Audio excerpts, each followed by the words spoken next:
Welcome to Sydney. Upbeat. Downbeat. Feel its heartbeat.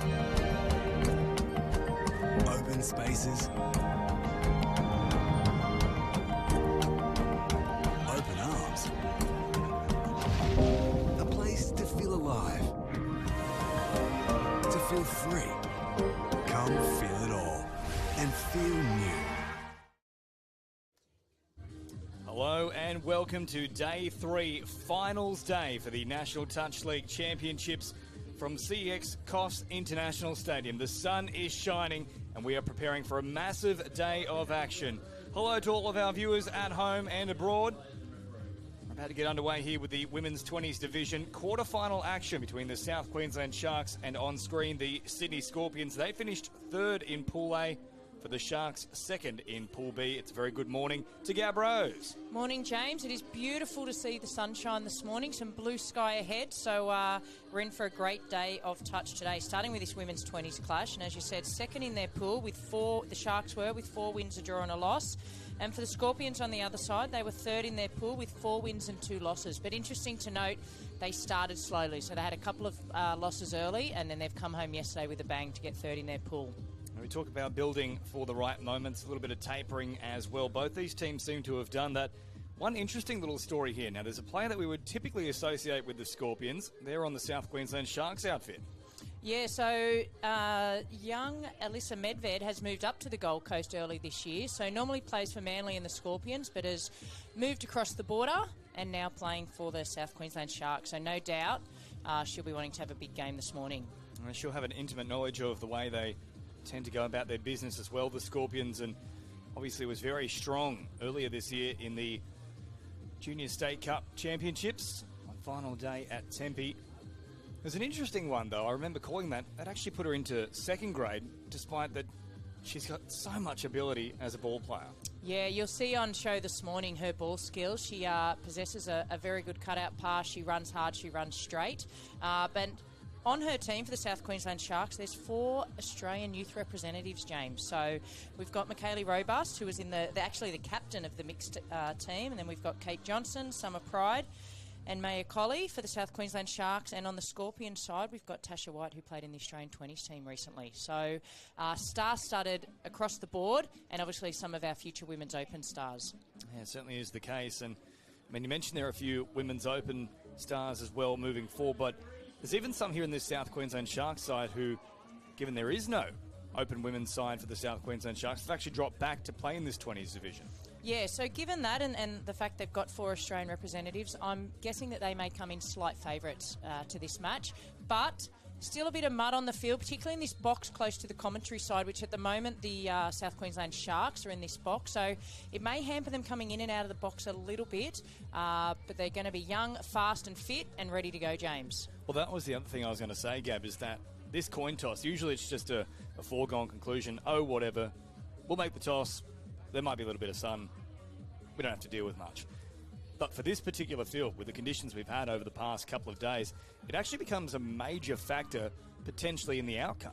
Yeah, and we spoke yesterday about that bit of gamesmanship one time when I was coaching, and sometimes it's the sun you kind of deal with, or there might be a box in the shade. But yeah, definitely muddy, and if it was me, I'd be choosing that far box, at least for these early games. Yeah, that one is pretty much completely intact, but eventually we'll have a little look at the close side box here towards the grandstand. It is just a pig's delight. There's mud everywhere. There's been players slipping into touch throughout day 2. Hopefully it holds up a little bit better. You can see the girls walking through it now. Some of that mud flicks up, but comparatively, there it is for the Scorpions. Beautiful green grass. When they say the grass is greener on the other side, they mean it here at Coffs Harbour. No truer word has been spoken, but the players don't like running through the mud, but we sure do love to see if they slip in the mud. Tell you what, nor do our producers. I was watching one of them try and amble through the mud a little earlier this morning. She did a great job of dodging most of it, but I'm with her, Gab. There's a lot of mud floating around. I've got nice shoes and I don't want to ruin them. Yeah, I was just about to say, we saw you run through that mud. Well, I'm going to say tiptoe through that mud yesterday, certain not to get those bright yellow shoes dirty. But we will be having post-game interviews today, so there'll be a lot of action here on KS Sports for our listeners and viewers at home. Tell you what, Gab, it was actually a little bit like Fred Flintstone going to the bowling alley. That's how I like to look at it. Nonetheless, we are about to get underway here Final checks. There it is. 16-minute halves. The hooter is blown, and the South Queensland Sharks will have first use of the ball running from left to right on your screen as they round back towards the middle here with Robust. Popping a little ball. Nice quick start here from the South Queensland Sharks as Watkins brings it forward. Robust once again, with a robust pass for that matter. Out wide it goes. But great sliding defence from the Scorpions. Yeah, they're just happy to place the ball on the 7 there at the end of the set, the Sharks, but they've given the Scorpions a quick turnover and they're straight into their processes, charging up the field. It's a nice drive here, 3 plays nearly at halfway. Good response, though, from the Sharks on play number 4. They'll just stifle the momentum a touch. Here it is on the last now for the Scorpions, working off that left foot. They'll step away with Stubbs. And so far, a very energetic start from both teams here. Yeah, and 2 complete sets. We saw in an under-20 girls game yesterday, there was about 7 or 8 sets in a row where they couldn't complete. But today, 2 from 2, which is why it's finals day. And, of course, whilst it's very muddy out towards this grandstand box, the rest of the field has held up reasonably well. We haven't had a great deal of wet weather overnight, certainly nothing this morning, as the last one is brought up here for the Sharks. They'll come out to that left-hand side. A little bit of miscommunication. There was a linked player running an unders line, but they were hoping she was going to stay out. Yeah, I think if Medved had hit that hole, she would have got the first try against her former club.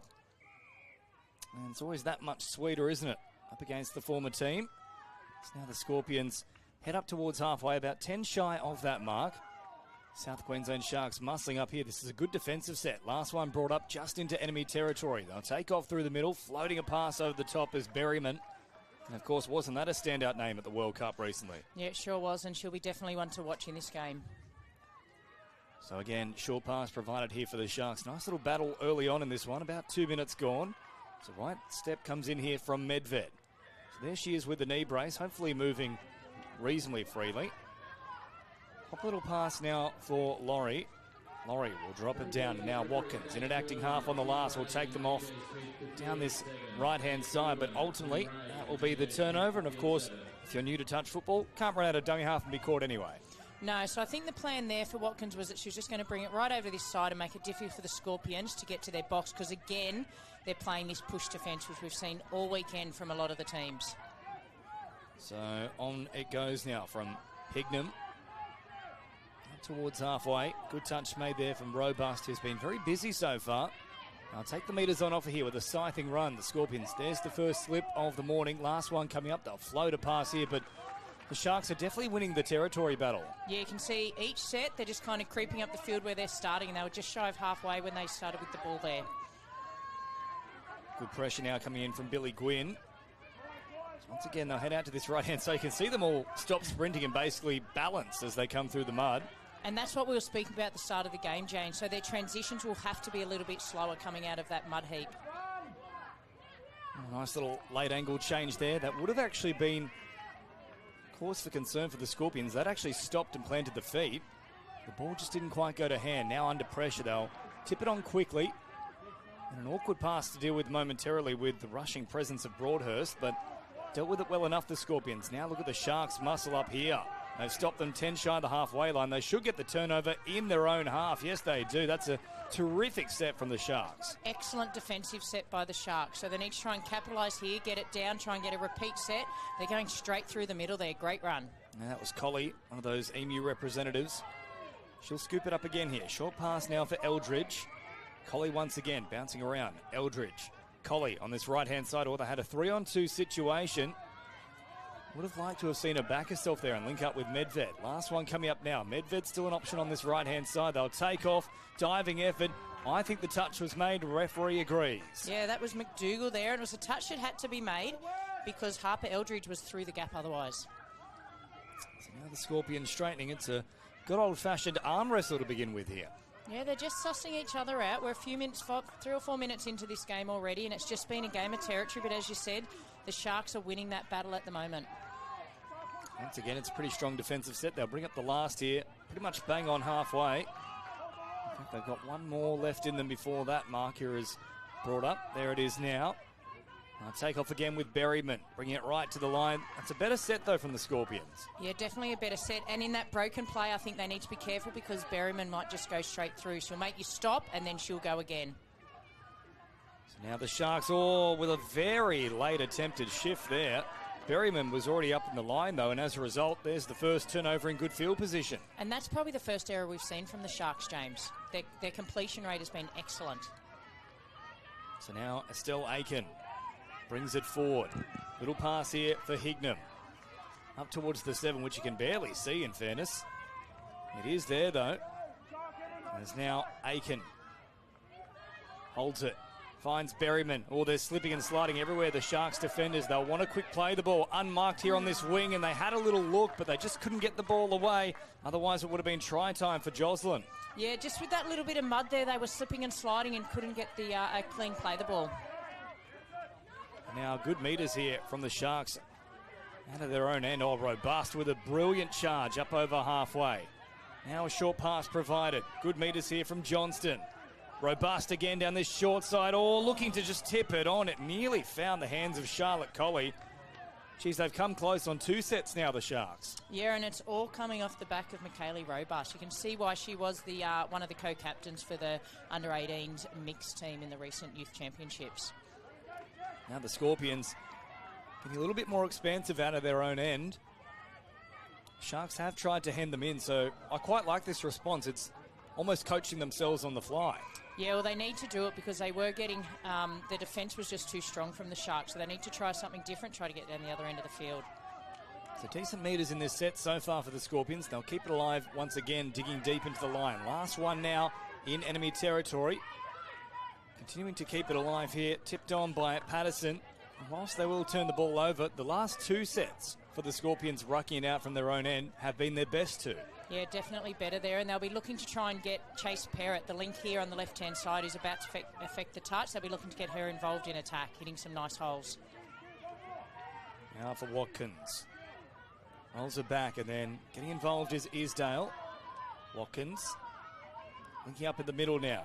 Finding a little pass here for Laurie. Laurie takes off. Rolls it back on the 7. Watkins, short side raid, tries to squeeze through. A diving effort. She evades that, bombs away over the top, and then they all converge upon the ball. It was like watching a game of ping pong for a moment. It sure was. There was 3 or 4 bodies all flying everywhere. Nobody could catch the ball and put the ball over the line. So more than 7 minutes gone now. No change to the scoreboard here. 7:30 the official time at CX Coffs International Stadium. Short pass here right at the advantage line. Good meters from the Scorpions. They'll scoop it up here on the last. A chance for the catch and pass out on this left-hand side, but they didn't look. James was storming through. Yeah, they didn't look and see outside. They might have just not heard that it was the last touch. But again, better meters by the Scorpions. They're really warming up into this contest. So now finding Laurie, who's been very busy so far. Medved out to this right-hand side. Links up with Watkins. Impressive that we haven't seen any players slip in that mud so far. No, now they're doing they get a great job. Good meterage as well from Sampson. And they'll get a penalty. I think that's the first of the match. Yeah, it definitely is. So this will be the first real look. Gold Coast Sharks had a fresh set of 6 on the line. They've had a couple of opportunities early. But they're going to have a whole set of 6 here, and we'll see what plays they try to run or even try to condition the defence with. So Eldridge brings it out to this left-hand side. They really haven't looked at the left so far. Robust will go for it. The ball comes free, though. Geez, they could have used a bit more patience there. Yeah, they sure could have. It was only about the 3rd touch. And Robust, as we said, she's the one to look for, and she went for a dive, but forward pass off the ruck. So the Scorpions hang on here. In terms of the territorial advantage, you'd probably say 70-30 in favour of the Sharks thus far. The Scorpions have done enough to make sure they haven't got across the line. So they now cross that halfway threshold. Berryman takes off to this left-hand side. Oh, splits them as well. Here's a chance now for the Scorpions. Berryman linking up, or bobbling the pass. It was there for the taking, but Aiken just couldn't handle it under the pressure of, once again, Robust. Yeah, and as we spoke about, Berryman is definitely the one to watch here for the Scorpions. She just sliced through. She was nice and patient, but unfortunately the pass couldn't be taken. She did a great job to get away from that chasing defender. I thought for all money the Sharks were going to shut her down quite early on in the piece, but great speed from Berryman. Now, speaking of great speed, here goes Eldridge picking up about 20 metres. So they'll keep playing at the advantage line here. Johnston drops it off. Now hops in an acting half. Looking to split them. Back for Medved. Good hands initially, then tipped it on. I think it was forward anyway, though, from Medved. No, I think Aiken, or out in the wing there, might have just got a hand to it. The winger there for the Scorpions. It was too tempting. So now they get another set of 6 here, the Sharks. It's definitely hands. I didn't think, though, that Medved quite had control of it. That was my big concern with it. But we'll stick with the referees. Back to the 7 they go now. Johnston in an acting half, and then pops a little pass here for her Australian teammate, Summer Pride, and then once again here they've got the numbers on this left-hand side. Oh, instead they try and go for the direct option, but it was a 3-on-2 situation. Yeah, and a full-length diving touch there by the Scorpions middle to save a try. Johnston back up to the 7 now once again. Pride in an acting half. There's the cut-out pass. Work to do for Jocelyn. Does a great job. Slides across. Gets the touch. Yeah, well done, Jocelyn, there. So the stalemate continues. Nearly 11 minutes down. And still 0-all here in the quarter-final. All to play for, of course, Gab. Oh, Yeah, and there's a big result. Yeah, and they were coming up hard, the South Queensland Sharks, and it was 2 or 3 touch, and they're only about 2 metres from their line. So defence sometimes wins games, and this could be the golden opportunity they're looking for, the Sharks. Well, this is their best territory thus far. They have been down this end, but not with a full set on that 7. So they immediately spread it out to this right-hand side. Good speed on display from Watkins, but what about the saving touch coming in from Whitwick? That was amazing. That was a try for all money. Full-length stretch. Affected the touch, but still a few to be made here, James. Watkins again wrapping around. Oh, floats a great pass over the top, but the pass is forward. Yeah, definitely forward there, the pass, and we're already 11 and a half minutes into this game and still no score. Have we ever seen a drop-off after a 0-all score? No, we need the statistician out here. I'd be very unlikely, I would think. Who's our equivalent of David Middleton? That's who we need, Gabrose. We do. Maybe it's Jason Stanton. He'll be in the booth a little later today. Short pass now provided. Last one. They'll scoop it up again. Chance here with Perrott. Perrott taking off. Oh, she thought she'd got around there for a moment. There is the turnover now. Yeah, she thought she was through then chasing. She had young Billy Gwynn following in tow, but not to be. It's a great battle here, but Medved's come up with an error in the roll ball. That'll be a turnover, and that's certainly one she wouldn't want to do, especially in front of her old side. No, and here's a great opportunity here now for Scorps. As I said, they've got Chase Perrott, who they're looking to inject into this game. Younger sister of Sailor Perrott that we'll see later on in the Women's Open for the Southern Rebels. So now Stubbs and Berryman. This is the one the Sharks need to watch. Berryman, oh, tough one to take, did well. It was down toward the knees. She'll have a little dive at the line, but turned away here. Easy pickings in the end for Johnston and also Watkins. Back to the 7 now for the Scorpions. Berryman just slowing things down a touch. Shifts it on here for Stubbs. Berryman taking off again, the hop and the skip. Trying to encourage the defenders to step up and meet her, but they did that and more. Yeah, and again, Johnston, great defence. So less than 3 minutes to go in this first half. Still no tries on the board from either team here. Well, that said, though, it's been a good end-to-end battle as Jocelyn comes up and makes the touch. Now meters here for Sampson. Continue marching forward. Drop down here from Laurie and then quite literally dropped on the follow-up. Yeah, so they're looking for ways that they can get through the defence here, but defence has been solid by both teams with a couple of minutes shy of half-time. They left very quickly there, the Sharks. Could have been pinged for offside. I think they've actually got away with one there. Yeah, and there's a little error there by the Scorpions. They're trying to promote the ball out wide. With a couple of minutes left on the clock, we'll see what the Sharks have to offer down here on the line. Well, they've definitely had the better of the chances thus far, as now a short pass is provided by Robust. That's the one they need to watch there in the yellow boots. She wraps around to this right-hand side, looking to create the extra number. Now back towards the middle. Playing a game of chess here, Robust. Scoops it up. Sends it once more to Watkins. Robust. A little hop and a skip now, takes off again. Good speed, but once more a great touch made. On that occasion, it was Tasma Patterson. Now, for mine, that was out of acting half, but there must have been an indiscretion here from the Scorpions because they've still got the ball, the Sharks. Yeah, they've given him a penalty. The only thing I can figure is that they said Patterson was offside when she made the touch, but a touch that had to be made, and a very good defender is young Tasma Patterson. It won't amount to much here for the Sharks. They've turned it over on play number 1 with just over a minute remaining. Yeah, they need to get it out of their own end here, the Scorps. They need a really solid set here. They've got Patterson, they've got James, they've got Gwynn, and obviously Chase Parrott out there in the link as we see her promote the ball out to the winger, march the ball upfield. Once again, happy to throw it around in their own end here, the Scorpions. They'll keep marching up towards halfway. Nice cycling of the footy. Well, that's audacious play. And then a little bit of footwork coming out too. Into enemy territory they go now. Good set here from the Scorps. They'll take the metres on offer through the middle. Last one coming up as McDougall looks to link up on that right-hand side. But again, really finding a way to get out of trouble here, the Scorpions, and they've done so numerous times in this first half. Yeah, so they'll be trying to push for an error here and get a little opportunity with a few seconds left on the clock. Looks like Sharks are trying to get some fresh legs on, but they'll need to pass the ball there because she's acting half. It's a bit of a mess of a set here for the Sharks, probably their worst one of the half.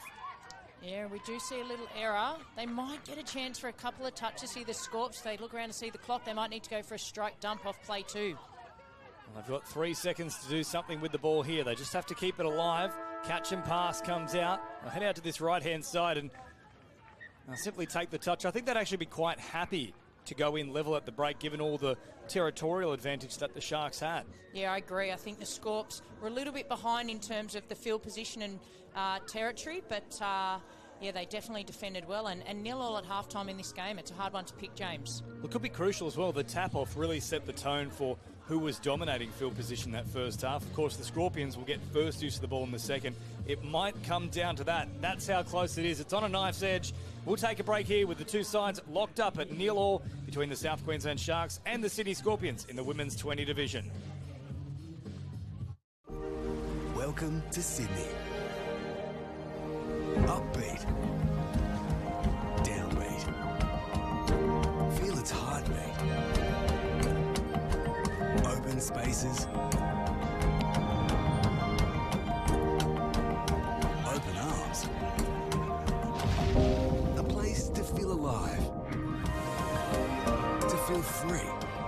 Come feel it all and feel new. We are still young, and our hearts still run.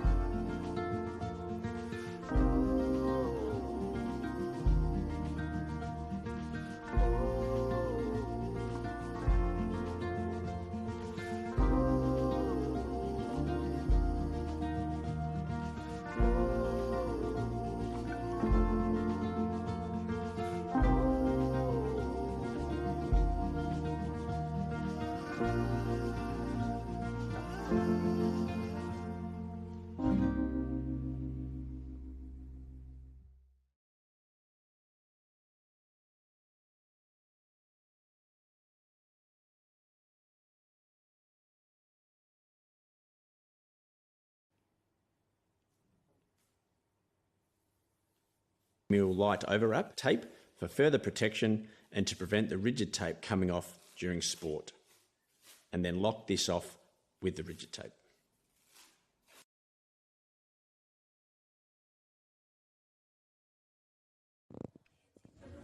Welcome back to CX Coffs International Stadium. Finals day of the National Touch Championships for 2025, and our first match is a close encounter between the South Queensland Sharks on screen at the moment and the Sydney Scorpions. 0-0 at the break. They've got 16 minutes to sort it out. A little less than that now as they still take their way back on the field.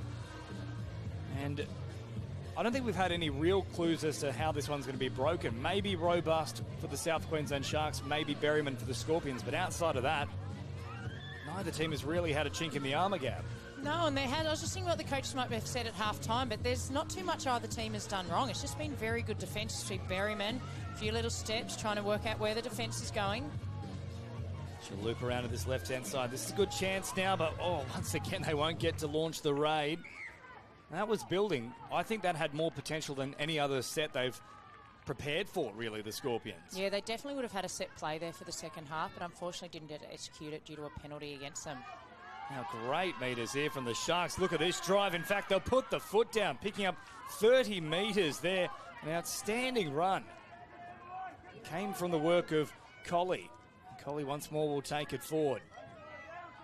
She's had a hand in every play so far. Drops it down. Eldridge now brings it up to the 7. Last one here. Collie's still alive in the play. They'll float it over the top. Or taken here from Jocelyn. Great read.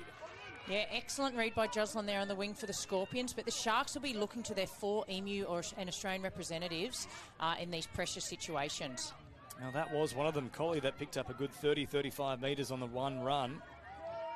Now they keep driving forward here, the Scorpions. And this has been a feature of their play in the first half, really digging into the line and a late cycle of the footy. Good metres again in this set. Last one coming up now as Jasmine James takes off. Good speed, catch and pass, and they just can't get around the outside there. Eventually caught. Yeah, a little opportunity for James. She stepped off the right, tried to get around her player to create a little overlap for her team, as we see a slip in the middle of the field there and a drop ball. So there is an early opportunity for the Scorpions in the second half as we see Gwynn take the ball forward. It's almost like the splits there from Tiani Smith actually put off the South Queensland Sharks. They didn't know what to do. No, it was like she was going to get round her, and then the splits came out and looked down and dropped the ball. So Gwynn now takes it to this right-hand side. Out of acting half, turns Gwynn back on the inside. Lovely play here from the Scorpions. Now a bit of speed from Patterson. Patterson sends it wide. It was certainly there for the taking, but just didn't have enough elbow grease on it. Yeah, she looked out. Tasma saw the opportunity but couldn't quite get the ball to her winger. But definitely an opportunity there for the Scorps. So just over 2.5 gone in this second stanza. Scorpions have probably had the better of the play so far. But we talked about how crucial that early tap-off is, and I think once again we're seeing that come to fruition. Yeah, definitely are. We see the Sharks here coming up just over halfway, and there's Medved. She'll go forward. Oh, Medved, lovely work here. Links up out wide. Picks up an extra few metres for her side. Valuable metres in the conditions. Oh, and there's a penalty here. I'm going to say, yeah, 7 on. A little error in the box there by Sharks. So right on halfway, Scorpions get the ball. And as you said, James, they're definitely winning the territory battle early in this second half. They're going backwards to go forwards here as we see Chase Perrott take it forward, get some fresh legs on. It's a good play there to be able to get all your fresh troops onto the field before touch number 2 is completed. Now keep driving forward now. They should have at least 2 looks at the line here. Stubbs brings it up to the 7. Last one now, back to Stubbs. Oh, it was building once again. The little tip over might have actually been the play there. Yeah, they're definitely having some opportunities here. The scores, but they'll need to try and capitalise soon and take a lead in this game. It's an engrossing contest here. After nearly 20 minutes of play, we still can't separate the pair. Now drop it up towards halfway now. Floating pass arrives in the arms of Broadhurst. Into enemy territory they go. Watkins caught here by the work of Whitewick. Watkins again, keeping it alive. Good little pass here for Laurie. Drags it forward. Now Robust takes off. All Robust with some good speed. Again shut down. Jeez, they've got all the answers. On this occasion, it was McDougall. Yeah, really good touch by McDougall because, as you saw there, Robust was pointing, knew where she wanted the touch to be made and where she was going to go through. They've given away a penalty here, not giving the ball back, the Sharks. And so they're starting the set about 15 metres out from their own line, the Scorps. But they need to improve here in this part of the field. Gab, I'd like to see them put both Robust and Maya Collie on at the same time. I think that could be the blueprint here for the Sharks. The drive of the pair of them has the Scorpions worried. Yeah, you're right. They're definitely taking the ball up forward up the field and looking most likely for their team. Speaking of likely, here goes Berryman through. There's an opportunity out here. Cut out pass. Referees have called it back. Yeah, touch pass, and I think that was a pretty clear one as well. Scorpions fans, they were up in the stands, but I think that's the most clear-cut touch pass we've seen in 3 days. Yeah, it was definitely a touch pass there. Unlucky for the Scorpions, but well defended by the Sharks. Of course, for those who might be new to touch football here on KO Sports, touch pass, once the touch has occurred, any release of the ball, accidental or otherwise, is considered a touch pass. So we come back to that mark for a penalty for the opposite team. So now up towards that 7 metre they go. Bishop there to meet them as Jessica Smith got involved as well here for the Sharks. Berryman now stepping forward, makes the touch. Last one here for South Queensland. Oh, that was a forward pass. And the noise of Gab Rose, that gave it away. It sure did. We said that was the most obvious touch pass earlier on. I think that was one of the most obvious forward passes off the ruck there, James. I want to sample that little sound. That was lovely. Oh! So they head up now towards the DoorDash sign and still on that little marker as Smith brings it forward. So no issues for her following the big splits. Unfortunately, though, we'll come back for an indiscretion a little earlier. I don't think that was Smith. I think it might have been the play before. Yes, before Smith got the ball, there was some type of issue. Yeah, forward pass there. So now we see Sharks, they're winning this battle now in the mid part of this second half. And the momentum in this match in particular has been really hard to turn. So once you start to set up camp down the other end, it really does seem to stay there for an eternity. It's now, once again, a very flat pass here for Watkins, back on the inside. They'll make the touch here through Smith. A great saving touch in the end, but they'll get the penalty. I would have also been happy to see that turned over in favour of the Scorpions. I thought that was forward off the ruck. Yeah, they've got away with one there, the Sharks, but really good touch there by Smith, but they're going to have to defend strong here and try and hold out the Sharks' attack. Eldridge, a little dive, but once again they were wary of it, the Scorpions. So back to the 7 they go, between the mud and the sun glistening off the turf. It's very hard to see that 7-metre line. Eldridge, short pass again. Medved can float it over the top. That one's gone forward as well. Yeah, and that's what we can see from Medved. She'll sweep around one side and she possesses a really good cutout pass. Unfortunately, couldn't execute it for her team there. So forward pass, and Scorpions live to fight another day. So 23 minutes gone. They're really running out of time here to put something on the board, these two teams. 32 minutes in total they have. So they drop it just shy of the halfway line. Great strike dump there for the Scorpions. They'll keep marching forward now. This is an excellent set for them. Probably the best of the second half. Continuing at pace here with McDougall. Squeezes through, the touch is made, and Medved raises the arm, but that's the blueprint there for the Scorpions. Yeah, that was definitely their best set of the game. They've got to keep going back to that and try and go direct straight through the Sharks' defence. Good meters once again. Working away from their own end. Colley involved, and forward they come now with Johnston. There's a little chance there for Johnston to slip a pass on the outside for Charlotte Colley, who was looping around. Now taking off again is the work of Watkins. Watkins with speed, splits them out of acting half, but finally links up with a supporting player in the form of Summer Pride, and after 24 minutes, the deadlock is broken. Yeah, and if we look on the replay, it's an option on what we call in touch the rooster play. And down our way in Sydney, we call that the red rooster. So you see the replay, they look like they're hitting the person coming through. She runs behind. Beautiful, slices through the gap, did Watkins, waited patiently, and backing up was Summer Pride. Excellent try, and as you said, it's taken 24 minutes to break the deadlock here. Yeah, great speed on display from Ella Watkins. Now, I know you say back in New South Wales we call it the red rooster play. Don't worry, there is a red rooster in Queensland. There's plenty of them. You can almost follow it in a line directly throughout the west of New South Wales, and then it just tracks into Queensland. Yeah, I do love a bit of chicken and chips. Who doesn't? Give me the quarter right now, the classic, baby. So they come out to this right-hand side. Here's a chance straight away. Jocelyn now hits one back. A wonderful run from Jasmine James. Have a look at this from the winger. Great play to evade her defender. She'll be very happy with that, Jocelyn, but it was the James and Jocelyn show here. They come in, dump the ball. James goes through, straight through, waiting patiently. She looked to go left, stepped off her left, came back, found some space. And that's beautiful work by the winger there. Well done, James, slicing through. You won't see it on this replay, but she did an excellent job to evade her defender. Well, Jocelyn has been one of the best performers here for the Scorpions too. Defensively, she's been brilliant. She's probably stopped 2 potential tries, now scores one herself. And how often do we see it? Once the floodgates are broken, get another one straight after. It's Medved, comes out to this left-hand side. Turned away again. They'll get a penalty deep into the count. I think that was the last coming up as well. Yeah, so they'll have to defend strong here. We've got Patterson and Gwynn in the middle. Now, they are strong defenders. Here's another chance now for the South Queensland Sharks. As easy as you like, they'll head out to this left-hand side, and now there's space everywhere for both teams. Sampson goes in. Yeah, Sampson did a really good job there. She looked like she was going in and then faded back out, and it was too hard for the length for the Scorpions to get back out. So that repeat set of 6, faded one way, came back out, and an easy run to the line there for Sampson. 2-1, Sharks. And it really shouldn't have been that easy either, should it? He took advantage of some slow retreating defence and just a little bit of miscommunication there from the Scorpions. And now, into these final minutes, about 5 on the clock, they need another hit back, the Scorpions. McDougall slows it down before speeding into the defensive line yet again. They're up very quickly out of that link position there with Watkins, who certainly could have been pinged for offside. Instead, that will be the turnover. Yeah, so they've given a penalty there. They said it was a late or forward pass there by Chase Perrott. But for Chase, I think she thought the defender was offside and she could have got a penalty for her own team.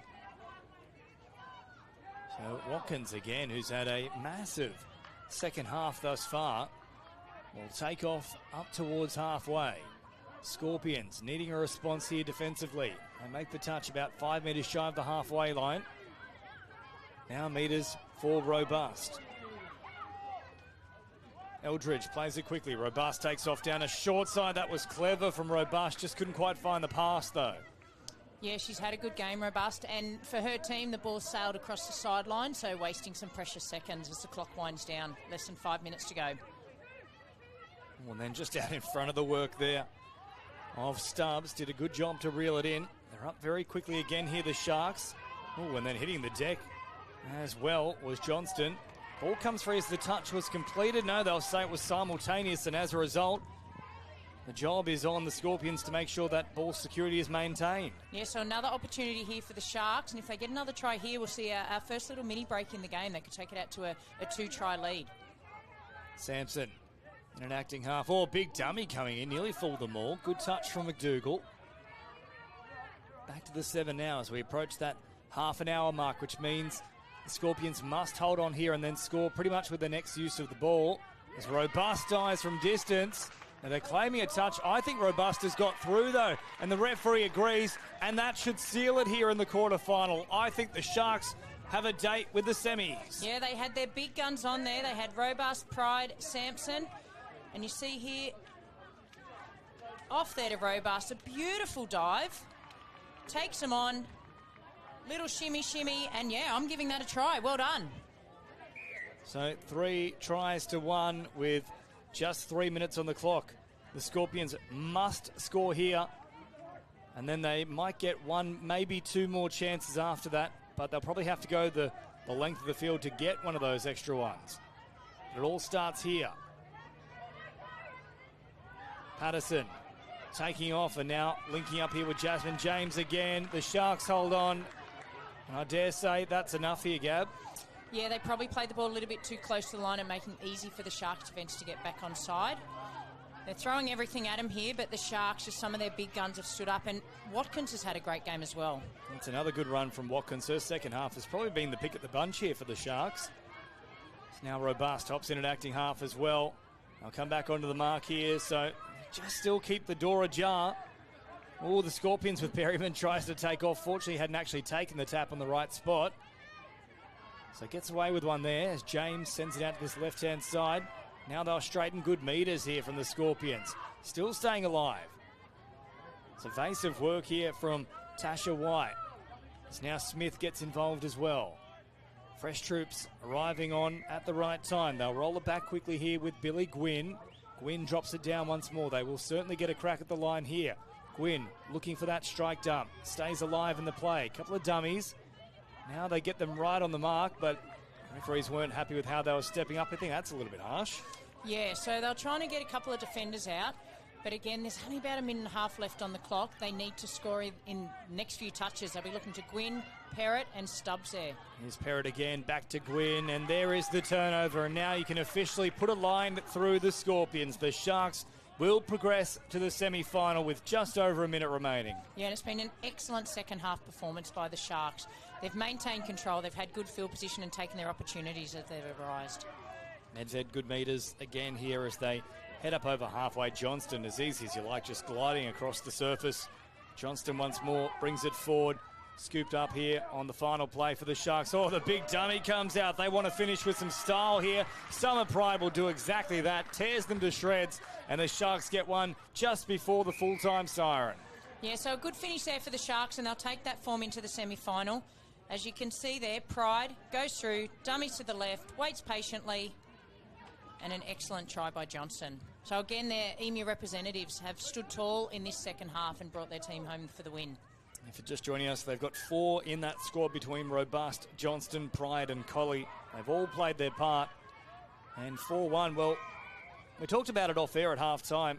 You watch all the tries come out in the second half. It proved to be the case on Friday between the Rebels and the UQ Rebels. As now the Scorpions head across this left-hand side. They're really just throwing anything, seeing what will stick. There is the siren. The Sharks, job done. Off to the semi-finals they go. Yeah, that was a really good game, and in particular the second half, as we did see 5 tries in the end. South Queensland Sharks will march on to the semi-finals, but a good performance by the Scorpions. But their tournament has ended, James. And it's a valiant effort, but they just couldn't compete with the class of the likes of Robust and Pride there towards the end. Great meterage as well from Watkins and Colley. So a real team performance here from the Sharks, and they'll need to continue that into the semi-finals. They're off to the next phase of competition. And up next, we have our All Abilities fixture. We'll take a short break here from CX Coffs International Stadium, and all the action continues in just a moment. Ding dong, they just think they are. Another little wannabe gangster trying to play hard. Ding dong, they just think they are. Another little wannabe gangster trying to play hard.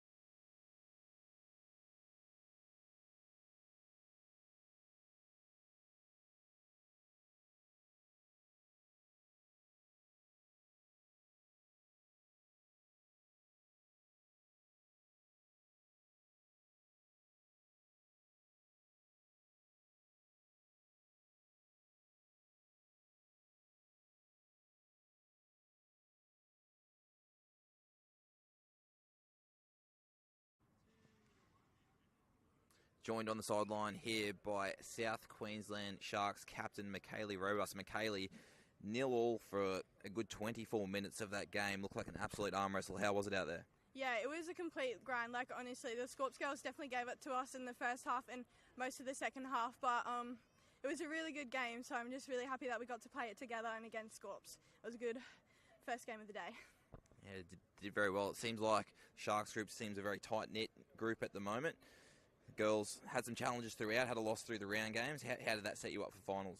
Yeah, it definitely gave us a little bit of motivation coming into finals day, you know, with a loss and a draw in the second day as well. So definitely gave us some pointers to work on for finals day and just heaps of motivation. Personally, you've had a busy schedule yourself. Yeah. Recent Asia Pacific Youth Tournament with the 18 mixed as captain as well. How did that experience set you up for the championship battle we've had this morning? Definitely heaps of experience and just knowledge coming from Asia Pacific. Like, it gave me a whole new view on touch and how to play and how to combine with my team and just work really well together. So very appreciative of that opportunity. Awesome. Congratulations, Michaeli. Good luck for the semi-final. Thank you.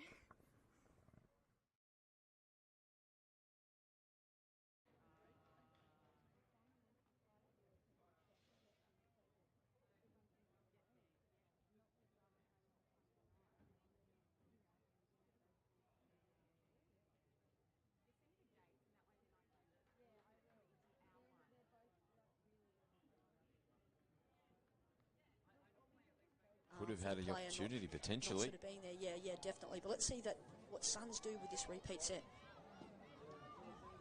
Attacking the line and a nice dive in. They're going to give them the try this time. And it is the Suns after facing a mountain of pressure from the Swans early. Swans though back on the attack from the restart. Yeah, they're and offside, play on's the call. And great listening there. Fantastic play there from Indy Kelly. Lucy Dean plays it coming into the fifth and final play. Nice ball out to the link. Good ball as well out to the corners. Referees the same play on. Takes a deflection as well. Repeat set here for the Suns. Danger signs. It's Caitlin Presswich, plays it on the 7, takes off, comes off the left foot. Oh, referee's going to point to the spot. So they've got some work to do here. Nice little exchange of passing in the middle of the field. Just shy at the halfway line as they get over now. This is a better recovery for them off the back end. Kelly plays it. Nice clean pick up. Talking about wheels. Here she goes again. Walker. She's on. Oh, and then juggle in the corner. What a finish. Claudia Wheatley. Oh, how good was that? That is just great footy. Clean pair of heels out of half and just shopped around. And to a 2-try lead here. The West Southwest Suns. Pressure here for the Swannies. Nice inside ball. Short ball, nice early release, and over the top from Searston. Great setup, great lead-in work there from the Swans, and that's a nice response. Yeah, really good response. Great lead-up work, their movement, out towards their box, and they're getting their subs on nice and early and doing what they need to do. And here comes Cauchy on the latch. Searston, nice short ball, good running. It's open up straight through the middle here for the Swans, and under the post goes Brooklyn Schmidt. It was a gallant chase. And now the Swans level it back up to 3s. And the Swannies, so they probably need to get a little bit tighter on those static plays. Kelly into half, feeds it, takes a little juggle. Ball out in front, cutting in on a beautiful line again. Gee, that's a great hole. Claudia Wheatley, another try to her name. What about the 2 tries she scored in this semi-final? They've been absolute crack. 2 tries here in the semi-final for Wheatley. She's playing big minutes as well. Out here on the left-hand wing, they go back out now. It's the Swans that go back out to their left wing, I should say. Laura Fry, she scored one before. This time she puts the final pass on. And the Swans, they're going nowhere. And another latch here from Misha Cauchy, and they're lining up. Looks like a fly play here. Decent contact, just probably caught off the feet. Ella Searston come forward now on the last. Looking for offside players. Still play on is the call, and they're on the spot to finish it off. The Swans are back in front. Ella Searston scores the try. Nice running here for the Swans. That is Ella Searston. This time really getting them on the front foot. There's Nobbs from half. Looks up. West crowded numbers. Cauchy manages to thread it through. All clear from the referees. Back-to-back tries. They do get the penalty.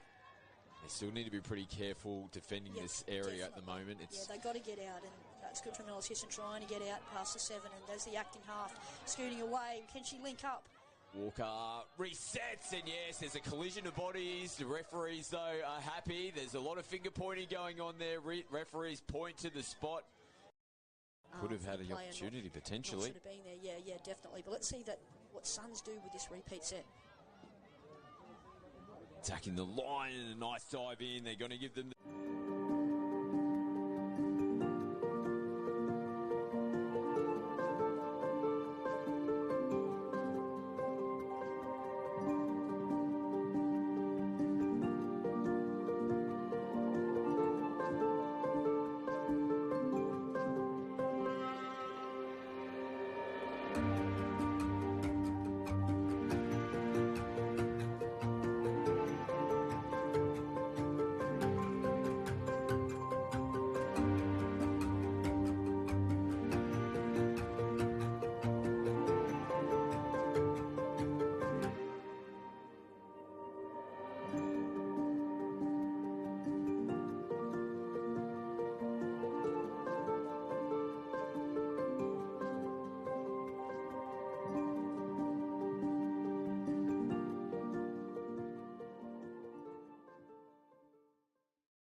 Welcome back to CX Coffs International Stadium here in sunny Coffs Harbour. That's lovely to say after a fair bit of rain over the past couple of days.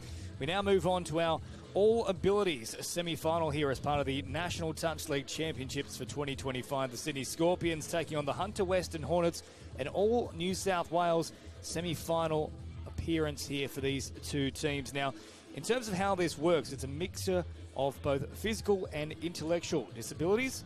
We don't have any helpers for this one, as it is a Tier 2 contest. All of the athletes you'll see on display have some sort of ability qualification, and they'll be working hard to try and earn their spot in the grand final. Of course, we'll be broadcasting that one to you as well at 11:50. And great to see some real inclusion about our contest here. Of course, the All Abilities program is completely inclusive, just offering opportunities for individuals with intellectual and or physical impairments to learn the great game of touch football, the skills involved, and of course, depending on the categorisation, the classification, you can also have family members getting involved too as helpers as they take to the field, but not here for Tier 1. No, it's excellent to see, and I love seeing this on the main stadium and the fact that we get the opportunity to commentate on this. There's always big smiles on the faces, coaches, players, referees, and people in the crowd. As we can hear on the screen, we see the Hunter Western Hornets. Some of their other teams are racing across to the main stadium to form a tunnel for their team. And that's just one of the beauties of our sport, James, the inclusivity and the way teams and clubs bond together. We see the hands clapping. We're going to see a big cheers for the Hunter Western Hornets team as they run through the mud and onto the main stadium for a semi-final clash against the Scorpions. Well, that will be etched in the memory of these players. As you mentioned, stomping through the mud into a guard of honour and taking to the field, hoping to get a spot in the grand final. The Scorpions will have first use of the ball, running left to right on the screen. Now, of course, if this was a Tier 2 All Abilities match, we would have some helpers in green and yellow socks, but you can see they've all got the same socks out there, so all of our athletes taken to the field have some sort of ability impairment, whether it be physical or intellectual. We are underway now, so really looking forward to this one. 16-minute halves if you're just joining us. Good speed early on here from the work of Takao Terapo, but there is a turnover early on, and the Hornets will survive without too much of a threat. Yeah, they only had to defend about 2 touches there. And you can see there's a couple of female players here on the Hunter Western Hornets, but so far an all-male affair for the Scorpions. And just looking at the box too, I don't think the Scorpions do have any female players there. So short pass provided now from Sophie Tompkins. Tompkins with a little ball here for Dixon. Dixon grabbing across field now for Wong. Wong set upon by 2 defenders. Last one brought up here for the Hornets.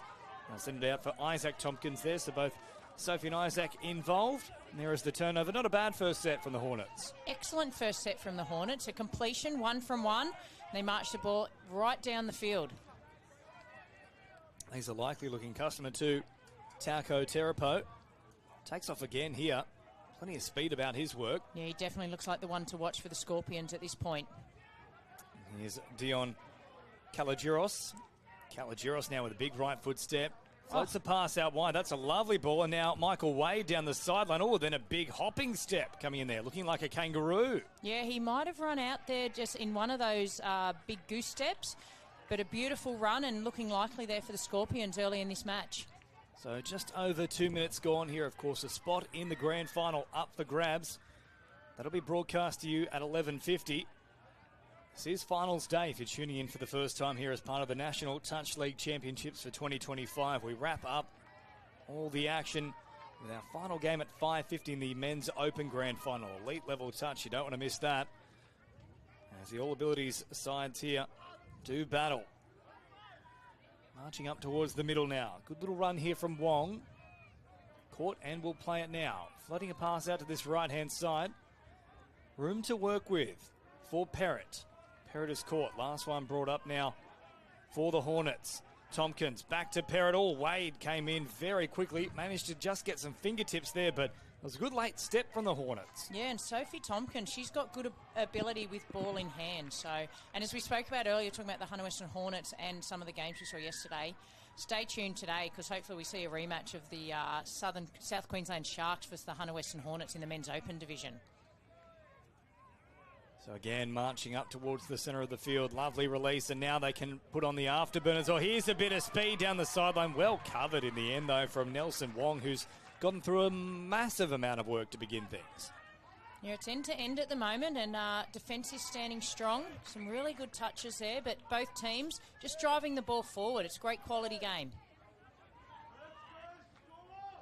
So Tauko Terapo once again, big right foot step. He's very light on his feet. He'll set up a wonderful opportunity now for Dion Kalagiros, and Kalagiros will go in, but put it down to the work there of Tauko Terapo. That was outstanding. Bang off the right foot a number of times. Yeah, and also planted the ball down there, the captain for the Scorpions in Kalagiros. And we watch the replay here, and you're right. Off the right again. Puts his link through a hole, another right foot step, plants the ball down, and it's 1-0 to the Sydney Scorpions. Certainly the hot step here, Hezekiah Taukau Terapo. So the Hornets behind the 8 ball early on. 4.5 minutes gone, as Wong will pop a little pass now for the run of Archer. Now Dixon taking the meters on offer before linking up out wide. Short again now for Liam Kiss. One-armed release to Archer. Out to this left-hand side. At the moment, though, the Scorpions certainly have the Hornets measure.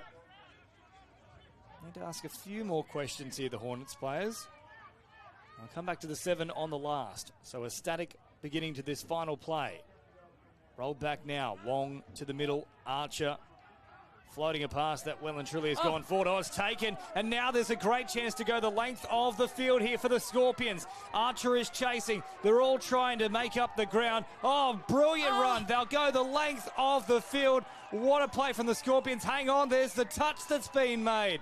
Well, that's a great try saver. It was a full-length dive from the Hornets defender. It looked like Ethan Solitz was home for all money. What a touch.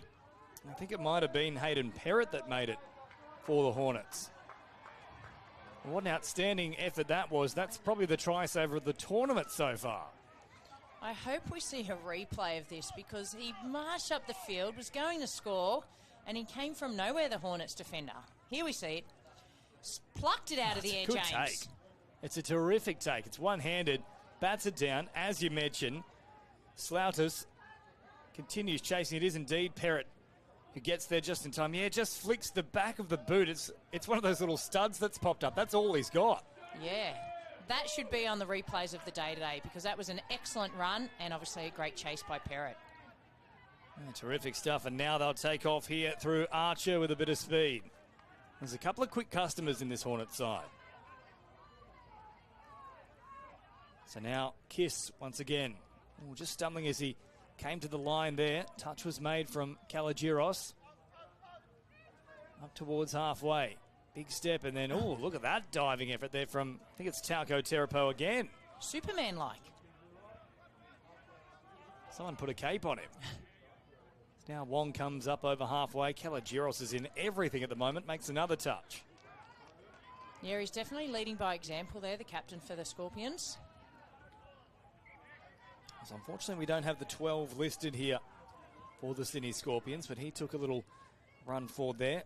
Same for our number 4, so we'll try to get those players who have perhaps joined this squad a little bit later into the tournament at half-time, as now Kalagiros gets it back here on this left-hand side. Kalagiros saw a couple of defenders stuck in the mud, took off, and now gets a second. Yeah, Dion Kalagiros, take a bow. We'll see the replay here.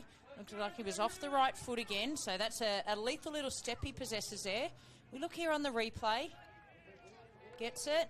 Looks like he's going to wrap around. Little step. Off I go. There's the gap. I'll score 2. Thank you very much. Yeah, great change of pace here. Just once he decided to go, Archer, who was no slouch, was burnt on the outside. Beautiful dive as well. Some great skills on display here in our All Abilities semi-final.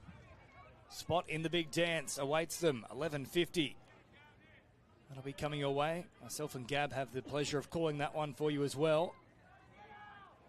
So now Kiss once again providing a little short pass. Wong with a full head of steam, really was barreling forward.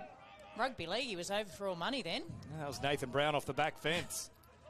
And then an attempted little flick on close to the line. Good to see them trying to draw in players, but maybe just needs a little bit more patience there, Fraser. Yeah, and I was just about to say the completion rate by both teams has been excellent through the first half of this half. Again, meters out wide, and once more they're trying to link up. They've done a wonderful job here to cycle the footy. Tauko Terapo is still alive there. They'll keep it going down this left-hand side. It's expansive play now. Takao Terapo, once again, that big right foot step. Oh, geez, he's a hot stepper indeed. Call him Inikamozo. He's caught just inside the 7. Wanted the quick roll ball. Now, they had a chance actually to dive on that. Their kiss, I'm not sure if he understood. And Takao Terapo then squeezes through. We talk about Superman. He does need a cape. What an effort that is. Yeah, Takao Terapo, he was in everything there. He was running, he was stepping. Neither team could keep up with him. And he said, I'll just do it myself. Again, looks to pass. And that pretty much exact same blade of grass that we just saw a try a couple of minutes ago. So, yeah, they're getting a lot of luck down in that corner, and they'll go back to the well. What a beautiful dive. Lands over the top of the ball. 3-0, Sydney Scorpions over the Hunter Western Hornets. Well, forget the scoring end. It's the scoring blade of grass. So, Kalagiros with a double now, and of course, Hezekiah Takao Terapo also adding his name to the scorers list. 3 tries to nil.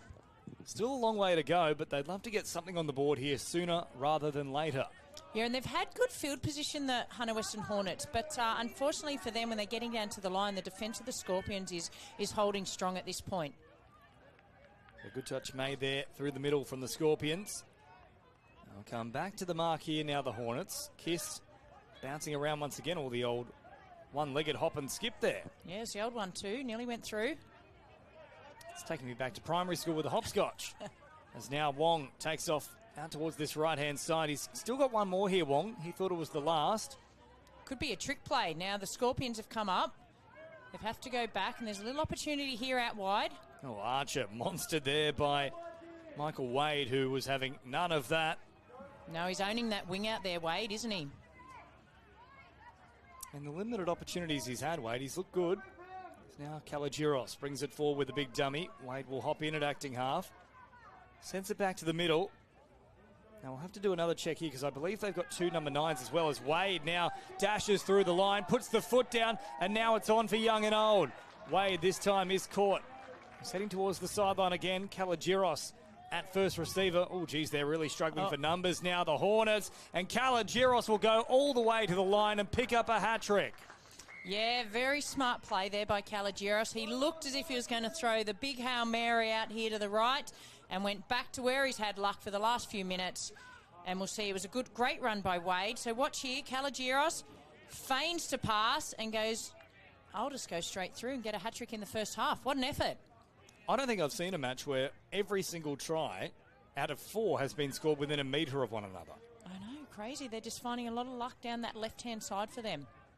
We might need to get someone out on the field, report back if there's a 4-leaf clover there. Oh, and then unfortunately an error early in the count here for the Hunter Western Hornets. Tompkins has left it behind. They shifted on quickly now and will take the meters on offer. So great start to the set here from the Scorpions. Oh, and there's, you can see the mud popping up big time for Baggers. Once more, Takao Terapo into enemy territory. Lovely release here out for Kalagiros, would love a 4th or. Now comes up with the basketball style pass, is eventually caught there out wide. Now they head back towards the middle. Lovely delay on the pass. Takao Terapo was there waiting for it. They've still got a chance on this right-hand side if they go that way. Why would they go right when they can go back to where they love it, out there on the left-hand side? Over that's the top. true. Oh, Kalagiros, geez, he's got all the skills. Held it with one hand, then popped a little pass over the top. They've done a great job just to deny them here, though, the Hornets. Catch and pass again. Tompkins makes a good touch. Well done to Sophie. We'll come out of this right-hand side now for Takao Terapo. Lovely bullet-like pass. He's learnt that from Dylan Hennessy. Yeah, he's not happy with himself there. It was a beautiful pass out of the hands. Just couldn't be reeled in by the winger there. So inside the final 3 minutes of this first half, Isaac Tompkins will come back onto the spot now. Rolls it here for Jordan Place. Place will send it back to Sophie Tompkins now. Takao Terapo makes the touch. Up towards halfway, so they're in control here, the Scorpions. They've certainly shown a greater aptitude with ball in hand. Quite silky at times, in fact. Yeah, it's been an excellent display in this first half by both teams. But, yeah, Scorpions have just had a little bit more luck as we see racing Tompkins down. Yeah, nearly got around the outside there. So rolls it back now. Sophie Tompkins at first receiver. Smart play back down a short side. They'll open up a little bit of space, and a scything run here from Wong, who has looked likely for the Hornets, just denied. So they've come close a couple of times here. They sure have, and it was soft hands there by Sophie Tompkins. And here we'll see a drop ball early in the count for the Scorpions. Straight onto it is Tompkins, and they'll be looking to strike before half-time, James. Now Dixon out here for place. Jamming in was Baggers. Made the touch from the wing. Kalogiros has actually shifted across to this right side link position now. Place will put on a big step. He's caught and will go back to the 7. Dixon. Tompkins. Caught here from Takao Terapo. Dixon again just providing a little short pass, and then looking up wider still out here for Wong. It's a nice high pressing line though from the Scorpions, and now Tompkins takes off again. Geez, Wade's been tremendous with his cover defence. Yeah, showed him the sideline, but said not on my watch. It's just like a brick wall, this defence for the Scorpions at the moment, James. Very hard to break down as we approach the final minute. In fact, now into the final minute. The Hornets still searching for their first try. Kalogiros was up quickly. Applies the pressure, and the ball comes free. Looks like they're going to take a 4-0 lead into half-time here, Gab. Yeah, well, they're going to throw the ball around, I venture a guess, in the last hour. Kalogiros with a big dummy now takes off. He's got the best of half the field to go. Oh, here comes another big chase. They just won't get him in time. Kalogiros with some wonderful skill. Dummies right, dummies left, takes off and then runs the best part of 40 metres to collect a 4th try. Yes, what a run by Kalogiros. He's doing it on both sides of the field and at both ends of the park. We'll see the replay here. Again, it's just like he looks like it's that little step, looks like he's going to pass. Another dummy, straight through, still 35 metres to run. The head's back, the arms are pumping, cover defence coming. Where is that line? Here it comes. I'll take 4 tries in the first half. Very close as well from Hayden Perrott, of course. He produced a wonderful rundown earlier in the half. Nearly had another one there against Kalogiros. But in the end, he gets across, as you mentioned, Gav, for a 4th try. A big lead for the Scorpions at the break. It's 5-0. The Hornets have a lot of work to do in the second half of this semi-final in the All Abilities here at CX Coffs International Stadium. We're down here at the New Balance merch tent. Adam from New Balance. Mate, first year of a new partnership with Touch Football Australia. First time at the championships as well. Exciting times. Yeah, really exciting. I think for New Balance and Belgravia, it's a really important partnership for us. Really important community aspect of touch footy that we're really excited to be a part of. And then the NTL being here at the elites of the tournaments, gives us a great opportunity to sell some EMU's product and some NTL product as well. Yeah, and we'll see all the referees out here in the bright pink and the yellow kit out, New Balance as well. Saw in Redcliffe as well, the Australian teams in the New Balance kit for the first time. Exciting for the sport and for New Balance. Yeah, exactly right. I think it's like I said, really good aspect of community and elite, and to be able to see our logo on that product in all aspects is really exciting, and yeah, really good for us. Got the merchandise set up here at the championships for those that are here. Talk us through it, mate. Great products as well, and all the punters can get their hands on it this weekend. Yeah, that's it. Yeah, like I said, we're NTL championships, the best of the best, so if we can get the logo out there, it's really important for touch footy. And then, yeah, the New Balance Emus range. Like you said, really good to see the players in Redcliffe and New Zealand wearing their products. So you see some replicas here, and then you see some polos and just some supporter stuff. I think it's probably something that we might have been missing a bit in the touch footy space, and yeah, good to see more and more people in the green and gold like always. Yeah, if anyone's tuning in at home as well, they can't be here this weekend, how can they get their hands on some of this gear as well? Yeah, that's it. We've got an online store, belgraviaapparelshop.com. Yeah, you can get your referees gear and any of this replica merch as well. Sold a lot better than what we have thought, so if there's nothing there, it'll be online very soon. Excellent. Well, very exciting to be down here at New Balance this weekend. Exciting times ahead for both sports as well. Thanks, mate. Beautiful. Thanks, mate. Cheers.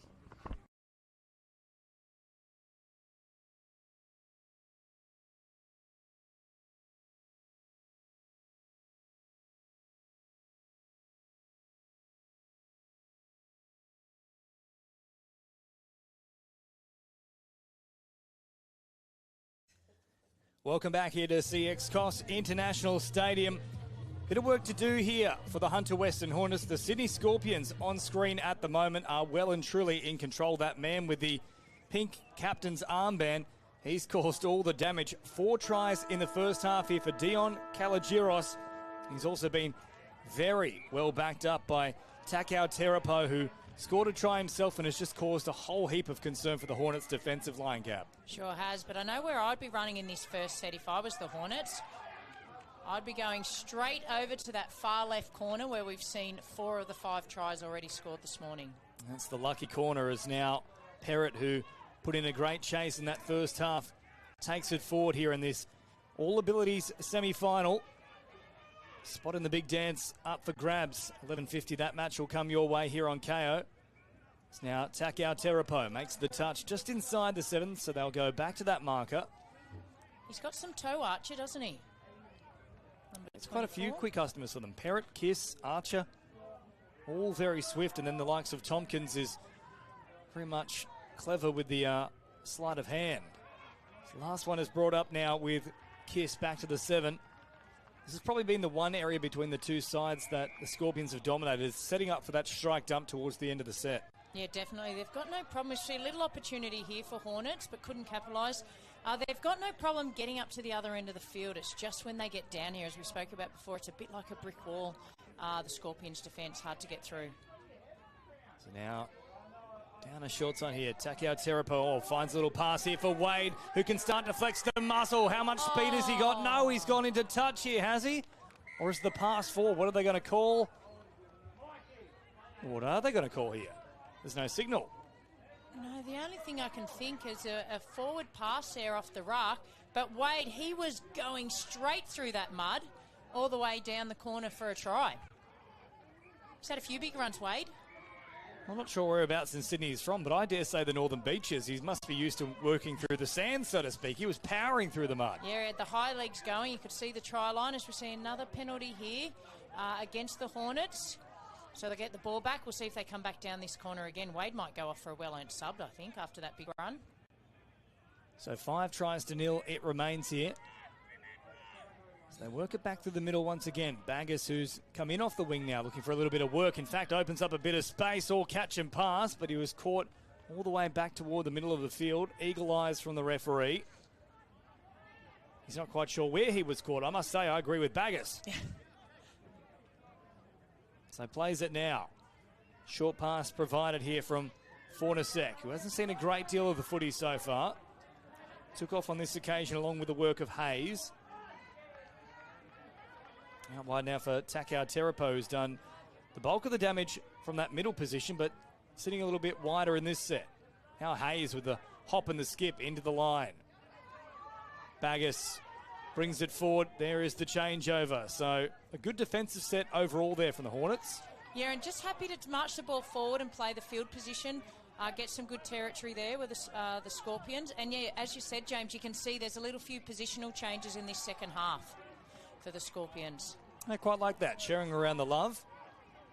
Kalagiros also hasn't been on the field so far in the second half. He is up in the box, though, so I dare say he'll come back for more. Maybe looking for a 5th, potentially 6th try. He's got 4 so far. It's now meters on offer here for the Hornets. Tompkins hops in at acting half. Short pass now for Kiss, who's one of the quickest players in this side. Good touch made through the middle. Hayes was involved. Last one brought up. Now Perrott out on this right-hand side. Tompkins coming with him. Hayes makes another touch there. That's 3 in a row for Hayes. Yeah, well done to Hayes. But again, Hornets, great set. They've gone from their own end of the field all the way up to the 7-metre line of the Scorpions. They'll be trying to push for an error here. Oh, Takao Terapo with the light stepping there. Well, I'll tell you what, if touch football doesn't work out, maybe a career in the circus as a trapeze artist, the way he was dancing down the sideline. Baggis now waiting for it through the middle. Takes it forward. He only knows one way, Baggis. I was going to say, a very brave carry. That was a run of real determination, as now Takao Terapo again picks up good meters.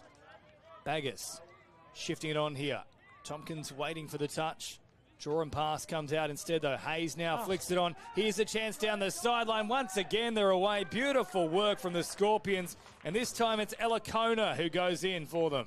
Oh, and there's a lovely celebration too Yeah, they love the little hand slaps at the end there, but Ella Kona, plenty of space out wide, plenty of speed, as we'll see here on the replay in just a moment.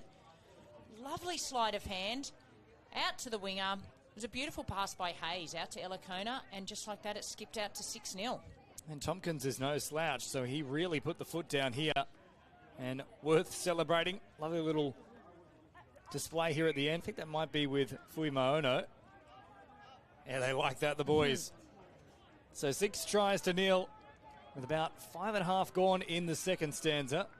They'll come out to this left-hand side. Tompkins, and ended up providing it directly into the arms of the Scorpions.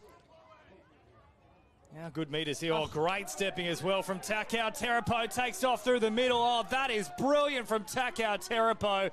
Well, Benji Marshall, eat your heart out, and the Superman dive to finish. There's a highlight moment here in the all-ability semi-final. Yeah, he started the second half out wide, but he came in and thought, I can see a gap there. Let's see what we do. Off the right, round one, off the right again, straight through the gap. Look out, referee, here I come. Full speed, full-length dive, second try to Taku Teriapo. This step here on place quite literally left him clutching at thin air. Brilliant from Takao Terapo. So 7 tries to nil. Well, they're certainly not letting the foot off the gas, are they? No, not surrendering at all. 7-0. As we spoke about, their attack is amazing, but I'm also impressed with their defence. Here goes Tompkins now, looking to find a passage to the line. He was already caught back on that mark, though. Fui Maono got to him. So with about 6.5 gone in this second half, it's a very, very long way back. They pretty much need to score with every possession from this point, the Hornets. Yeah, they do, but there's just no way through at the moment. They're getting their way down the line. They're going to have to try and run around as we see a little opportunity here. Off the right, back off the left. But they're coming across in cover, the Scorpions. So last touch here as Place sends it back to the middle. Dixon. Then linking up with Fraser. Fraser will simply take the touch, and there is the turnover. Yeah, there's no letting up for the Scorpions. They're getting on that ball as fast as they can. And then looks like Baggis again, straight forward, making meters for his team. Now Kalangiros, who has 4 tries in this one. So they come out to this left-hand side. A bit of room to work with. Scooped up again. Baggis only knows one way. That is straight ahead. Back for Kalangiros now. Ambling out towards this right-hand side.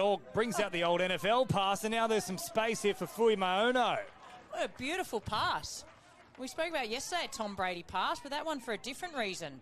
Kalangiros now takes off. He's got space out wide. He's got all the skills. Geez, I would have liked to have seen him just do the old Tom Brady again from the centre of the field. Simply spiral it across directly into the arms. He can do it. We see it on the replay. Out of the right hand, straight to the winger, and Fui Maono nearly had a touchdown. That is some of the joy of the All Abilities fixtures. Unpredictability. He's got all the skills, Kalangiros. He scored 4. He possesses a great dummy, and now he's seen the passing prowess as well.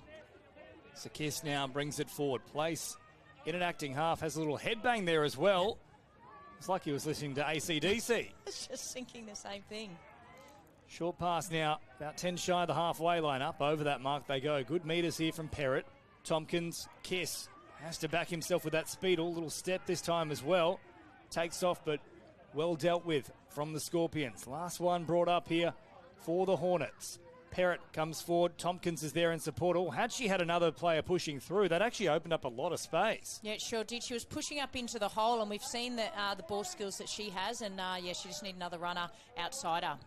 Now Baggis takes off. There's a bit of room to work with once again. Now Fui Maono puts on the afterburners. Tompkins, great coverage, makes the touch.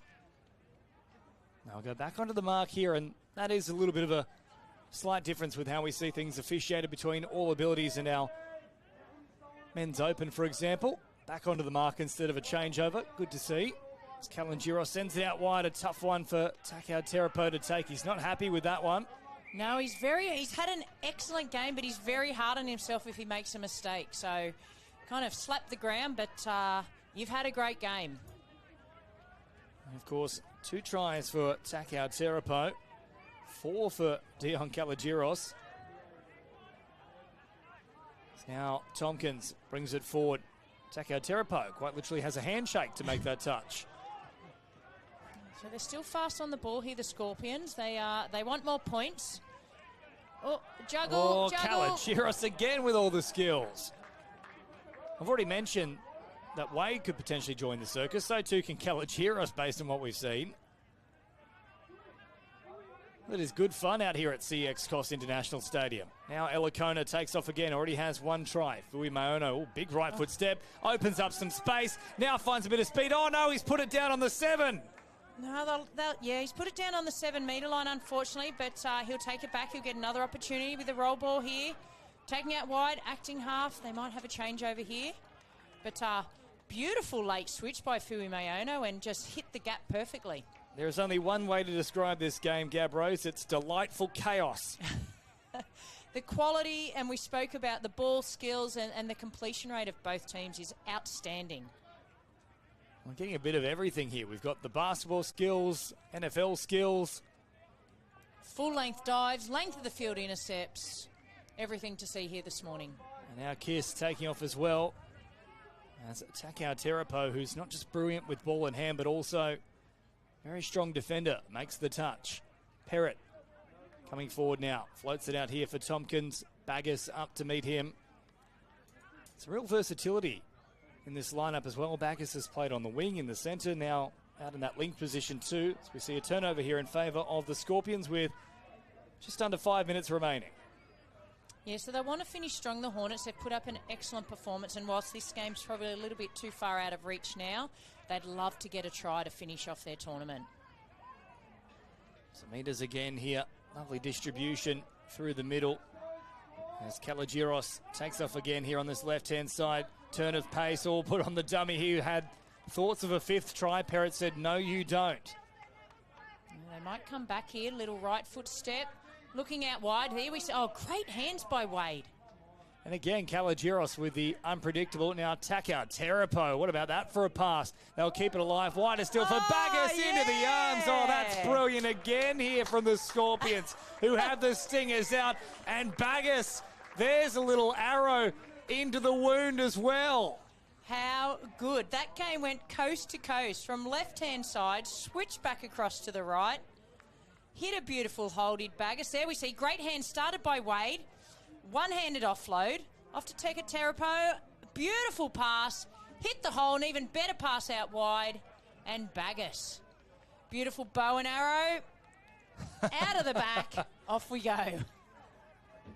There has been some good celebrations in this one too. Obviously, the boys and girls out here, they know they're on the cameras. You wouldn't see a better try than that, James.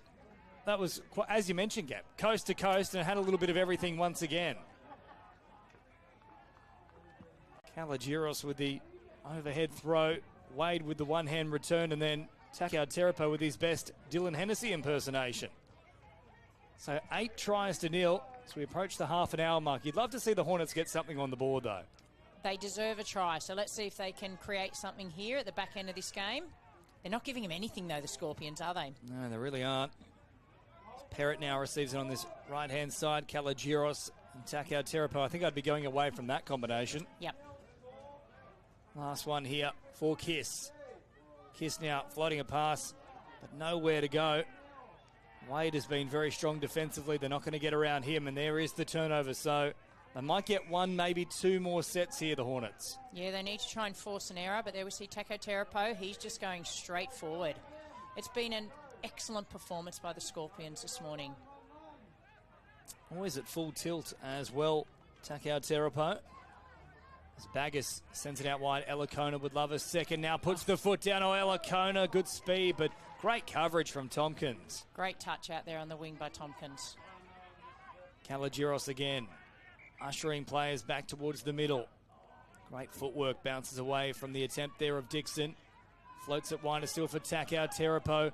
Lovely draw and pass. Now, was that touched in flight? Wade does a good job to stay in the field of play. He's got excellent hands, Wade. Great footwork too. So now Kalagiros takes off again. Oh, there's the mud coming into play. They keep it alive here once again. Takao Terapo has visions of a long pass. Out there for Baggis. It was building again for another classic try. Certainly was. He's got a beautiful pass left to right, does Takao Terapo. Thought he was going to put a little kick in then. Shape to kick. Went for the pass. And why not? Because he's had great success with that for this game. Tell you what, if they come down this end again with about 10 seconds to go, they've already booked their place in the grand final. Let's see something like that. Where is the little chip kick? We've seen everything else. Yep. For those just tuning in, though, of course, there is no kicking in touch football, but one can dream. So now back towards halfway they go. Oh, great meters here from Perrott. Oh, Takao Terapo, you party pooper. He makes the touch. It's about 10 metres into enemy territory. I think Perrott's just had a little word with him too, saying, come off it, let me through. Yeah, something, please. I'm still watching Perrott, just having a chat with him out there. Perrott now straightens up. Dixon. Tompkins. There's about 20 seconds to go here. Can they get something on the board? Perrott back to this right-hand side. Oh, Kalagiros as well. Won't let them in at all. They're not even asking for a mile. They're just asking for the inch. Give it to them. Tompkins, short side raid, hits the deck again. We've got about 5 seconds left. Can they go coast to coast one more time here? Takao Terapo plays it. Kalagiros, will he succumb to the touch? Yes, he will. There's some good sportsmanship at the end. It's all love here on the All Abilities fixture, but the Scorpions, really, we should call them the Harlem Globetrotters. That had everything that game. The Hornets didn't play badly. They had a great completion rate, but they just could not get through the defence of the Scorpions. And then in attack, everything. Cutout passes, NFL passes, length of field intercepts. James, what a great way for this All-Ability semi-final. Okay, great entertainment. You'd have to think as well, coming into the final, Scorpions have got to be the favourites. Yeah, I haven't seen who played in the other semi-final, but they're going to have to be good to beat the Scorpions this afternoon. So full time here in our All-Abilities semi-final. The Scorpions with a dominant display of the Hunter Western Hornets. A whole heap of fun. 8-0 the final score at CX Coffs International Stadium.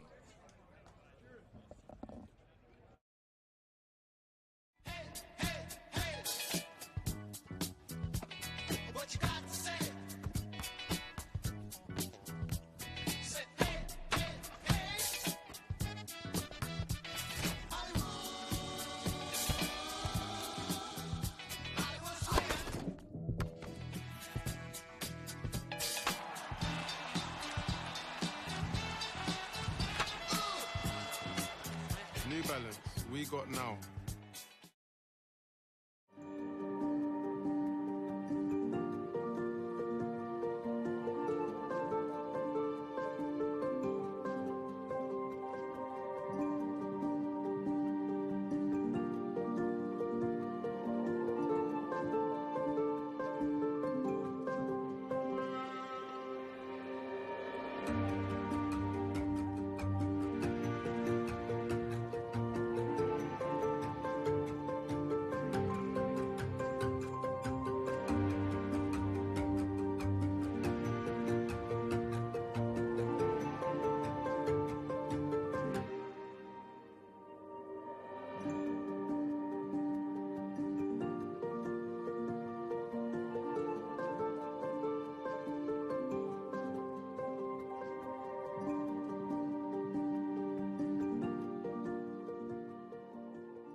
Welcome to Sydney.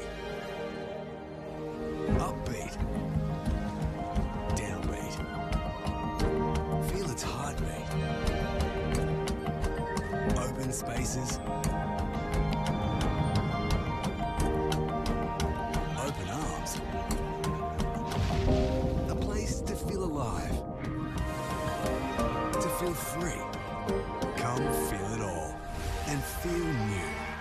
Sports Cover provides affordable, tailored insurance solutions designed to protect your sports and leisure lifestyle. Created by sports people for sports people.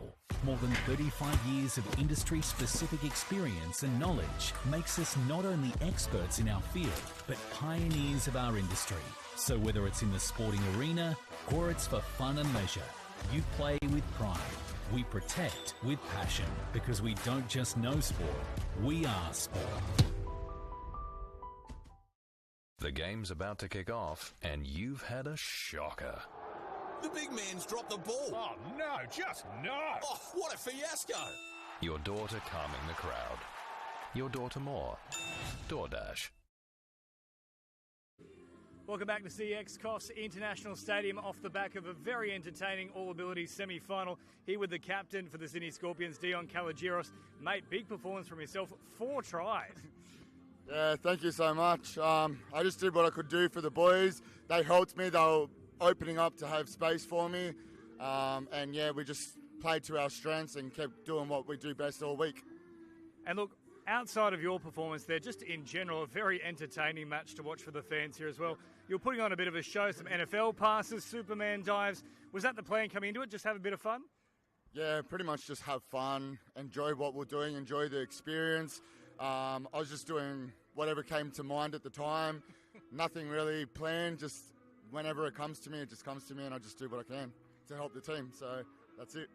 And talk to me about the preparation coming into this tournament. How many training sessions were you able to get through? Myself, I wasn't able to get to too many because back in Sydney, they were a bit far away and I work on the weekends. But the boys had a few training sessions, and from what I heard, they were all stepping up. We even had a couple of new boys that are still in school and stuff, and they just came in, and it was like they've played every year, but this year is actually their first year playing, so credit to them, and yeah, credit to the whole team. We all did really well. I'd also like to thank my coach, Greg Brown. I'd also like to thank Loie for coming in and helping us from the Scorpions, and T for coming in today, and the other boys that came in and helped when they couldn't get to the games to help us as well. Well, Dion, you've done a wonderful job here to reach the grand final. Best of luck in it, and we really do have our fingers crossed for you. All right, thank you so much. I'd also like to thank everyone back at home supporting us, watching the live, and yeah, hopefully we go all the way. I'd also like to say hi to all my family, especially my niece Poppy. Hi Poppy. And the rest of my family, mum, dad, my sisters, brother-in-law, everybody, my cousins, everyone. Thank you for so much for all the support you've given me throughout the week. So yeah, thank you, and thank you so much, and hopefully we go all the way and get the grand final done. It's a long list. I don't need a job anymore. Dion, well said. Thank you very much, mate. Thank you so much. Have a good day. Thanks. And it will be Cody Green to get us underway for the Cobras. That was a good one. That was a great one. Sorry, that's my bad already. Kongu for the Cyclones. The uniforms here extremely similar. It's tough for us up here. Not sure how the players are going to handle it. Little tap on back inside. Kongu can't get his hands on that one. One or two, but yeah, just happy to be in the finals. That's really why we get those finals footy. Excellent. Well, oh, look at that. Talis Stanhope. Quick ball, long ball this time out to the wing. They line up. Could have hit the link short. Went for the long ball out to the width. Edwards picks it up for Townsend. Townsend goes for the line. The middle defender hadn't pulled wide enough. So Townsend Patton for sure. Tricked the defence into thinking, oh, they're just doing another passive, and then all of a sudden short ball comes. Hole opens up. As we see our mate Corey Russell go across. He's pumped. Down goes quick roll ball. Bart's off to the left. They break to the right. Didn't need to pass that one. That's just, yeah, another opportunity for something to go wrong. He's over the, he was in for all money. Long bomb to the right. Cover defence comes across, but well done. Joel Crapiri, I quite like it. I think it's a sharp outfit, but as you say, comes with its challenges in. Oi! Geez, that is Go-Go Gadget arms. Didn't look like anything was on there. 7 metres out. Into half goes Sean Hooper. Bart's out to Hooper. Hooper on the fade out. Goes across the line. Touch wasn't made. Hooper bounces out of that one. Cyclones back now. Christian Kongu finds a man in space. The referee said in time. Connor Rolfe there. Back to Moffat. Back to Rolfe. Moffat from half. Breaks to the left side. Goes short. Beautiful hole running. There's Edwards. Kongu on the sweep play. That's Searle diving over. So back to the Cyclones we go. Searle across the line. Hooper took the dummy. They need to find someone in space. Kongu. The big dive back inside into open territory. Firstly, the National Touch League currently being played will continue unaffected as planned. We are monitoring the situation and will assess... Nice play here. We hear the announcement, a little tap on, 6 more. They don't need it. Seamus Edwards, he's worked tirelessly for the Cyclones. They're taking up too much time here. Bart's to Green. Green brings it back, goes long, hits the winger. Back live at the championships here from a sunny Coffs Harbour on day 3, finals day, into quarterfinal action now of the Mixed Open. Local derby here between the Sydney Scorpions and Sydney Mets. Scott McAllister and Adam Pride in commentary for this one. Love mixed open touch footy, and big match here to see who's going to progress through to the semi-finals later on today. 100%, lots of tries, lots of skill will be on show in this one. Mets in the predominantly navy strip, running left to right. The Scorps defending their line in the green for this first set. Here are the Mets now. Players running through holes out the back, and they've scored on the first set. Here the Sydney Mets. We said there's going to be plenty of tries, and we see one here straight away from the tap-off. Yeah, nice play here from the Mets. They bring it towards the close edge. Little quarterback play, and you see lots of width. Great little long ball around the back. It was well orchestrated there from the Mets. Edwards just ripped that pass back, and there was lots of space there for Jimenez to score the try. Yeah, the Mets finishing 4th in Pool B. The Scorps first in Pool A, and they've hit them straight back. 2 tries here in the first 2 possessions of the game. Scorpions level us back up. Yeah, a little open side play here from the Scorps. They released that little early 2-step, 2 middles in the touch, so just change of time. A little bit too easy in the end there for the Scorpions. Josh Turner, the man crossing over in the middle. And it'll be tricky. You can see one of the defenders just probably a step or 2 behind where the line is, starting to get quite chopped up around the touch line as we see the Mets now from the restart. Oh, slipping in a heavy fall down on the deck as well. Ryan Field, he does pop back up to his feet now. Mets again, skipping, looping, ball over the top, tough one to take. A good defensive read there from the Scorps. Once again, created space. So on that right to left edge, bit of room there for the Mets. Wouldn't be surprised if they go back there. Mixed touch, Scotty. Lots of tactics involved in this game. Maximum of 3 males on the field at each time. So both these coaches very experienced, almost legends in the mixed game. You would say Christian Frost from the Scorpions and Manu Wakely from the Mets, as the Scorps now get a repeat set.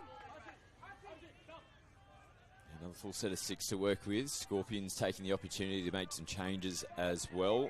Brad Gibson comes onto the field out in the left flank position. You can see him hovering around in the middle of the park at the moment. Scorpions looking for the Mets to bite. Play on's the call at the moment. They attack, release, space to work with out on the right. Nice slide defense though from the Mets. They did well, little quarterback play in the middle from the Scorps. Mets stuffing that out. They're really testing the referees with moving forward at the moment, the Mets.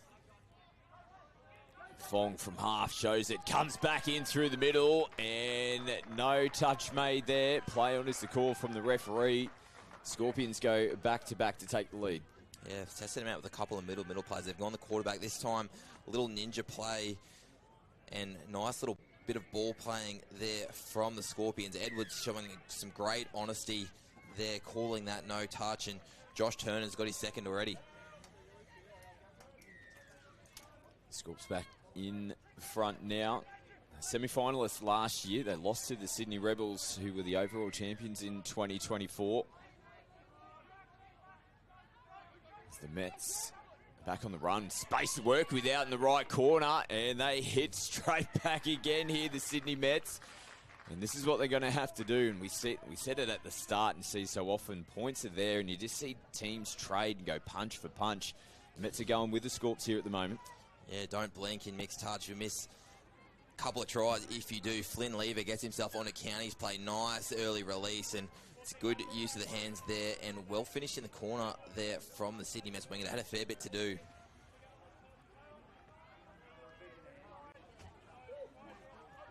So 2 tries each here in the quarterfinal of the Mixed Open. Scorpions back on the run. It looked like it slipped out of the hands as they were coming into the line there from Gibson.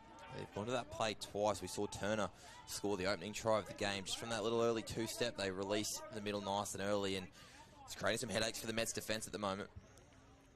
Other quarterfinals in the mixed open division. We got the defending champs of Rebels taking on the Sunshine Coast Pineapples, Hunter Western Hornets and North Queensland Cyclones, South Queensland Sharks and Coolum Bluefins. In a little bit of trouble again here, but big covering defence and a big touch in the middle. Yeah, Devontae George on his bike there, big diving touch to stop that try. Hornets now Mets. Coming up out of the line, nice footwork and a beautiful ball back on the inside. Good bit of patience here from the Scorps. They get a middle leg dump, and you'll see the link defender from the Sydney Mets just get caught behind the play. I thought they missed an opportunity not going there straight away, but in the end, the step back, they actually got back into his space anyway. So well orchestrated play there from the Scorps. Some sharp feet there from the Sydney Scorpions middle. That's Mason McDonald.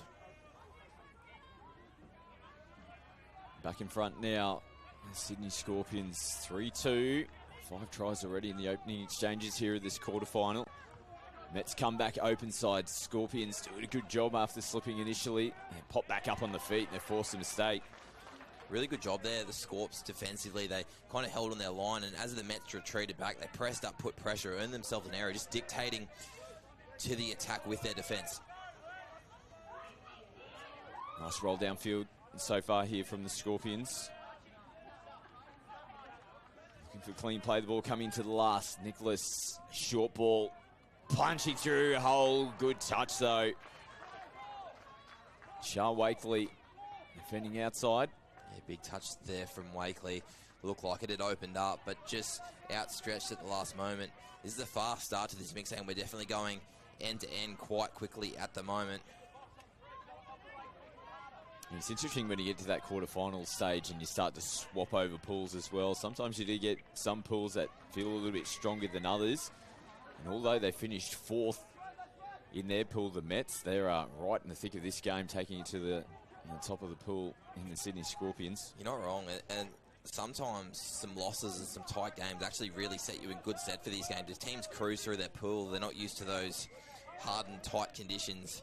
Can really be a shock. 1v4 games can be very nerve-wracking at times, particularly when you're the favourite. Yeah, Sydney Scorpions coming into this undefeated.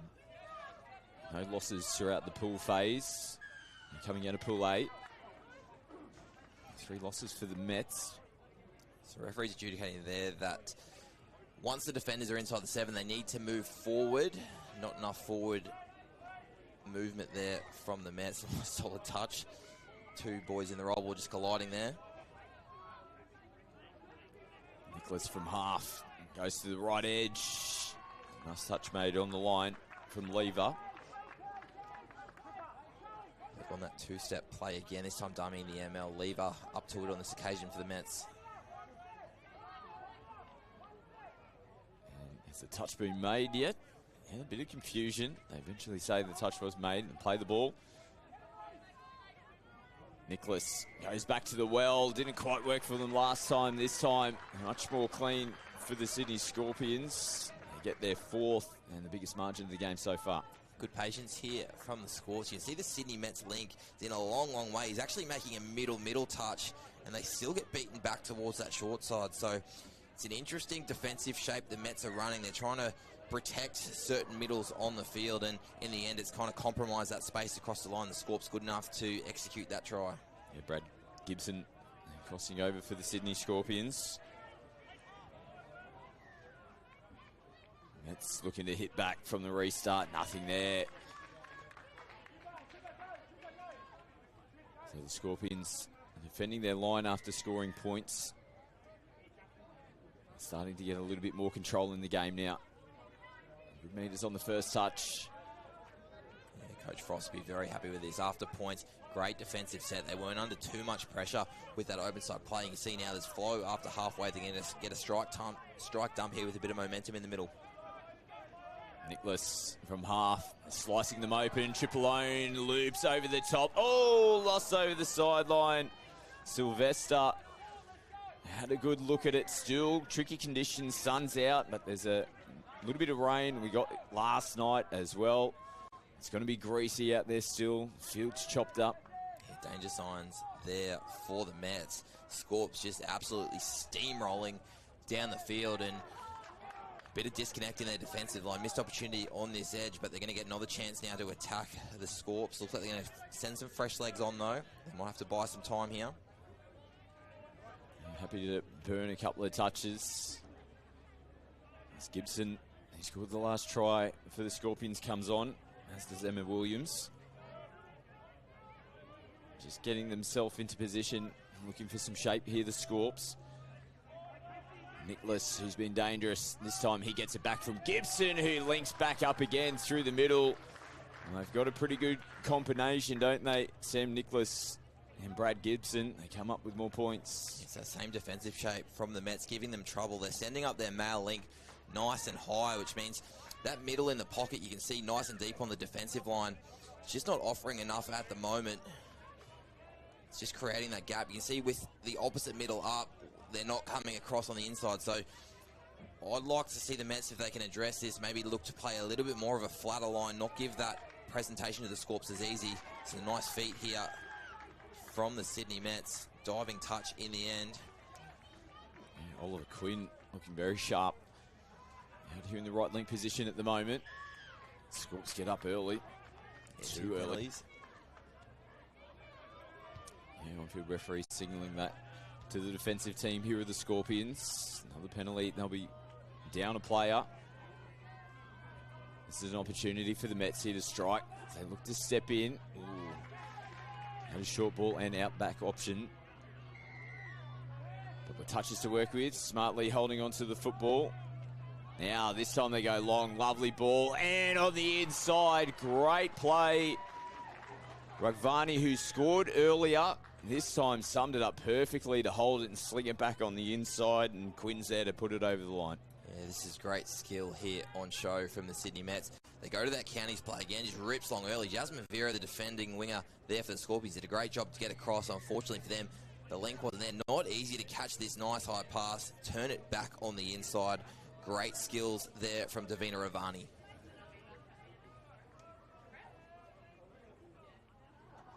Just keeps him in the game as well. 2-try margin now. They need a defensive stop. Oh, and just running out of room in the end. Sylvester, this time taking it cleanly. It's over the sideline. Ravani did a good job again there. She used the sideline well.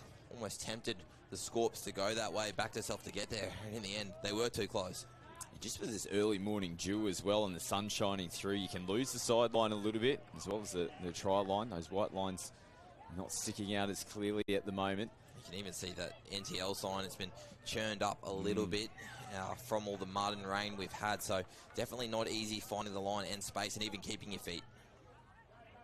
Yeah, we made mention of it yesterday with all the rain. You'll see on your shots now as they make their way to get some changes here. The Scorpions, the sub box on this side is mud from 10-metre line to 10-metre line. They've got a nice little batting out the back, but we saw these two teams at the toss actually swap sides, so it's a genuine tactic for whoever wins the toss. Send the other team over to the mud.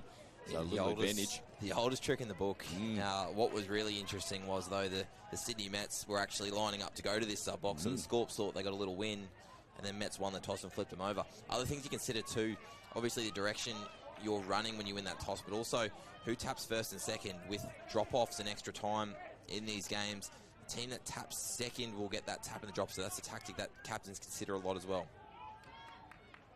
Mets are throwing the footy around. Ball hits grass on the last touch. Second touch here for the Scorps. They're already at the box. On the halfway line they go on the third. Good punch out from McDonald, who releases. Space to work with. Speed coming back at them. No touch made. The Scorpions just running. Nice transition. Those changes coming onto the field. Open up for them down the right and a little one-on-one. Just opened up there, Archie to boot. You can see the link again from the Mets. Just caught so far in the roll ball. They're well over the 50, well over the halfway in terms of that middle of the field. And it was just too much room, too much work to do, and too much speed there for Tabut scoring in the corner.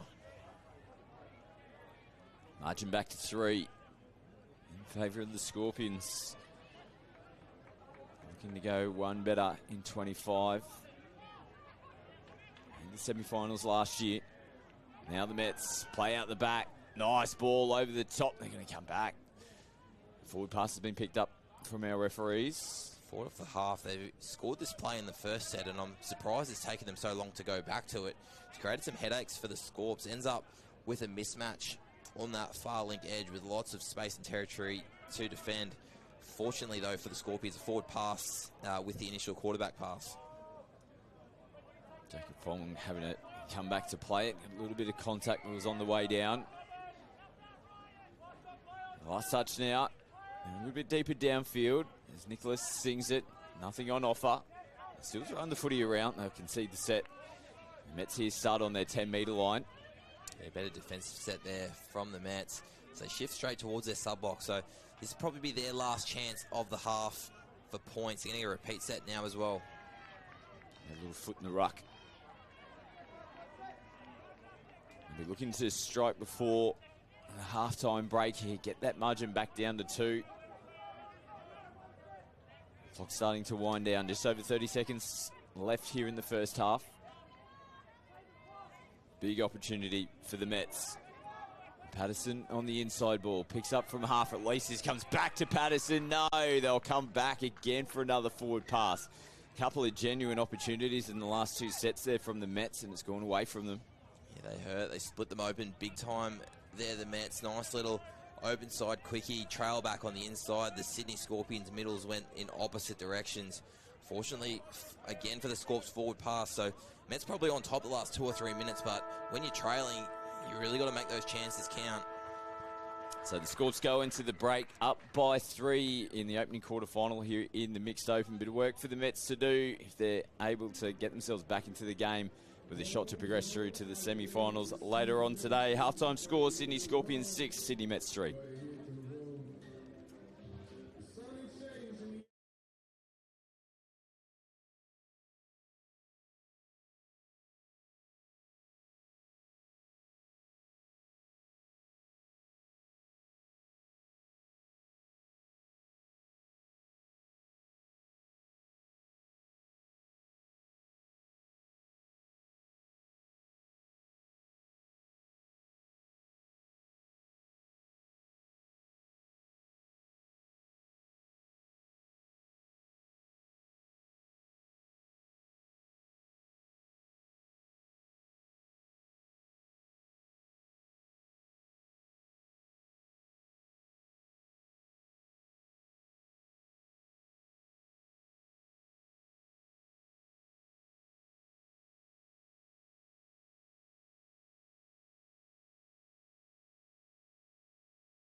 Teams heading back out to the field for the second half here in the quarterfinal in the mixed open division. Sydney Scorpions coming into this quarterfinal undefeated, and they're up by 3 tries over the Sydney Mets.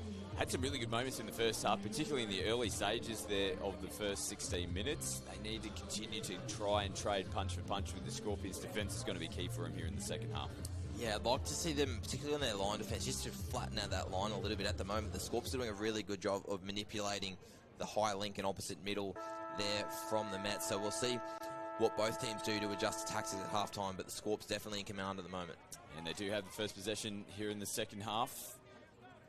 Turner, who was so good for them in the first, got 2 tries, and there's been no touch made. Perfect start to the second half here for the Scorpions. First team to score.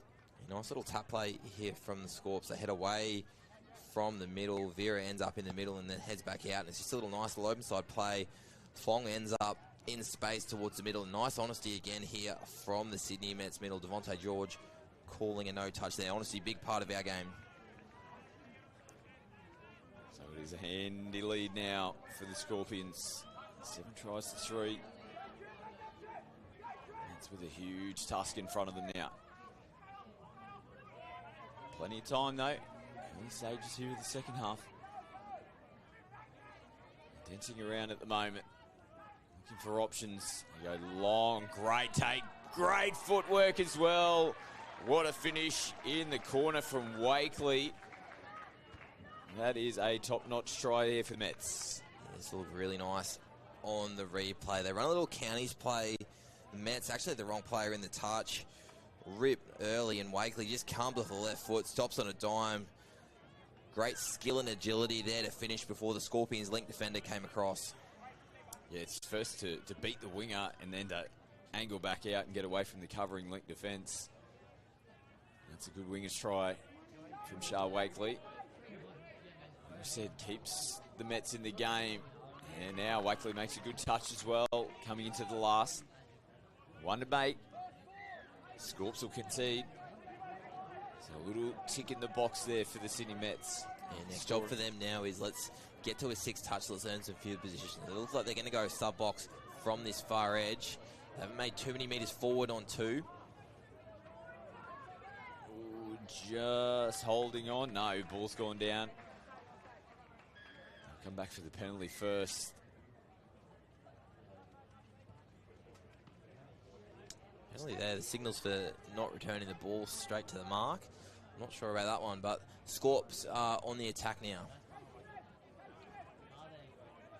The big defensive set needed here for the Mets. Wisely just popping up out of the line. Scorps didn't want it on that play. Just manipulating players here. The Scorps have sent their female link around to the far edge just to open up that space for that play, and it pays dividends for them. You mentioned they're picking on that high link, that space between the high link and the saver middle, and they've got it again. Just a little punish, step back early. Too much space between those 2 players, and it was a nice try again for these Scorpions. Casey Shelley, the try scorer. Intel is Casey's just been added to the New South Wales Mixed Open team. A few changes in their men's and mixed open teams, giving Casey that opportunity. So he'll be keen to prove some form before Origin in a couple of weeks' time. Nothing there for the Mets. As Horatio Edwards will come back and play it on the 7-metre line. Now link ball, but good read in defence there from the Scorps. A good connection there between Tabut and Vera on that far edge. They'll come towards their sub-box now as well, the Scorps. Popping up out of the line was Edwards. Nice little ball. Good flow here from the Scorpions. Coming into the back end of the set now. Nicholas takes it right to the line. Make contact before the pass was thrown.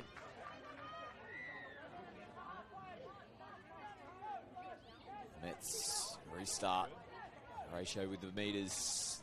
This is a better start. Second touch, third. They'll roll over the halfway line. Yeah, good spot here to attack. They've looked very mainly middle out of their drive. Looks like they might be sending a sweeper. No, back to the middle platform. Now looping ball, a little bit of space and looking to go back on the inside, looking for the repeat set. Thrown into the Scorpions' defence. Just looking to go around them a little bit at the moment. The Mets wouldn't mind their attack if they straighten up a little bit, try and go through the line to start with. The Scorpions down their sideline. That's a good play. Pick up those extra couple of metres. Hannah Stacey avoiding that defensive pressure in the middle. Dancing around again, just picking up another 10 or 15 metres. Put the brakes on momentarily now. Gibson. Nicholas from half. Goes away from Gibson. Loops it in behind the defence of the Mets. Another quality try here for the Scorpions. This is going to look real nice on the replay. Numbers were actually pretty good here from the Mets. They kind of diffused the momentum with a middle drive. Strong touch from the link. Actually stepped back into numbers and just floats the ball into space. Great finish there from the Scorpions. See, McDonald just finds himself in space and scores to try nicely. Up by 5 now, the Scorpions. Great touch. Jasmine Vera defending, and that's a nice little switchback play. And Oliver Quinn, who scored in the first half, picks up another meat pie here in the second. Yeah, nice play from Quinn, not giving up on the play. It was a nice strike from Vera, touch 4, static 5th touch. They just pick up from half short side and just a little bit of disconnect there from the Scorpions. Turner just missing his assignment back on the inside, and a little bit of an easy one there for the Mets.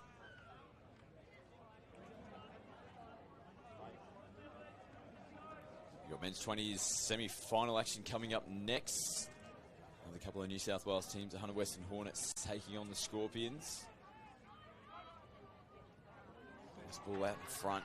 And we'll come back for the forward pass. Definitely getting into the crunch point of the competition now. Quarterfinals, semi-finals. Big day of finals action in day 3 of the championships. The sun is shining, which is the best news of all. Still tricky conditions for these teams to work with today on day 3. Mets rolling downfield nicely here, coming into the last. Edwards picks up, just flings it across, ball in one hand. Nice little change up there from the Mets. They came to this far edge, centre sweeper on the link. Dummied that player, came back towards the green. Bit of space through the middle, but Scorps did a good job, didn't panic, just slid into space and diffused that situation. So 9-5, still time here for the Mets, but they need to probably be clinical and on point here if they're going to be a chance to get back into it. And it's a good start for them. I was just going to make mention, defence needs to be absolutely on top here for the Mets. They almost can't afford to let in any more tries with the Scorpions attack. But getting the footy down this end of the field is going to be important for them as well. Edwards dances, plays it, receives it back. Ball out front. Turn it over. Chance missed there from the Mets. Yeah, good read there from Adelaide Sylvester. She held some space on the inside, slid out with the pass. Great read from Sylvester.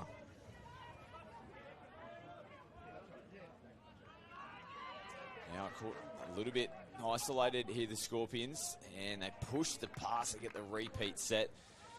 Those ones hurt because they did such a great job in the lead up there, the Mets, and it was probably a pass that shouldn't have been thrown.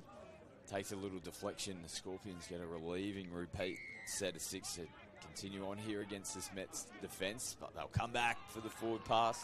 The forward pass in the ruck. It's one of those ones, as a middle, you're just getting up to make a touch. You've done all the hard work. I don't think there was any intention at all from Edwards to have a hand on that ball, and unfortunately for the Mets it was a repeat set, but luckily for them, forward pass, so chance to attack them out of the box. They went to that middle link platform last time. We'll see if they go back there.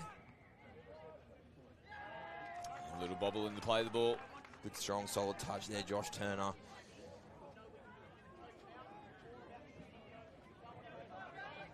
Scorps start their set on the 10-metre line.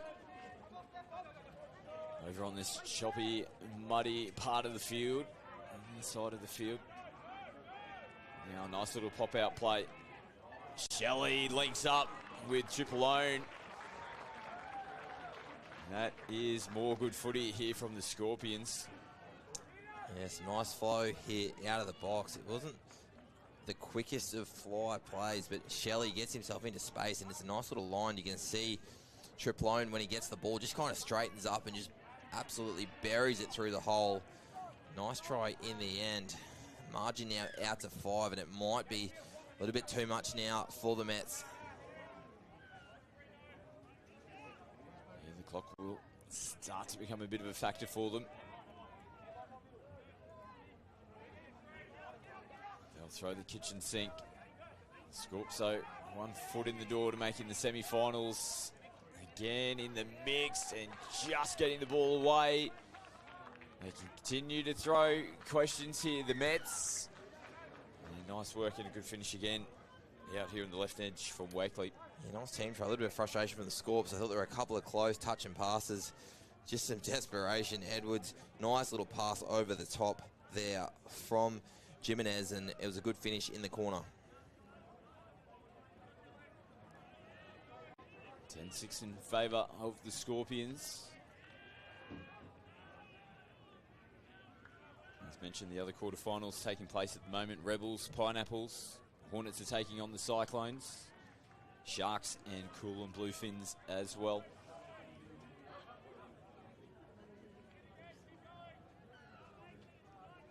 And a penalty given away from the Mets. Lazy not moving forward off the line.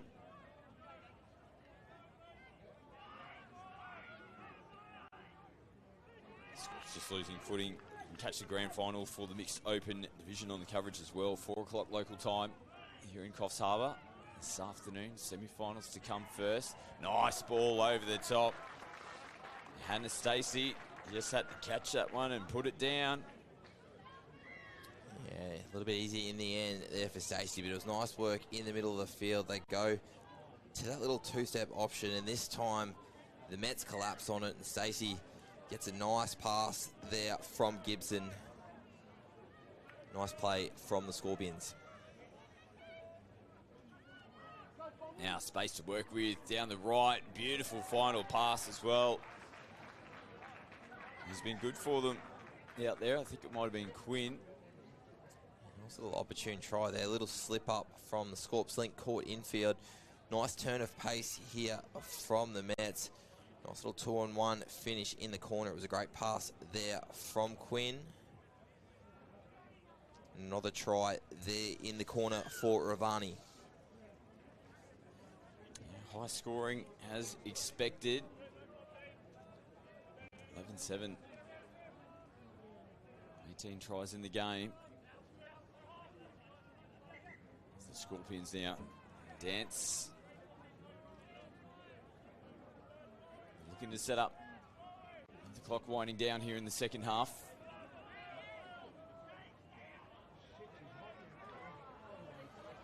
Tripolone receives it back. Plays it 10 metres out of the line.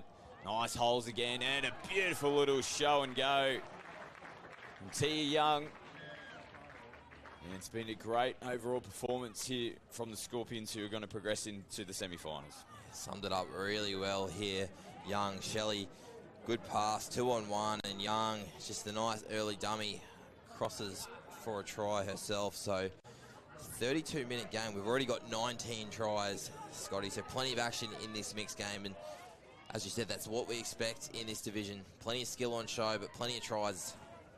And out of the 12 that the Scorpions have scored, they've shared it amongst the team as well. You know, it's been a great team performance from them. We've seen tries in the link, out wide through the middle. Great attacking team, and one to watch again in this year's competition. As the Mets go a little fancy. Nice feet there from Edwards. Created the slip over. Couldn't execute the 2-on-1 at the end though, the Mets. So the Scorps now head towards their box. 2 minutes on the clock. They probably have 2 sets each unless there's some repeats here to finish. Young picks up good meters. Now just pick up and go. Gas. Nice recovery though. To hold with the man and come back and make the touch as the pass has been thrown. Yeah, nice little movement of drive. Good game management there from the Scorps. Turner just picked up and gassed towards the in goal, but good cover in the end from the Mets. And another little mistake around that transition. Hooking penalty. You can get caught up when you're on your way out to the box there. You see a few hooking penalties be given in those instances. It's almost like they're trying to prop themselves up as they're angling across field to make it into the box. It can be hard. Sometimes you're just trying to get stability when Two bodies are coming together, a bit of speed. Turner off the right foot. Oh, can't be held on to. They're going to come back for a forward pass anyway. Play we haven't seen the Scorpions run. They go middle, and it's almost acting half passes, gets around straight away, and what it does, it creates. Turner gets a mismatch, one-on-one, can use his right foot, get to space, as Mets try a little sneak down the sideline. Good awareness to keep this alive. They've got some good flow. Now pick up again, taking it right to the line, squeezing ball out. They'll come back in field. Big Gallant in defeat, the Mets. They took it to the Scorps in the early stages of the game. But once they started to extend the lead out to 2, 3, 4, they just haven't been able to claw their way back.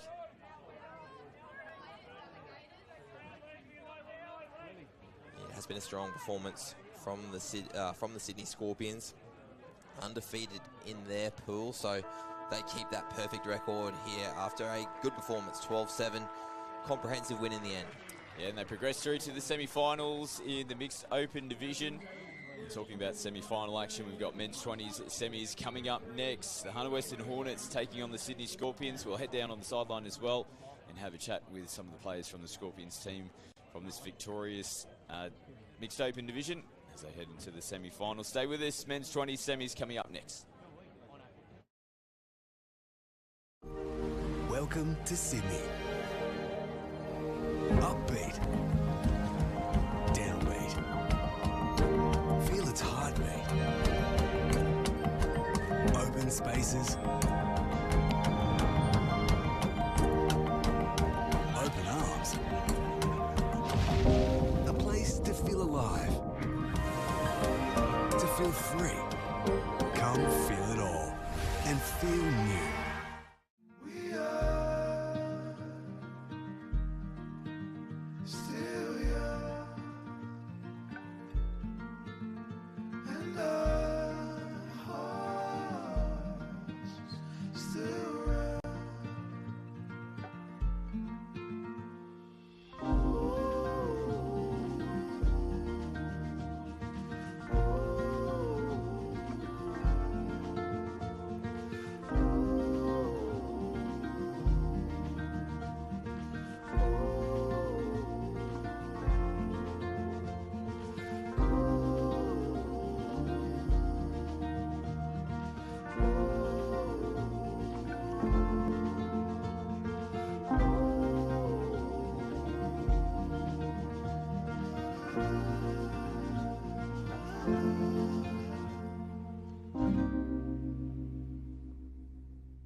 Ginigay New Jarwin.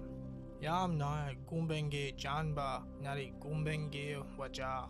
Yam Naya Matt Flanders. Nanyundi Badamaran Gumbengia. Aboriginal people all across Australia are the ancestors that have walked this land for thousands of years. For those thousands and thousands of years, they have looked after everything we see around us. The plants, the animals, the people, and the land. We pay our respect to everything around us so that they look after us and no harm or bad spirits come to us. We also acknowledge and recognise the future generations of people coming through to help look after this beautiful country that we walk on today. Down here on field with the captain of the Scorpions mixed open team, Emma Williams. Great performance in the quarterfinals. You're off to the semis. Yeah, we're really happy with that. This group's been really special. We've been working at this for a really long time, so we enjoyed that coming together the way that it did. And we're looking forward to the next semi. Mets threw it at you in the first stage, in the early stages of that, but you must be happy just to withstand that grind and then put a few tries on towards the back end. Yeah, we just know what we can do, and so we just held calm, I guess, in that stage and believe in what we've done to get to this point. So that trust, I think, paid dividends just then. How are you finding the conditions? It's been tricky over the last couple of days. A lot of rain out here. We've got the sun shining today, but still a little bit tricky to work with out there at the moment. Yeah, I think people watching this might not see what it was like yesterday and last night. We've got this saying that conditions don't matter, so we just play in whatever happens, and really grateful that it's still going ahead. We have the chance to do this anyway, so yeah, made the semi-finals last year, looking to go one better this time around, but the team's looking good. Yeah, like I said before, we've been doing this and working at the same thing for a long time, so now we dead set know we can do it. We're just looking forward to actually executing that and, yeah, having some fun. Well, congratulations. Good win in the quarterfinals. All the best for the semis. Thanks, Scott. No worries. Welcome to Sydney. Upbeat. Downbeat. Feel its heartbeat. Open spaces.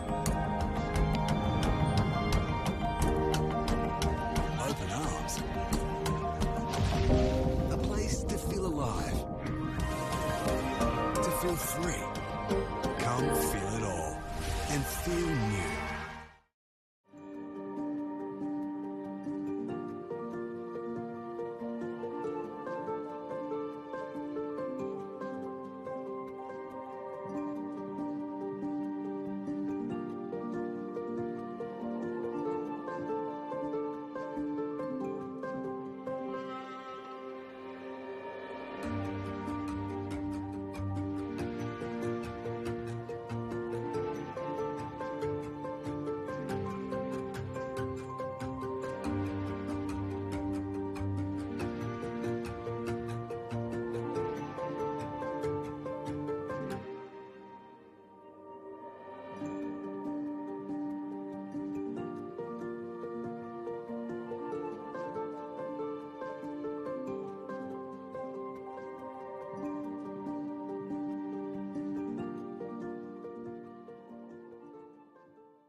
Welcome to Sydney.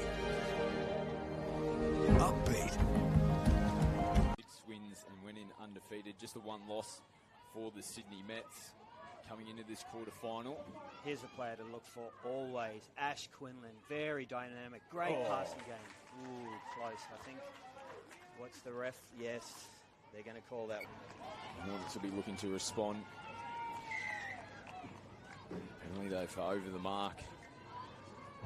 Yeah, Hornets not going to be happy about that one. It gives Mets a good advantage early in the game.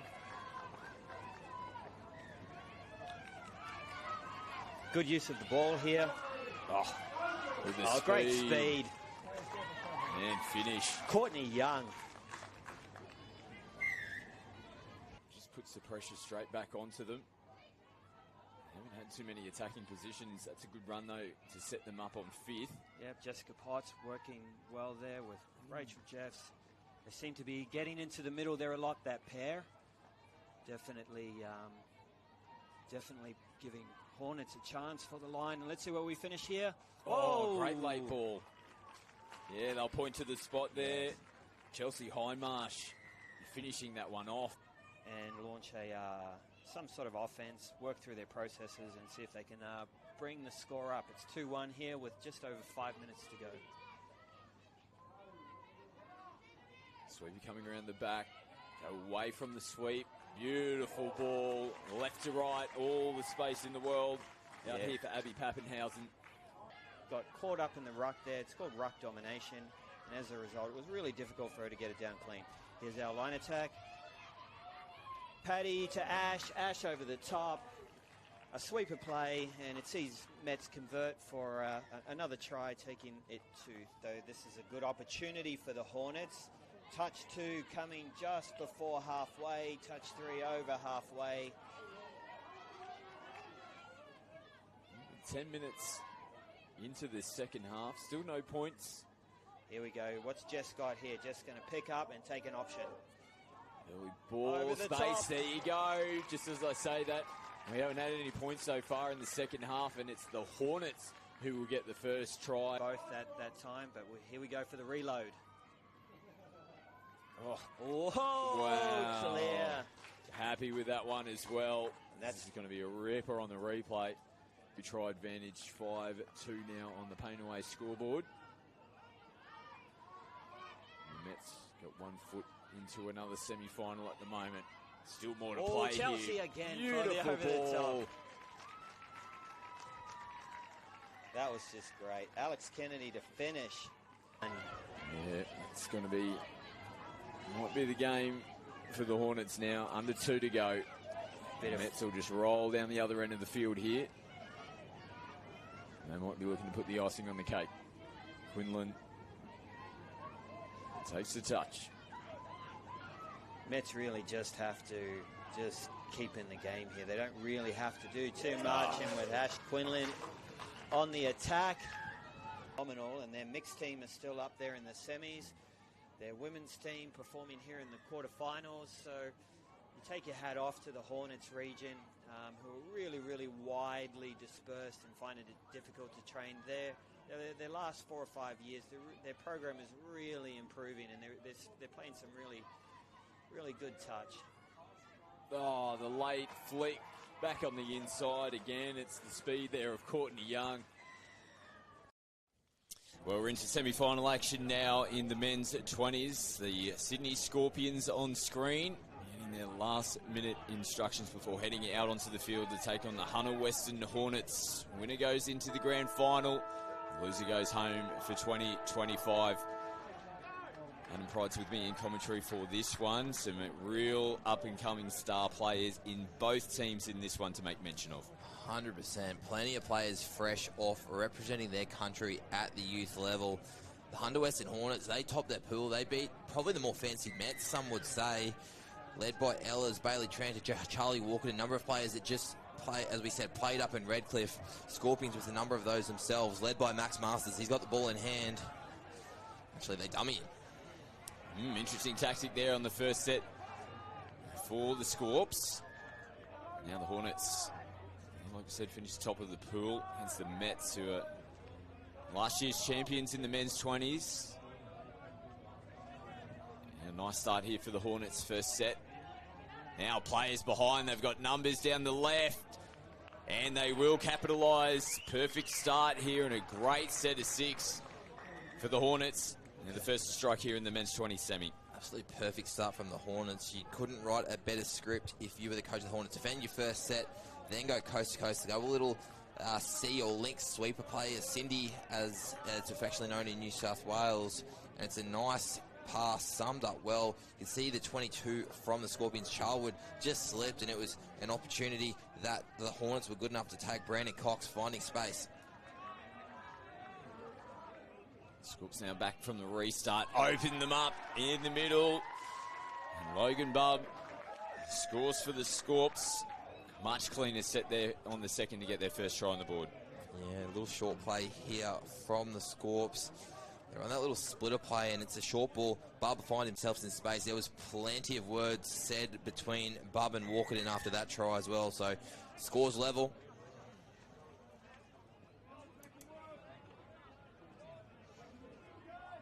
Hornets from the restart. Like we mentioned in the mix, you can get plenty of tries scored in men's 20s as well. I think we'll see a few points in this one. The attacking weapons both teams have. And a little second effort there. Almost got there, burrowing towards the line. That was Travis Jackson working off Tamana Ellers. Here's Ellers. He'll take it, step back in, has a look, 4-on-3, space on the outside again. Brody White has gone over for another try. The 2 opening tries for the Hornets here, both scored by Brody White.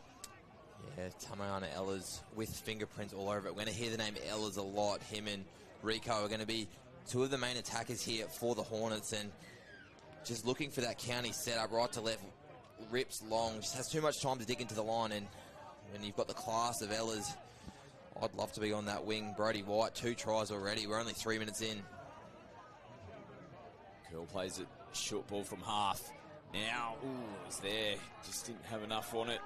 Out in front of Hickson. Yeah, ML play there for the Scorps. Definitely the right opportunity, didn't execute, so forward pass is the call. Playing through the middle here, the Hornets, I should say. Opening up there for them, second touch. Found some good space to work through, Brandon Cox. He's found space a couple of times. Had his hands all over that first try and just eyes up, identified some meters. Danger again here as they come back right to left. Ooh, they choose to go short this time around. Still probably not a bad option, although the long ball's been working for them, just to almost precondition that defence to look for that short ball. And know that we're not just going to go long every time. 100% Masters on the sweep there, finding some space. You're 100% right there, Scotty. Those links from the Scorpions definitely going to be aware of that short ball, which is going to open up space. And coming into the last, not bad roll from the Scorpions, and a good touch made in the end on Nash Ritchie. Yeah, Medved at acting half. He's the 13, has a really nice left to right pass, so you'll see Scorpions a lot of times put the ball on the left edge of the field to open up that pass. Again, nice lead-up work. Ella's picks it up and recovered well in the end. Pace of the game's pretty impressive so far. This feels like a men's open match at the moment. It's quick, the coast to coast. Hornets, they're dropping like 10 pins to... It's almost like they were synchronised dancing there. Both the boys fell over at the same time. Still slippery conditions out there, but you're right, Scotty. It's a fast-paced start from both teams. Hornets really applying some pressure in their midfield at the moment, though. They're able to stagger. And the Scorps there coming into the last, the back end of that set. Won't able to punch much further downfield than that. As the Hornets regain possession. This is where they've been impressive so far, the Hornets. They've had those replacement players coming onto the field. They push it through their hands. Solid contact. He was able to control that potentially and not come in so heavy. It looked like he had caught Cox standing upright. Maybe been able to stifle them down, but just too much in it. And Cox gets back into it and gets across the stripe to score here for the Hornets. They make them pay. Nice little outball play. We've mentioned Cox has found space a couple of times, and this time he gets himself a try. They just dummy the little quickie play and just a little mismatch on the outside. You probably want your winger striking in that situation, but it came from the repeat set for Masters. You mentioned, Scotty, that you're right, he was caught upright and it was a touch. I like the idea Masters had there. He was trying to buy his team a bit of time, try to stop that flow, but just a little bit too much mustard on it on that occasion. Hornets up by 2. Scorps go long. Beautiful left to right out of the hands. Throwing that from about the midfield. And that is a quality try for the Scorpions. They hit back. Yeah, I mentioned this before. Medved, really strong left to right pass, and they get him on that splitter play and just digs into the line, grips and rips. Not much the defence can do there. I wouldn't be surprised if I'm in the Scorpions camp. We keep trying to find Medved on that left to right. Back down to 1. Penalty. Oh, yes, no call, I think. It's a signal from referee Hamstra. Smarnella's so dangerous down this end. Repeat set. Yeah, better wing defence there from McElwraith from the Scorpions, striking in on that little bounce play. Ellis comes back to Jackson. They look short side. Jackson takes them on. Touch has been made. Good touch on the inside. Charwood high at link, but Scorpions there on the inside. They go the sweep option this time around and slinging there Charlie Walkerton. Got nice and low and slid across the line before the Scorps defence had come across. Yeah, we saw earlier Bub scored a try for the Scorps right next to Walkerton. Had a few words to him. Walkerton, I'll be shocked if he doesn't say something back, because they're one each, those boys, letting a try in that space. Yeah, let's take a look. That's a quality finish. He is on his toes after that one. Hornets up by 2. Men's 20s semi-final. They go long and out to space, and a perfect line run from Lucas Hickson. Scorps continue to throw punches here. Great team try here from the Scorps. Team try is Max Masters, the one that gets himself at right link, throws a nice pass of this ML play, but you see the lines off the ball. The splitter from the Scorpions gets wide, hits a hole, the link hits a nice hole, and it ends up opening up on the outside. Great ball from Masters, great finish there from Hickson in the corner.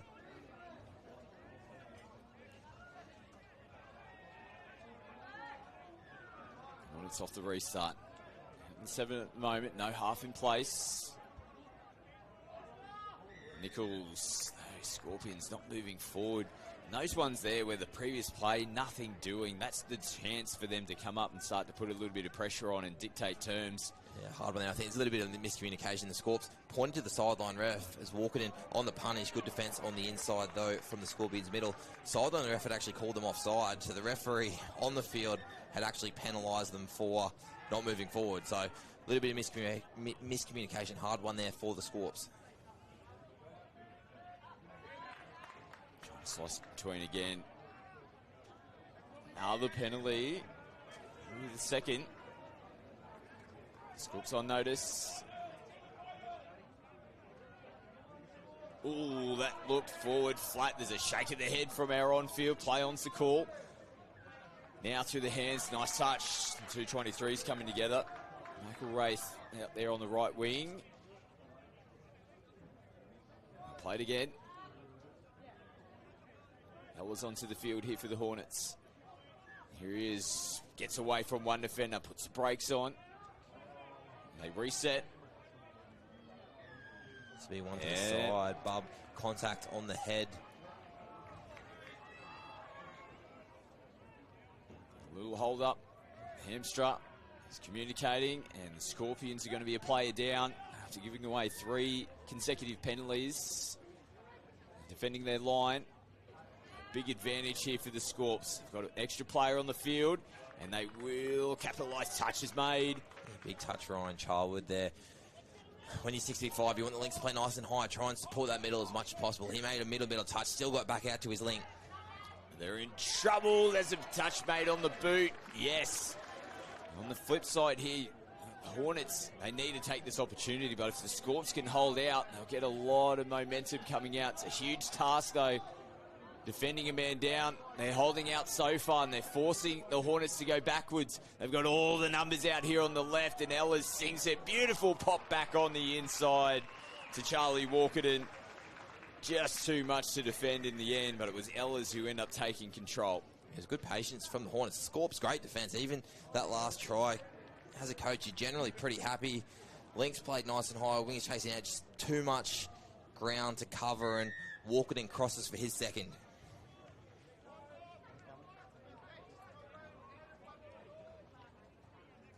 Back in front by 2. Now the Hornets. Still a bit of time to go here in the first half. They go the split play to Medvedev. Little kick out off the right foot. Yeah, Rico Ellis, nice touch there on the inside. Finish it off. And they'll get marched, I think, potentially. No, just a little stern warning. Just that little deliberate throwing it over the sideline. Just gives them that half a chance to get their defensive line set. Now they go away. They're going to come back. Look clunky. They're really up and about in the Scorps box. You can see it on the screen at the moment.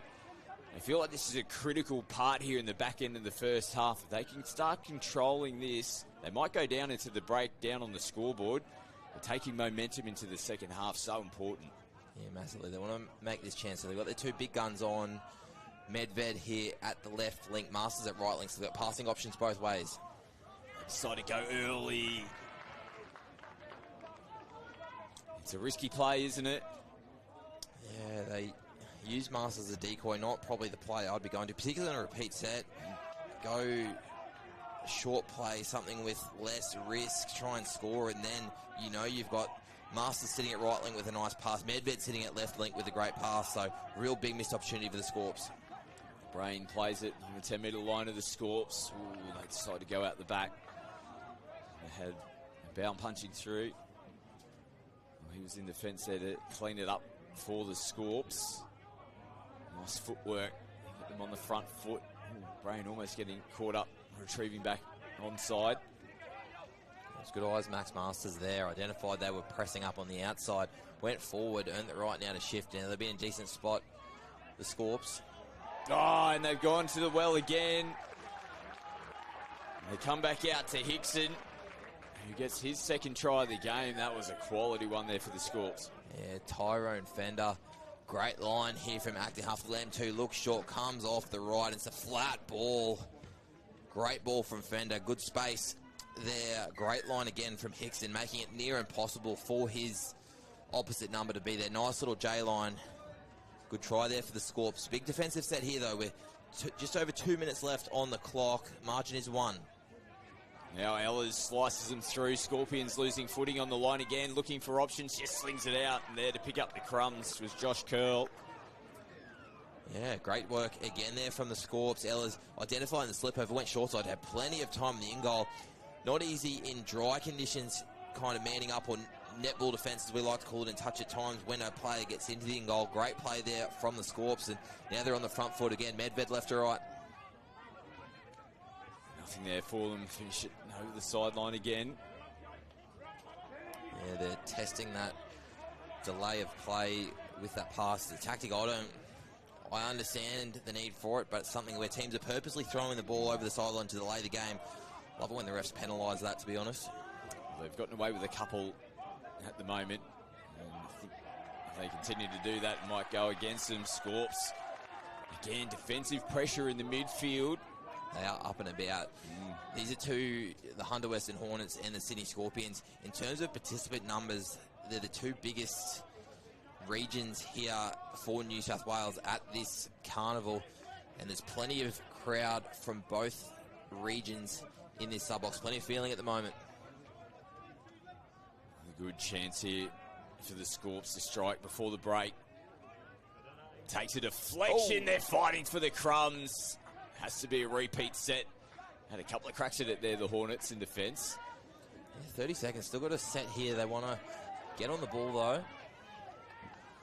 Once again, the two links are there. Medved and Masters. They'll be looking to find both of those.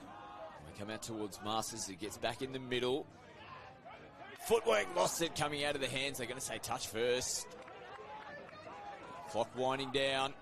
Still probably got a couple of plays here, the Scorps. Masters, nice ball, gets Medved on the outside and lost over the line.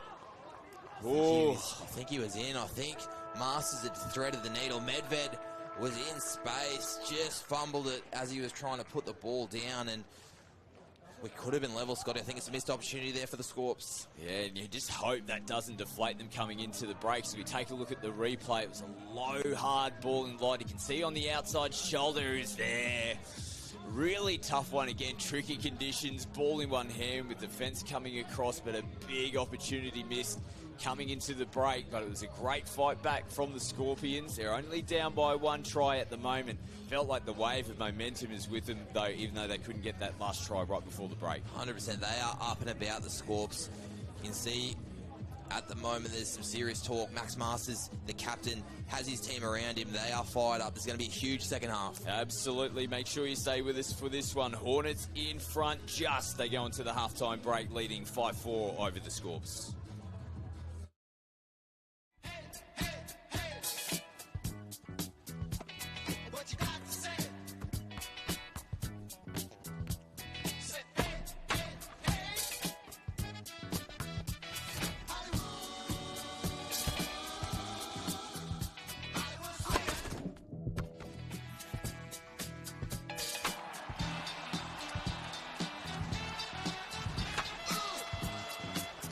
New Balance, we got now.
Both teams making their way back out onto the field for the second half of this crucial semi-final in the men's 20s. Just the one try separating both teams coming into the second half. Hornets in front 5-4, but we mentioned prior to that wave of momentum with the Scorps towards the back end of the first half. Scoreboard still in favour of the Hornets, though. Yes, Hornets still up, but almost a tale of two halves. Hornets had control for the first half of the game. They got out to a 5-3 lead. Nice little overside play, but good sliding defence there from the Scorpions. But the Scorpions came home. They were well and truly up and about to finish that half. Trenta loops it over the top. And pop back comes out of the hands there forward.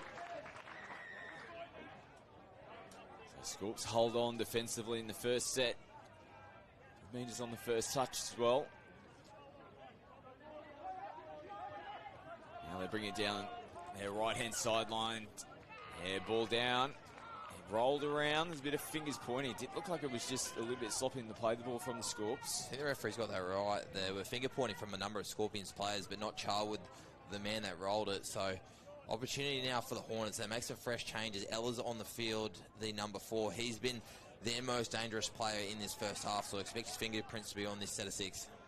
He's getting plenty of touches already. He's from half. Cal White now with a nice play out the back, but a great defensive read from McElwaith. Yeah, interesting. I'm not sure if there was control made from the Hornets link, but referee's happy. Really important now for the Scorps. They've had 2 good defensive sets, 2 stops. They need to get to a 6 touch here. They can't afford to keep giving the Hornets opportunities. Oh, now Masters, who was there, just looking to evade the defence. Ball slipping out of the hands. Again, slippery, it's wet, it's muddy. Little things got to be on top of here in a big semi-final match. Hornets have had all the footy here to start the second half. Ella's looking at the sideline, might have heard a call. And not moving forward off the line here. The Scorpions repeat sets for the Hornets. Masters striking early, I think, as well. Ella's heard the call and just waited for the referees to talk to each other to get the penalty. Good experience there from Ella's. If you move quickly, you might have missed the penalty. Here he goes again. This time, they go away from him. Nice little wraparound play, and they get on the outside. Hornets score first here in the second half, and they're back up by 2. Nice play here from the Hornets. Nice little change-up. We haven't seen them run this play too often. Little rooster early. Ellis kicks himself to Lincoln. They're getting themselves in a really, really good spot. McDermott gets released early off that pass. Releases early again. A nice hole, nice finish there from the Hornets. Reg Nichols, the try scorer. It's important that the Scorps continue to go here with the Hornets. Oh, that was a lovely little deft pass from Masters. Looking to go long, soft hands, and a beautiful hole running through. And as we made mention, Scorps have got to keep going with the Hornets. They do that with a beautiful try. Fender the try scorer, but Max Masters, look at the skill on show here. ML play runs short, just eyes are looking long. And Fender just hitting a nice line.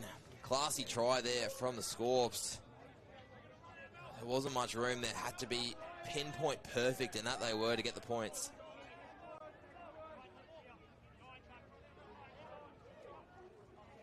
Hornets rolling downfield. Jackson plays it. Now they go long out to space, trying to catch it and flick it back in one motion. Pretty tough one to do for Carlson out here on the left. And a penalty going too early. Yeah, through the rock. The call, I think there's Scotty Scorps. Turnover near halfway, so then have fresh legs on. Medved sitting here at left wing. There he is coming into half. Josh Curl going forward with that right knee heavily strapped. Looks a little bit proppy on the legs, still working hard for his team at the moment, and not quite there for them. Yeah, they're looking for the repeat. Sorry, they didn't quite have the flow there into the line. Just we're a little bit static middle. Like to see a little bit more movement. Better defense though on the Medved pass from the Hunter Hornets. So the other semi-final taking place in the men's at the moment. The Cobras taking on the Mets. We'll keep an eye on that one. It's just on the field behind us. You'll see it in some of the shots taking place. Last year's champs, the Mets, back in the semi-finals. Brisbane are always thereabouts in the men's 20s as well.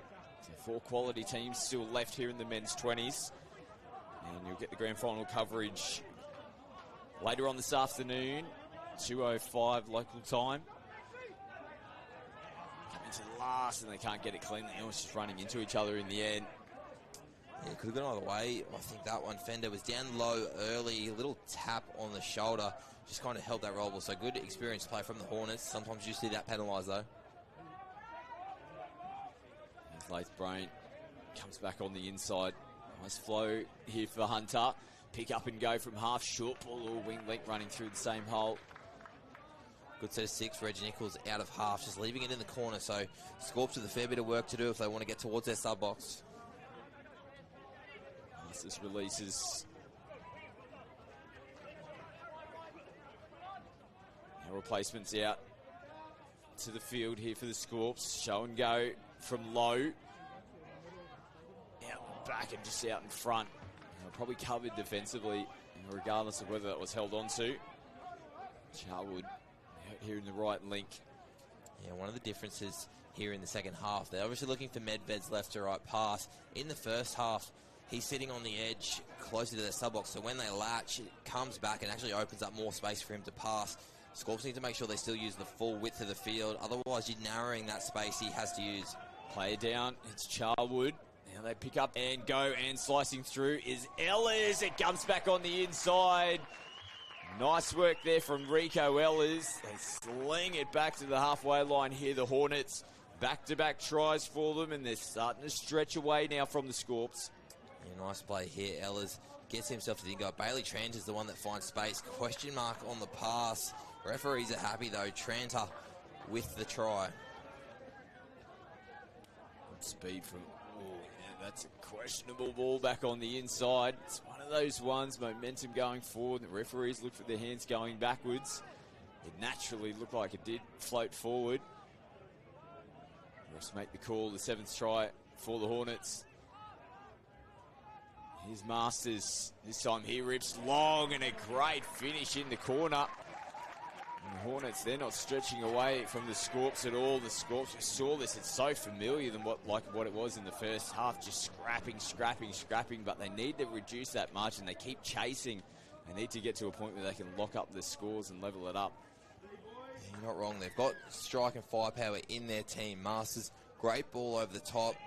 Most of the Hornets' tries have come off flow, so it's that midfield defence. They need to be better in their first few touches of the Scorps to be in a better position late in the count.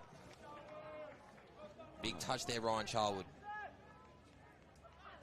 Left Brain almost sweeping through. Plays it now on the last. Oh, it's there. Just took a moment too long to get it down. Harry Lidbury, it's almost like he wasn't expecting it to fall in his lap the way he did. Had to kick again, and that just gave that extra couple of seconds for the Scorpions to get across and make the touch. Desperation for both teams. Have a look at this. Just pause for a second. Charwood hit the deck. Look at the space he had to cover to get there. Oh, that is a tight call. Referee in a great position, but the Scorps, sometimes we talk about tries giving you momentum. Sometimes stoppers can be that too. Look at the Scorps now on the attack. Well, that could be a pivotal moment in the game. Can they get some advantage off the back of it? Somehow slinging it back in was Medved off the fingertips. So Fender. Scorps are blowing up in the box about something here. The crowd's getting behind them as well. This is on a knife's edge at the moment, the semi-final between the Scorps and the Hornets. Hornets still holding on to a 1-try lead at the moment. And a little bobble in the play the ball. Yeah, with similar kind of pattern to what we saw in the first half. We saw the Hornets control things early. Their flow creating tries as Scorps have an unforced error here. Forward pass, I think, is the call. Scorps getting a bit of momentum. We can see the crowd up and about. This is a big set for both teams. Still time on the clock to work with. Hornets now juggling, did a good job to hold that, took the hat Found the hands. Bailey Trainer. Now reset. Trainer sends it. Last touch. Long out in front. Great hands, and it looked like it's down in between before going over the sideline. That is an amazing finish from Noah Carlson. A huge try when it was needed for his team.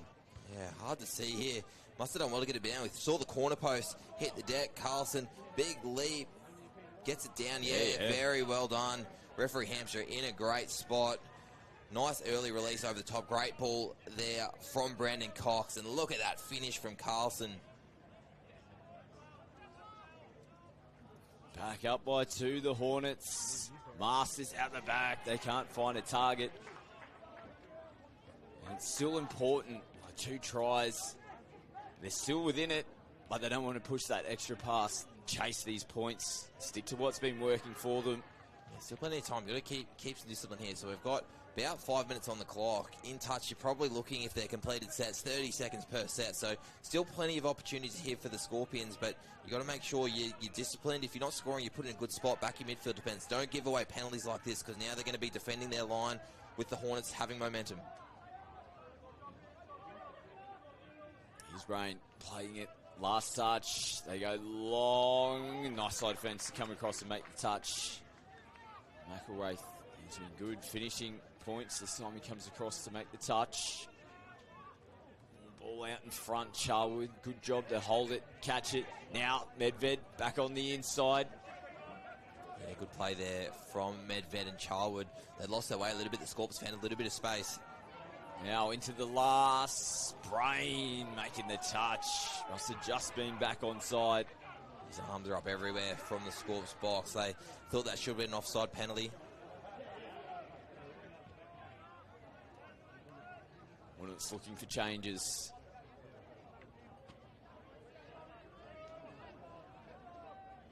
They'll continue to look to play football here and ice this game. The Hornets. They play out the back. Nice ball with some space, and he's there again. A little bit easier this time around for Noah Carlson. And the Hornets now are 1 step away from a grand final. See them go left to right pretty heavily, the Hornets. This time they come back towards their box, right to left, nice space. Bailey Tranter receiving that passive pass. Just sums up the 2-on-1 nicely there, Tranter. A couple of dummies from the Maitland Redbacks Jr. And finds Carlson in the corner for his second. This time Scorps go open. Nothing there for Medved back in the middle. Gets himself in a half. Short ball, that was the right option, but Ellis gets his hands on the football. He does. 3 minutes. They've got to score this set, the Scorps. Medved Masters on the field. Here's Max, her short side back on the in. Phase, just getting it away. Ooh, dancing. Yeah, they needed to probably release the first time. Lovely ball, though, out. Forces the Scorps to come back in. Good scramble, good play there. The Hornets scrambling on their line. Nice phase play from the Scorps. They were very close to that line. Plays down on the deck. And the penalty here for the Sydney Scorpions. Yeah, Charlie Walkerton playing nice and high there. They didn't have a half, so probably didn't need to go a bit over vigorous. Wasn't happy with the call. Ellis slings it back out to Bub. He's burrowing the head. Gets held up. Medved, short ball to Bub. And lost it. Ooh, got a little bit tripped up there. Referees will hold things up now. I think they're actually happy just to let it go. Where there was a couple of words said there from the Hornets. Just clean it up. It did look a little awkward. Yeah, one of those ones, was it intentional, was it not? If it wasn't, obviously play on. Ehlers thought it was, and if it was, a reasonable question to ask why that player's not in the sin bin. But I think the referee's got it right. They were just a bit tangled, a little bit muddy. Let the boys play. Rain, nice movement coming to the last. Short ball punching through. There's the icing on the cake for the Hunter Western Hornets. Great set. They didn't let that. No, they're going to come back. Well, interesting forward pass. Let's take a look. Yeah, one of those tough ones. Yeah, Probably they're the right call. In a better spot than we are there, Scotty. But that's the Hornets' strength, just their flow, their drive. They've been relentless in that area of the field. And whoever they come up against in this final, whether it be Mets or Cobras, it's something they're going to have to stop.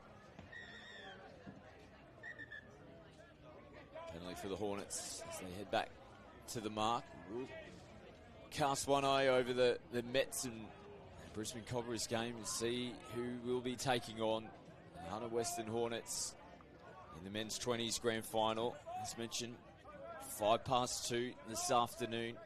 You'll see that on coverage, whether you're tuning in on KO Sports, Sky Sports, or Sky Sports Next. A big shout out to everyone tuning in wherever you are across the globe.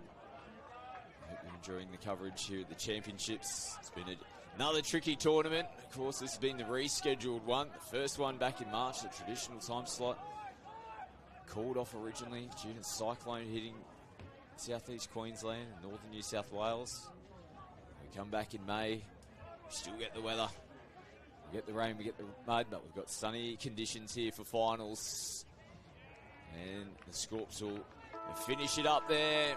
It was a gallant performance from them in this second half. It felt like they were going to get there. They were chasing. They had some great moments throughout the game, but just couldn't quite get it. The class of the Hornets towards the back end of that second half sends them off to the grand final. Yeah, they just flexed their muscle. Their midfield just a little bit too strong for the Scorpions, the Hornets. They did have little waves of momentum. It just wasn't consistent enough through that game. We're not quite sure on the field to result. If I'm hazarding a guess looking at body language, I think it might be the Sydney Mets that did get over the Brisbane City Cobras, but we'll be able to confirm that in a bit. Yeah, absolutely. We'll head down on the field as well and grab an interview with one of our successful Hunter Western Hornets players who've made their way through to the grand final. Women's 20s semi-final action coming up next. Stay with us. We've got plenty more to come here from the Championships. It's actually a really great sign considering there are a couple of key players down. Yeah, a few sort of injury concerns for the Hornets, but, you know, the Sharks team, like, chock full of superstars out there. You know, you've got Dylan Hennessy, you've got Corey Russell, and a nice little piece of play Some there. superstars That was link fantastic. up right there and then. And another good opportunity with, you know, field position for the Sharkies. Zach Jenrick calls that penalty there, and that's put the Sharks in a great position with Hennessy picking up from half. What can he do here? He's working there with Dayberg Mir, and they're very, very happy. Multi-time try scorer, one of the top of all time. You know, they just really need a set completion. So far, so good here for the Hornets. Let's see if they can keep things up. Fifth and last, charging away from dummy half. Can he find a free player? Though he can! And the ball looks like it's down. It is indeed. And right there we see first try on the ball. For the rest of this half at least, just to get themselves back on an even keel. And Lindsay Brain would be pretty relieved with that one because, the way things were going, they weren't looking too encouraging at all. Spaces open up on the left, though, and the Sharks, they've hit back straight away. So he's a competitor, isn't he? Absolutely is. And he loves to sort of get involved in that part of the game. So they're going to call try here, and that's play actually offside blown. So joined on the sideline here by successful Hunter Hornets player Bailey Tranter. Bailey, that was a tough game. Yeah, it definitely was. It showed Scorps have been probably one of our biggest competitors all through junior regionals, coming now NYC and then NTLs now for us older boys. But we actually had a trial with them last week, and it was the same thing, very close game. It wasn't until the second half that we felt a bit comfortable, but yeah, just back and forth, and yeah, really good game. So super happy with that. It seemed fast, it seemed intense, there was lots of long balls, lots of action in that 20s game. Strength for you guys seem to be that midfield and that role with your drive. Is that what the coaches are focusing on? Yeah, we spoke about it from the start, especially last week. With Scorps not being in our pool, we wanted just our midfield defence to go really well. And it showed for like the first round games when we defended really well in the midfield. Everything else just flows from it. So we're really happy from the start with that midfield defence for sure. Final coming up. Any plans? Anything changing for that, or keeping much of the same? Defence is going to win it. Whoever holds the ball the longest. It is still slippery even though the sun's out. But yeah, definitely JP's the guy to stop. So yeah, we're going to keep an eye on him and just defend really hard and hopefully get the job done. Happy days. Well, congratulations. We'll see that final here a bit later on. The Hunter Western Hornets and the Sydney Mets in the men's 20s division. Don't go anywhere. Could have had an opportunity potentially. Should have been there, yeah, definitely. But let's see what Suns do with this repeat set. Attacking the line and a nice dive in. They're going to give them the try this time. And it is the Suns after facing a mountain of pressure from the Swans early. Swans though back on the attack from the restart. Yeah, they're and offside, play on's the call. And great listening there. Fantastic play there from Indy Kelly. Lucy Dean plays it coming into the fifth and final play. Nice ball out to the link. Good ball as well out to the corners. Referees the same play on. Takes a deflection as well. Repeat set here for the Suns. Danger signs. It's Caitlin Presswich. Plays it on the 7. Takes off. Comes off the left foot. Oh, referee's going to point to the spot. So they've got some work to do here. Nice little exchange of passing in the middle of the field. Just shy of the halfway line as they get over now. This is a better recovery for them off the back end. Kelly plays it. Nice clean pick up. Talking about wheels. Here she goes again. Walker. She's on. Oh, and then juggle in the corner. What a finish. Claudia Wheatley. Oh, how good was that? That is just great footy. Clean pair of heels out of half and just shopped around. And to a 2-try lead here. The West Southwest Suns. Pressure here for the Swannies. Nice inside ball. Short ball, nice early release, and over the top from Searston. Great setup, great lead-in work there from the Swans, and that's a nice response. Yeah, really good response. Great lead-up work, their movement, out towards their box, and they're getting their subs on nice and early and doing what they need to do. And here comes Cauchy on the latch. Searston, nice short ball, good running. It's open up straight through the middle here for the Swans, and under the post goes Brooklyn Schmidt. It was a gallant chase. And now the Swans level it back up to threes. And the Swannies, so they probably need to get a little bit tighter on those static plays. Kelly into half, feeds it, takes a little juggle. Ball out in front, cutting in on a beautiful line again. Gee, that's a great hole. Claudia Wheatley, another try to her name. What about the 2 tries she scored in this semi-final? They've been absolute crack. 2 tries here in the semi-final for Wheatley. She's playing big minutes as well. Out here on the left-hand wing, they go back out now. It's the Suns, the Swans that go back out to their left wing, I should say. Laura Fry, she scored one before. This time she puts the final pass on. And the Swans, they're going nowhere. And another latch here from Misha Cauchy, and they're lining up. Looks like a fly play here. And decent contact, just probably caught off the feet. Ella Searston come forward now on the last. Looking for offside players. Still play on is the call, and they're on the spot to finish it off. The Swans are back in front. Ella Searston scores the try. Nice running here for the Swans. That is Ella Searston. This time really getting them on the front foot. There's Nobbs from half. Looks up. West crowded numbers. Cauchy manages to thread it through. All clear from the referees. Back-to-back tries. They do get the penalty. They still need to be pretty careful defending this area at the moment. They've got to get out, and that's good from Ella Searston trying to get out past the 7, and there's the acting half scooting away. Can she link up? Walker resets, and yes, there's a collision of bodies. The referees, though, are happy. There's a lot of finger pointing going on there. Referees point to the spot.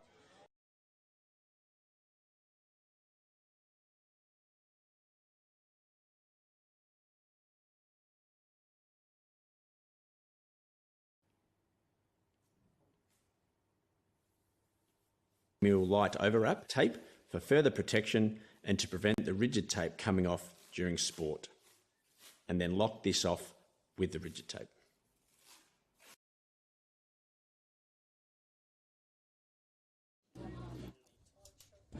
Welcome back here to CX Coffs International Stadium. The sun is shining in Coffs Harbour for this semi-final fixture in the Women's 20 division. James Preston and Gab Rose to bring you all the action here between Brisbane Metro and the Southwest Queensland Swans. Welcome back. What's going to be a great game. These two teams actually met yesterday, where on that occasion it was a 5-1 victory to the Brisbane Mustangs. But as we know, finals day, whole new competition, James. Absolutely. This is where the competition really begins. And yes, the Southwest Queensland Swans were humbled a touch by Brisbane in their previous fixture. It was Eilish Kelly who did the bulk of the damage, but they certainly have enough class in this side between the likes of Notley and their own Kelly, Indiana. Yeah, and if we can look down onto the sub-box of the Swans there, they are pumped and ready to go. They are dancing and they're ready for this semi-final clash. They've got nothing to lose. They lost yesterday, but they did come through in the quarterfinal with a 2-1 victory over the Hunter Western Hornets. And for the Brisbane Mustangs, they had a good win against the Mets, 6-2. And interesting to note, James, over in our other Women's 20 semi-final, it is actually an all-Queensland affair with the UQ Rebels against the SQ Sharks. So whatever happens, it's an all-Queensland grand final today in the Women's 20s. Yeah, it certainly bodes well for State of Origin, which is less than a month away. Geez, it comes around quickly, but it will be back here at Coffs Harbour at this venue, June 20, June 21. So we can't wait for that. A lot of great talent across both teams here. There goes the siren. 16 minutes on the board for the first half. Let's see who can strike first and take the ascendancy in this semi-final as the Southwest Queensland Swans move it up towards this Brisbane 7-metre mark. Notley in an acting half now for Couchy. Gets it back again for Notley, shifting over the top ball. It was building nicely there. They'd actually opened up the space for Laura Fry, just couldn't get the final pass though. Yeah, they did have a little overlap, but couldn't quite execute it out to the winger in Fry. And we saw Fry yesterday make some great reads in defence, and she'll be looking to get on the board early for her team in attack. So a positive start here for the Swans as the Mustangs now work it through the centre of the field. Neither team looking to go anywhere near that mud pit close to the stadium side of the field. Probably got away with a very flat pass, if I'm being kind to the Brisbane side there. So they go on the march now, deep into enemy territory. Really good set building as Richardson gets involved. Now finds a little pass here as they shift it back towards the middle. Last one here as Kelly fires it wide. Picked up from Will Shear, and then Will Shear is scooped up there by the work of Fry. Yeah, good opening set there by Brisbane Mustangs, and you can see how they respond here, the Swans, trying to get out of their line. And you spoke before about the mud, James. I'm not sure what's better, wet mud or dry mud, because you get stuck in the mud over here when it's dry. I haven't seen anyone get stuck so far. Plenty of slipping and sliding, though, as this one is turned over from the Swans. And already Brisbane winning that early field position battle as Vanden Bourne sends it out to the left, and now they'll pick up the metres on offer. Fresh troops onto the pitch as well as Richardson, who's been very busy in the opening two sets, takes another run forward here. Again, good meterage from the Mustangs. Quick release now. Running forward in there, just trying to get a few numbers through the middle here. Now release once again through Hannah. Hannah will look to drop it down here. Chadburn waiting for it all. Doesn't quite arrive as she would have liked it though. Yeah, there was something brewing there, but couldn't get the pass to hand, so they've staved off any attack there, the Swans. But you can see here, James, look at this pushing defence here by the Mustangs. I've only picked up a single metre from that particular play. So they come out now to this left-hand side of their territory. Nobody there yet again for the Swans. So it's been a bit of a disastrous set. They'll get going in the right direction now, though. But once again, Brisbane winning this territorial battle, and they'll turn it over just 10 metres into enemy territory. Yeah, and it's actually going to be a penalty for a forward pass on the last touch. Not too much damage done, but Mustangs will get the ball 10 metres shy of the halfway line. So Chadburn directing traffic. Now quick catch and pass. That could have been a touch pass as well, but they timed it to perfection instead. Just over that halfway threshold. Midway through the count. They should get a look at the line here. They'll take the metres on offer out to this right-hand side. Good little run there from Watson, who was very strong on day two. Here she is again now. Last play brought up. Watson, passive. They'll go outside of her all the way into the arms of Denny, but nothing doing there for Brisbane on the last. No, they've had a few chances down here on the line, but the South Queensland Swans, their defence has been up to the task so far. A little bobble there, and then also a bobble in attempting to play it. Might have got away with the first, but not the second on that occasion, Sipple. So change over here for the Mustangs. Up towards the 7 they go. Millicent Watson will take the touch here. Back Back to Watson it comes yet again. Azaleo waiting for it. Scoops it up. Watson. Oh, had a chance out on that right-hand side. Lovely switch of play, and then they'll spread it out wide. That's a beautiful team try from the Mustangs, who are firing on all cylinders, and Gabriella Johnson goes in for Brisbane. What a beautifully executed play that was. They dropped it back in. The sweeper came back around. Beautiful cutout pass there by Rogers. Gabriella Johnson, you've opened the scoring for your team in this semi-final clash. It's 1-0 after about 4 minutes of play, and it really has been all Brisbane, Gab. Yeah, it sure has. It was a great attempt there by Fry to come across with the diving touch, but all to no avail. 1-0, Brisbane Mustangs. So the Swans looking for a way back in here. Early ascendancy for Brisbane. Notley out on this left-hand side. One of those players was called offside. No advantage there, so they will get another set. Yeah, so they get a fresh set of 6 here, and this is the first time the Swans will get a good look at the Mustangs line, and they'll obviously be looking for Tess Notley here. And Lazark. Little ball here for Notley. Gets it back once again. Stepping off the left, then bouncing off the right. Or they'll float a pass here for Fry, who does a great job. Oh, Fry had no right to score that one. Stretched out with the mitts. Somehow took a very difficult pass, and then with no room to work in, gets it down. Yeah, double high fives on the sideline here. As we see, beautiful cutout pass. Great catch. And Fry in the corner. We saw it diving to try and save a try before. Here, picks it up on the knees, fully stretched out, stays inside. What a magnificent try. 1-1. It was millimetre perfect. Those fingertips were encroaching toward the sideline, but she managed to squeeze herself in, so we are locked up. Just over 5 minutes gone. Chadburn pops a pass back on the inside. They're lucky to get away with that one, the Mustangs. Last one coming up now. Hannah. Nothing really doing. Chadburn will take it on the right. Oh, there's a slip, and that could cause a few problems. Oh, there it was building for the Mustangs. Chadburn found the pass. They just couldn't get to it in time. Maybe they needed Laura Fry there. Yeah, unfortunately for Armstrong, it was just a little bit too far in front of her. She stretched out trying to catch it, but not to be. So they survived there, the Swans. Now, good metres from Anna Park, and getting involved now is Indiana Kelly. She'll get up over the halfway line. Lovely run here from Kelly again.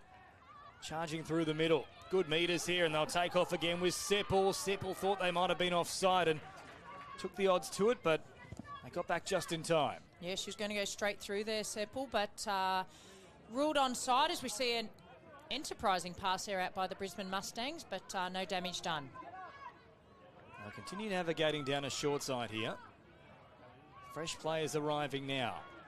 Nice high press from the Swans' defensive line. They'll get up towards halfway. Well, there's a flat pass, more than flat. The referees were onto it. Yeah, well called, James Preston.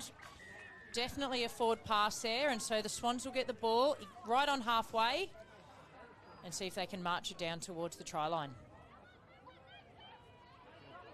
They've held off from that early onslaught against Brisbane. Just the one try. Probably had enough possession to get a second in there, so they'd be pretty happy with things at the moment, the Swans. Yeah, they'd certainly be happy with how they've started this game. As I said, they're probably coming in as underdogs in this clash, but 1-1, about halfway through the first half. They're doing a great job.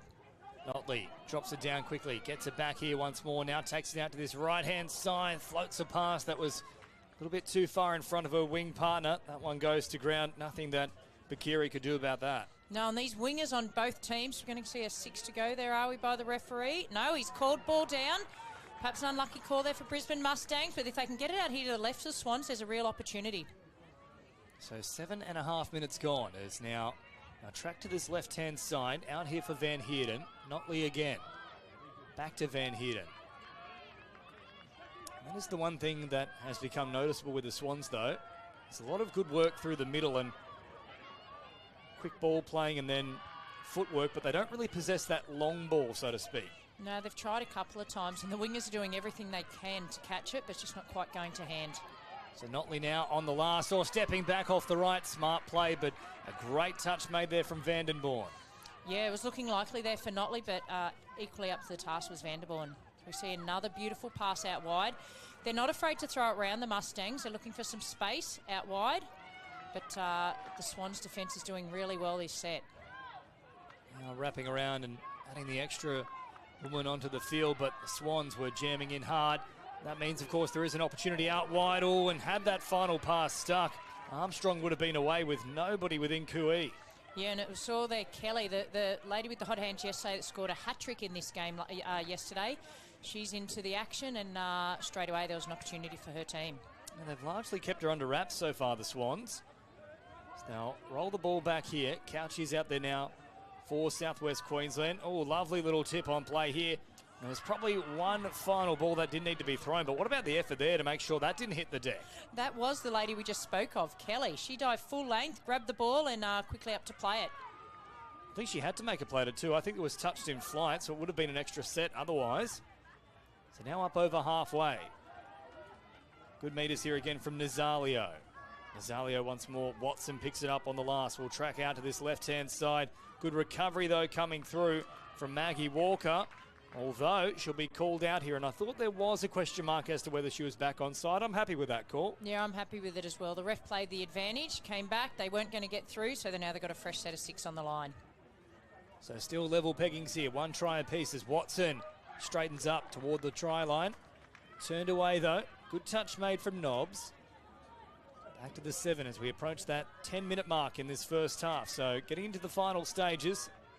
16-minute halves if you're just joining us here on KO Sports, as now Chadburn goes back towards this left-hand side, scoops it up quickly. There's got to be a penalty there, surely. Well, they were all diving. Not one of them had hit the line. No, there's been a penalty there against Brisbane Mustangs there for a forward pass. Perhaps, again, they might have played the ball a little bit too close to the line. So we thought it was a penalty that could have gone either way, but it's gone in favour of the Swans. And again, this Brisbane Mustangs defence, they are desperate to keep the Swans in their own half. See, my issue there, Gab, is that even if the touch isn't made, it's still enough of an input that it can just put off the person trying to sweep the ball out from the roll ball. Correct, and you'd think first discretion would be the offside rather than the forward pass. So now the Swans, though, they'll certainly not rest on their laurels. They'll keep marching forward. Lovely catch and pass, and then fresh onto the field. Goroik will get across, and for the first time, the Swans lead. Beautifully executed try we see here. There were some lovely hands you'll see here on the replay. Excellent dump. Stepped off the left. Sipple out. Soft hands again. And Gorick in for the try. Gives the Swans the lead. That's lovely there from Sipple. Great amount of control to delay the pass. As long as she did, she really went right into the line. And then, as you mentioned, soft hands there from Robson. So now Brisbane all had a chance to release out on that right-hand side. Gabriella Johnson wound up, and she certainly does have a bit of speed about her work. Now Chadburn, back to this right-hand side. Johnson is there again. Great read from Fry. Shuts it down. Kelly waiting for it. So is Hannah. Stepping forward and then trying to release it there is Denny. Ball's been touched. Another set to come. Yeah, they had to come in and shut down the raid there, but if they could have looked long there, the Brisbane Mustangs, their winger would have gone straight through to the try line. Denny once more on this right-hand side, diving from distance. Again, Fry comes up with a big touch. What a start she's had. Yeah, in attack and defence. She's scoring tries, saving tries, and excellent wing play for her team. So 2-1, it remains, approaching the final 4 minutes of this first half, and they've turned it over here. So they're just frustrating them a touch, the Swans. Yeah, they sure are. The Swans are doing a great job in their line defence, and Mustangs might just need to be a little bit more patient, try and condition the defence, and then come back with one of their options. A little jigging run there from Notley as she approached the sideline. Fry will hop in at acting half now. Good meters here for Walker. Big dummy and picks up another 5. So a good set out of trouble here for the Swans. Now Nobbs with a dummy tries to squeeze through, and yes, they haven't hit the 7, but given the pressure they were under, that's a really good set for them. Yeah, they'll be happy with how they're tracking along from their own line at this point, the Swans. And Nobbs there, she's working hard in attack and defence as well. Chadburn, nice cycling of the footy. They'll send it back on this left-hand side. Another question mark over that one. Let go from the officials. They'll pick up more meterage now. 10 metres into enemy territory. Floated here from Kelly, who's back out there now. Vandenborn takes it forward. Oh, big footwork. In fact, one of the defenders hit the deck off the back of it. Now it's back to Vandenborn. Floats it over the top, and it was building yet again for them. A tough one to take for Wilshire, though. Again, they just can't find their wingers. There's been few as we see both players caught up. I don't think there's any malice in it, so the refs rightly called play on. Ooh, that's awkward for Gorick there. Fortunately, she's okay, and now starting to see a few of those slips come out. I think the girls have forgotten that area is completely churned up. Now good meters for the Swans, and then heavy contact too. Play on is the call. They'll keep it alive through the middle. Sipple couldn't get the tip on play. Once more, Robson was trying to combine, and they're all colliding here. It's like 10 pins. They are, and it was a little bit of a rough set, that one, by both teams, but it was play on. Referees allowed the game to continue, and here is a better set from the Mustangs. Let's see what they can conjure up at the back end. There's a bit of feeling in this all-Queensland clash as now they come forward here with Matilda Rogers. Rogers plays it quickly. Now out to this right-hand side. Opportunity building. They couldn't quite link up with Wilshire. I'll head back to the middle instead. Oh, look at that touch coming in too. Watson felt every bit of it. There's definitely some feeling here. Nazalio drops it down. Back here, she receives it once again. Floating over the top. Good cover. They get the touch in time. That's wonderful work from the Swans. Another excellent touch out there by the Swans winger, and she's hurt herself in saving a try for her team. It does look a little bit winded off the back of that. She'll come straight to the sideline, in fact, and there's another big collision. It's really upped in tempo and intensity in the past 5 minutes. It's been a really weird last couple of minutes. Obviously, both teams excited and energetic, but possibly going a little bit too far. The referees might blow a few more penalties if we see this continue. So 90 seconds on the clock in this first half as once again they'll drive it up towards the box here through Kelly.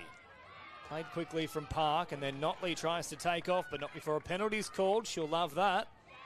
And that was for a hard touch. Yeah, push is what the ref's signalling. He's sending Tess Notley back a couple of metres before halfway, and just before half-time, they'll be looking to strike again, the Swans. He gives them a great opportunity as and Lazark brings it forward. Now Goroik again. Drops it down for Notley and Lazark. Notley just bouncing around this 7-metre mark, looking for the strike dump. And Lazark drops it down.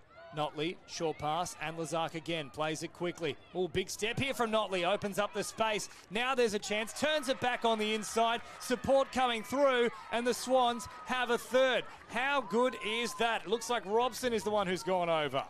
Yeah, it looks like Robson. She set up one earlier with soft hands. This time she's had to place the ball down. So we see Notley, she looked to go wide, give it to the sweeper. I'll go straight through myself. And it's actually Anna Park. Well done, Anna. Yeah, well done to Park. Robson was in that link position, but they made a quick change. They do actually look quite similar, the pair of them. But well done by Tess Notley. Gives her team a 3-1 lead close to the halftime break. It's eyes up footy, and now with just 10 seconds to go, Brisbane would love to get a try here to apply a little bit of pressure as they head in towards the sheds. Turned away, they'll have to go quickly. The final moments of this first half. They've got a 3-on-1 situation on that left-hand side. Instead, Kelly goes right. Oh, big step, though. They've nearly opened up an opportunity. Taken now from the Swans. Still alive here for Nobbs. Catch and pass for Couchy. Oh, had they got it one wider still, that could have been a length of the field effort.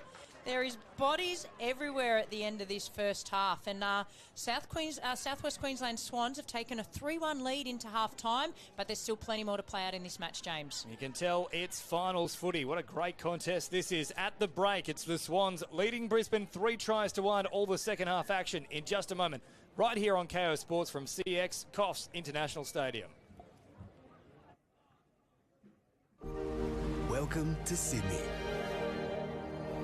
Upbeat, downbeat, feel its heartbeat. Open spaces, open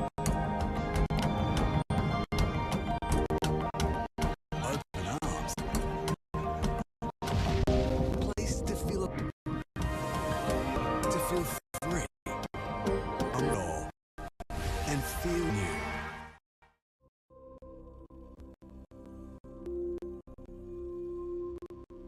Guinea, New Jarwin.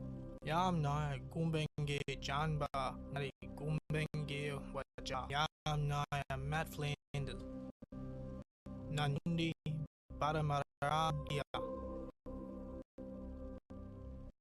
Aboriginal people are the ancestors that have walked this land for those thousands and thousands of years. They have looked after us, the plants, the animals, the people, and the land. Our respect to everything around us, so that they look after us.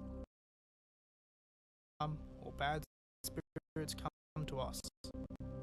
We also acknowledge organisations of people coming through to help look after this beautiful country that we walk.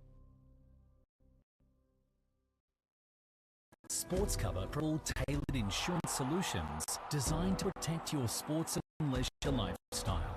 By people for sports people. More than 35 years of industry-specific experience and knowledge makes us not only experts in our field, but pioneers of our industry.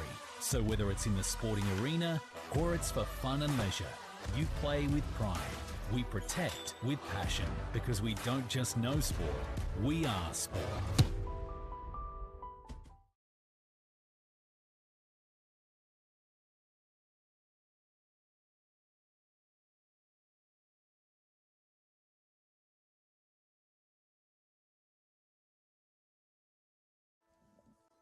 Welcome back here to CX Coffs International Stadium. Second half action getting underway now between Brisbane and the Southwest Queensland Swans in the Women's 20 semi-final. Great first half here from the Swans. They have a 3-1 advantage. Really a great comeback considering their result just yesterday against Brisbane, going down 5-1. So they really have turned a corner as now Nazalio pops it back on the inside. Now the touch is there from Notley, and Watson's probably lucky the touch was completed because the ball came free. Yeah, that was that little boy play. They look back on the inside, but Notley up to the task. And then floating a pass out wide. That could have been picked off as well by the Swans. So the first assignment, they've dealt with it nicely as Watson hits the deck in the defensive line. Now keep marching forward now. Nice little run coming in from Park. We've got to try in that first half. Ooh, and then Notley, that ball's come free, but they'll say play on now. Mutual infringement in the mud. And there we've seen that first slide of the day. Tess Notley is covered in mud. Returned to the action and Nobbs nearly made her way through. But if we look to the sideline, Tess Notley is head to toe in mud from that slide. And if we do get a chance here on the sideline, she's offered it. Yeah. We might even see if Brianna can get a little shot here of Tess Notley for us. She is absolutely covered head to toe now in mud. Oh, no. It's on the forehead as well.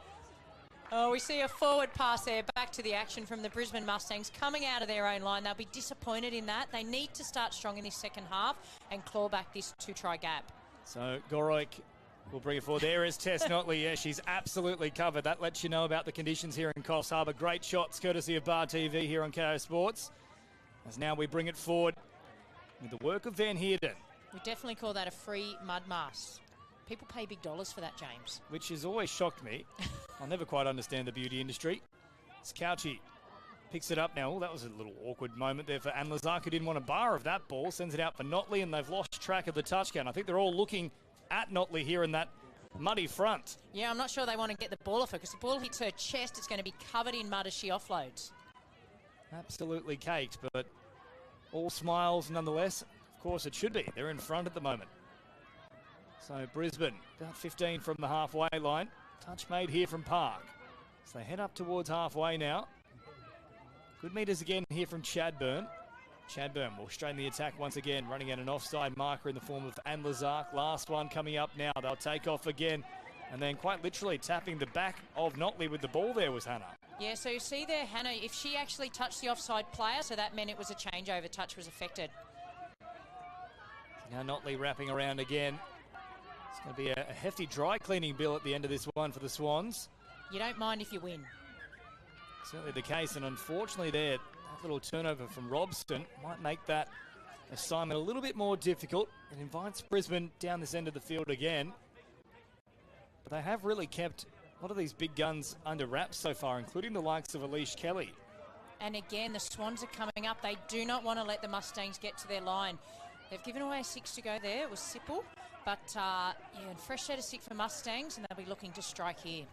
So Hannah waiting for it through the middle here. They'll roll it back now. I think that is Kelly that's entered the action out in right link. Here she is now. Drops it down.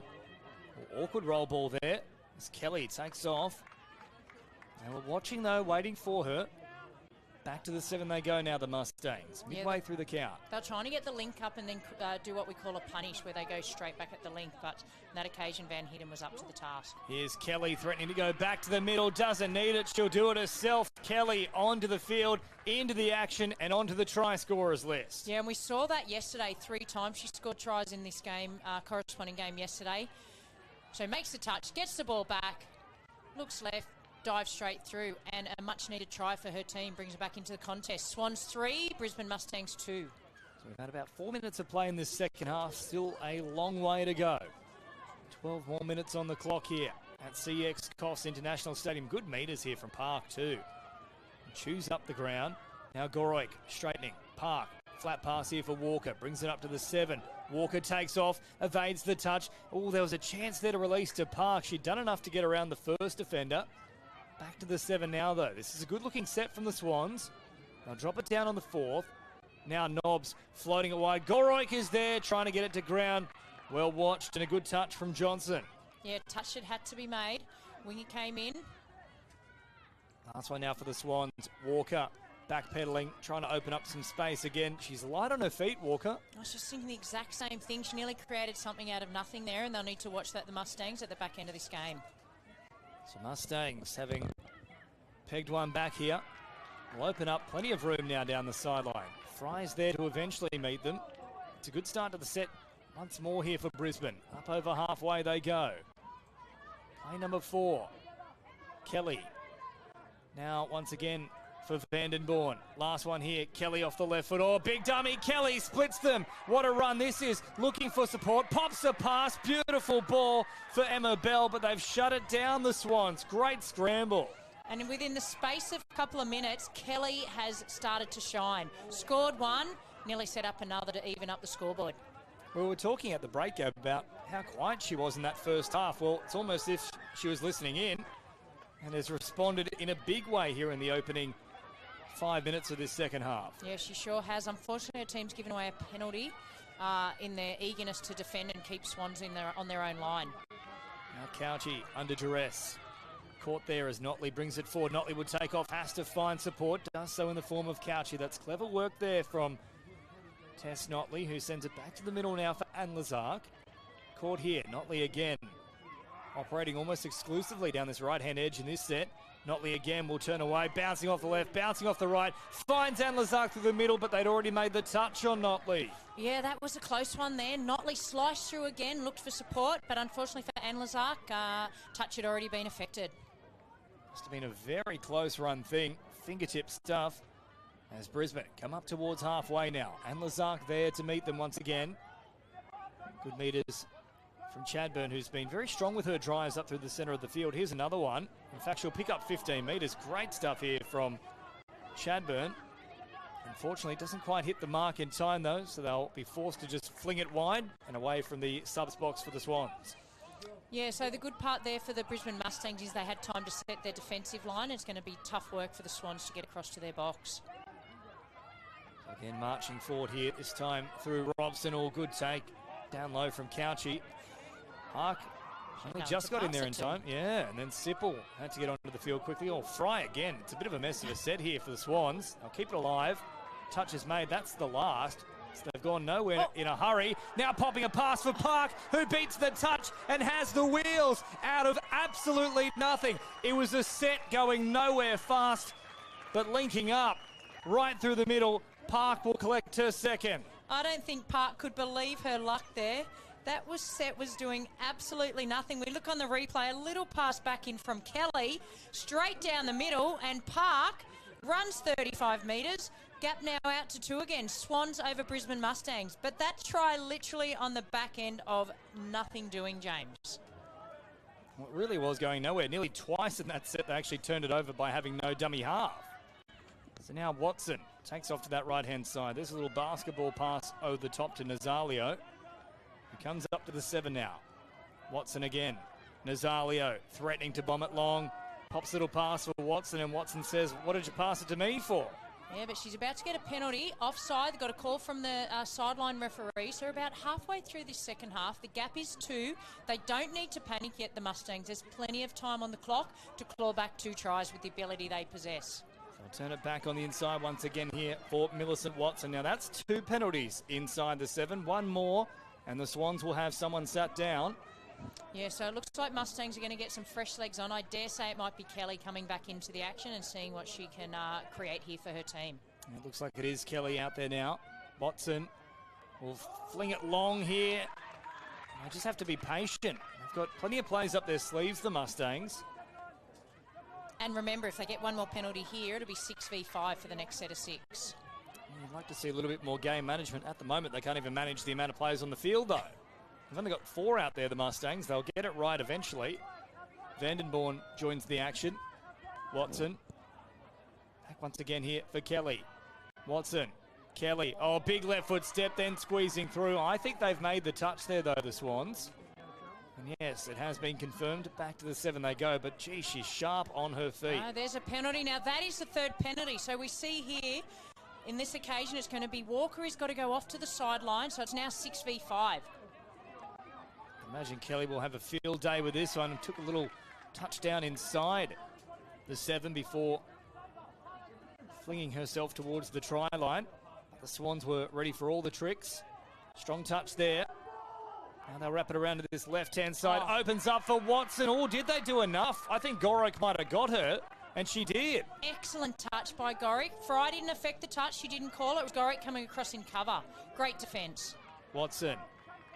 Now for Vanderborn under all sorts of pressure, but Gorick hits the deck, and now Watson can fling it wide. There's a good chance here. Little bobble for mine. That's hit the deck. Yes, it has. How about the scramble on these Swans? That was outstanding defence by the Swans. 6v5, 6v4. They had a slip in the ruck. Tried for the cutout. Probably could have just given it short, but went for a double cutout. And right there, James, a little bobble. Well done, Swans. And Bakiri was the woman who applied the pressure. Now Couchy brings it forward. They'll cut out and Lazark and instead go to Gracie Johnston. Johnston up over halfway. Oh, that's a real mess of a roll ball there. Still in the thick of things is Kelly. They keep it alive with Anne Lazark. Couchy now on this right-hand side. Notley falling, finding a pass still. They'll somehow keep it alive. Back to Notley now. And then it's played out on the last, and the Swans have gone up. They can't believe it. Every time the play breaks down, something magical happens for them. This might be their play. This might be how they train and play because it's expect the unexpected here. Not sure what's going on. Organised chaos. That's what's happening. It's working for them. Now Notley takes off again, finds a pass, and again it's been battered down, but I think there was a touch pass on Notley. Yeah, the fortune's going to favour there for the Brisbane Mustangs, and they needed that little break because there's less than 5 minutes to go in this semi-final clash. They're down by 2 and at the wrong end of the field, James. This is bonkers at the moment. So 27 minutes of play transpired, less than 5 on the clock. What can the Mustangs conjure up? They're down by 2. Can they at least force a drop-off? I think winning it out right now is probably a bridge too far. They go into enemy territory. Good meters here. Scooped up again from Chadburn. Now head towards the 7. Drop down. Chadburn on the last now. Looking for a little pass. Pops up into the lane. Here they go. This time it's Robson who's away from them. She's got plenty of toe. I don't think they're going to get there. And Robson might run them all the way into a grand final. What a take from Zoe Robson, who goes the best part of 60 metres to set up a 3-try lead. Zoe Robson, take a bow. You came in defence. We'll see the replay here. Looked up, grabbed the ball. Had to be made. Was looking like that there. Chadburn jumped up was Robson. Looked at 70 metres to run. Can I do it? Yes, I can. I'm running my team all the way to the big dance in a couple of hours. 5-2, Swans over Brisbane Mustangs. Outstanding performance here from the women's 20s in this semi-final. A lot of work now to do for Brisbane, and they're running out of time, something severe. 3 minutes remaining. They need to try this set and then in their following 2. Nazalio. Short ball.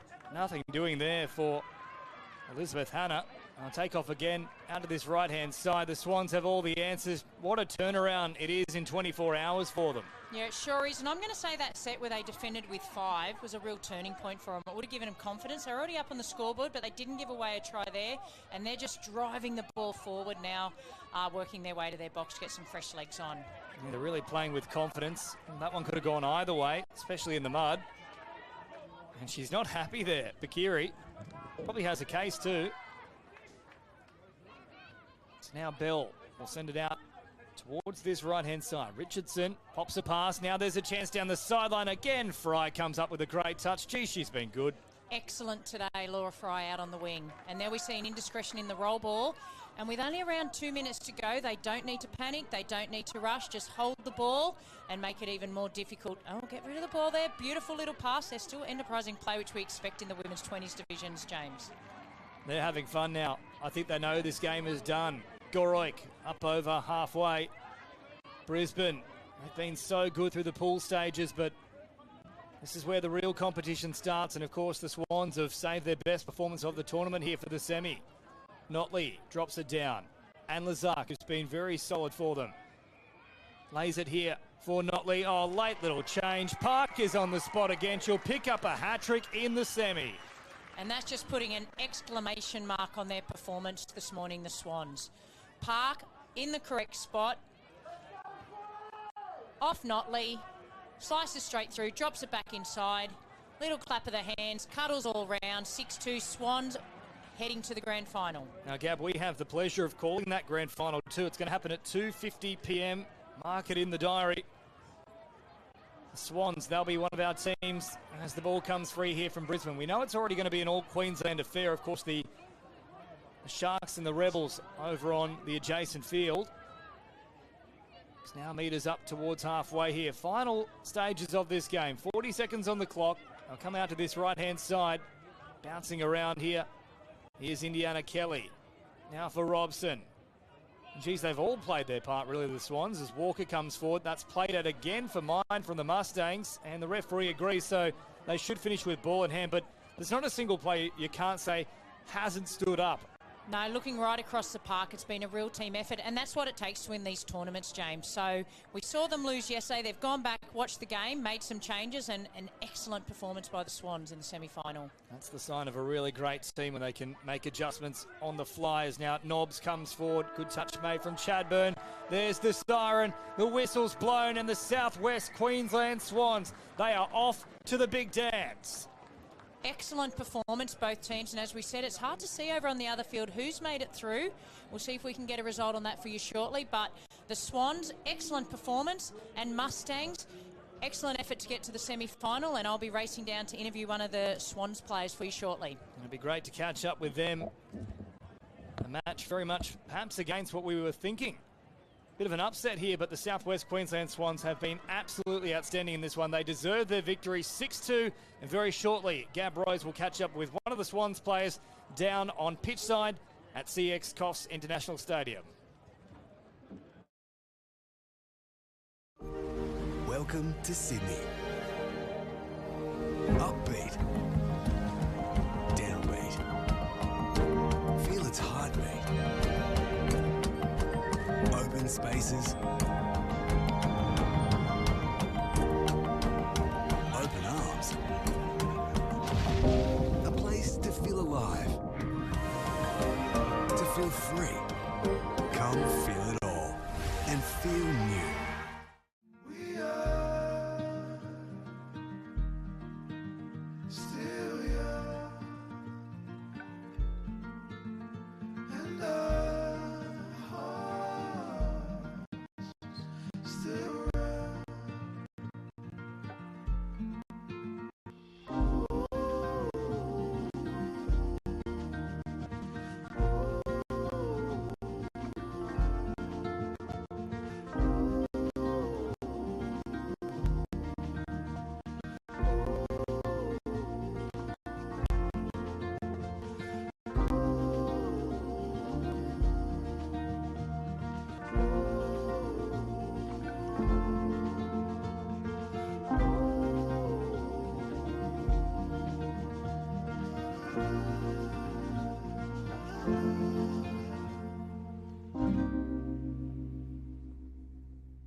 My name's Gab Rose and I'm here with successful semi-final winner, Laura Fry from the Swans. What an absolutely amazing performance, Laura. You guys lost to this team yesterday and no doubt went out, looked at the video and came back. What did you change today?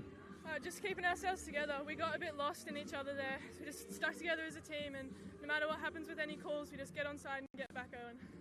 I think the real key there was it was an excellent team performance. Every player across the park contributed. Now, speaking of contributions, you were scoring tries, you were saving them. Full-length dives, looked a little bit like Superman. Did you think you were swimming there? It sure felt like it. The ground's still very wet out there. But I love diving, it's good fun. Yeah, excellent. Well, let's hope your team can take a similar performance into the grand final. We're not sure who you're playing, but it is going to be an all-Queensland affair. How do you think you'll go in the grand final? Well, I don't know for sure. We haven't played UQ yet, but we'll give it a good crack no matter who it is. Just going to get out there and play some good footy. Excellent. Only 18 years old, Laura Fry, and an outstanding performance by her and all her teammates. Wishing you all the best for the grand final later on KO Sports. Thank you very much.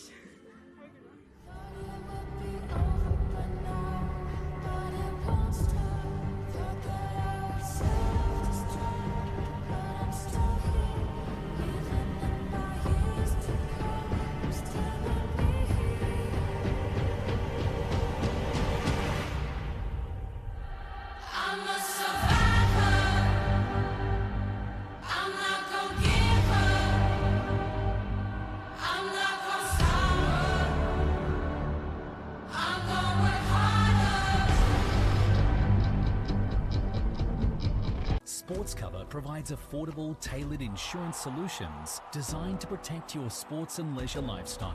Created by sports people for sports people. More than 35 years of industry-specific experience and knowledge makes us not only experts in our field, but pioneers of our industry. So whether it's in the sporting arena or it's for fun and leisure, you play with pride. We protect with passion because we don't just know sport, we are sport. And they're trying to get it on the 7, and you see Hunter Hornets, they're trying to push up. Oh, flick pass, double flick pass, in we go. Stop it. Malcolm Kenny with the first try of the day, and they had a win 7-1 in their semi-final clash. So this afternoon at 4:40 on KO, as we go back to the action here and see CQ Bulls in for their second try. Looks like Bailey. But they're definitely looking a lot more comfortable now coming out of their box. We'll see Thompson. Have we seen intercept there? And he's off and running. The chasers are coming. The try line's coming sooner, I think, and we've got another try there, a double in the first 7 or 8 minutes. He's off to the other end of the field, Damon Moore, and this definitely opens the game up, as we're going to see a try straight away. It's hard enough to defend with 6, let alone with 5, and we see once he gets moving, he's not coming off. So no, he's staying on there. And then we've got Bob, and it's an intercept here. We're off down the sideline. We've got a chaser coming across. I think it is a try. Connor Edwards read it beautifully, got in a perfect spot, and then tucks it under the arms, and he was gone just minutes into the game. Yeah, it was unbelievable. First set of the game. But we see here CQ Bulls, there was an error, and that looks like it might be ball down, and we are all tied up. As we see here now, they're back in the action, the CQ Bulls, and pop back inside. Nice. And that's a try, looks like to Zane Cox. Well, not much you could do about that last try from the Bulls there in defence for the Hornets, but really positive half-time talk that I just witnessed. They're prioritising their defence, and they want to get up and be really aggressive on those first 2 shots. They want to slow it down. Sweepers coming to this short side. Not a lot of space to work with there for Zane Cox.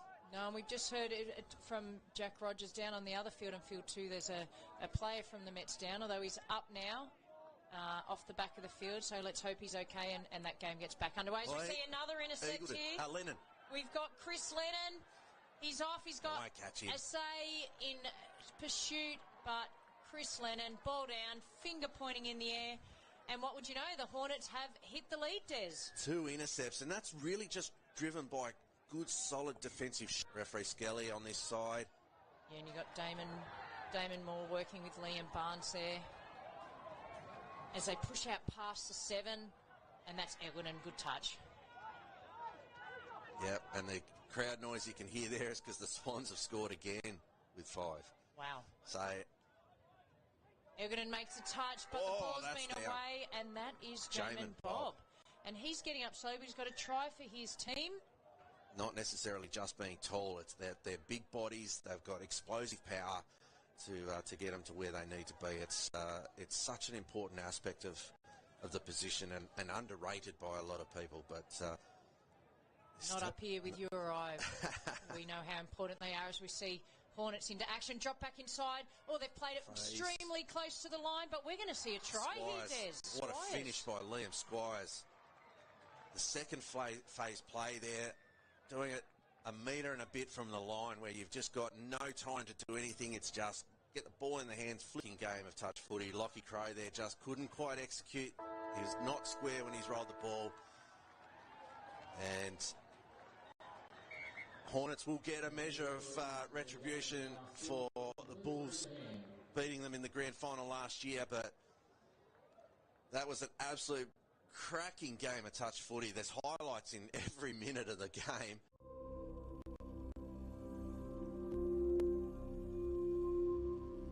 Ginigay New Jarwin. Yam Naya Gumbenge Janba Nari Gumbenge Waja. Yam Naya Matt Flanders. Nanundi Badamaran Gumbengia. Aboriginal people all across Australia are the ancestors that have walked this land for thousands of years. For those thousands and thousands of years, they have looked after everything we see around us. The plants, the animals, the people and the land. We pay our respect to everything around us so that they look after us and no harm or bad spirits come to us. We also acknowledge and recognise the future generations of people coming through to help look after this beautiful country that we walk on today. Ding dong, you just think they are. Another little wannabe gangster trying to play hard. Ding dong, you just think they are. Another little wannabe gangster trying to play hard.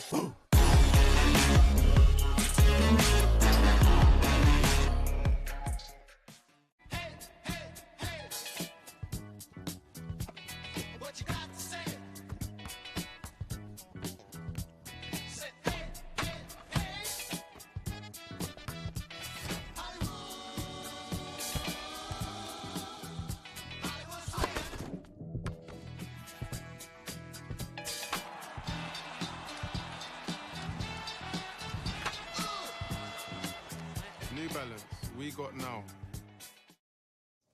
Welcome back to CX Coffs International Stadium. It has arrived, the first grand final of Championship Sunday for the National Touch League 2025 Championships. James Preston and Gab Rose to bring you all the action in this all-abilities fixture. Now, we already were very much entertained by the Sydney Scorpions a little earlier today on the live stream. And the all-abilities, it's a wonderful inclusion into the contest. So it's players with physical and intellectual abilities impairments that all come together under one roof within the same team and vying for glory here. And we've seen a lot of fun so far for these sides. It's a great opportunity for them to play the sport with their family members, their carers, friends. Of course, at this level here with the All Abilities Tier 1, no carers on the field. And in this one, we had a three-team competition. Brisbane topped the pool, so they got an automatic entry into the grand final. And then, of course, the Scorpions in the semi absolutely humbled the Hornets. 8 tries to nil, Gab Rose. I know, and if obviously the Cobras are a great team because they got the free pass through to the grand final. So if they're of equal ability with the Scorpions, we are in for an absolutely amazing first grand final here on KO Sports. Of course, Kalagiros was outstanding in that semi-final. 4 tries to his name for the captain. The likes of Takao Terapo also very strong. So, you know, it's a good side across the board. We'll take a close look at the teams shortly, but you can see the Brisbane Cobras warming up there, getting into the action themselves. This will be our first time seeing them on the stream. Yeah, some push-ups going on over there in the warm-up. They're ready to go. Hands might be a little bit muddy from doing those push-ups, but also interesting to note in Tier 2, a record 14 teams in that division this year, James. Including Tasmania, who have really taken that competition by storm. They've been outstanding. It's the only Tassie team here at the championships, and they've performed very well. And Wagga Wagga Vipers and Ballina Bull Sharks as well, very new teams. And it's great to see as well for Wagga, it's such a massive part of the community there. Touch in general, the Vipers have done so very well across the last couple of seasons. Here come the Sydney Scorpions now out of the tunnel and preparing to get into the action. That man directly in front, that's Michael Wade. He had a big game as well in the semi-final. Yeah, block-busting winger in attack and defence, and he shows them the sideline in defence, but they are yet to get round him from what I've seen, and he'll be looking for another big game in the grand final. There's the 2 captains, of course, the Scorpions led by Dion Kalagiris, who was so strong in that semi-final. Actually has a soccer background, so if you're wondering about the captain's armband, that's where that comes from. So he'll take the coin toss here. Now this could be pivotal, of course. It'll depend who ends up in the mud here on this grandstand side of the ground. It looks like the Scorpions going to stay in this box close to us. They lost the toss. So it's Brisbane Cobras out there ready to go. And their It's an captain interesting choice. looks like Ketley. Jackson Jackson Ketley. Ketley. So there is the squad list here. Gab, take us through the Brisbane Cobras. Yeah, so we've got Burns, Miles, Scott, Gonzalez, Ketley, Mickelmore, LaKenny, Francis, Tuthill, Griezmann, Edmonds. Now, we haven't seen them in action, but as we said, they must be good because they're through to the grand final. And coaches, of course, David Yardy, manager Mason Stewart. For the City side, it's a bit of a feel of origin for this one. Junal Bagus, Hezekiah, Takao Terapo, Ethan Slautis, Shea Fonesque, Ben Hayes, Julius Fuimaono, Lua Elikona, Michael Wade, Dion Kalagiros is the captain, Javian Fuimaono. Now, we do have a couple of other late inclusions that we'll get across to you soon. Craig Lowy involved there, of course, again with the Scorpions, and really admirably led by the likes of Greg and Joanne as well. So, two very proud teams. They will leave nothing in the tank by the end of this one. No, and we can just see coaches and captains just talking to their teams. Last minute instructions, smile on the face there by Lowy. Look how excited he is, fist pumping. And as we can see there, it's Kalagiris laying down the law. We'll see that what they can produce in this grand final. Brisbane Cobras ready to go on the field and waiting to defend. Well, hopefully the Scorpions approach this like they did the semi as well. They were happy to throw it around, play an expansive brand of footy, and really just keep their opposition guessing. They might need to do that against a Brisbane side, which, of course, whilst we haven't seen them here directly on the field, they top the pool, so we know they can play. They might have to create a little bit of uncertainty in that defensive line by shifting the ball around. So 16 minutes on the clock for this first half. We are underway for our first grand final of the afternoon right here on KO Sports as Kalagiros brings it forward. Touch is made on him. Takao Terapo was also brilliant in that semi-final. He loops around to this left-hand side. We'll take it now. Big step off the right, then the left, straightening into the work there of Tuthill. Now Kalagiros again. They're really operating down a short side in this set. Last one coming up here. Well, we saw in that last game, that exact corner was where they scored 4 tries in the first half. So I'm not surprised they're coming back to that well. Kalagiros got 3 of them, of course. That's the turnover, though, and a bit of a conservative set for the Scorpions, really, to begin things. It certainly was, based on what we saw in the semi-final, but I no doubt we'll see some flick passes, cutouts, NFL passes. We'll have everything in this first grand final for the day. So now out it comes. Lovely ball here from Ketley. They'll put on the afterburners too. Kalagiros with a lovely diving touch to save a try potentially. Now Ketley again down this left-hand side. Well, both teams favouring the left here. That was Mickelmore who took off. Not to be confused with the famous rapper from the US. That's Macklemore. As now Ketley brings it to the middle. Drops it down. Tuthill again. Back to Ketley. There's danger here on this left-hand side. Elikona gets across quickly, but not quickly enough. They get the ball away. And Bagus just couldn't get across there from that link position. And it looks like Miles might be the opening try scorer. He kisses, puts his hand up to the sky. And again, enterprising play in the first set by the Cobras. So we see cutout pass, back inside. And we see there Jacob Miles, first try in the grand final. Well done, 1-0, Brisbane Cobras. So work to do here for the Scorpions. Kalagiros will start things once again for them. Bagus out on this left link position. He really has played everywhere so far in this tournament, Bagus. Is now Kalagiros, brings it forward. Met there by Edmonds. Very deep line so far as they'll take the meters on offer now. Takao Terapo through the middle. Nobody there to capitalise though, so it's very uncharacteristic based on how they played in that semi-final. It was a smooth, well-oiled machine, but we're not seeing that here in the opening 2 sets from the Scorpions. No, and it could just be a little bit of nerves coming out. They'll settle into their processes soon. But we saw in that last game, the other team wasn't able to score at all in the Hunter Western Hornets. And Cobras, first time they're up the field, they look like they've got plenty of speed there, the Cobras. So 1-0 as Ketley is very much the architect in this side. Will now send out this right-hand side for a man who is full of speed. That's Hamish Mickelmore. He's actually shifted from the left to the right now. Meters on offer here for Jacob Miles. Mickelmore. Ketley brings it forward. Lovely delay from Ketley. Mickelmore wrapping around to try and make the extra man. Once again, they look likely here, Brisbane, as Ketley comes to the middle. Oh, Kalagiros has given him a big bear hug. He sure did. There was no malice in it. It's been a forward pass off the ruck, so it's going to be a Scorpions ball. But Micklemore, he's got the bright pink boots on, and as we've said before, James, if you've got the bright boots on, you've got to be able to run, and he certainly can. Yeah, if you're flashy, you need to run like the Flash. It's now restart things here with Elikona. Scored a good try in the semi. Now, nice evasive technique. Back there for Baggers, and then Takao Terapo. Quick release just as he was about to get caught. Baggers will take the meters on offer. Always great for a strong drive.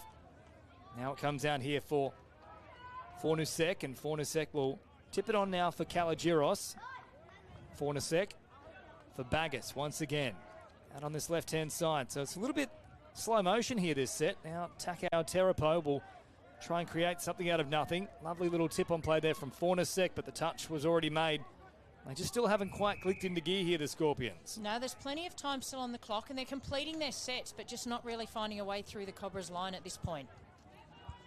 Ketley now pops a pass. It was there for Micklemore, but he lets it go, and now there's a chance to launch the counter-attack as Hayes marches forward.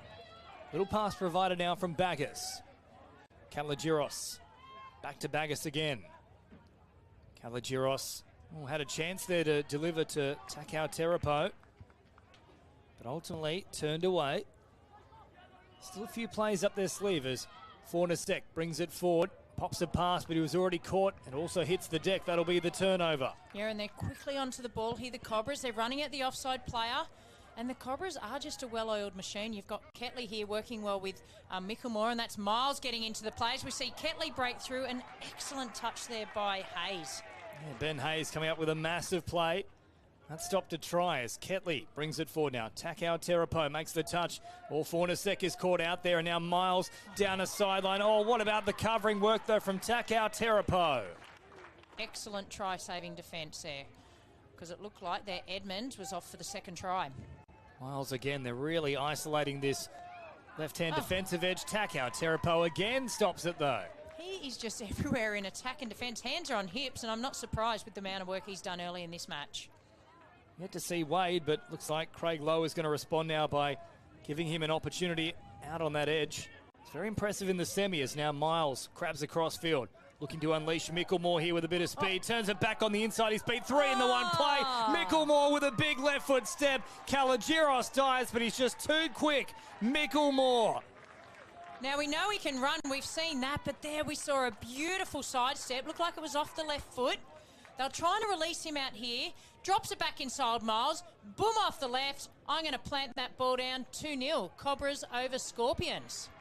Great footwork from Micklemore right at the end there. And then Kalagiros, what about the effort to try and get back, having already attempted the cover touch on the previous run? Geez, they've got some real speedsters, though, Brisbane. Yeah, and they know how to release them. They go to the line and offload to players in space. So Hayes brings it forward now. Takao Terapo. Fornusek with a little wraparound play. Back to Takao Terapo. Baggers plays it. He's a little in front of the mark, though, so he'll have to go back onto the spot now. I'd like to try and get Kalagiros a little bit more involved. At the moment, he's hanging on the wing. As Fornusek brings it forward. Takao Terapo pops a pass here for Hayes. A little pirouette, then takes off. Ketley there to meet him along with Miles. Takao Terapo again here for Kalagiros. The dummy now takes off. Big right foot step. Kalagiros a couple of times. Sends it here for Baggers. Now wraps around to create the extra number. Floats it over the top for Wade. It was building beautifully. He's such a sneaky customer, Kalagiros. Yeah, you never know which way the pass is going to come out there, but he went for the little over-the-top basketball. But again, this Cobras defence, they're just everywhere, James. Certainly are. Speedsters like this man, Micklemore, able to cover that ground so quickly. Miles as well, and Ketley has been steering the ship beautifully. Here he is again, popping a little pass now for Micklemore. Good touch from Baggers. I'll wrap around again here with Ketley on this left-hand defensive edge for the Scorpions. Well taken there from Wade. Edmund waiting for it, gets it now. Bit of a hop and a skip and then marches forward. In fact, it's Greaves with the ball. Scored about 15 metres away from the line. Last one here, Ketley. Really look for Micklemore once again. In fact, he'll take it himself. Good touch there from Fornasek. Yeah, great touch and needed to be made because he's very dangerous, Ketley. He can pass and he can run. And they're playing big minutes, these Cobras players. I don't think a few of these guys haven't had a sub yet, James. No, certainly Takao Terapo and Kalagiros haven't. Here is Takao Terapo out on this left-hand side. Oh, little dummy now puts on the afterburners. Takao Terapo is through and the Scorpions are on the board. He pumps the chest and the swan dive. Oh, yeah, baby. Lap it up, Takao Terapo. Oh, yeah, pumping the chest. Takao Terapo. Look at that big smile. Cuddles all round. We were waiting for him to inject himself into this game and he went down that left link. We'll see on the replay in a moment. Looks to pass to Wade, says, I'll do it myself. Look at the arm pump, straight through. Nobody's going to catch him. Going under the post if he was playing rugby league. Looks to the sky. Great dive. Cobras 2, Sydney Scorpions 1. We'll see it again. That deserves a second replay, James. Didn't he have a turn of speed there, Takao Terapo? We know he can fire a lovely left-to-right cutout pass, but he can run. Forrest Gump, eat your heart out. So now Miles will come forward. Kalagiros makes the touch. Now we've got a grand final on our hands. They needed that, the Scorpions. They were getting a little bit out of reach if the Cobras had scored again, but they're back in the action here with Ketley. Oh, Ketley floats it over the top. Great take, though. Here's the intercept, and now Fui Maono is off. Oh, and they'll get him just in time. I think there might have been a little bobble from Fui Maono, so they might call mutual infringement with the double knock on. Yeah, they are. He was off, racing down the sideline. They're going to have to bring it back. They'll still have the ball, the Scorpions. But Fui Maono grabbed it out of the air. Great job for his team there.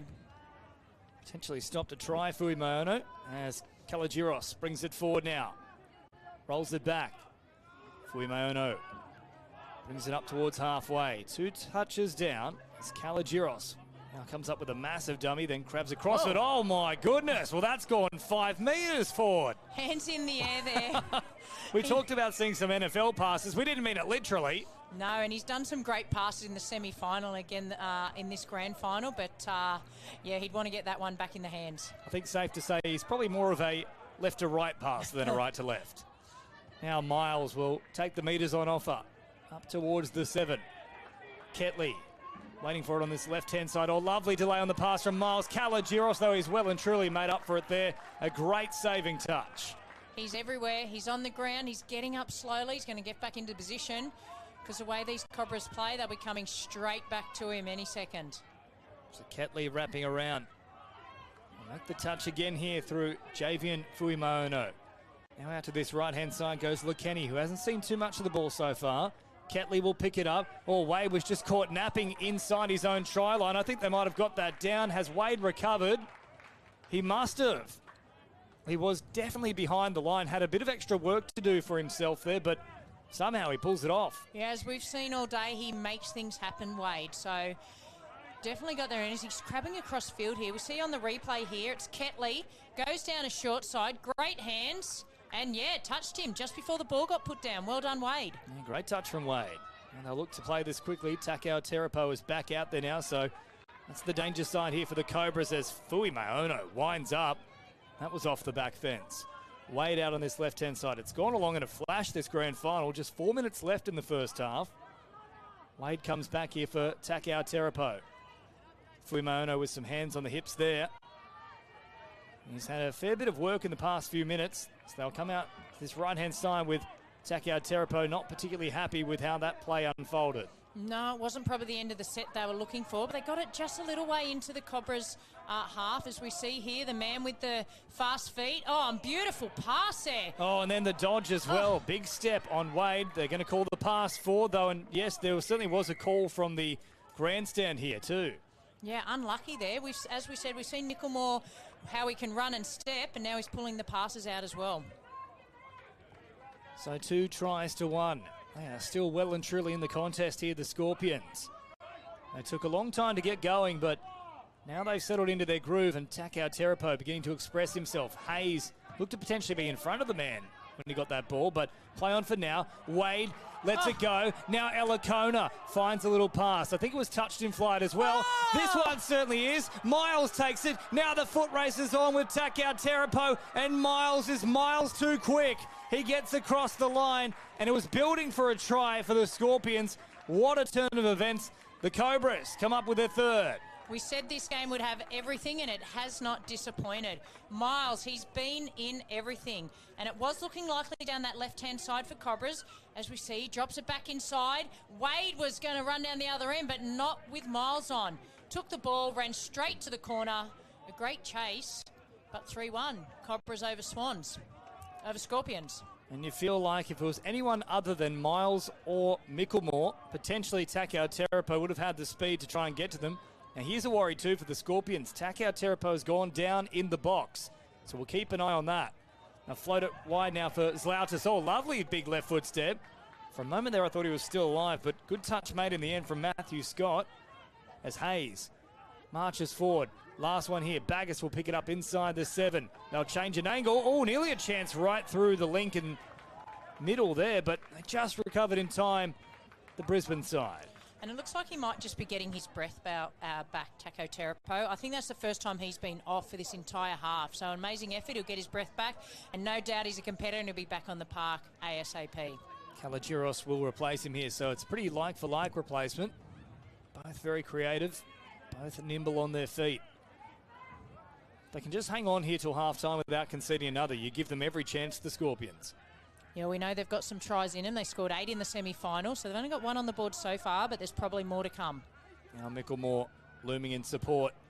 They'll play it quickly if they're smart here. Brisbane, they'll continue down that short side. Yeah, Elikona was still retreating.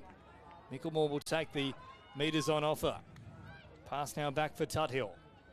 Tuthill slowly up towards the line. Micklemore hops in at acting half on the last here. Edmonds has options both sides, will bounce around, simply takes the touch, and that is the turnover. So, bit of a disappointing end to that set there for the Cobras. Yeah, it sure was, but they won't be too unhappy with that. They finished it right down on the 7-metre line, and they're going to make the Scorpions take it right up the field. Watch out for the dummy here. Well defended there by the Cobras. Now, Fui Maono, popping a little pass here for Baggus. Thought he was grabbing a hammy. Yeah, it looked like it, didn't it? He has played big minutes here, Baggus. I think he's only had the one rest as well. Now Kalagiros bounces around multiple times, eventually is caught. And big metres for Baggus as well. If we get the ball here, he goes one direction and one direction only, and it's straight ahead. Well, Fornasek with a big dummy now opens up the space. They'll find a pass. Elikona now has a passage to the try line. Back inside for Fui Maono. Jeez, he's quick, Micklemore. Makes the touch, but he's out on his feet now. If they go short side, they'll score. Baggus gets there again, finds a pass, Fui Maono, but what a touch that's made from Brisbane. It was 2-0, but somehow the Cobras have come up with a try-saving touch. You're right, James. Micklemore down that sideline. The only play that probably would have affected the touch. We'll look on the replay. Baggus looked like he was in for all money, but it was Tuthill. Took 3 plays and a definite touch before the try was scored. What a half. 3-1 Cobras over the Sydney Scorpions, James. It is pure entertainment here in the All Abilities Grand Final, our first Grand Final of the afternoon. Hope you're enjoying all the action on KO Sports. We'll have the second half in just a moment, live here from CX Coffs International Stadium. The game's about to kick off, and you've had a shocker. The big man's dropped the ball. Oh, no, just no. Oh, what fiasco. Your door to come in the crowd. Your door. DoorDash.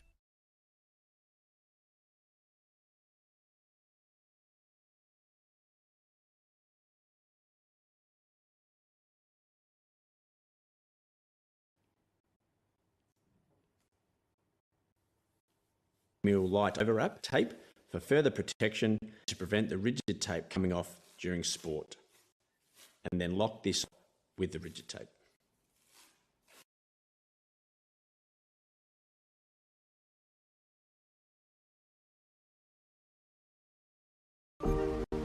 Welcome to Sydney. Upbeat. Downbeat. Feel its heartbeat. Open spaces. Open arms. A place to feel alive. To feel free. Come feel it all and feel new. Down, think they are. Another little wannabe gangster trying to play hard. They ain't down, they just think they are. Another little wannabe gangster trying to play hard.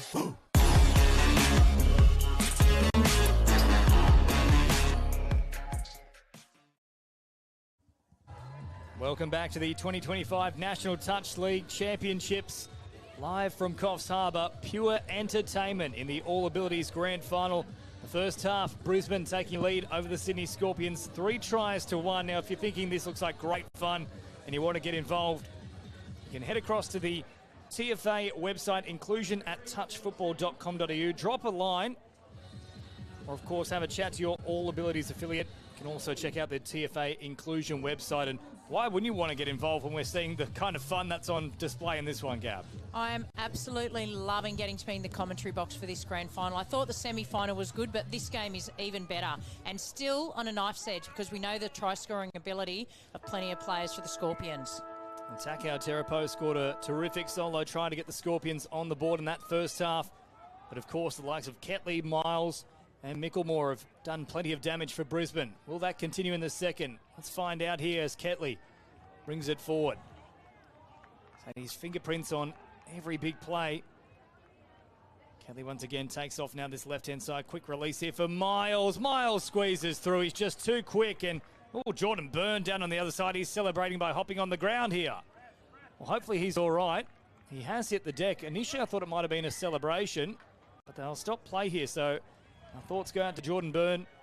Hopefully everything is all right, but here is the try once again for Miles. And that's a hat-trick for Miles. Early in the second half, he just skipped outside his player. No touch was affected. Again off Ketley. Just ran straight towards the line, in between the two players, put down right on the line. Well done, Miles. But yeah, as we said, we're hoping that this player out here on the wing for the Cobras is A-OK. Player's been momentarily stopped. The medics are out there, both teams. It's great sportsmanship in all divisions here at Touch, but particularly in the All Abilities. And he's up and about now, James, and that is awesome to see. A smile on the face. Yeah, good to see. And as you mentioned there, great sportsmanship. Craig Lowe, of course, is part of the coaching staff from the Scorpions. He was the first person to head out there. So well done to Lowe. And well done, Jordan, back to his feet now. Not quite sure what happened there for Jordan. He simply hit the deck as they scored the try. I thought it might have been a celebration at first. But yeah, he's coming off into the stand. He's got a little thumbs up to his friends and family in the stand, but he's going to take a seat and have a little rest. So he looks okay, and we're hoping that we're not sure if he returned to the action, but we'll let you know as soon as we know. So Kalogiros brings it forward now. Work to be done for the Sydney Scorpions as Takao Terapo finds a little pass here for Elikona. Now Hayes marching forward. Miles got in the way of a quick roll ball. Takao Terapo back to the middle here for Baggers, who's quite literally wrapped up there from Tuthill. Takao Terapo, Kalogiros, big dummy, now takes off back towards this left-hand side. Draw and pass out for Elikona. Back for Hayes. The touch had already been applied, though, back towards the middle. Yeah, and the referee's doing a great job here in their communication with the players, coming back to play the ball. And we'll see if they can conjure up something on this last touch. Takao Terapo steamrolling forward, but nothing really doing. Stern defence, and now meters on offer here for Edmonds up through the middle. Ketley. Miles will take the run.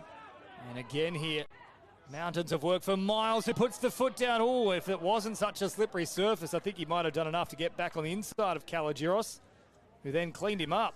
Yeah, Kalogiros, he's done some great cover defence today, and the hands are up in the air. There was nothing in it. It was just two bodies colliding, trying to make the touch. Especially down that sideline. It is very slippery as now Ketley takes off on that left-hand side. Draw and pass. It's beautiful stuff. And now they're really starting to flex the muscle here, the Cobras. It's another one on the board. Tuthill gets across the line. And again, it's that same spot down that left-hand side. I know I'm harping on it, but there's been so many tries down that exact corner. So if we'll have a look again, Ketley, ball in two hands, draws in two players, and Tuthill, an easy run to the line to take the score out to 5-1. The Cobras over the Scorpion, and the assignment gets even harder now, James. Yeah, Baggers just couldn't get back in time. And the speedmen for Brisbane, they're really starting to cause some problems for them. A few changes here from Craig Lowe and co. Wade momentarily off the field. Hayes hovering in that wing position as Fornasek comes back into the action. Oh, lovely ball from Kalogiros. Now Hayes for the corner and gets there. And of course it was Micklemore coming across. You've got to be pretty quick to get around him, but what a great job from Hayes. And again, it was the number 15, the captain, Dion Kaligiros. He stood up there, heads up, he's happy with himself, but a great run by Hayes down this left-hand side. Little one-handed flick pass, out he goes. It looked like Mickelmore was going to get there, but Hayes dived underneath him. Look at the little one-handed pass. Matthew Gidley-like. That's beautiful work from Kaligiros. Great Did ask dive. him in the post-match interview in the semi-final if the plan was simply to go out there and have fun based on some of the passes he was throwing. He said, well, you know what, my background's soccer, so it's got to be unconventional. Well, it's working, so keep with it. 5-2, they're back in the game, the Scorpions. Well, Miles now opens up some space, floats it over the top. For mine, the pass had gone forward. I think they will call it. Now, Fui Maono comes in with a big, strong touch.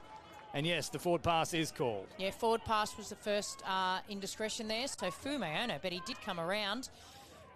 He was not going to score on his watch. Geez, you'd hate to be a fly in the Fui Maono household. Big hands would completely splatter you. So now here comes Takao Terapo. Picking it up again, and we'll send it out to this left-hand side now. Yeah, and they're going to call off the mark. They usually allow a step or two, but that one was probably 3 or 4 steps. So it's going to be a penalty here to the Brisbane. Oh, no. Oh, yes, it is. Hands are going the wrong way. No, we've got it right now. Traffic signals are correct. And it's a penalty here to the Cobras for an off the mark for the Scorpions. And that was a shame because it was brewing nicely for the Scorpions in this comeback raid. It certainly was. If they can get another one here, you'd back them to go on with things. They can certainly put on points very quickly, but so too can Brisbane as now Miles tracks across this left-hand side. Oh, great footwork from Miles. Good recovery, though, from Takao Terapo. Yeah, he was down and he was up and still affecting the touch, which had to be made or Miles was going to be in for a 4th. Let's stack this short side yet again. Ball comes free. That's good pressure from the Scorpions. And we can see down on the sideline here, Craig Lowe's talking to his captain in Dion Kaligiros, and he'll be giving him some last-minute instruction because he goes back on the field. And Wade, he is just going from strength to strength, coming in off the wing and making some great meters for the Scorpions. And does well now. Fornasek with a lovely pass out here for Fui Maono, up towards halfway. Fornasek will release quickly out to this wing. Touch comes in there from Matthew Scott. They've just lost momentum a little bit here, though, the Scorpions. They'll look to play it quickly. Again, it's going to be off the mark, I think, will be the call from the referee. And that's a couple of times they've done that. Yeah, that's the signal from the referee. And the Cobras are straight on it through Mickelmore. You don't want to give him space out here on that left-hand side. Or if they could have got the ball out there, there's still a whole set of 6 here, James, for the Cobras to work with. This is dangerous for them. Mickelmore looming once again. Yes, Miles has got 3, but Mickelmore's speed has probably troubled them more than anyone. Mickelmore back to the middle. Good take in the end. And then great evasive technique. But Fui Maono, full stretch, made the touch. He's everywhere. Fumeono, and he needs to be. He'll have to get back in the line here. If they drop it back inside, we see. Oh, it's a 3-on-2. Ketley will send it wide. Oh, did they get there in time? Takao Terapo again. He's claiming the touch, and they will say that he got there. Geez, he's saved at least 3 now, Takao Terapo. At least 3. It looked likely there for Ketley because he's got beautiful soft hands, but not to be with Takao Terapo out there on the wing. So Elikona then coming up with that touch as they send it wider still out here for Mickelmore. Mickelmore with a dummy. Fui Maono shows him the sideline, makes the touch. There's a newfound resilience in this defensive line, especially when they're down inside their own 7. Yeah, they sure are. Fumeono's doing a great job there. He looked up to the sub box. He was looking for a sub, but I think he's going to have to stay out there. And Wade's already come off, so they can't lose another. Baggers will replace him, or Takao Terapo. A couple of big steps. Now takes off. Oh, here's Takao Terapo down the sideline. Ketley comes up with probably a try saver. Sure did. Ketley tiptoed along the sideline there, and a touch that had to be made. Jeez, can move Takao Terapo. I think we're having an after party at the end of this tournament tonight, so you might see those on the dance floor. Now Takao Terapo passed just behind Elikona. That could be vital in the final 8 minutes here. Yeah, so we're halfway through this second half. They'll be looking to strike next to Scorpions, but field position is in favour of the Cobras at this point. So Cobras bringing it forward here as Ketley then scoops a little pass for Edmonds. He'll slow it down now. Edmonds. Up towards the line. Takao Terapo makes the touch. Ketley will take off. Oh, he's drawn them through, but the ball comes free. Now, if Tuthill scores that, I dare say you could probably put a line through the Scorpions. Yeah, unfortunately for Tuthill, the gap was created similar to what we saw a few minutes ago, but on that occasion he couldn't actually hear. Hands are on his head. He knows that could be a vital error. Still 3 in front, so it may not be too costly for his team. So Baggis and now for Takao Terapo. Again out here for Kalagiros, who looks to try and get around the outside of Micklemore. If it was anybody else, you might back him, but you got to pick your battles, and that was one he was never going to win. It's Takao Terapo gets it on quickly here for Baggis, who then straightens up. Little pirouette move, Harlem Globetrotter style, with the ball behind the back. Yeah, Ketley had already affected the touch there, so he's gone back to the mark, Baggis. Oh, nice little left foot step, trying to find some space down the wing. It's Lautis who took off there. Takao Terapo here for Baggis. They just haven't capitalised on any of these strike dumps, though. No, I was just thinking the same. It'd be nice to see Takao Terapo as we see, oh, he'll get up. He'll get up. He's a tough character. But, yeah, I'd like him to see it off the back of a Baggis drive, just try and scoop and go through, James. Well, they know exactly what to expect with Baggis. There's not a great deal of footwork. He just tries to take the metres on offer. So you're right. That's certainly an area they could capitalise on, as Tuthill now pops a little pass for Edmonds, who then makes contact with Kalagiros. Tuthill inside the 7, will play it quickly. That's the difference here with Brisbane. You can see how quickly they are in their attacking half to carry on the play. Now retrieved again here from Francis, out for Tuthill. Nothing really doing at the moment. Francis again brings it forward.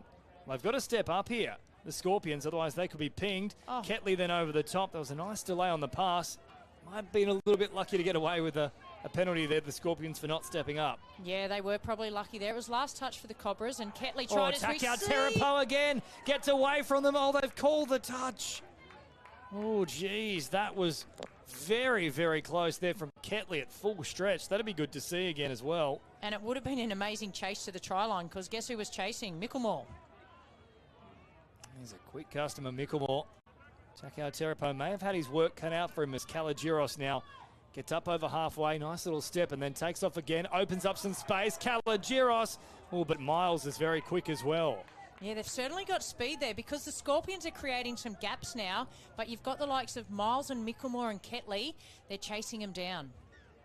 Kalagiros threatening again, throws a very long pass that is caught by Micklemore, so that'll be a 0 touch. Micklemore now can take the metres on offer. Threatening to link up. Finds the work of Scott. Rolls it quickly. Micklemore back to Edmonds. Up over halfway. Fornasek makes the touch when it wasn't on the mark there. And that's fair enough. The Scorpions have been pinged a couple of times, so Brisbane, same issue. Yeah, and it's similar. It's in that same spot. So as you said, Scorpions had a couple of penalties against them for off the mark. So great consistency by our referees in this grand final today. So coming inside the final 4 minutes now. They need a try here. Baggis will take the metres on offer. Just like to see them get that combination working again with Kalagiros and Takao Terapo, who's off the field at the moment. In fact, I can't even see him on the sideline here, Takao Terapo. No, I'm having a look down. He might have taken a rest just near the fence there. He's done a mountain of work for his team, as Baggis again just going forward. I'd love to see the metres he's made this game. Huge metres as now Fornasek brings it forward, threatens to link up again. Oh, and that's a little clever play there from Fornasek, who passed it to himself and picked up a few extra metres, but in the end dispossessed. And Brisbane are getting closer and closer to lifting that trophy. Now Miles tracking across field. Hayes has shifted from wing to link.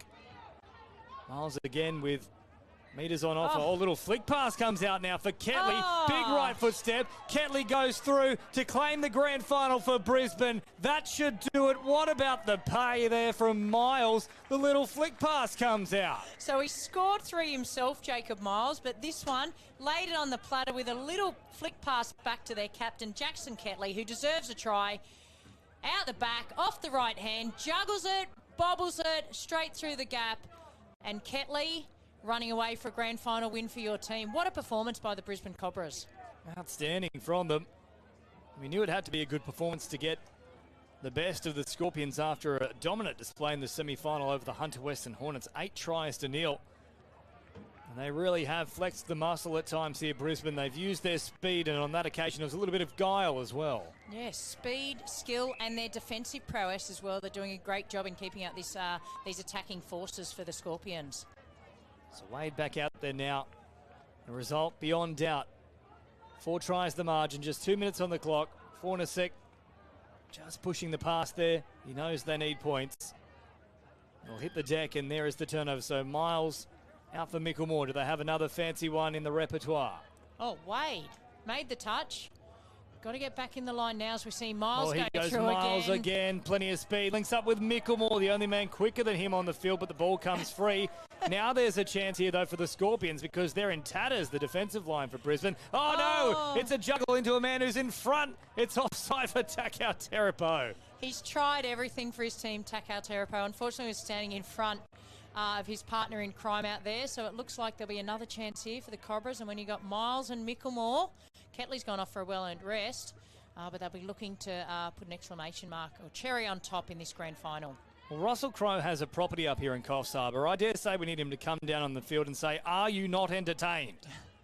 So now Miles tracks out to this right-hand side. Space again, bombs it back to the middle. They'll finish with an exclamation mark. Tuthill gets a second. Oh, they'll call the pass forward, and probably was, in fairness. Yeah, I think it was forward in the end, but that's been a lethal combination as well with Miles and Tuthill. And he caught that one, Tuthill, but unfortunately a forward pass. We look at the replay. Crabs across field, looks inside, basketball over the top. Tuthill was in for all money, but unfortunately the refs are saying, not today, young man. Now coming forward is Takao Terapo. He's been brilliant in a losing effort here. Oh, Fornasek again with the little sleight of hand. He might not move at a million miles an hour, but he's very, very clever with how he plays.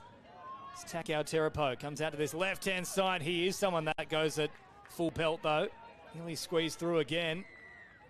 Yeah, Miles had his measure there. So final moments here. There's less than 20 seconds on the clock. Wade sends it out wide. Miles has been absolutely everywhere. Probably a man of the match performance for Miles in this one. Wade brings it forward. He'll keep it alive here for Zlautas. Back for Takao Terapo. Miles, can he finish with another effort here? No, Takao Terapo will get the better of him right on the siren. It won't be enough to get the victory. Miles celebrates. There are so many emotions on this field. Most of it is glee, even for the Sydney Scorpions, though. It's a very fun match. Great way. A little flick pass there from Wade. Out to Takao Terapo. Flies down the sideline. He deserves a try. What a great way to finish this match. But Brisbane Cobras, congratulations. You are the winners of the Tier 1 All Abilities in the 2025 The Championships. Grand final glory for the Cobras. They take it out over the Sydney Scorpions. We'll have a quick break and then we'll catch up with a member of the winning side in just a moment right here on KO Sports.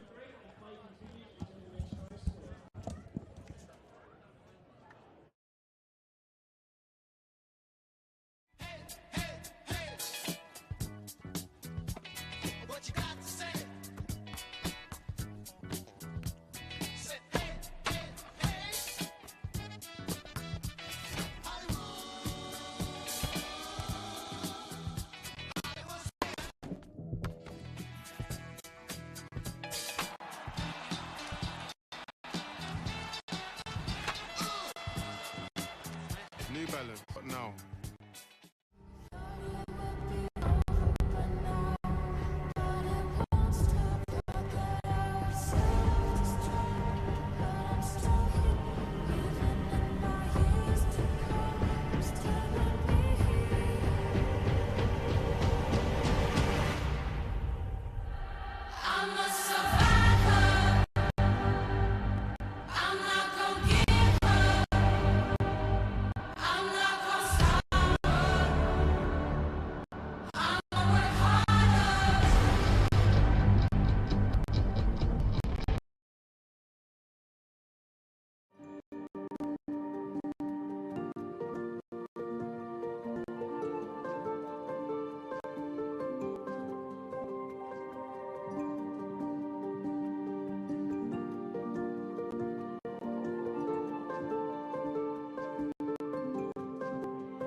Ginigay New Jarwin.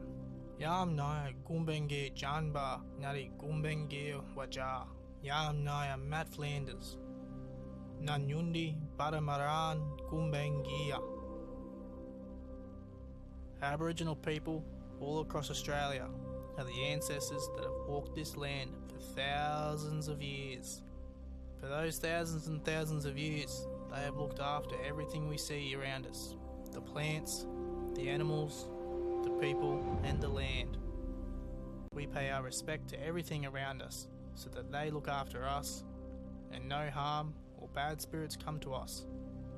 We also acknowledge and recognise the future generations of people coming through to help look after this beautiful country that we walk on today. The game's about to kick off, and you've had a shocker. The big man's dropped the ball. Oh, no, just not. Oh, what a fiasco. Your daughter calming the crowd. Your daughter more. DoorDash. Well, welcome back to the championships here at Coffs Harbour, CX Coffs International Stadium, here with a very happy hat-trick hero from the grand final, Jacob Miles. How do you feel?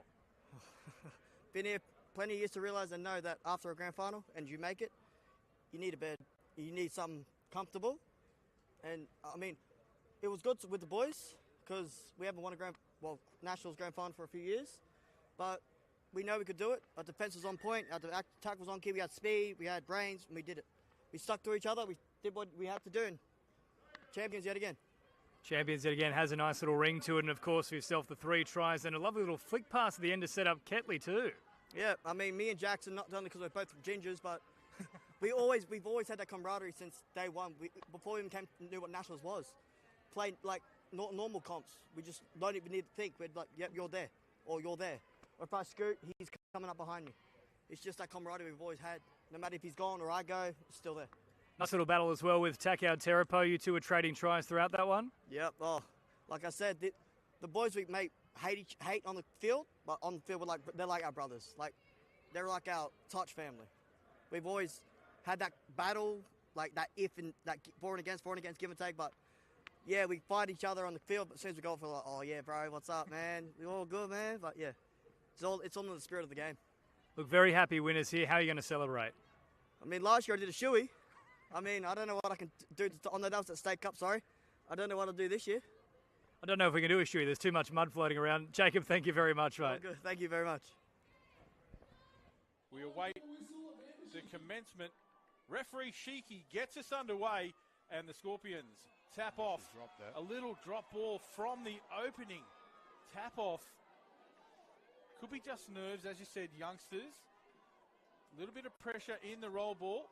So there's Quinlan now. Michaelopoulos. This is a gift. Young. This is off Michaelopoulos now, right into the line. There's Quinlan. Quinlan gets it down. Webb again from half. Simone Rogers need to keep chasing there. And is that a Lynn Mortimer? Let's see what the referees consult.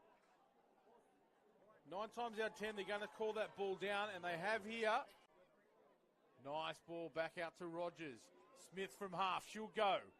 Good pace, Smith, in behind the line, ball. Great pass to Lara Bamblett. That's the young girl I was talking about, Paul. Doesn't matter, because they have the ball now. Back to Duff. Duff goes for the dive over, and I think she got there. There's no question that the touch was made, but I don't think Gabrielle Chu was onside since then. Good pass. Great ball. Ashley Quinlan. So now they pull the reins back just a touch because Quinlan wants to set up a static play here. Goes long. I think Michaelopoulos is in again. Unfortunately for the Scorpions. Play there. And concern shown. Great work. That ball, communicate here and make the right choices in defence. Quinlan. She wants the ball. Beth Webb. She looked to go back inside Quinlan. She does now. Great touch. But the defence was on song. Lala Duff. 15 seconds remaining. There it is. It's all about timing, and Duff was on song. This will be the final play. 5 seconds remaining. And there it goes to ground. So the Scorpions. One touch, yeah. Siren in the background. One touch. We're all tied up. Sfeersy, 3-all. So the Mets with the first opportunity to attack. Scorps need to put defensive pressure on. There's a roll ball. Quinlan gets the run around. Young turns it back inside. Space out wide. Duff needs to go for the line. So Regan it is that scores. That's Saldern. She'll drive in. Parky into half. Picks up.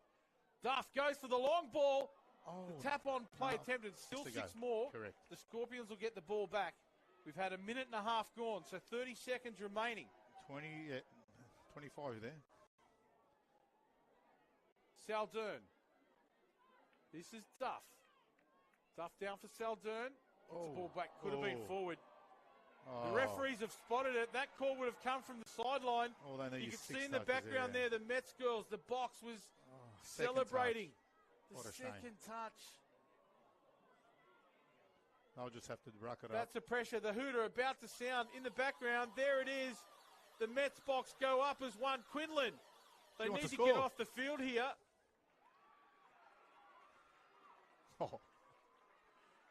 The Mets pile on.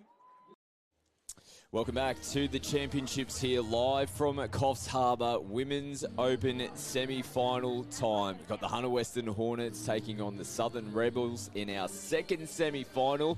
The UQ Rebels are taking on the Sydney Scorpions, a replay of last year's grand final. Just happening in the field behind us. We will keep an eye on that score as well. This is a huge semi-final, Pridey, isn't it? These two teams played each other once in the round robin. 3-all draw was the result. Yeah, it couldn't be split. The Hornets attacking right to left to begin with. 3 teams from Pool B through, so we've seen the Rebels on the other side of the draw as a little rooster. Nice dummy, but Bella Suttery coming across in defense.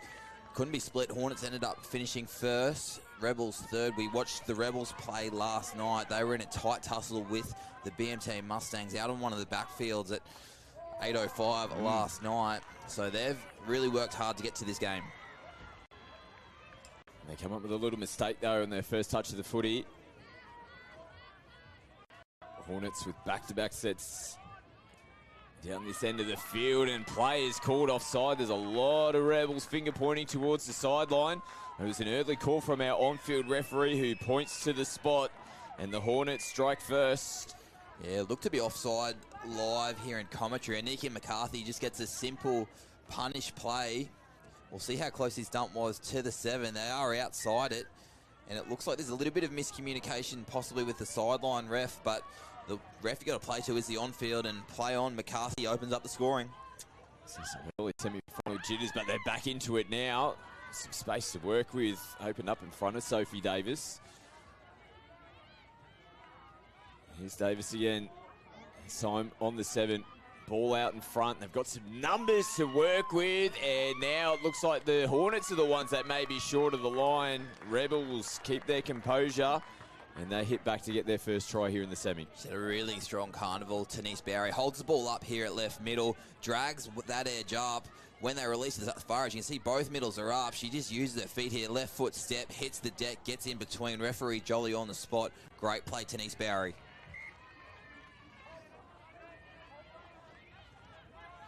So the Hornets regress through. Like we said, tougher quarterfinal for them. 4-3 against the Mets. The Rebels 2-1 in a tight contest. 0-all at halftime in that one. The fight for points out there. Tough conditions, like we said, late last night. As Chippendale looks for offside players. This time they're comfortably back on the line, the Rebels. Yeah, good question there. Chippendale coming from the right link. Very close to being offside. Zali just slings it across to Brown. Rebels want to be clean this time coming off their line. Again, half though, just having to take a couple of steps. That just kills off the second touch. And they have to go lateral on the third. We're coming into fourth now. Nice little pop-out play. They need a clean play the ball. You see someone to pick up and go here. Fifth touch is coming next. It'll be Slattery from half. She feeds the inside ball, does pick up and go from half, gets away from one, manages to draw in, and they get a repeat set off the back of it. They got out of jail on that set of 6 there, the Rebels. Frustrating probably for the Hornets box. They did so well. Fourth touch was up near the 10. There's a little check pass on the field from the Rebels players, and it allowed Slattery to come on at the back of the set and run from half. Now they've got to defend the repeat set. They give the penalty within their 7-metre zone. Slattery looking to tap and get going. She already has tapped it and is calling the Hornets forward to make the contact. Looking to go early here. Slattery, tough to get in between defence. About 3 purple jerseys there to make the touch. Yeah, she's one of the strongest static players in this competition. Won't be the last time you see that play from Bella Slattery. Plays it now. Law goes away from her. Again, bit of work, space to work with. Chippendale, though, onside to make the touch. Yeah, Law was trailing back on the inside. Little change up on that outball play. Interested if they go back to that, the Rebels. Slattery early release. A nice touch coming up out of the line there from Hayley Presswich. Great defensive read. Hornets hold on. Strong defender, Hayley Presswich. We've seen that a few times across the carnival. As an open side link, she likes to play nice and high, which just takes away the time and space of the Rebels ball player. Great defense from Presswich. Now fighting and scrapping for metres at the moment, coming into the last touch of the set. Nice pick up from half, looping ball. Ooh, just getting it across, but out of the hands. Tough one to throw from Sarah Stewart. Yeah, she's creating headaches at McCarthy out of half. We've already seen her score 1. Jess Potts, great drive out of the box. Laid a really good platform for McCarthy, and she did put them under a bit of pressure, unfortunately for the Hornets. Last pass going forward. Nice exchange of passing through the middle of the field. Davis gets it back, holds it, plays it now cleanly. Numbers on the left, another repeat set. Punching up out of the line, McCarthy getting last touch of the set.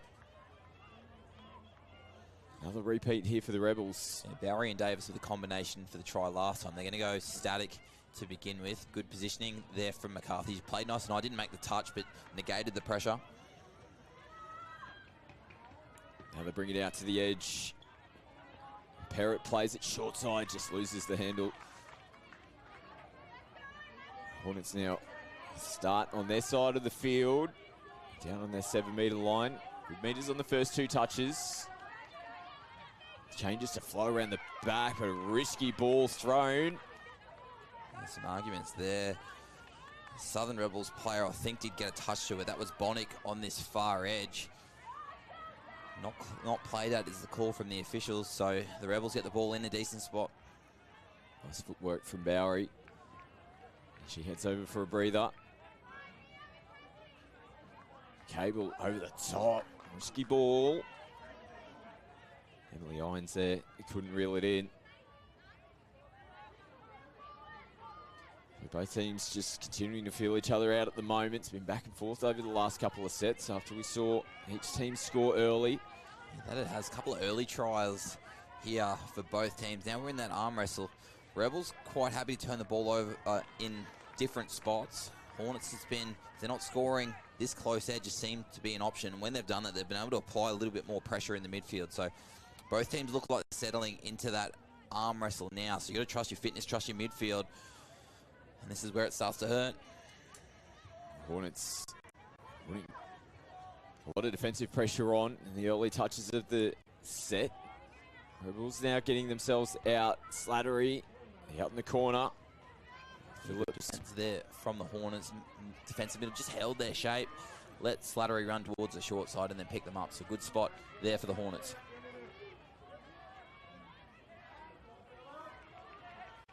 Nice ball movement here from the Hunter. It bobbles around. Chippendale not happy with that. Just slings it back to the Rebels. Yeah, a bit of frustration. Meters. Yeah, that they are. Both teams have had a lot of trouble getting out of danger when the ball is left on that far edge. We'll see what the coaches do in terms of those tactics. The Rebels now get rewarded with a repeat set. Slattery sweeping towards the short side. Law goes away from her. And they come back up to Slattery. Short side ball out in front. Comes back to Law. It's going forward from the ruck. A good call from the officials. Forward pass from the acting half. They did a really good job last defensive set. The Rebels pressing up. And ball left behind. Hornets come up with another mistake coming out of their end. Just both teams with a few little errors in the early stages of this game. Big chance here for the Rebels to go up by 1. Again, flat ball from half. They get the penalty though. Repeat set. Yeah, Bowery's just come on the field, so Slattery and Bowery cousins. So we'll see if the family combination can work here. Nothing there for them on the short side. It's Bowery who does send it back in field. Slattery, plenty of touches as expected. Early stages, a bit of collision off the ball. And they're going to come back. Here are our referees. Blow the penalty, another forward pass in the 7. A couple of times just on those quickie and sweeper plays, they're very keen to catch the ball at full tilt. Just need to take a little step off it. Hornets getting caught up in the play ball here. Back-to-back efforts, having to go back and play the mark. Now that's flat coming back on the inside. Now far sideline official. And signals forward and correct call as well.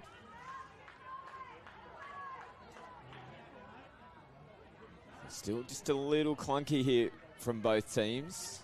It was a fast start. We saw tries very early. A few errors in the game at the moment. Parrott with some nice speed out of the box. Better flow for the Rebels now. Clean pick up from half, switching in and switching straight into defence. Yeah, should have held their line there. Parrott did a really good job, really got some flow out of the box, and they laid it on a platter nicely there for Fountas out of half. Unfortunately, they shouldn't have switched back on that occasion. And the pressure coming up, a little bit isolated here, the Hornets. Now losing footing, bit of contact, very muddy around that part of the field. Brown takes them back infield. Oh, they were offside by about half a day.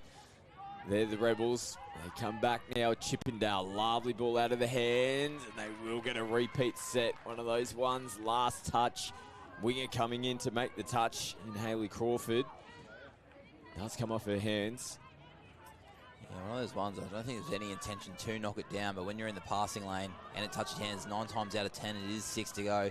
Just a sloppy mistake there from the Hornets. They've just got a lucky 6 to go, chance to make the Rebels pay, and they just release all that pressure. Just pushing passes at the moment, both teams, aren't they?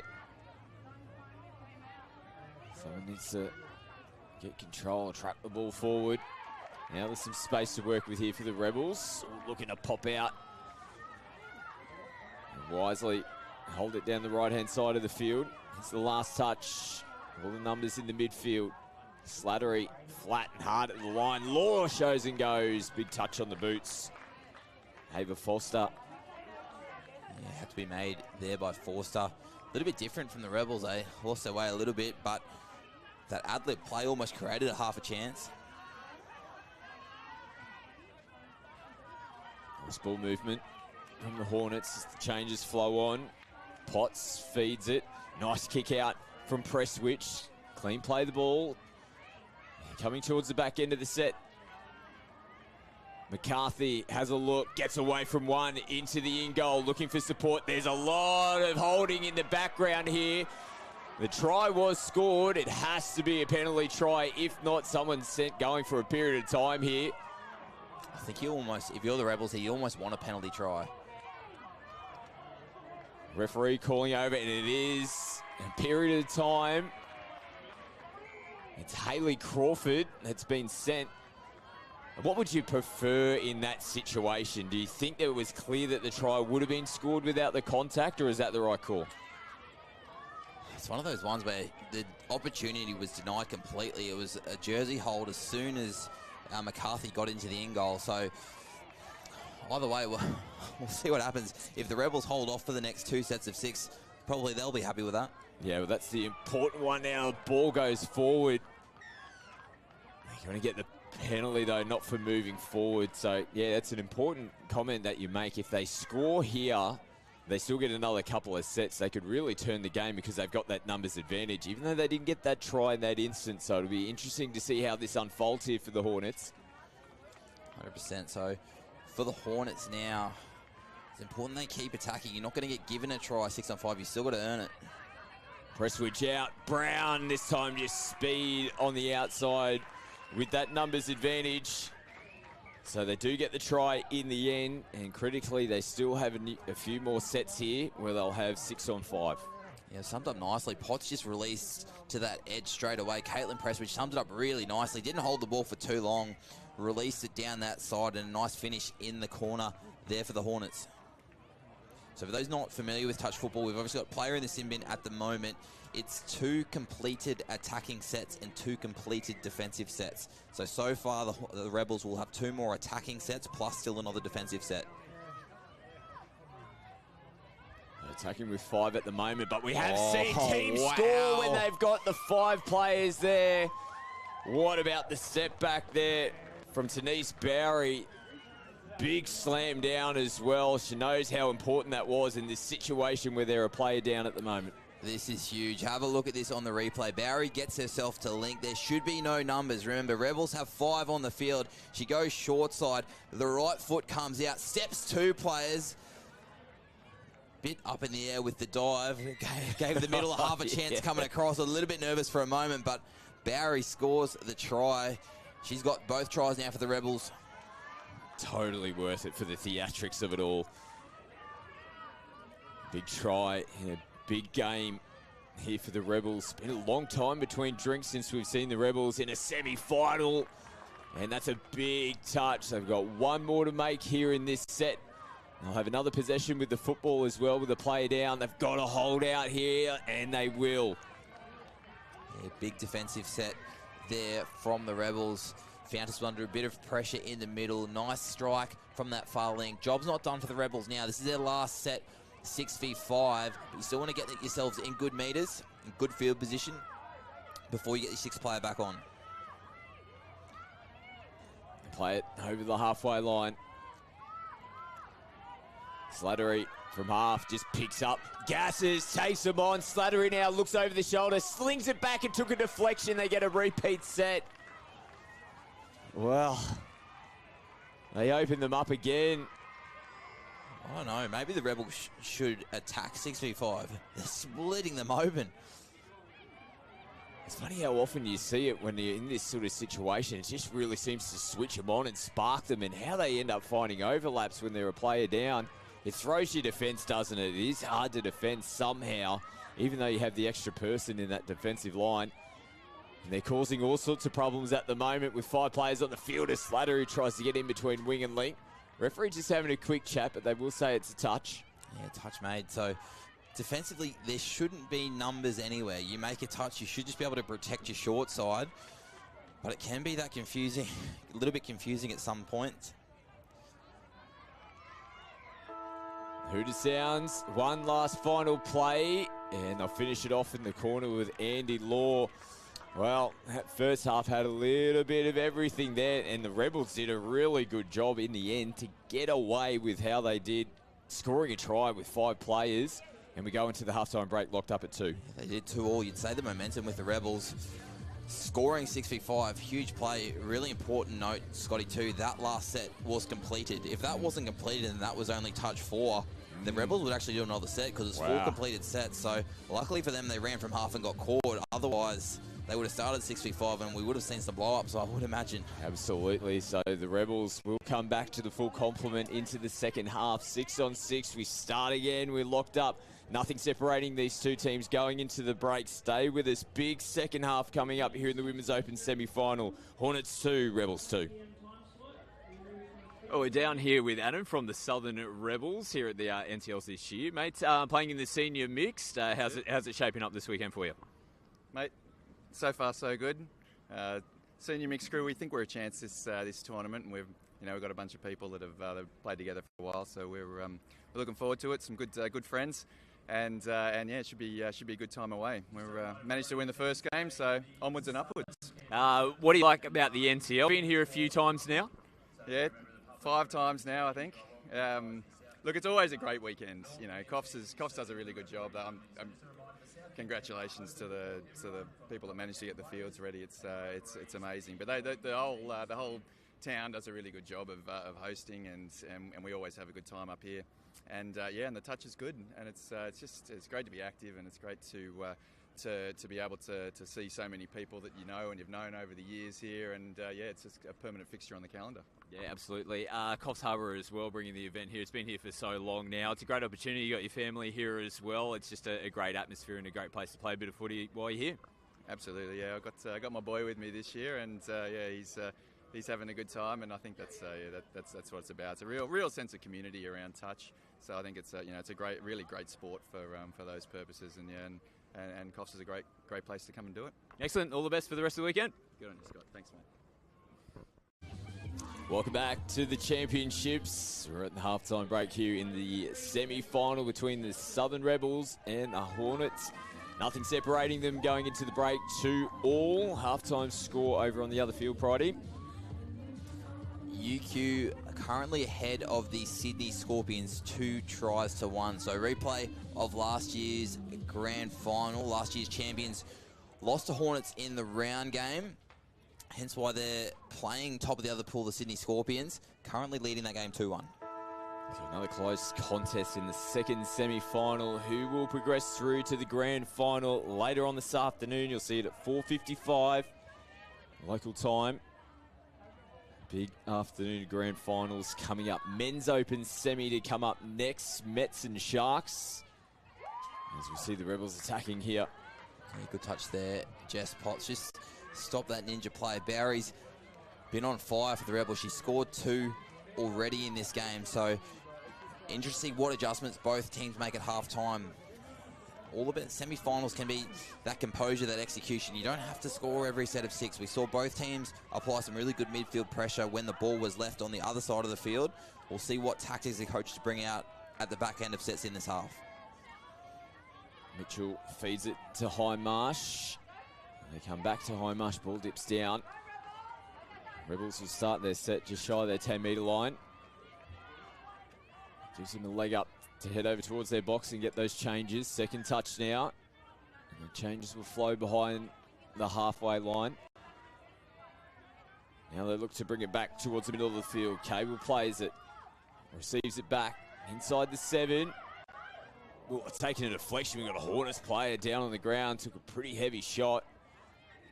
The referees will just hold things up. I'll make sure everyone's good to go.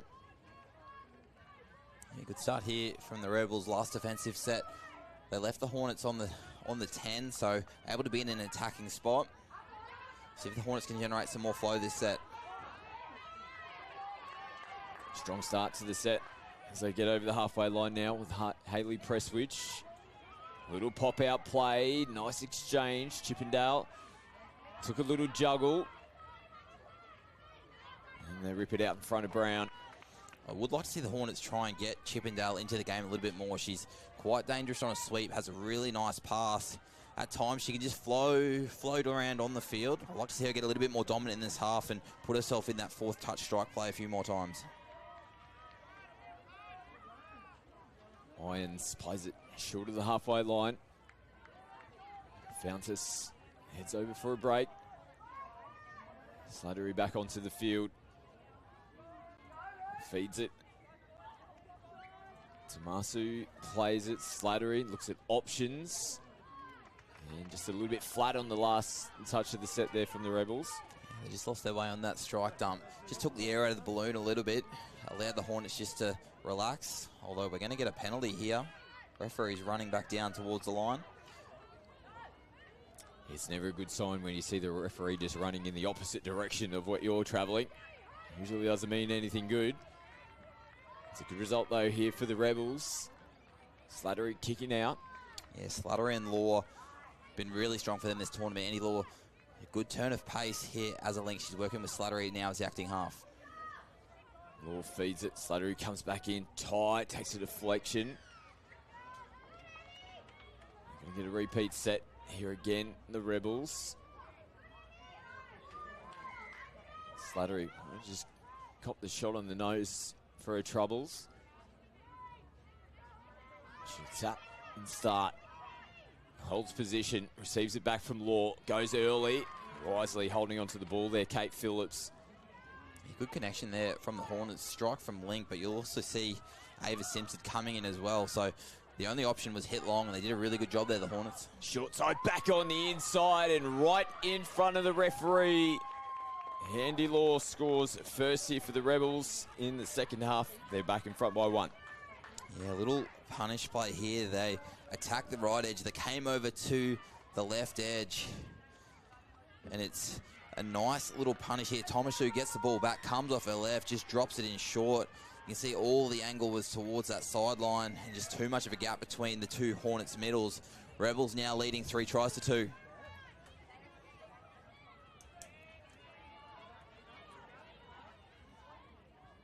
Now solid contacts. Took one of the Hornets players out. Every time we've had a try in this game, Scotty, we've seen the other team return serve. So this is now, with that late pass, this is going to be the first time a team's actually stopped to try after points. That's a big win there for the Rebels. It's always the goal to hold out defensively after scoring down the other end. They tick that box this time around. It's so important when the games are so tight like this. They're in front by 1 and in possession at the moment. Yeah, play on's a call, and the right call from the referee. Good couple of steps short there.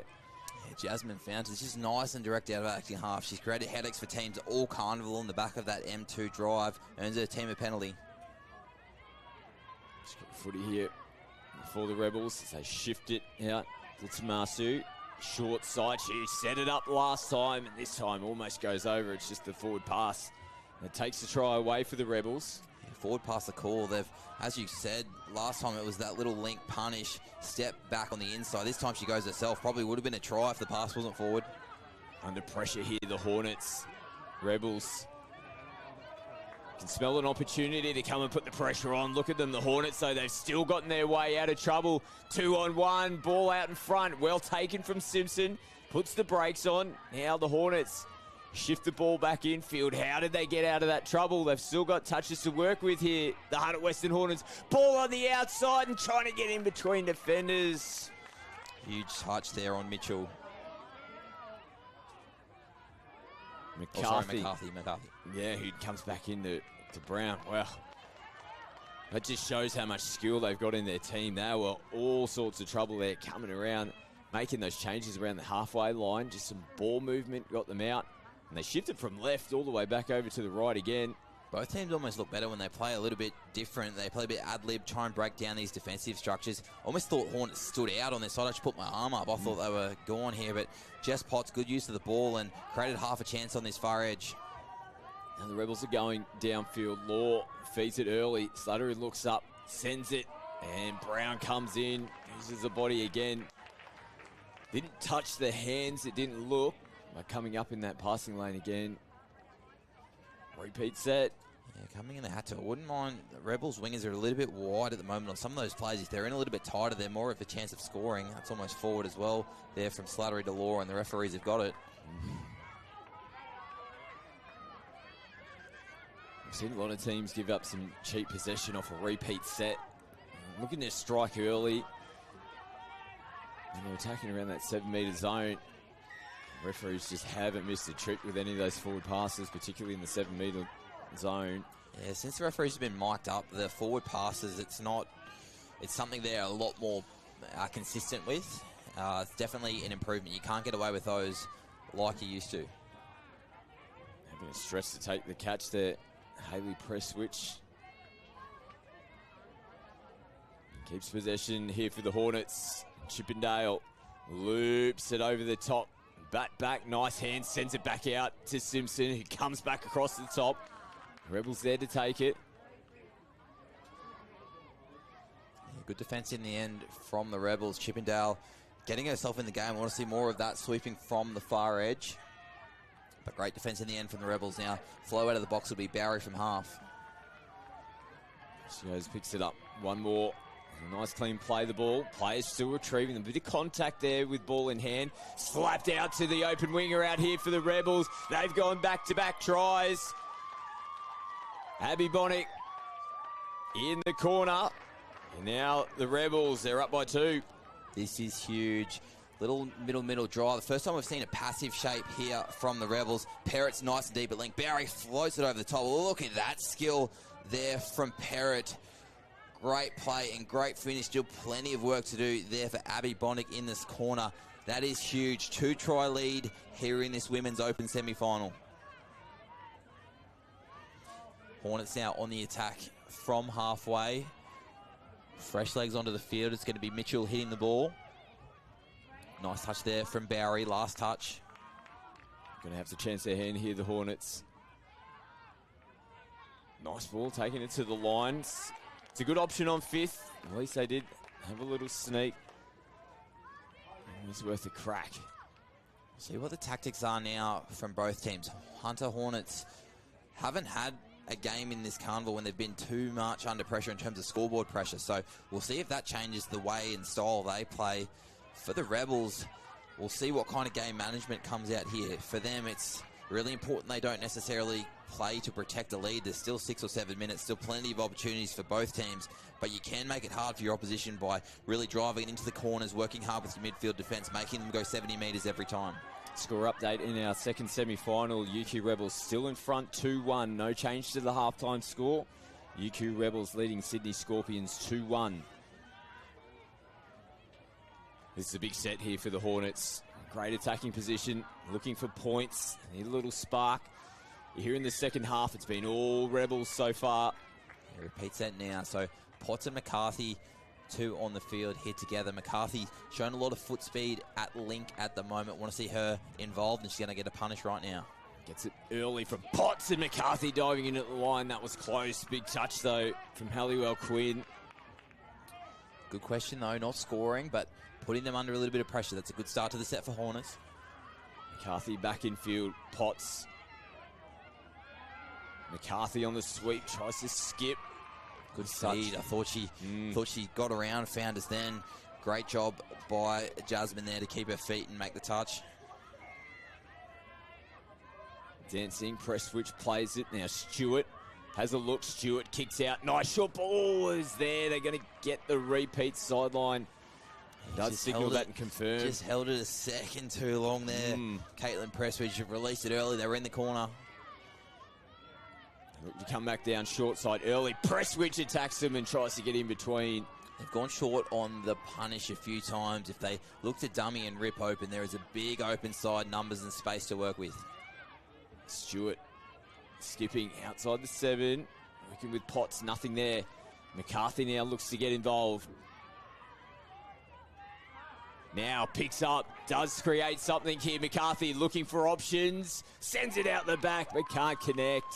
Great scramble from the Rebels. They lost their way a little bit, the Hornets, at the end of the set. McCarthy, just something out of nothing, showing her speed and agility to get to the end goal. It was good scramble, though, from the Rebels, as they didn't give an opportunity for McCarthy to get that ball away.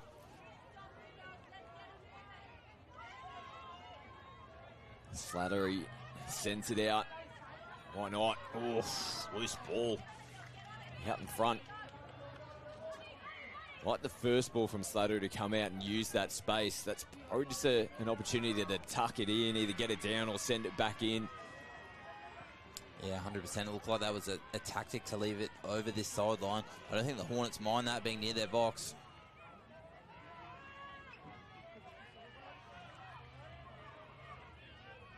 Now, room to work with. Beautiful ball in behind the defensive line, but a huge touch. Perrett. Wow, I like that ball playing, though, from the Hornets. Seeing space that was presented. Little plays it. They've got all the numbers over here, and the Rebels just slide across to make the touch. Yeah, the space was all to that far edge. They came back to where the numbers were, but the Rebels now all the way away from their box, so they've got to press. They've got to get up here, the Hornets. They need the footy. Forster, this took a bit of a slip. Looks a little bit ginger. She's getting back into the defensive line now. Clock's starting to wind down. Rebels still in front. Could be a Rebels grand final on the cards. Southern Rebels, 1 foot in the door at the moment. Ball over the top.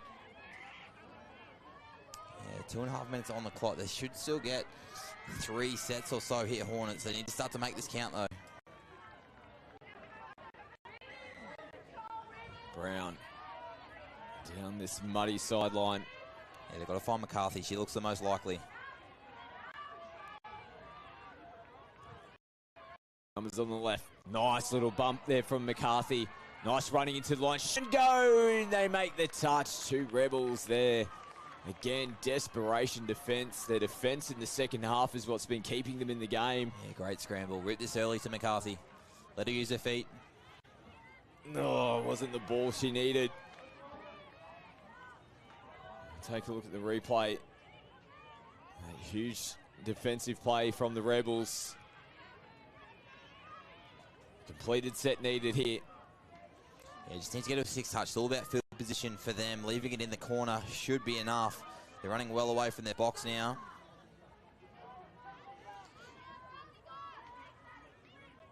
And Fountas cries for a forward pass from the Hornets box.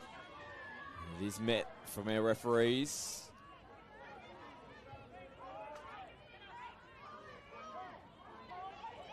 The Hornets need some spark.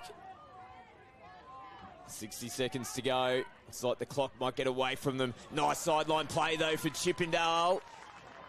Referees just confirming no. Yeah, happy. Sideline was happy. Yeah, you put this ball back on halfway, the Hornets, and then ask the question. The Rebels are going to go as slowly as they can to this tap.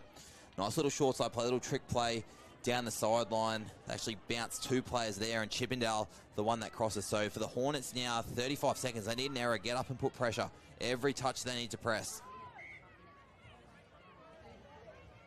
Slattery decides to kick out on the first. Oh, and they've gone over the sideline here, the Rebels. Wow, what happened there? That was not in the playbook for the Rebels. They've gifted the Hornets one more chance to level it up. 10 seconds. Can they take it to extra time? Potts out to Simpson. Try for McCarthy. Next play, here it is. She's the one that's got the ball in hand and plays it. They're pulling out of the touch. McCarthy, they get the penalty.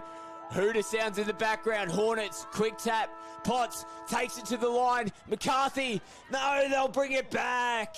Touch and pass is the call. Well done, Southern Rebels. They held back on the touch, gave away the penalty. Didn't matter because it allowed them to have a static touch. And it looks like their arms up on field 2. It looks like we might have a drop-off here, Scotty. Could have a drop-off to see who's going to play the Southern Rebels. What a performance from them to get through to a grand final. It's been a long time between drinks for the Southern Rebels, and they're 1 win away from claiming the championship this year. Gallant in defeat, the Hornets, but that was an epic win there for the Rebels. Oh, unbelievable. It was tight the whole way. They drew the round game. We were level at half-time. Remember, they had a player in the sin bin. They conceded a try. They were down 2-1. Scored a try, 6v5. Denise Bowery, 2 tries. What an outstanding performance for her and her Rebels team. Yeah, and confirmation, it is extra time for our second semi-final. UQ Rebels taking on the Scorpions. Bridie's going to head down to the sideline and catch up with some of our Sydney Rebels players as they make their way into the grand final. We'll keep an eye on the result for the UQ Rebels and Sydney Scorpions and bring you that before our men's semi-final coming up next. Sharks at Mets. More to come here from the champs. Welcome to Sydney. Upbeat. Downbeat. Feel its heartbeat. Open spaces. Open arms. A place to feel alive. To feel free. Come feel it all. And feel new.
Joined on the sideline here with successful Southern Rebels captain Bella Slurry. What a hard game that was. Hornets really gave it to you. Talk about that performance.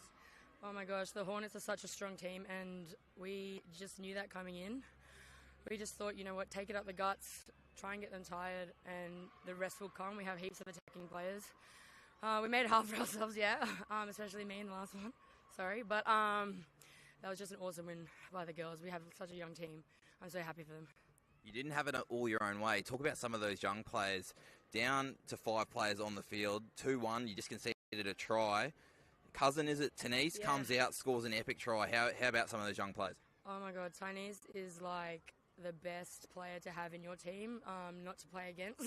She's just so agile, and even though we're down to 5, we knew we worked for each other, and having her come on to that attacking set with 5 people, she just knows how to find a space, so she just made it so much easier for us to try and not work the ladder. And we made it even. She made it even for us. It's really good. Drop-off going on behind us. UQ Rebels or Scorpions, regardless who it's going to play, it's going to be a tough final. Why can the Rebels get it done? Rebels, we just put our heart into the game. We have wanted this so badly. We come from 2 different teams merged together. Some of these other teams play together all the time. And we just know that we've trained so hard for this, and whatever happens, happens, but we believe in ourselves and we think we can win. Well, congratulations, all the best for the final. Do not miss it later on here on KO Freebies, Sky Sport and Sky Sports Next. Thank you.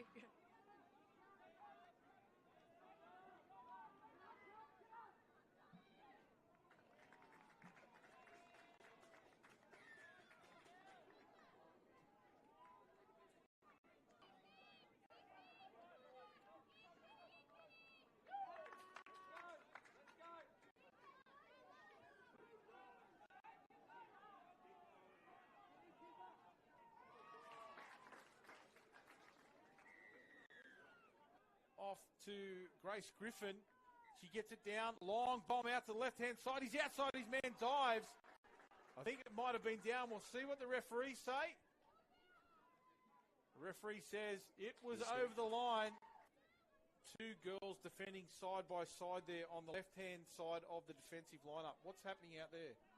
Yeah, well, it looks like the Pineapples are playing that high middle, high link shape at the touching middle. Oh, good. There he is in the ruck area. Picks up a sweeper. Nicely done. Hits the winger. Ooh. Defender Cat Sargent comes across in cover. Pushing back into the middle of the field. There's momentum. Direct play. Number 11 goes from half. Gets over the line. Charbel Matter, yeah. They're pushing up over the halfway line now from the tap off. They go with a sweeper play again. Goes back to the short side. Well done. He's over the line. Looks for the support player back inside. It's that man once again. To do you and me plays here. Short ball goes to the open side. That's a try. She's happy with that one. Mitchell DeRossi with the number 27 on. Good ball. Talia Rolfe dives back inside. I reckon that is down. You're right. Sevi Ray at half. Picks up. Goes to the open. Ray, short ball. Dive over. He's pulled. Got it, given it. Nice phase play there. Looking to score and extend that lead. Connor Harvey makes 2 touches here. Moves up from the link position. The switch goes around. Gets in the middle of that one. Over the top it goes. For number 16 to score in the corner, Sarah Thornton. That extends the lead out again. 6-5. I think 7-5 now the score, the Mets. Little bounce out play there, and he's dived over the top of him. Great try. Tom Isles rolls back into the line. Isles again. Looks to go long, goes short. He's offside. Gets it over himself. Yep. Tommy Isles. Open side quickie. I think they could have been awarded the penalty. The referee's not pushing the defence up as hard as others have throughout the day. Mets are struggling to get out of their half here. Forward pass. That's got to be forward. Forward pass not seen by the referees. Diving cover defence. What's he going to do here? 6 again. That was a big miss on behalf of the referees. 15 seconds remaining. Charbel Matter, the fast feet in the middle in the pink boots. He'll look to go from half here, surely. Pineapples. 5 seconds remaining. There's the touch. Catalano back inside, misses the touch. Big long ball out to the right forward. Oh, wow. That one goes to ground. What a great finish. The last 2 minutes of that game were unbelievable. Full time, we're all tied up at 7-all. Drop off coming your way. Matter, Kieran Hughes. Hughes takes it down. Matter from half. Little dish off the ground. Out to the right. Big long ball. Referee calls all clear. 15 seconds. Dummy throw, little throw up to himself. That could be a penalty there. That should be a penalty. Ball not returned. They got 15 seconds here. He's given the penalty now. Yeah, absolutely. 10 seconds. They got pretty much one dump. Oh, he's run off. He's got to go here. Yeah, they've loaded up the fence too. Sargent back, needs to shut it down. The Mets take this one out. That is the end of the drop-off. Bit of confusion out there, it seems, from the Sunny Coast team. They really needed to stay out there, those guys, or make the replacements earlier. With 15 seconds to go, Marto, tough call to make. Back here at the Championships now into the Men's Open semi-finals. South Queensland Sharks taking on the Sydney Mets. Former Australian Men's Open rep Jason Stanton with me in commentary for this one. Semi-final time. See who's going to progress through to the grand final. Sharks have been great so far throughout the tournament, haven't they? But the Mets have got a long rivalry that goes back many years, these two teams. This will be a great semi-final. I think so. There's big names on both sides of the thing, almost an old versus new. There's Norman, Dayberg, Muir, Hennessy, a lot of big names there on the Sharks. The other side, the younger guys coming through. You can see out there, Junior Catalano, Tomoko Berryman. There's Luke Mansell there at the wing. This is a big challenge. This is one I've been looking forward to all in the lead-up if these two teams could match off in the semi or the final. Absolutely. In the second semi-final, it's a replay of last year's grand final. The Hornets taking on the Swans. We'll keep an eye on that one as well. For those interested in the Women's Open semi-finals, the UQ Rebels beat the Sydney Scorpions in extra time. It'll be UQ Rebels taking on the Southern Rebels in the Women's Open grand final later on tonight. Metso, first touch of the footy. They'll be looking to start strongly. They go out to Osborne, and Beaton's there to make the touch. Last touch of the set for them. Osborne just holding it up. And they rip it out here to the left-hand side. Ball hits the ground. First job done there for the Sharks, holding out defensively on the first set. Yeah, pretty uneventful there. Both these teams are very much like eyes-up footy type teams. They read a bit. They're not as structured or maybe robotic as some of the other teams. So this should be a good challenge. There'll be lots of off-the-cuff type play. Now Tika, that's Kaya. He's got his brother Lennox in the team as well. Hall went without the ball, comes back to get it. Little bat on there from Lennox over the top. Home just slings it across and gets a repeat set here for the Sharks. Yeah, they come on pretty quick then, didn't they? And they got their lateral speed quite quick as well. That's a little bit different from the Sharks. There's that sweeper again. We're expecting a lot of that. We've seen them in the lead-up, Scotty. They run that middle sweeper quite a lot. Here's Kai Tika again, dancing. Good contact, though. And Zach Jenrick says, back up to your feet and play it. Russell from half. Lennox skips and tries to get on the outside of Catalano. Big touch. Gives him a little slap on the back and sends him back to the 7-metre line. Yeah, something to look out for there, Scott, is that three-player formation from the Sharks. They'll have three players where someone almost like backdoor or just sort of standing behind, and he could run a sweeper or stay on the same side. So Mets will have to contend with that. It's a pretty strong little three-player setup that the Sharks do quite well. The play's called off there from the Sharks. Ashby gets those extra metres, gets the ball back now. Jaden Ashby loops it back on the inside, was on. Oh, comes off home and falls straight back into the hands here of Cameron Chloe. Well, a little bit of luck goes their way there. The Mets, you take it any way you can get it. The Mets are on the board first. It was nice. I think the inside ball was on anyway. It was lucky, but I think if it had got through to the link, you'll see their beautiful ball from Ashby. He kept it quite flat too, which is difficult to do in these conditions. So pretty good finish to Mets. And as I said yesterday, and I was incorrect, is an upset brewing. Yeah, could be on the cards. Any one of these four teams can make it through to the grand final in the men's. Now, originally it was signalled as a repeat set here. There's a lot of confusion. I think it looked like the Sharks were even happy to give the ball back to the Mets there. Interesting call. Regardless, the Sharks Get another repeat. As Dayberg Muir makes his way onto the field. Norman, nice ball to Russell, loses his footing, still throws it off the deck. And Corey now behind the shoulder there of Pete Norman. The Mets are quite active here, Scotty. Indeed, Sharks are a little bit off balance, I think. I don't know if we've seen the best of them just yet. They're a little bit scrappy with their setup, and Mets are doing well by that hustling, active defence. Yeah, it was great hustle from Osborne. He got on the outside to pick up big meters. They're looking to flow off the back of it. Harrington, clean play the ball out. This time they go that potted. And over the top again. The second one, the contact was late. Geez, they look exciting out on this left edge, the Mets. Chloe again, heavily involved.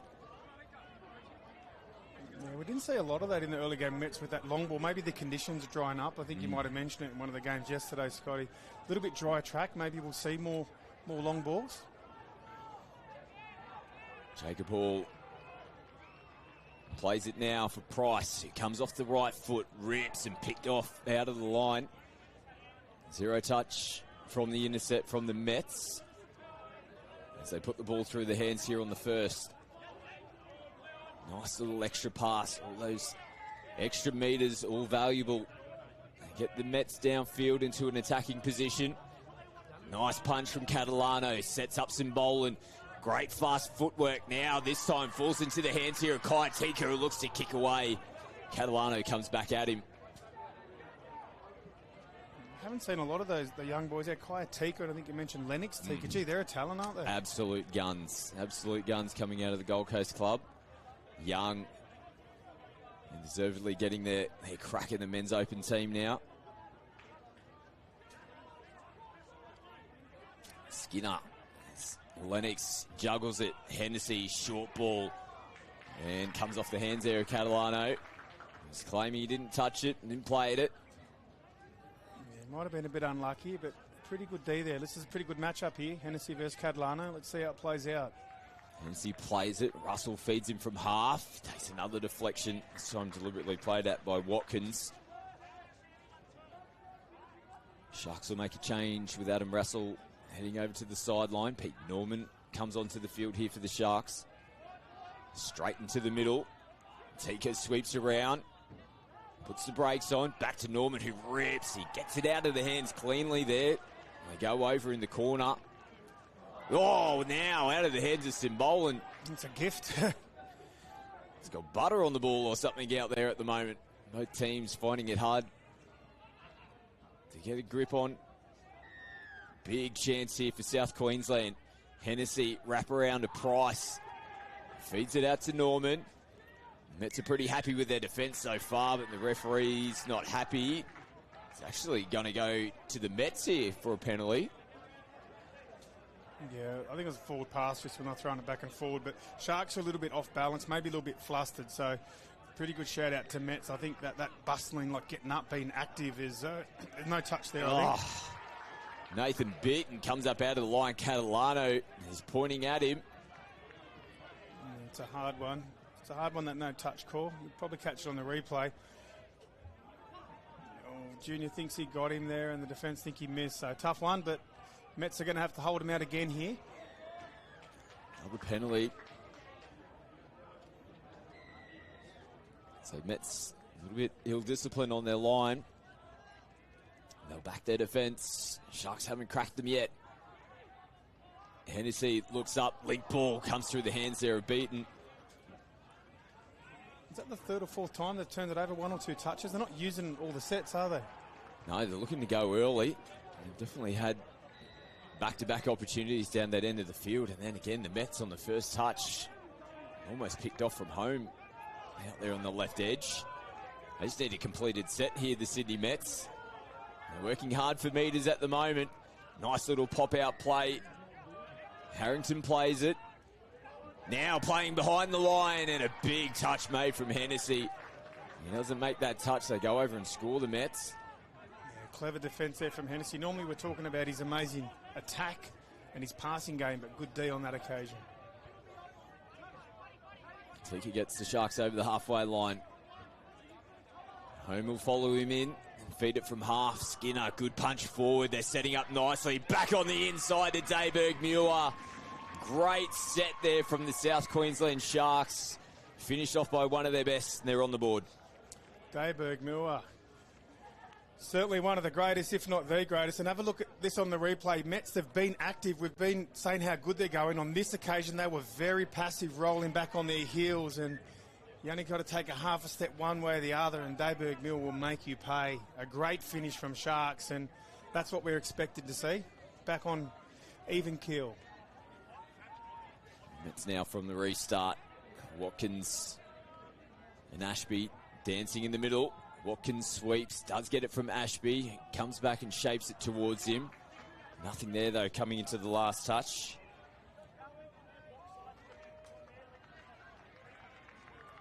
Will they throw it around? Oh, sharp off the left there from Watkins.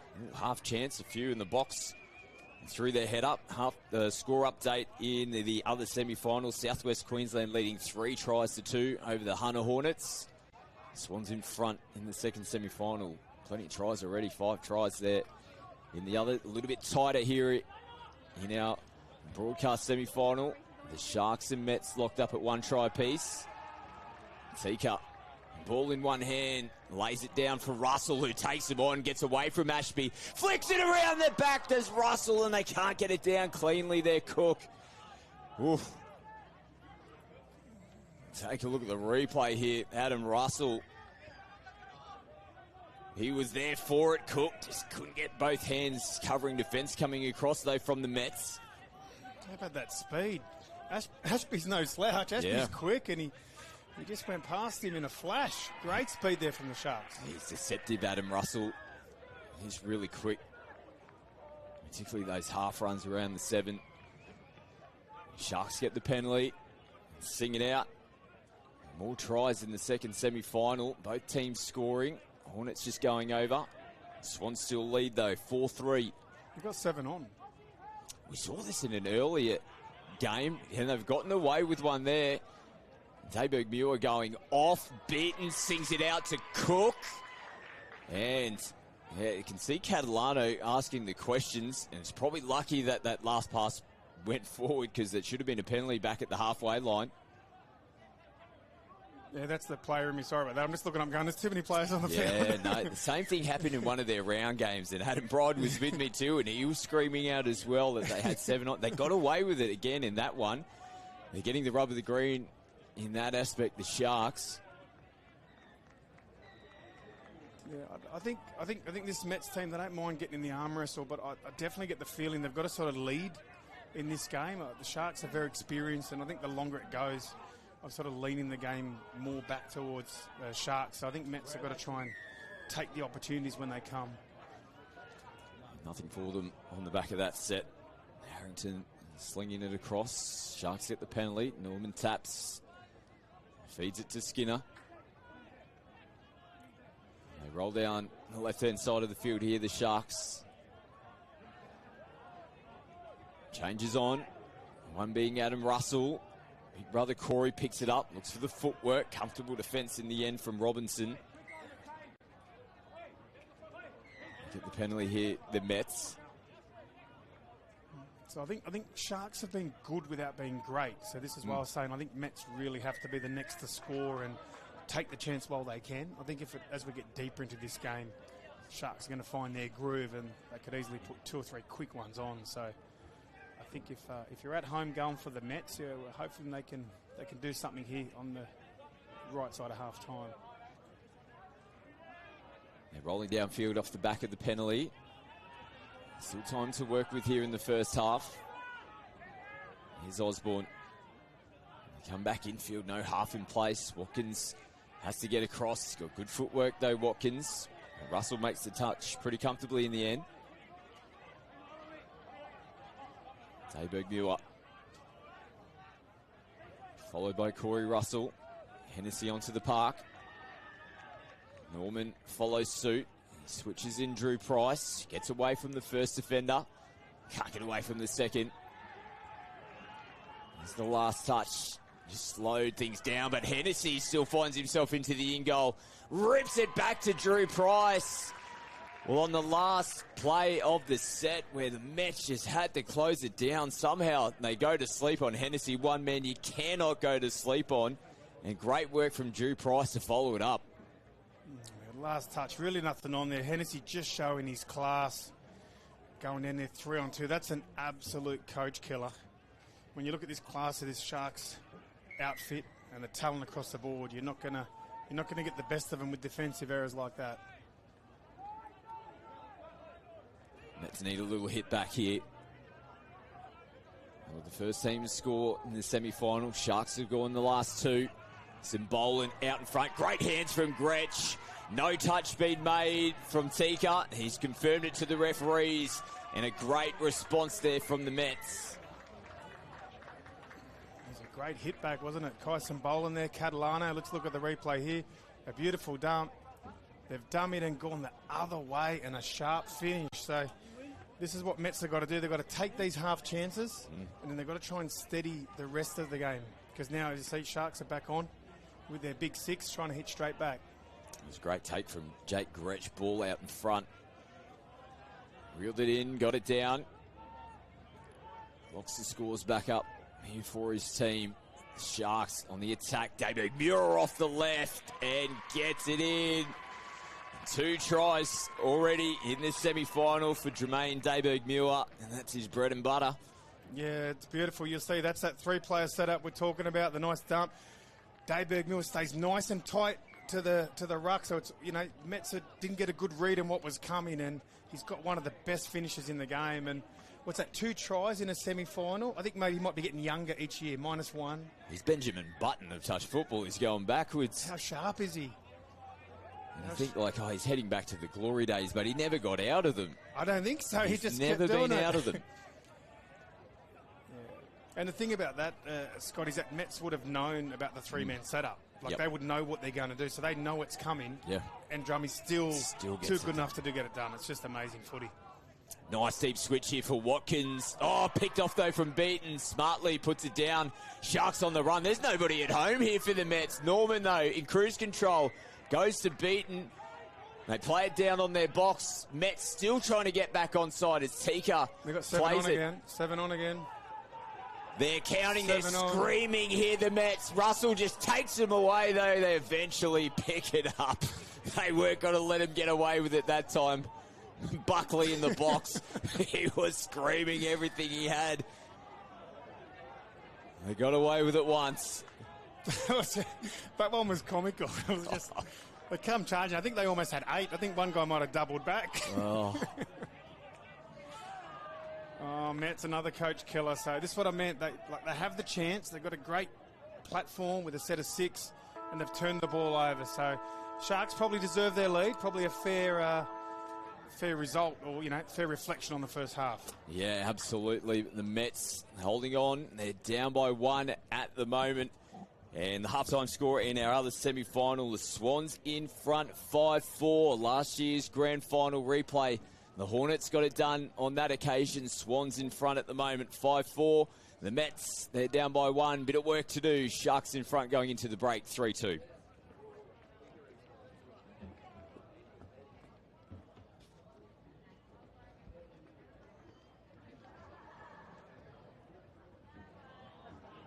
The game's about to kick off, and you've had a shocker. The big man's dropped the ball. Oh, no, just no. Oh, what a fiasco.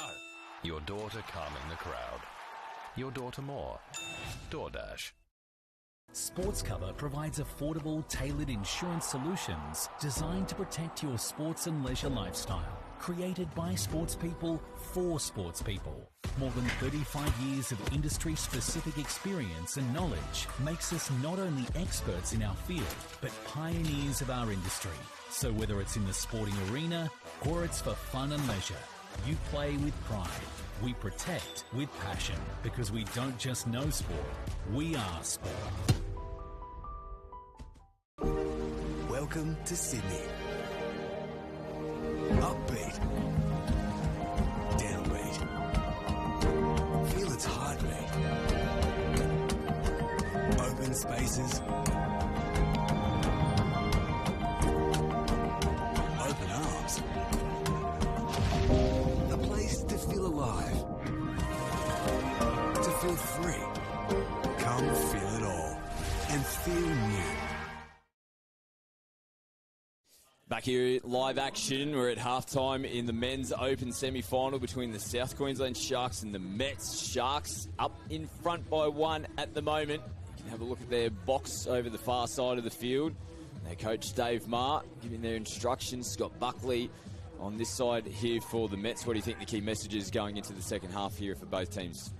I think the Mets would probably hone in on that first few minutes when they were hustling and they were active around the midfield. I think that's where they've got to focus. I think on the Sharks side, just got to settle a little bit. I don't think they really completed their set. So I think I think Coach Marr will just be getting the guys going calm and saying, when we did control the ball and executed well, Mets couldn't handle us. So I'd be calling for calm on the Sharks side, and Mets I'd be trying to ramp up the hustle. And as mentioned, just going into the break, the second semi-finals, Southwest Queensland in front over the Hunter Hornets at the moment, 5-4. We'll bring you that result as well. We'll see who makes their way through to the grand final. You'll see that at 5:50. That's local time this afternoon. And we've got men's 20s grand final action coming up next, Hornets and Mets. Big second half here for both these two teams. Sharks with the first touch of the footy. Up by 1 at the moment. Do they strike early? Norman feeds it, great hands. And they get a repeat set as well. And a full 6 touches to work with. Drew Price dancing around, scooped up in one hand. Price there gets in underneath. Perfect start here for the Sharks. They extend and go in front by 2. Yeah, they had the repeat set and they made him pay. You see, we've got a good angle on the replay here. We've got both middles active in the touch, so normally one middle will make and the other one will try and help. When they both get up involved in the touch, then both of them have to get back to 7 metres, and Sharks, I think it was Price, was it there? Yeah, saw the Price. opportunity and took it. Great way to start the second half. As Ashby tries to get in underneath. One touch to make here for the Sharks. The Mets will concede their set and finish it in the corner. Corey Russell on the first touch. They're coming up out of defence. Ball's down on the deck. I'll say the contact was made first before losing it. There's now Russell with offside players getting involved in the play of the ball. Smart there from Russell, wasn't he? Just ran straight towards them. So you look at the start here from the Sharks. They've had the 6 again. Now they've got their first ball back. They defended. Now they've got a penalty. This is that rhythm of the game. They're starting to control the game. That's what they're looking to do here. Kaya Tika outside the 7. Hall. Tika just lost his footing. Took an option away from Jacob Hall. Tika now punches in. Somehow Hennessy gets it out to Adam Russell. The outside in defence comes in from the Mets to close the set down.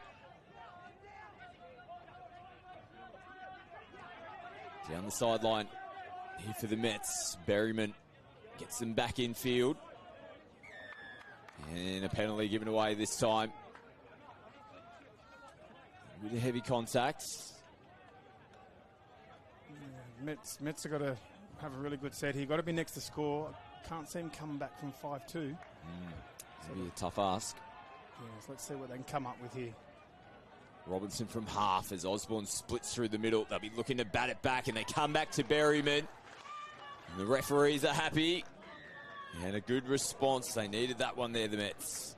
Yeah, and it's like we see so much of that in the men's game now that it's almost like every winger knows that when the long ball comes, if it's not on, inside ball. Luke Mansour, Berryman. Mets have got little sort of pockets of, 2 or 3 little, almost like players combining, and they look amazing, but just overall they need to string more of those moments together.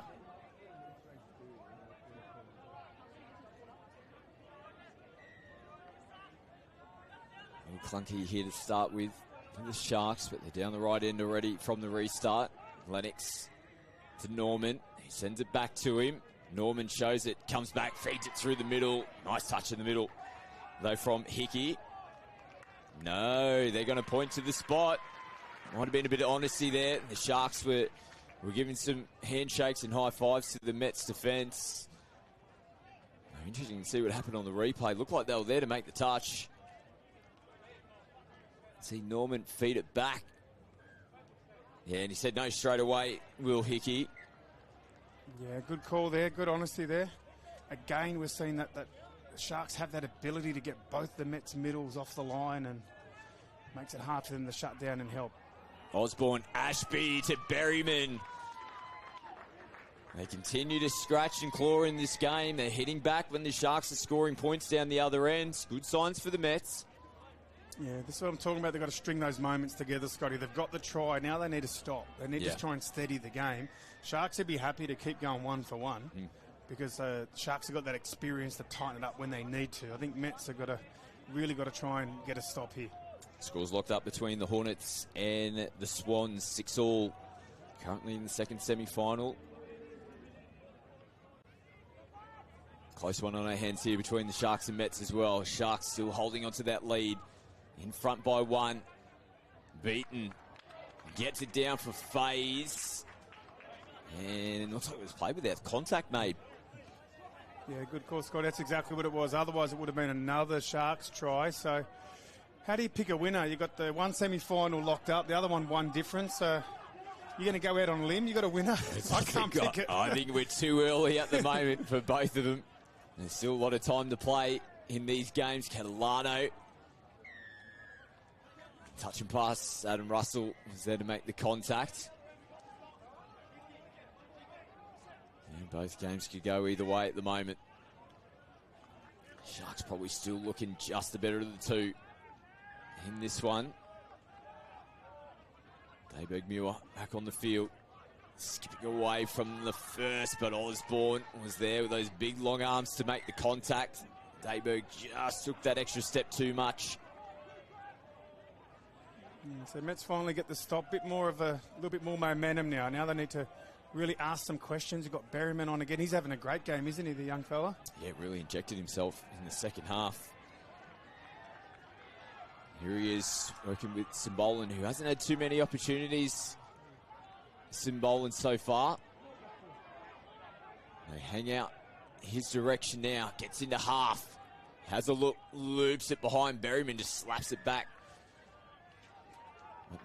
Players from the Sharks were there. Head down the sideline.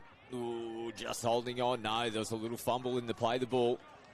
So gifted a couple little opportunities here to the Mets. A couple of mistakes from the Sharkies. Yeah, here's a good chance for them. Let's see what they can come up with. They certainly haven't been able to get both Sharks middles up as effectively as what Sharks have done to them. So let's see them here, see if they can get players up. Now early release it out to the corner for Cameron Chloe. Second try of the game for him. Back-to-back tries for the Mets. And the scores are now level at 5. This is that eyes-up footy. I almost feel like the Mets, when they do things a bit different, chance their arm a bit, they're more effective than the traditional players. Look at this, fake the dump, pop it out the back, ripping it to the winger. Sharks wouldn't have seen that in the round game, something like that. So, very good, smart play there from the Mets. More eyes-up footy can keep them in this one. Russell slings it over the shoulder to Price. Communication here with the Mets defence. Going to see a penalty come the way of the Sharks.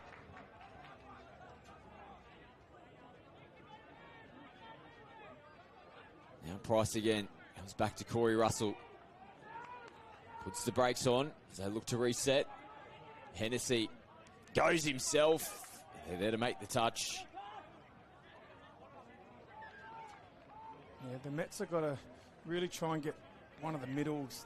Sometimes they're getting stuck with both up. That time he's rolling out of it. But now they've got to get up and make that touch. Don't let Sharks do the setup. It's almost like sometimes you can get a bit hesitant. And then as you hesitate a little bit, then it puts pressure on the rest of your teammates. You just got to go. Well, Osborne came up and made the touch. He certainly did. Gave the penalty away. It was big man on little man. Got solid contact on. Repeat. More touches to work with here for South Queensland. These two teams played each other in round 3 during the round robin. Just a one try separating them on that occasion. 4-3 in favour of the Sharks. Yeah, that's better defence. So same thing, you got that three-man setup, but Mets, like the players that are not making the touch, either side are actually active. You're not leaving the guy being isolated. That's the way to defend it. So good work there, Mets, on that occasion. Now they get themselves over the halfway line. Simbolan. Catalano feeds it to him. Simbolan shows and goes and will get across.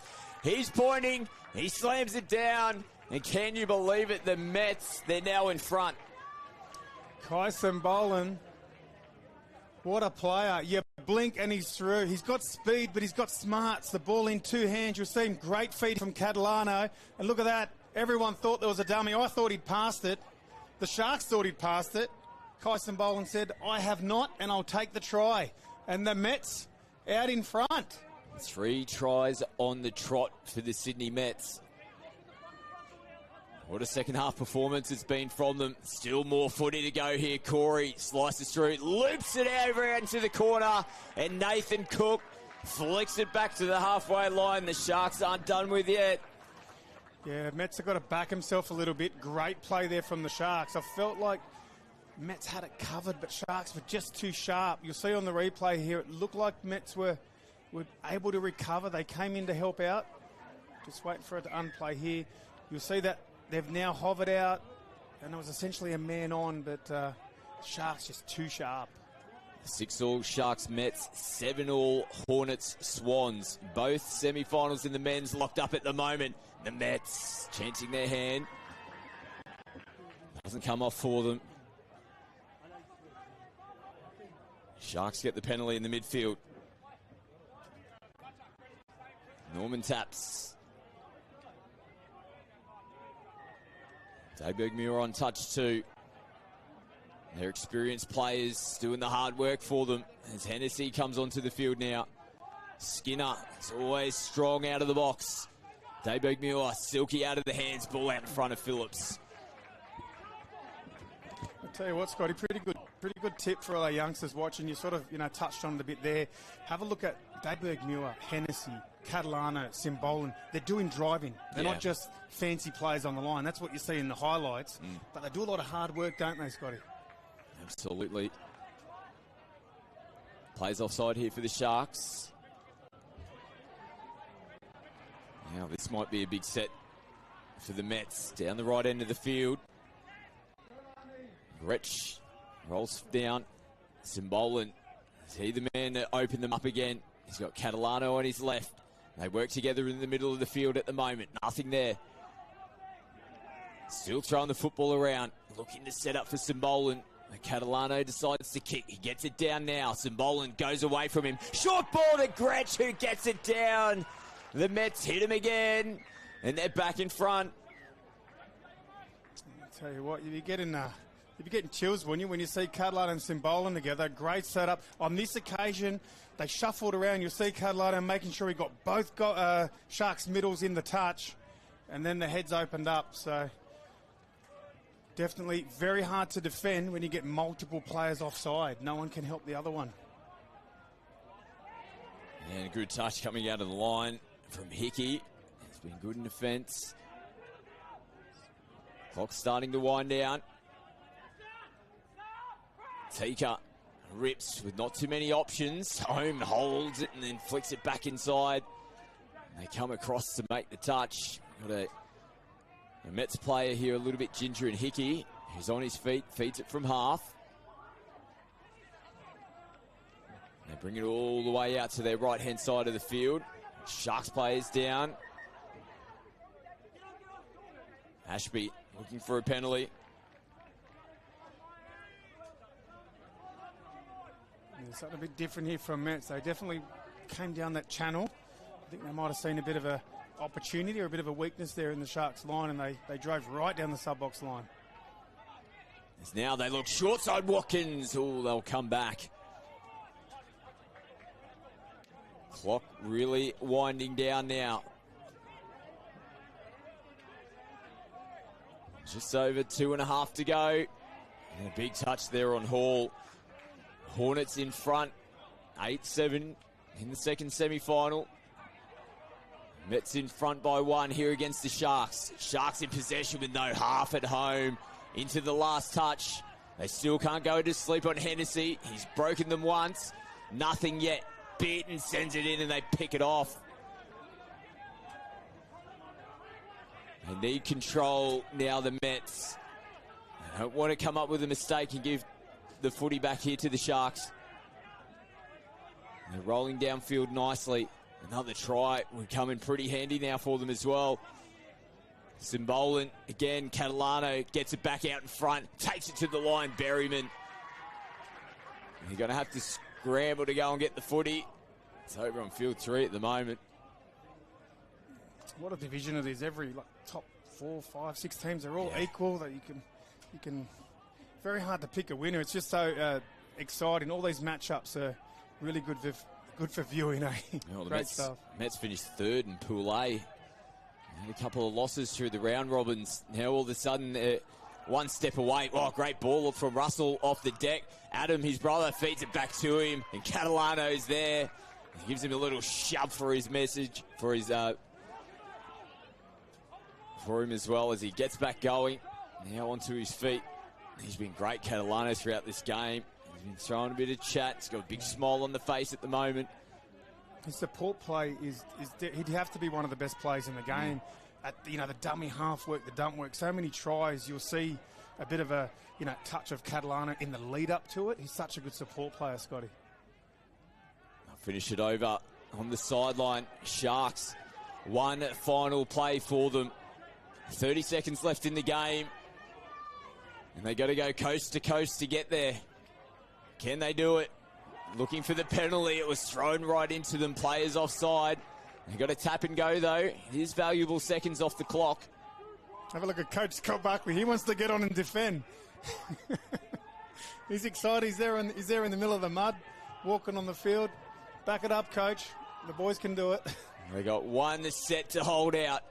Norman kicks away. Hennessy picks up. Early release. He was offside. This will be a penalty. Could it be a sin bin as well? Yeah, you call it. It's just whether I think the referees will have a chat. Hopefully they get the right call. Didn't appear to get back on side at all, did he there? No, this is a huge call here because it's going to be a penalty to the Sharks. But if we see Ashby go for a period of time, it's got that feeling he's going to go, and he does. The Sharks will have one play here, 6 on 5, to level up the scores and have an opportunity to continue on this match and get into the grand final. Hennessy taps, feeds it out to Price. Tika tries to get it in behind the Mets defensive line. They're there to shut it down. The Mets hold on, and they're going to make their way through to the grand final. A great result for the Mets. A big upset there. Sharks, a lot of experience and talent, but the Mets just kept grinding, hanging in there, and in the end came up with the result. So I think they'd go into the final as underdogs again, but why not? Is a fairy tale on the cards here today? Yeah, it very well could be. If they can replicate that performance in the grand final, they're a big chance of taking the title. The Mets will take on the Hornets in the grand final. The defending champions beat the Southwest Queensland Swans by 1 try. 9-8 the final score in the second semi-final. Hornets taking on the Mets later on. You'll see that at 5:50 on KO, Sky Sports and Sky Sports Next. Make sure you tune in. 2 cracking semi-finals, and what a grand final to come. In the Men's Open, and talking about grand finals, we've got Men's 20s grand final coming up next. Hornets taking on the Mets.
Welcome to Sydney.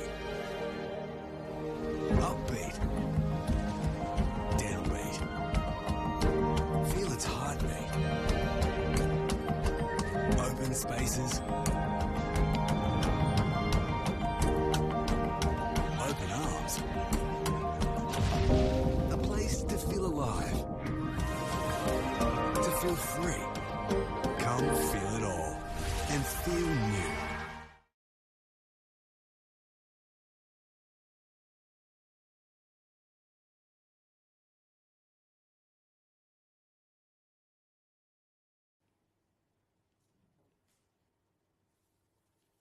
Light overwrap tape for further protection and to prevent the rigid tape coming off during sport. And then lock this off with the rigid tape.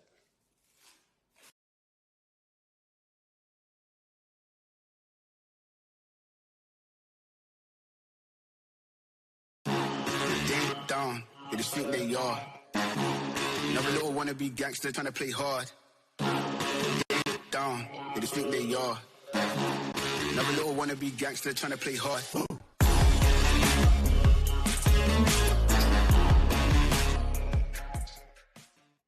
Down on the field with the Sydney Mets coach Scott Buckley, mate. Semi-final, what a performance. You knew you'd be up against it against the Sharks. They've been red hot as expected throughout the tournament, but what a gritty performance there in the semi to get through to the GF.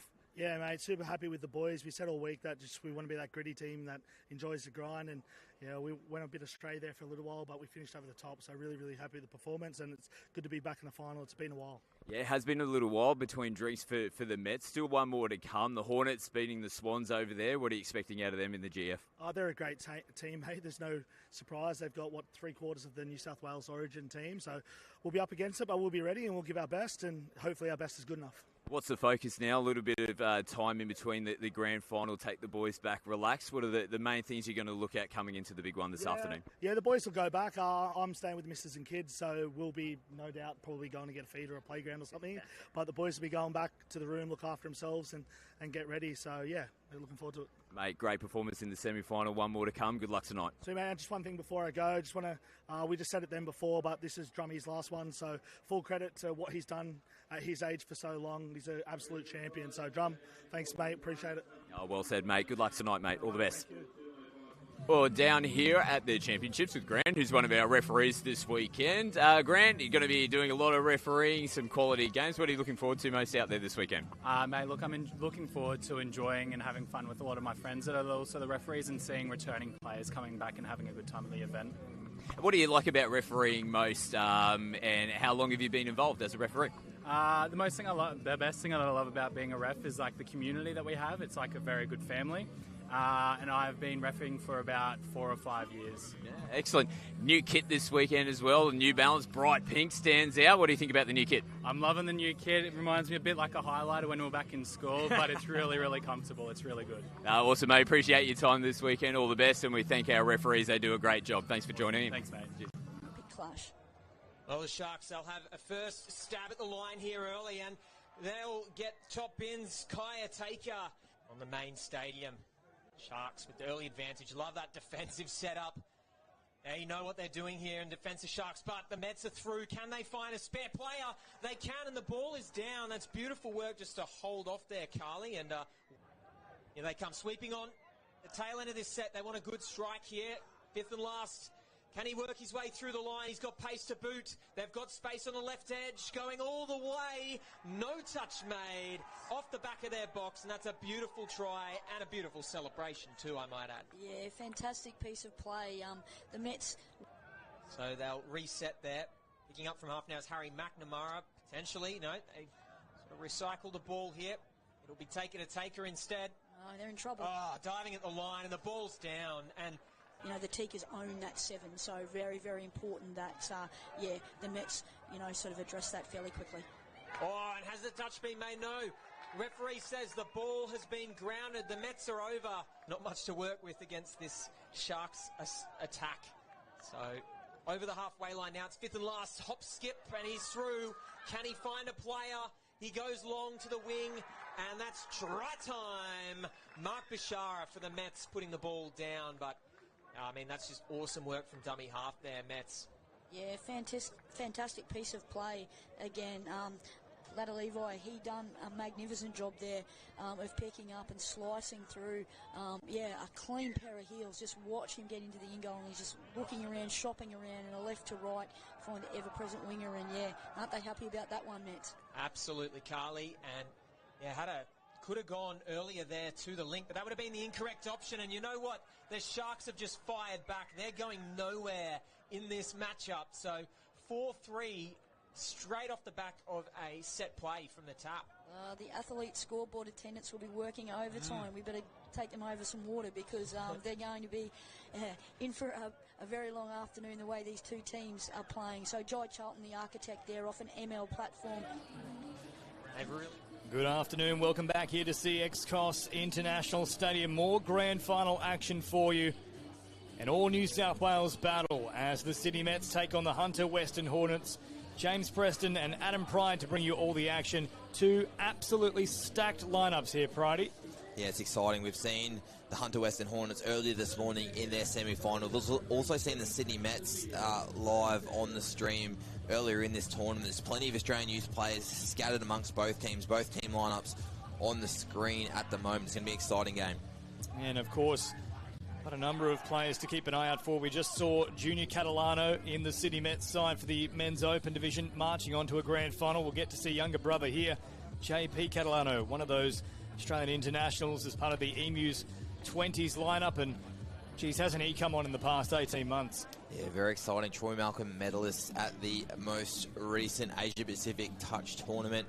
Very lethal coming off his right foot, right to left. A very quick pass for options. So look for him and his combination with young Emmanuel Lagos. So here we go. First use of possession with the Hunter Western Hornets running from left to right on your screen. 16-minute halves as now they head back towards the centre here. Tranter up towards the 7. Quick roll ball. Now they'll bounce out off that left foot once again here with Charlie Walkerton. Another Emu representative. Walkerton, short pass. Now stepping through the middle. That's Tranter who goes over in a canter. Great play here from the Hornets. Good patience. They had a first look with an ML. Didn't quite get the look that they liked. And it was summed up nicely there by Rico Ehlers. Dug into the line. Bailey Tranter just hitting a nice outside in line and managed to find that space. First try on the board already for the Hornets. Often he's the one setting it up, Tranter, but here he is finishing it off. See again on the replay. Just lovely work. Really digging into the line. And for that matter, Tranter put his body on the line as well. So work to do now for the Sydney Mets. 1-0. With the first set, less than a minute on the board. Short pass now, JP Catalano. What a pass that is over the top. A brilliant ball finding the arms of Prince Guyan. That is a classic pass from Catalano. Don't know how he has dissected the needle there. They looked around to a sweep play. This time they come between the middle. Catalano throws the pump, then a little sinker pass. Great line in the end. I still don't know how Guyan got through that hole, but we're all level. 90 seconds in already. Yeah, great work there from Guyan as well, because he spent a lot of time playing wing. It's only been a more recent move into that link position. So now they'll come forward again here with Geordie Harris. Short pass provided. Now there's oodles of space on that left-hand side. They were looking to link up with Harry Lidbury, but they'll get the penalty instead. Yeah, disrupted there. It was Braden Wickman at link. Pulled down the Hornets player. I think he actually had to do that. Did well to not be sin-binned. Brain now. Short pass and then up quickly to stop it. Good read there from Braden Wickman. I'll come back to the 7 here, the Hornets. Brain yet again. Stepping out to this right-hand side. Quick roll ball once more. Little feign for the pass. Lidbury can score himself and will do so. He could have linked up out wide if he wanted to. They had so many options there, the Hornets. Yeah, Lidbury. A little bit of a variation here on the Rooster play. They dummy the initial hitter and end up running around the back. Few question marks whether this play is allowed. Play on from the referees, running behind your own player. Great elusive play there from Lidbury, and the Hornets now extend out to a 1-try lead. Great start here to the 20 men's grand final. All New South Wales affair. Sydney Mets looking to hit back. JP Catalano has already pulled the trigger once. Can they unleash him again here? They'll bounce out towards him now. Quick release from Catalano. Once more takes off. This time fires long. What a pass. Popped up volleyball style. I think it's gone forward though. Yeah, late past the call. Catalano causing headaches already for the Hornets defense. Big Set now out of trouble. So exciting for both these permits. You'll notice we just had that men's open semi-final. Same two teams just qualified for the grand final. So good to see Mets and Hornets doing it at both the opens, but also that 20s development level. Oh, now speed here from Ehlers, really threatening. They managed to get back in time, but geez, he's just so quick off the mark.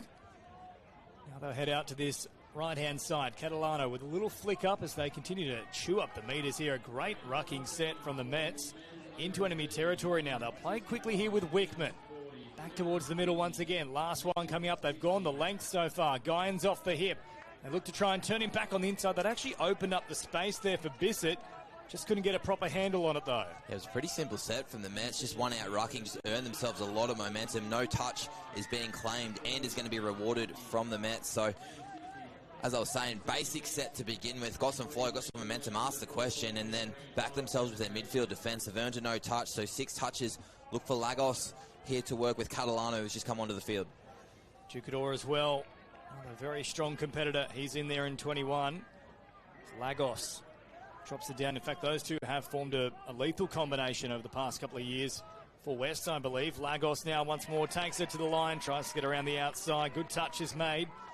Back to the 7 they go. Big touch, Geordie Harris, had to be made. Nice sweeper quarterback play from the Mets.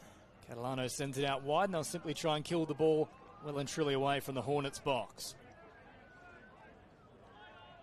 Now nice floating a pass here. From the Hornets. They've just found space on this close edge. So Catalano had himself set back ready to snipe on touch 2, but Hornets ball movement has now earned them that momentum. Nichols up over halfway. Tranter getting involved as well. He scored the first try. Now drop down here from Walkerton. Up towards the 7. Still an option there as Tranter instead. They go long. Bit of work to do now for Oscar Moore, who rounds them up like a little sheepdog out there. They'll play it quickly. Back through the middle now for Tranter, sending it long. They'll try and tip it on. Still alive. Back towards the middle. Geez, that was expansive from the Hornets, but great scramble from Jucador and co. Don't blink, James Preston. It's all happening at the moment. Some nice play previously. Walkerton kicked to space. They found some plays. Ended up finding it back to Tranter, who got the counties play over the top, back and forth inside.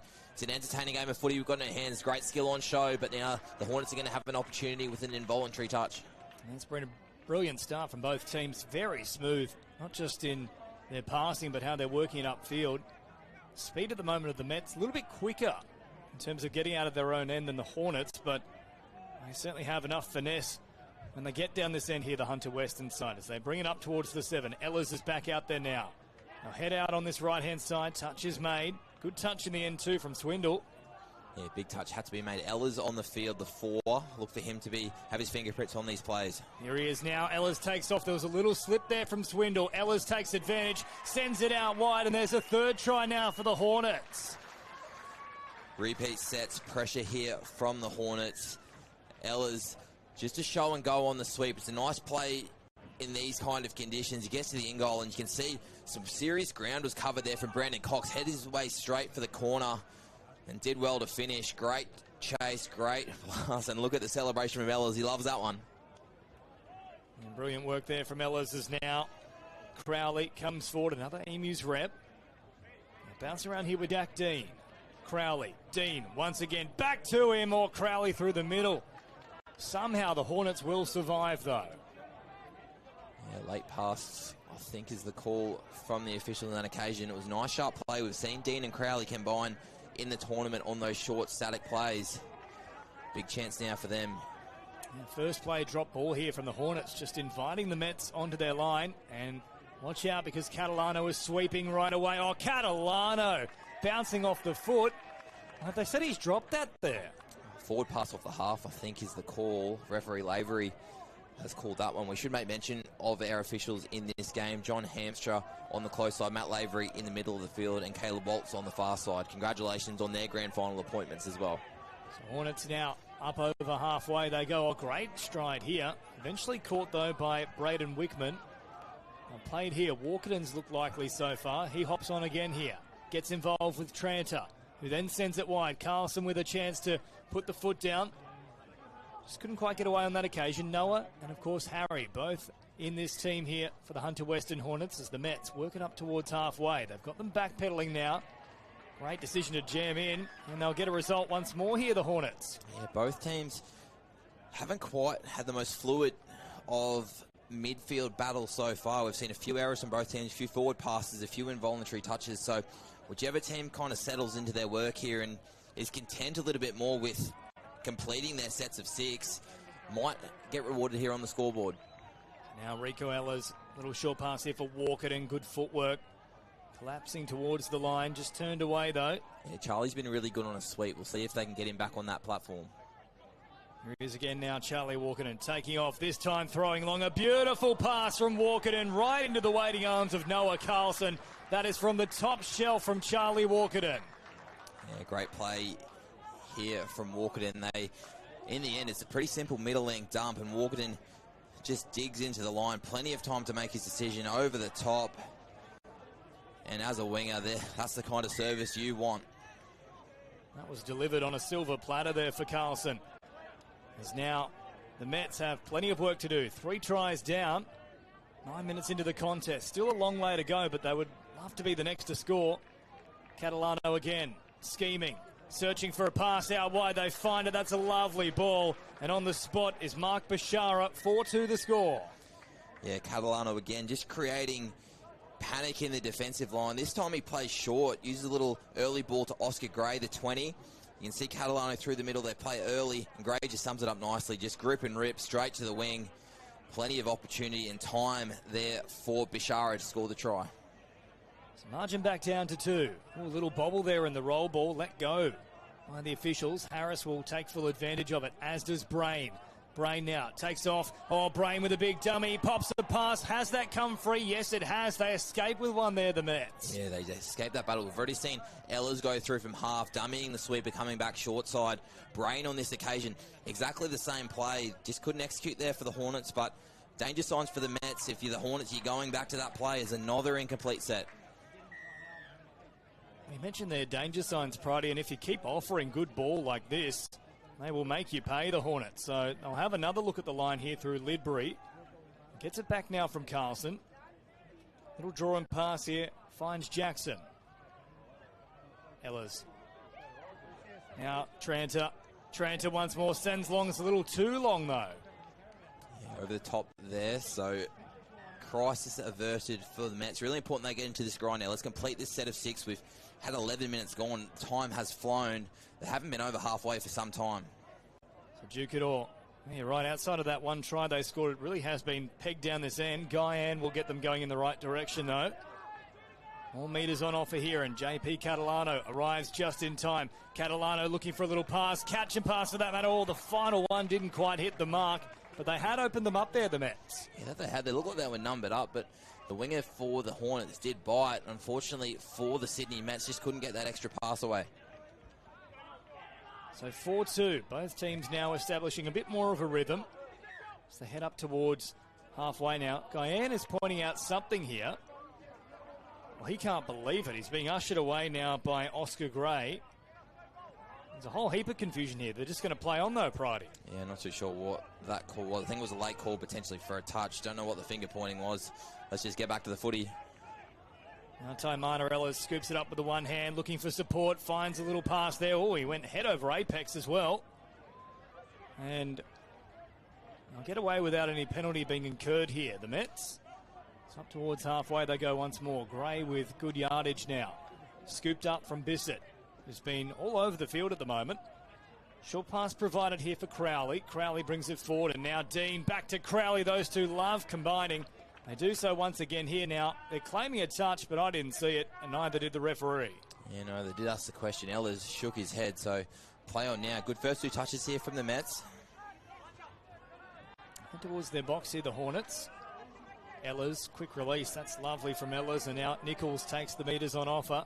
Brain involved once again. Geez, they have some weapons in this lineup. They'll play it quickly. Cox now takes off. Big long pass right on the money. Oh, what a save that is. Somehow getting there was Oscar Moore. Big touch, Oscar Moore. Cox, he's been one of the best players on the field, asking lots of questions. Digs into the line, big left to right, and a great covering touch there from the Sydney Mets winger. This is a high-octane grand final, that's for sure, as they head up towards halfway. Jukador now takes the metres on offer. Scooped up, and JP Catalano once more at pace. Out for Jukador. Probably had to hit short on that occasion. Yeah, had a little bit of time. We did see the last try coming from a similar play where Catalano hit short, and it was Oscar Gray that threw the pass over the top. This time it was well struck by the Hornets winger. Oh, Ellis with a very questionable pass there. Yeah, they will pick it up. Good call from the officials. So Mets now chance at halfway. Still 2.5 minutes for the break. Scoreboard pressure here will create some big momentum at halftime. Mets can score. They'll feel like they're up and about. 4-3, they're in the game. If Hornets can put one on before halftime, it's a big hill to climb for the Sydney Mets. I certainly think they would take a 4-3 scoreline here, the Mets. Largely the territory has favoured the Hornets so far. They've probably got away with 2 tries that could have been scored as well by the Hunter Western side. As Jukador drops it down. Last one here. Lagos takes off looking for support. Finds it on the outside in the form of Liam Bissett. There's a third. And they'll be very happy if the score stays at this little margin here at 4-3 with about 2 minutes on the clock. Yeah, they send Catalano on the sweep. We've seen the Hornets have success with this play. Done with the sweep, a comeback short side. Lagos just gets to the end goal, and Bissett, just some hard work, finds some space and gets rewarded with a try. Now Tomana Ellis. Still danger afoot here for the Sydney Mets. Whenever Ellis is on the field, got to be wary. Guyan was up quickly to make the touch. About 10 metres away from the line. Ellis will show it. Short pass now provided here for White, and then they'll dive from distance. Ooh, getting very close, but just turned away as Walkerton.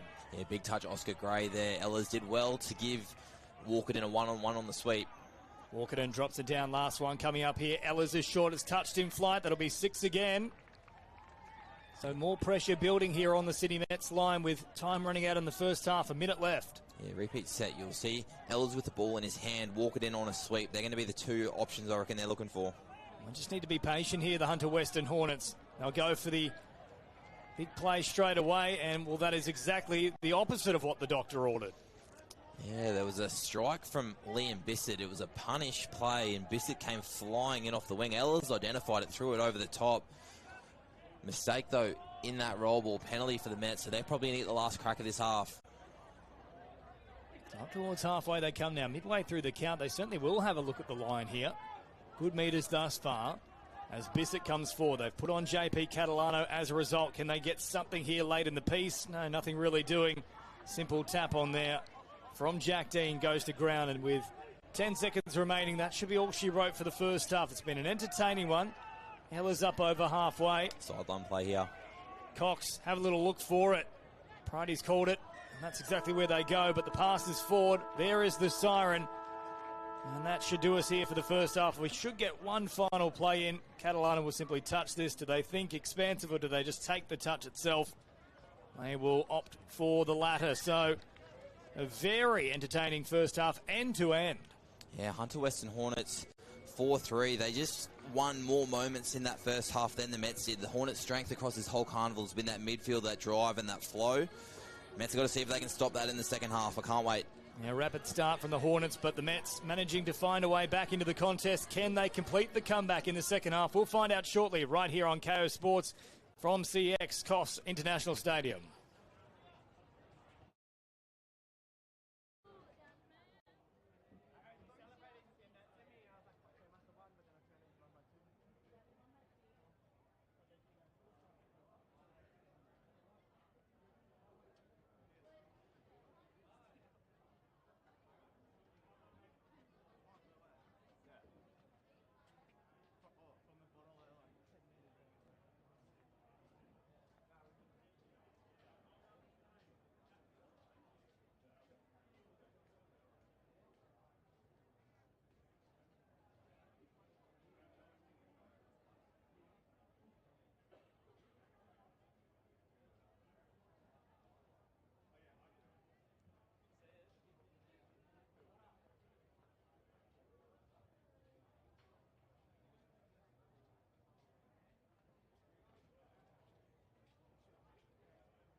Great to have your company here for the NTL Championships. It is final Sunday, and what a grand final this is building to be. The men's 20s division, Hunter Western Hornets got out to a 4-1 lead, but the Mets, they have clawed it back. As we start the second half, they trail by just the one try. 4-3 in favour of the Hornets. Mets now with first use of possession in the second, as Lagos comes forward. Jugador slowing it down a touch here. JP Catalano sweeping around. Stops on a dime. They'll play it inside the 7. Catalano now retreating. Oh, take off with a great right foot step. Late angle change as well. And that is the creativity of JP Catalano. Yeah, good defensive there from the Hornets. I thought Elders got away a couple of touches early, being offside. Referees let them play on. Good defense from the Hornets. This is what their strength is. This absolute flow from their end of the field. Here comes their strike dump. Rico Ellison now for Lidbury. They'll pick it up here. Lovely release and then tapped on again. Play on for now for the Hunter Western Hornets. White will score.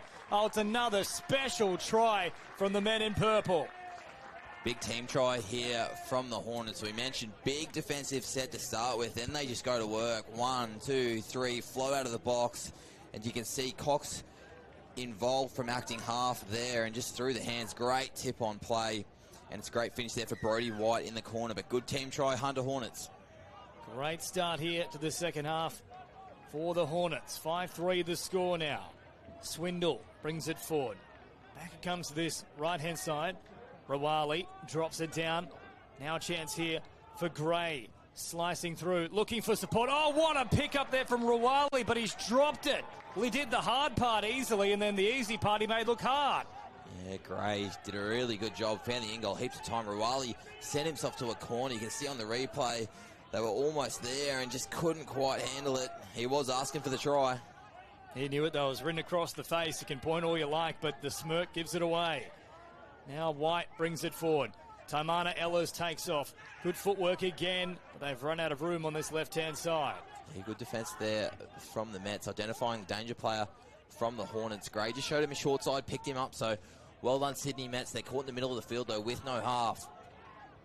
And they'll be punished for it too. They'll have to head wider still to try and salvage that play. And then, oh, a little bobble there as the slip came out. Well, that's a disastrous set from the Mets.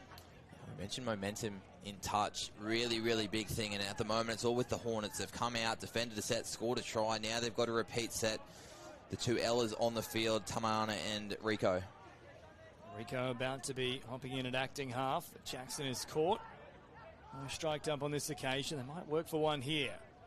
Rico picks it up. Taimana off his hip.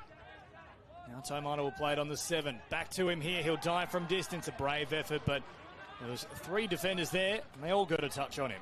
Yeah, good touch. Liam Bissett just popping off the line. Not much room on that short side. But now the Mets, they've got to get out of this corner. Last time they weren't able to. We'll see if they can now. Silky smooth there from Catalano. A little no-look wraparound play and then takes the following run. Now on the charge up towards halfway. That's great meters here for the Sydney Mets. It was Grosvenor.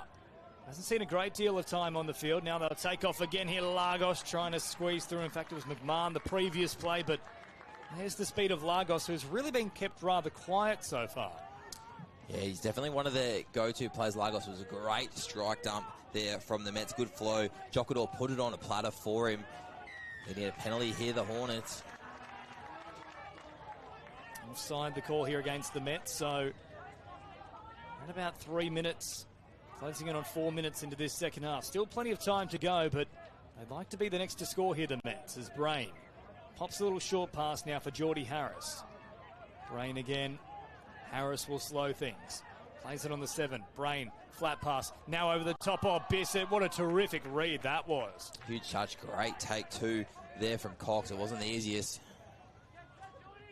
Cox now a quick release, but a little bit too hard. Tough one for White to take, and that is the turnover as Jugador sends it here for Lagos. Good footwork. Picks up an extra 10 metres. Now Guyan will bring it forward. Pops a little pass there for McMahon. This is the difference between the two teams at the moment. The Hornets are quite content leaving the ball on the far edge, then pressing with their midfield. The Mets at the moment need to find a way to break this down. Scooped up here from JP Catalano, draws it right in. Dug into the line, then popped a late pass, but again, the Hornets could scramble. This is that discipline again. They got themselves in a really good spot, just put the ball on the ground rather than to the mark of player. Referee Lavery straight onto it, but the Hornets now, they give them a 10-metre head start. They're at the box towards 2. Plenty of flow to the back end of the set. Another good run there too from Cox, who's been in everything so far as Walkerton brings it forward. Taimana Ellers. Now a short pass here for White. Ellers once more takes off round the corner ball over the top of the head.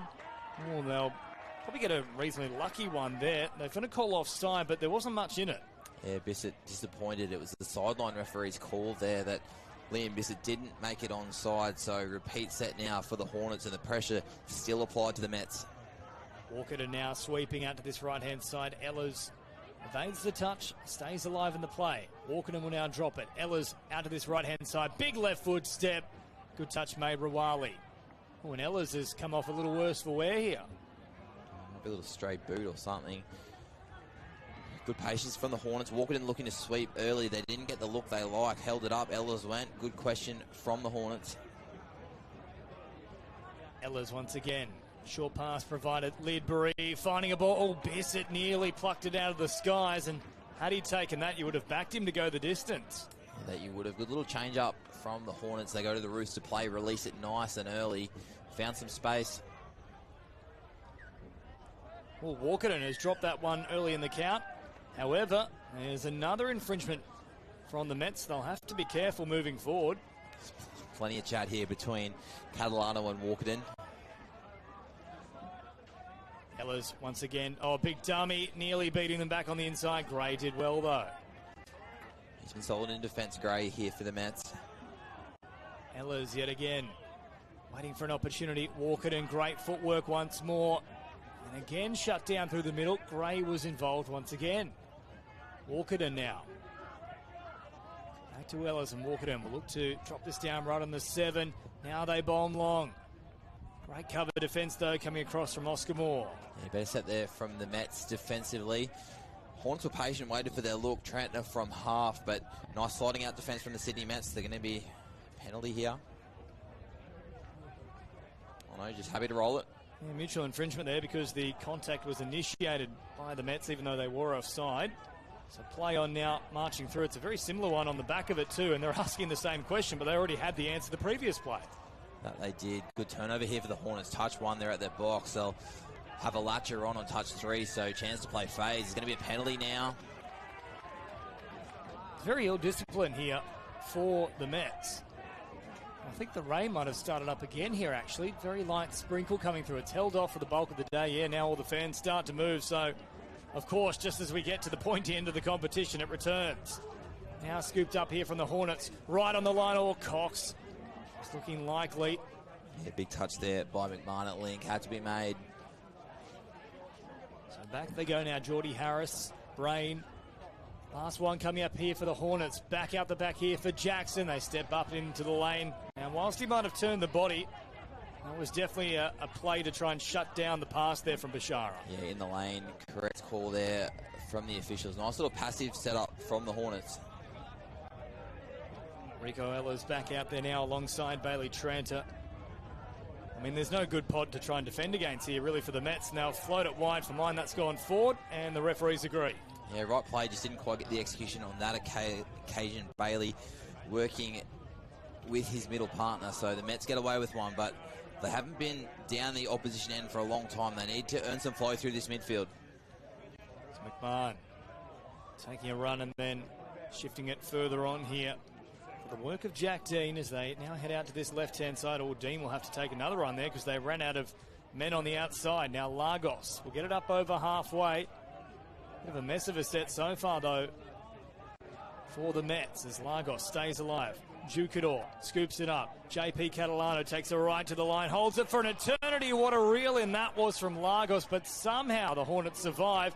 Catalano's not happy with the call. Some serious finger pointing here.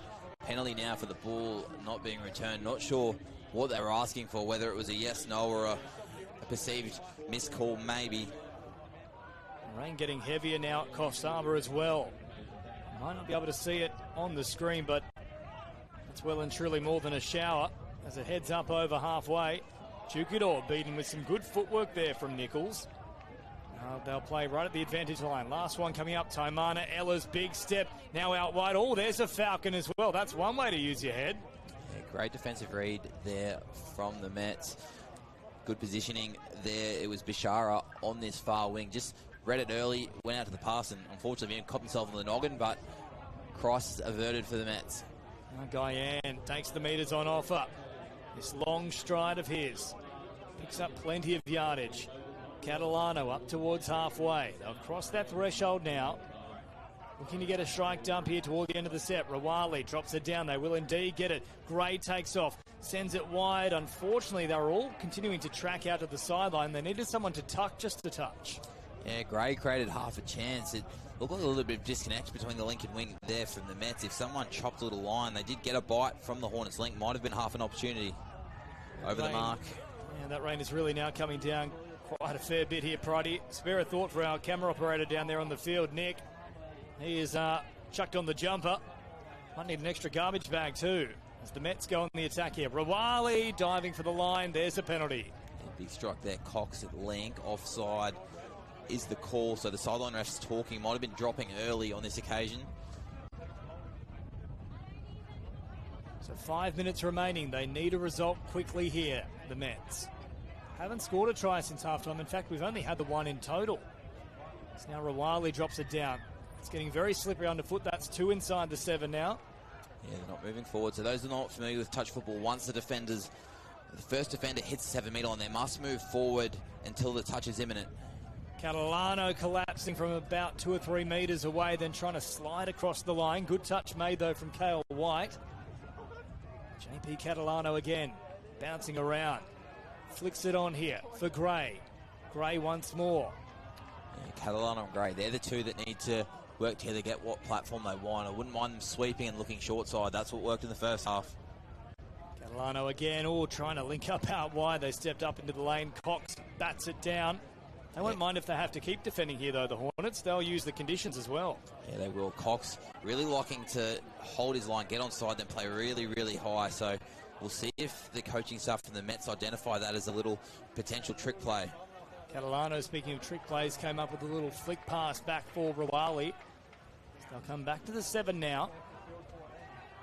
Slowing things down a touch here. Rawali, Catalano, once again, shifting out to this left-hand side. Trying to find an opening here, but it's just such terrific energy in defence from the Hornets.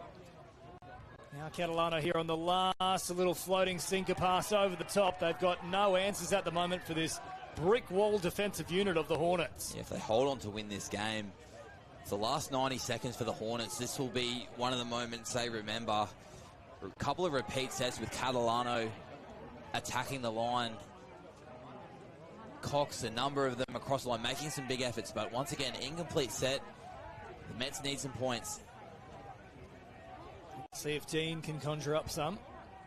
He's out there for them. Moving up towards the 7 now. Little bobble. Let go, though. Dean will hold it up momentarily as they wrap around here with Wickman also involved. And now Dean, this one, he certainly can't get away with that. Yeah, just a sloppy set there from the Mets. They didn't really have any clear plan or direction. The Hornets now, they've got the clock on their side, 2.5 minutes. Good enough for them to complete the 6 touches, leave it on the 7, and back their midfield defence. They really needed a result from that previous set. Probably only get 2 more sets in total here. And they'll need to score both times to force this one into a drop-off. Now picked up here from Lidbury. Lidbury's out of acting half. That'll be a turnover. That's a play they didn't need, the Hornets. Yeah, you're probably looking 30 seconds each, so you're spot on there, James. They've probably got 2 sets at best, maybe 3 if they can. So they've got to make it count. Short side play. JP Catalano brings it forward. Jukador was screaming for it back towards the middle. They'll cut him out again here, though. It's a very high press from the Hornets. Last one coming up. It all comes down to this here. Catalano keeps it alive. Out for Jukador. Nothing really doing. And I think that should be enough here for the Hornets. They turn them away yet again. That they should. Should be good enough here to get to a 6 touch. Leave the ball on the 7. Back their midfield defence. That should be the messaging from the coaches. It's one out running at the moment. 2 hands on the ball. simply looking to complete the set. This is a good bit of game management here for the Hunter Western Hornets. They'll take off down this left-hand side. I won't mind turning it over in that corner either, because they'll just force the Mets to head all the way across the other side of the field to get troops on. They need to score this set. There's simply no other way for them otherwise. Now march forward. Keep it alive down that left-hand edge. With just over a minute remaining, even with a try here, they'd need a minor miracle. As Dean brings it forward, floats a pass. There it is, it bounced out of the hands. That should be a double knock-on for mine. I think it's juggled by the Mets, then picked up from the Hunter Western Hornets, so correctly adjudicated a 6 to go there. And it's going to be a bridge too far here for the Mets. Unable to put any more tries on the board in this second half. Dean will send it back here for Gray, who takes the slip in difficult conditions. They'll be happy to give away as many penalties as they like here, the Hornets. Yeah, 30 seconds. They're happy to absolutely set up the tent and just camp down this end. Big winger strike there on that occasion. Bissett was open in the corner if they could have found him. Rawali back to the 7. 20 seconds remaining here. They haven't gone up on the bench as of yet, but they're waiting to storm the field. Now drop it down once more. Back on the inside. A nice way to finish here for Swindle, who squeezes through, but they won't be able to swindle this grand final away from the Hunter Western Hornets. 5 seconds on the clock, 5-4, but the job well and truly done. Yeah, big team game here from the Hornets. Hooters sounding in the background. They stream onto the field. The Hunter Western Hornets, the 20s men's champions of 2025. Great team game across the park. Cox at link. He had a great game, Brendan Cox. Some great defensive efforts, some great hands through that game, but a great team effort from the Hornets. And what a difference a year makes. Of course, the Hornets finished in 4th last year in this tournament. The Mets were looking to go back-to-back, but they just couldn't get it done here in the second half. It was 4-3 at the break. Both teams putting a single try on the board in the second. A very late one for the Mets, but the Hornets, they deserve their victory. We'll be catching up with one of their stars just after a short break. Full time here in the men's 20 grand final. It's the Hunter Western Hornets victorious 5-4 over the City Mets.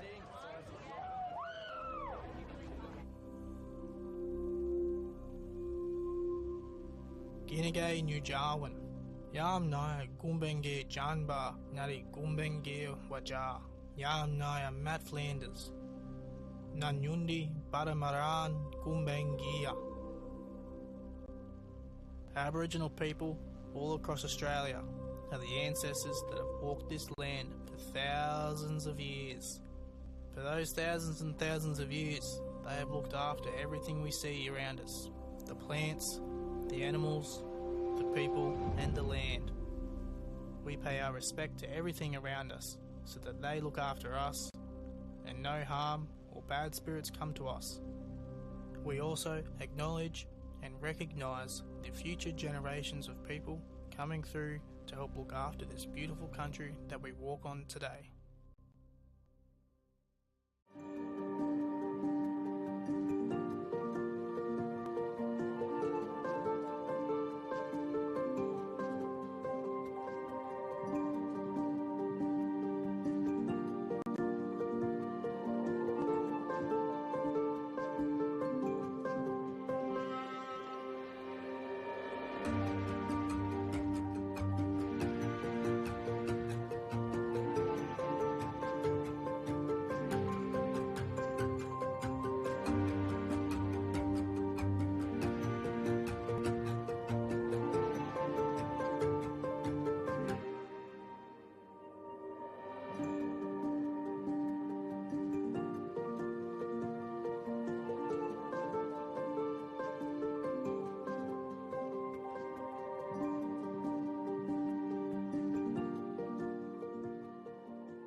to Sydney.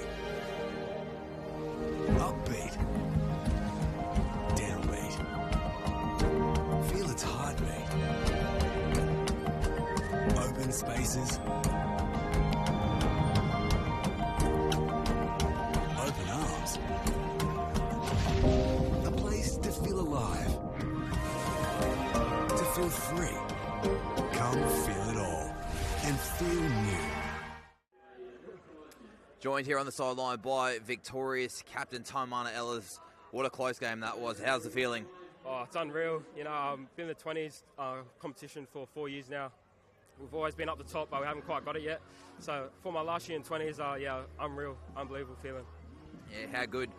Hunter Hornet seems to be really strong in that men's space at the moment. We see the men's open in the grand final later on. Pretty competitive and nice program at the moment. Yeah, I think it just comes down to how tight we all are as a region. You know, we've all had a couple of runs against the Opens men's, and they really get around us, we get around them. Just inspired to be one of them and playing in the men's Open sometime soon, so yeah.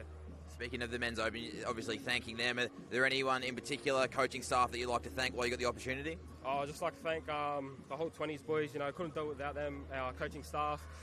They've been unreal. Having 5 or 6 boys pull out because of obviously the dates changing.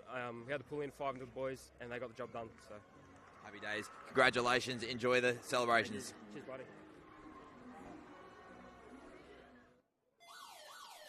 So here we are live, the quarterfinal action between the South Queensland Sharks A and the Brisbane City Cobras. Quarterfinal here in the women's division. The Sharks with the first attempt. Semi-Jo Curtis takes it through the middle. Lucia Fielders gets it out to Paige Markey. The touch made. Chelsea Cummins over there on the left-hand edge as we look at it. Left-hand edge of the Sharks. Tony Wells through the middle. Semi-Jo Curtis. Long ball out to the right-hand side. Nice touch there. Fielders. Filed in the half. Picks up. Lucia goes short. Nice little hole. Hannah Forbes had folded in too narrow. Waldy takes it up. That's English. Taking it to the line. Waldy in half. Lisa Maimai. Long ball out to the left. Naomi Parslow strikes back for the Cobras. Touch made. Maimai breaks short. Big long ball from Files. Gets it out to Paige Markey. Markey, an outstanding finisher. Gets across the line again. That's the second try for the Sharks. Sami-Jo Curtis at acting half. Donovan now, ball in hand. Lucia comes around. Isabella, the sister, outsider. Referee calls play on there, as has Rebecca Maimai, the captain. There's Lisa Maimai now. Oh, beautiful pass. Finding Sonali Gain in space. They had 2 options there. There's Meg Muir, beautiful penetration into the defensive line of the Sharks. Forbes into half, she's dangerous. Intercept taken. They'll go the length if they can. Meg Muir comes across in cover. I don't think she'll have the pace. That's a great intercept. That'll break the backs of the Cobras. Number 12, Shani Valila. There's Muir and English again. They'll work together. English back to Meg Muir. Meg Muir goes for the dive, finds Hannah in space. Hannah Forbes, that's a well-worked play. Gets it off to Lucia Fielders now out of half. Isabella Fielders makes the most of the opportunity. Fielders to Fielders, or Files to Files. Beautifully done, Rebecca Maimai. You see Lisa pointing. She's the danger out of the half position. Goes long, throws it into a hole. Ray Barker finds the hole open at the link position. We're back to 5. Bryce runs a little switch play with Valila. Bryce goes for the long pass. Referee.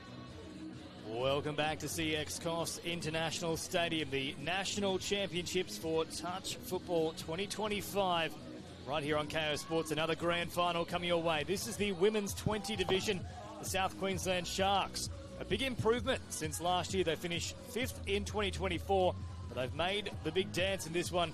And for the Southwest Queensland Swans, after overcoming very tough Brisbane side in the semi-final, they now have a chance to go one better than they did last year James Preston and Gab Rose to bring you all the action. This should be a titanic tussle. It'll be a great match for a grand final. We'd expect nothing less. And these two met earlier on the weekend, and it ended in a 3-3 draw. So we're primed for an awesome game to cap off the Women's 20s division in 2025, the champs. I'm expecting this one to go right down to the wire. It will be the Southwest Queensland Swans running from right to left on your screen. They'll get first use of possession. 16-minute halves if you're just joining us here across KO, and also our regional partners overseas. There is the siren, off we go, and Lazark will get first use of the ball, followed by Notley, a famous name in touch footballing circles, and she has certainly lived up to those expectations throughout this tournament. Short pass now for Couchy. Couchy again here for Notley, big right foot step, or Notley takes off, nearly squeezes through, but well closed down there by Eldridge. Back now for Notley on this right-hand side, and Lazark staying alive. Couchy tips it over the top, but the touch had already been completed. Yeah, good first set in attack by the Swans, but equally well defended by the Sharks there. And speaking to Laura Fry after the semi-final, she spoke about the team effort and how they all played their part in their semi-final win. Yeah, well, that was a big takeaway that we had up here in the box too. There wasn't a single player that didn't stand up and deliver at least an 8 out of 10 performance. As the Sharks get up over halfway, now here's one of those international reps in the form of Kate Johnston, taking off, picks up decent meterage, Pride off the back of it, will now track out to this right-hand side, but once again, the Cowboys, that's what they look like in a jersey, and they are certainly rounding them up, rodeo style here, the Swans. Yeah, they sure are, but it went end-to-end there for the Sharks. They won't be too unhappy with that, and we see the weather. We saw at the end of the men's 20s clash, some inclement weather come in, and it looks like it might be here to stay. There's still a little bit of a light fall around the ground at the moment, not as harsh as it was in the previous grand final, so we see a turnover here in favour of the Sharks. Yeah, and this will be the first real opportunity the Sharks have had. We're only about a minute and a half into this grand final feature. Oh, good hands there. It was Pride that was able to reel it in as Medved sends it back here towards Johnston. Now they've got to be very careful with this outstanding young player in the form of Robust. Comes forward, touches made. Robust again as they wait for those reinforcements to arrive. She won't get a chance to launch a raid. There's another error here. Yeah, it was a definite forward pass there off the ruck, so they've got to be careful with that. We've seen a lot of players caught with that this weekend, particularly in these final stages of the tournament. So you just got to step back before you receive the ball back from your teammate. Now good meters here from Robson. Both her and Park were outstanding in that semi-final. And they go a one-punch, two-punch combination there. It was Robson followed by Park. Now scooped up here. Final play coming up, or big dummy comes out as well from Sipple, who tries to go all the way through.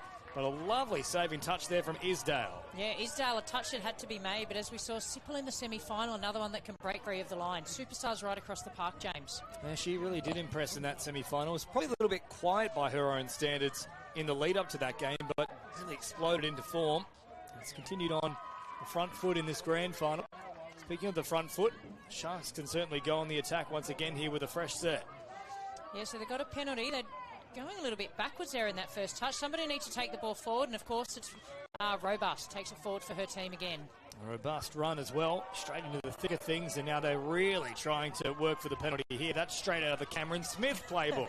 Yeah, they got a penalty there, Smith, but they had a little opportunity. She looked back on the right-hand side. They had a 2-on-1 because the marker was, or playing as marker there, was indeed the winger here for the Swans. Oh, Smith by name, Smith by nature. As they come forward now. I didn't think there was a touch, actually. I thought Gorick had pulled out, but play on is the call. Eldridge now on this left-hand side. We'll drop it down. Eldridge again. Waiting for an opportunity. Sampson with her. Hops in an acting half. Now they'll take it off to this right-hand side. Great touch coming up. Looks like that might have been Notley that made it. No, not Notley in the end. It was Indiana Kelly. And then Kelly there once again to make the touch. So 2 big moments for Indiana. Yeah, it just looked like they didn't have anything set there for the back end of that set, the Sharks. We see some enterprising play, and that's Fry, and we know she can run, and she's straight through the middle. Here goes Fry. She certainly has clicked into gear. Good luck catching her. She took a little bit of time to wind up, but once she hit top flight, it was like watching Oscar Piastri go around the F1 circuit. What a turnaround in events there. And as I said, we spoke to Laura Fry and her ability to not only save tries but score tries. And here it was a simple shift of the ball. She looked up and there was so much space and those long legs got moving and it was shut the gates then. And of course, Laura Fry, a beautiful big dive at the end, takes her lead to 1-0 in the grand final. It's a great start here for the Swans. Can they go back-to-back in terms of difficult assignments? Yes, they reached the grand final last year, but they were humbled by the UQ Rebels. I dare say coming into this one, in terms of the actual matchup with that international contingent, a lot of people would probably be saying on paper they are still the underdogs. As Johnston comes out to this right-hand side, but they proved it against Brisbane, probably the more fancied opposition based on previous results, that when the going gets tough, they really do combine well. Yeah, they're definitely playing that team game, and finals day is a new day, and they won't care if they're favourites or not. They're on the head in the scoreboard about 5 minutes into this grand final feature. So Cauchi restarting things as they head out towards this right-hand side. They'll look to get fresh players back on the field. Very flat pass there, right at the advantage line. Bakiri once again involved, and they will, in fact, come back here for that forward pass. Yeah, again, perfectly sighted by you again, James Preston. So now Smith brings it forward, robust. Johnston. Geez, they've got all the big guns on deck at the moment here. Some are Pride out there as well. Pride will bring it forward once more, robust. Sends it out to this right-hand side. Now a turn of speed as well from Eldridge. And with Watkins. Robust, Watkins once more, looking for Robust. He will take off. Watkins trying to squeeze the pass through. And what was that played out there from Gracie Johnston? They've said no, but there's a bit of collateral damage in the end. We've got Robust and Watkins. Both were a little bit injured, but they're back into the fray there, and that was a little opportunity there for the Sharks. I think they might have got away with one too there. Johnston was, at the very least, standing in the passing channel. I know you've got to defend your line, but if the ball hits you directly, you can't act like you didn't see it. So they come up over halfway now. So meters here for Indiana Kelly, stepping off the right foot and then picks up an extra 5 or so. Once again, Sipple takes off, back for Kelly. Oh, they're going to call that pass forward as well, though. Yeah, that was looking likely there, and again, it's Sipple. She's creating havoc out there, right up the middle, digging deep into the line, and then a little offload, but unfortunately was forward. So still 1 try to nil here. Halfway through the first half. Good contest building despite some challenging conditions. As Medved picks up meters here. Goroik makes the touch, and then straightening up is Michaela Isdale. Back onto the mark she goes once again. Last one here, a static start. Medved will take off. Easy pickings in the end for Indiana Kelly. Hasn't she had a big game defensively? Yeah, she sure has, and unfortunately there for Medved, she rolled the ball away a little too far for the referee's liking, so it's a penalty to Swans, 10 metres shy of halfway. And I think the difference at the moment, James, is the push and press defence of the Swans. They're getting up in the face, and as we see a mistake there, and that might be a little opening for the Sharks, and just what the doctor ordered. Well, it's almost like they heard exactly what you were saying and decided, we're going to step up now. The Sharks applied the pressure, the ball comes free, and now Medved marches forward. Short pass provided here for Sampson. Sampson continues to crab across field. Isdale in an acting half. Back for Medved here. Lots of space on that left-hand edge. They won't try to exploit it at this point in time. Now Medved goes that way. Sends it wide, but straight into the arms of Fry, who spills it. Yeah, she'll be unhappy with that one, Fry. She did get up in the passing channel, but she did get a good grab on it. But they've been defending well, the Swans, so we'll see if they can hold them out here. It's a risky play taking on Fry with those long limbs. She can pluck it out of the air, and of course we know she has the speed to match. So let's see if they go back that way. They will now.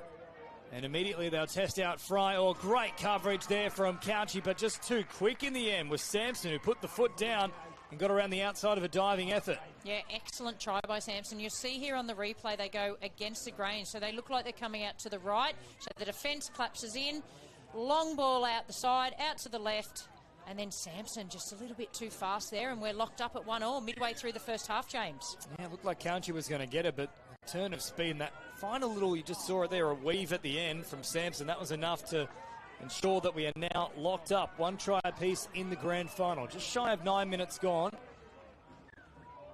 As Notley brings it forward. She's been a little bit quiet in this grand final so far, Notley. Yeah, I'm sure on the tip sheet she was one that the Sharks would have been watching, but she's hard to keep out of the game. Well, here she is again for Park. Now they're going to say Robust got to her. Geez, it was a close run thing because it was nearly a case of touching before she actually received the ball, which would have been play on. Yeah, it was very close to being a try there, but no complaints from the players, so we'll play on. Sharks back with the ball. Good meters up along a skinny short side there from Maya Colley. And I'll get another penalty here. bit of a shirt tug involved. Yeah, and lucky she didn't get away there, Watkins, because we've seen her skill over the past few games. She's definitely one to watch, and she was away for the prize then had she been able to play on. So once more, off they go here with Sampson, who's having a fine game in this grand final. Summer Pride now brings it forward, drops it down quite literally. There's the turnover. Yeah, and that was brewing nicely there for the Sharks. They've definitely stepped it up in the last few minutes, James. A bit more enthusiasm and energy in attack and defence. And Lazark now takes some valuable metres. Medved was up quickly. Notley was asking the question for offside. The answer was no. It's Walker now. Gets up over the halfway line. Good strong carry from Walker. Now appearing as an option once again. Medved shuts down the space. Good performance here from Medved. Yeah, it sure is. As we know, she comes from the Manly and the Scorpions club back down in Sydney, but recently moved up to the Gold Coast and playing with the Sharks up there. Here she is again now, taking the metres on offer.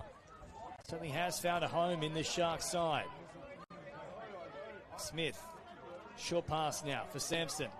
Watkins back on deck here and straightening the attack a little bit. Robust out on this left-hand side. Geez, they just haven't been able to give Robust any quality ball so far. No, and a couple of little errors as they're coming into the line there. That'll be disappointed. That's twice in a row there for Sharks. They just cannot get a good look at that Swans line.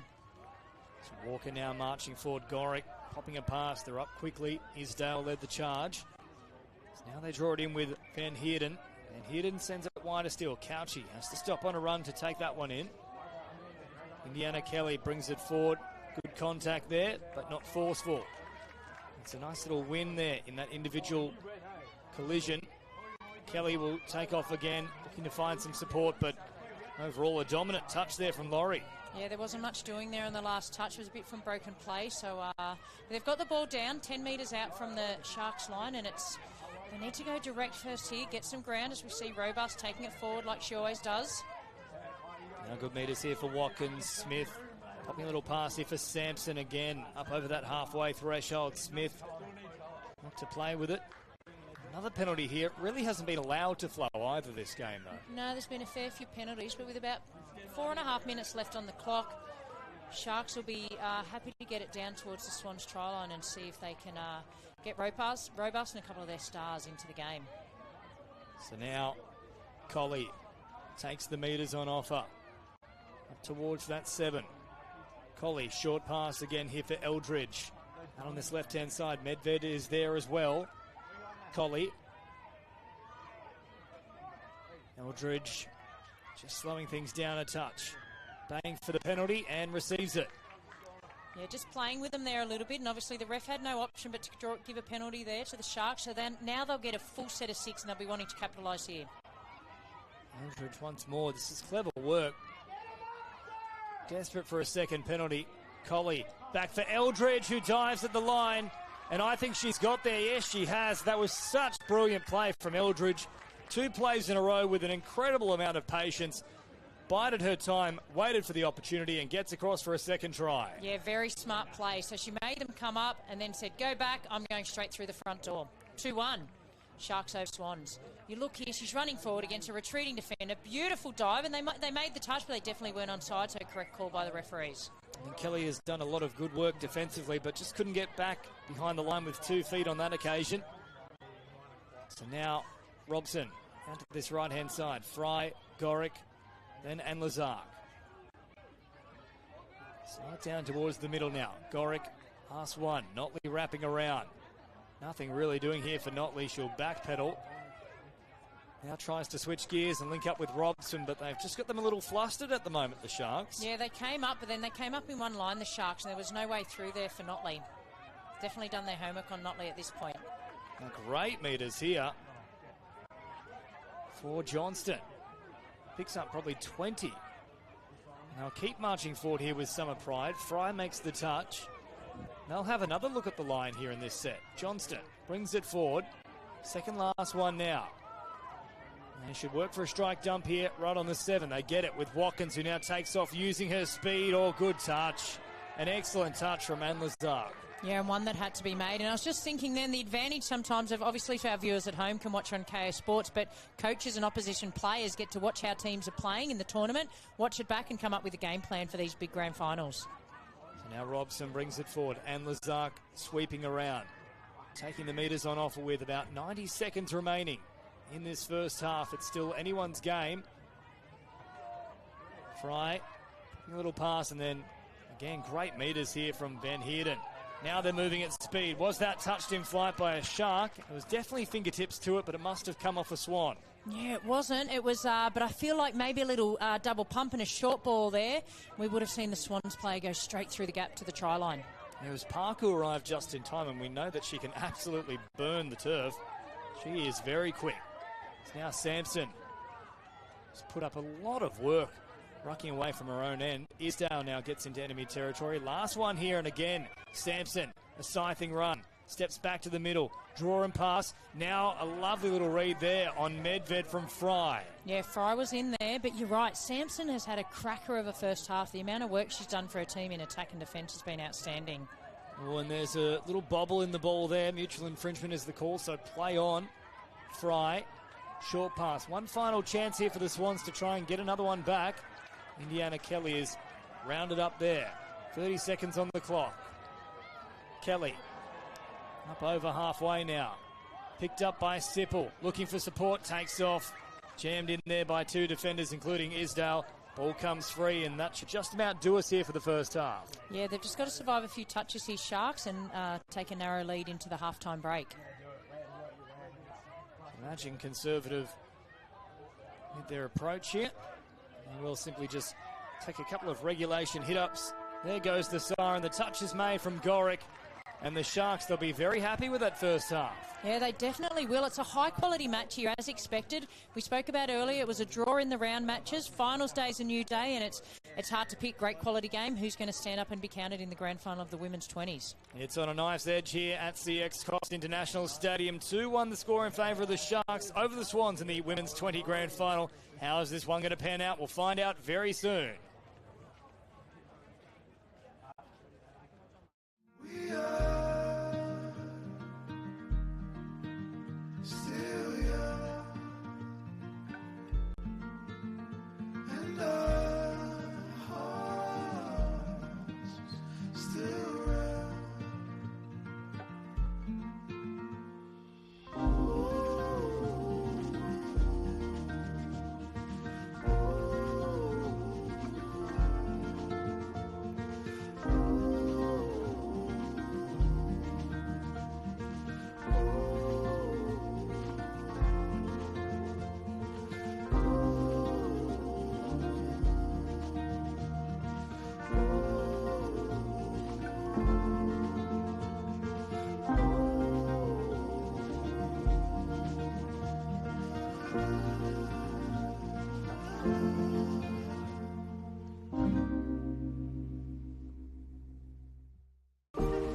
Welcome to Sydney.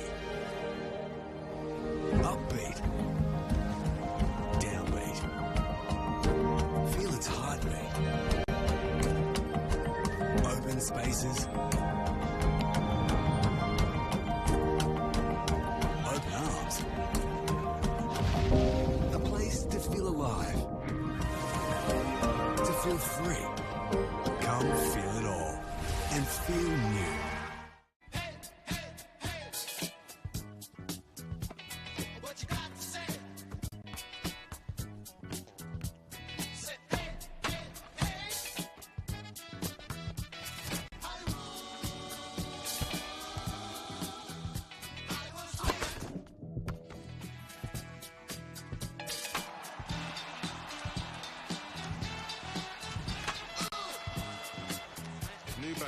We got now. Welcome back here to CX Coffs International Stadium on KO Sports and our regional partners. Cracking contest here for the women's 20s division. Sharks with a slender lead at the break, 2-1. We know this one's going to be a tight affair. It was the case in the pool stages, a 3-all draw. But the Swans, of course, they are desperate to go one better compared to their 2024 result. They lost in that grand final 7-3 to the UQ Rebels. Can the Sharks, however, steal the mantelpiece away from them? James Preston and Gabrose to bring you all the action here as the Sharks continue in this second half. Back out to this left-hand side now with Eldridge. Drops it down. Eldridge once again looking for Watkins, finding Watkins and getting across the line. The ultimate start here for the Sharks. Yeah, how good when a tap play works perfectly. And Watkins deserves a try. She's been excellent every game I've watched the Sharks. And we'll see here on the replay. They come round for the sweep with Collie. She comes back, Eldridge. Little pop pass. Beautiful put down by Watkins. Takes him out to 3-1. Yeah, lovely work there from Eldridge. And, geez, hasn't she had a big match too? That's now a try assist in addition to a try. And a lot of strong rucking work too. So she'd actually be close to best on ground at the moment, Eldridge. Yeah, there's a few contenders for that, and so with about 15 minutes to play, Swans will be looking to come down here and return in kind. And they'd love a result straight away. They're not going to get one from this set. No, and there's plenty of time. They certainly don't need to panic yet. There's only 2 tries the difference at the moment, and as we know in plenty of these finals, floodgates can open at the back end of the game. So Eldridge once more working it forward. Now Watkins, Collie. And on this left-hand side, there's a little bit of space that had opened up there, actually, with Johnston jamming in. And they will still come up with a result here, the Swans. That ball's come free. Difficult conditions as they head out towards that left-hand side with the mud. Now Walker wraps around, takes the meters on offer. Fry in at acting half. Couchy will connect now. Off the bench and into the action. And Lazark. Notley.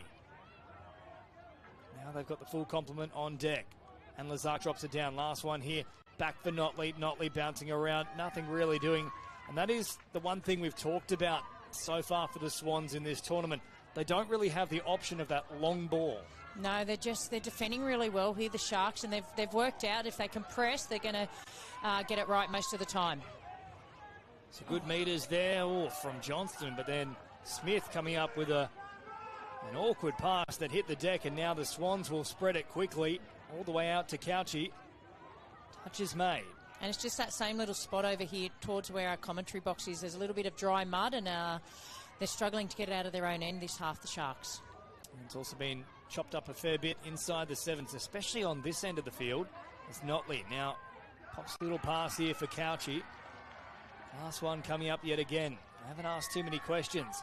Notley takes off. Here's a bit of speed. Notley can't quite breach them.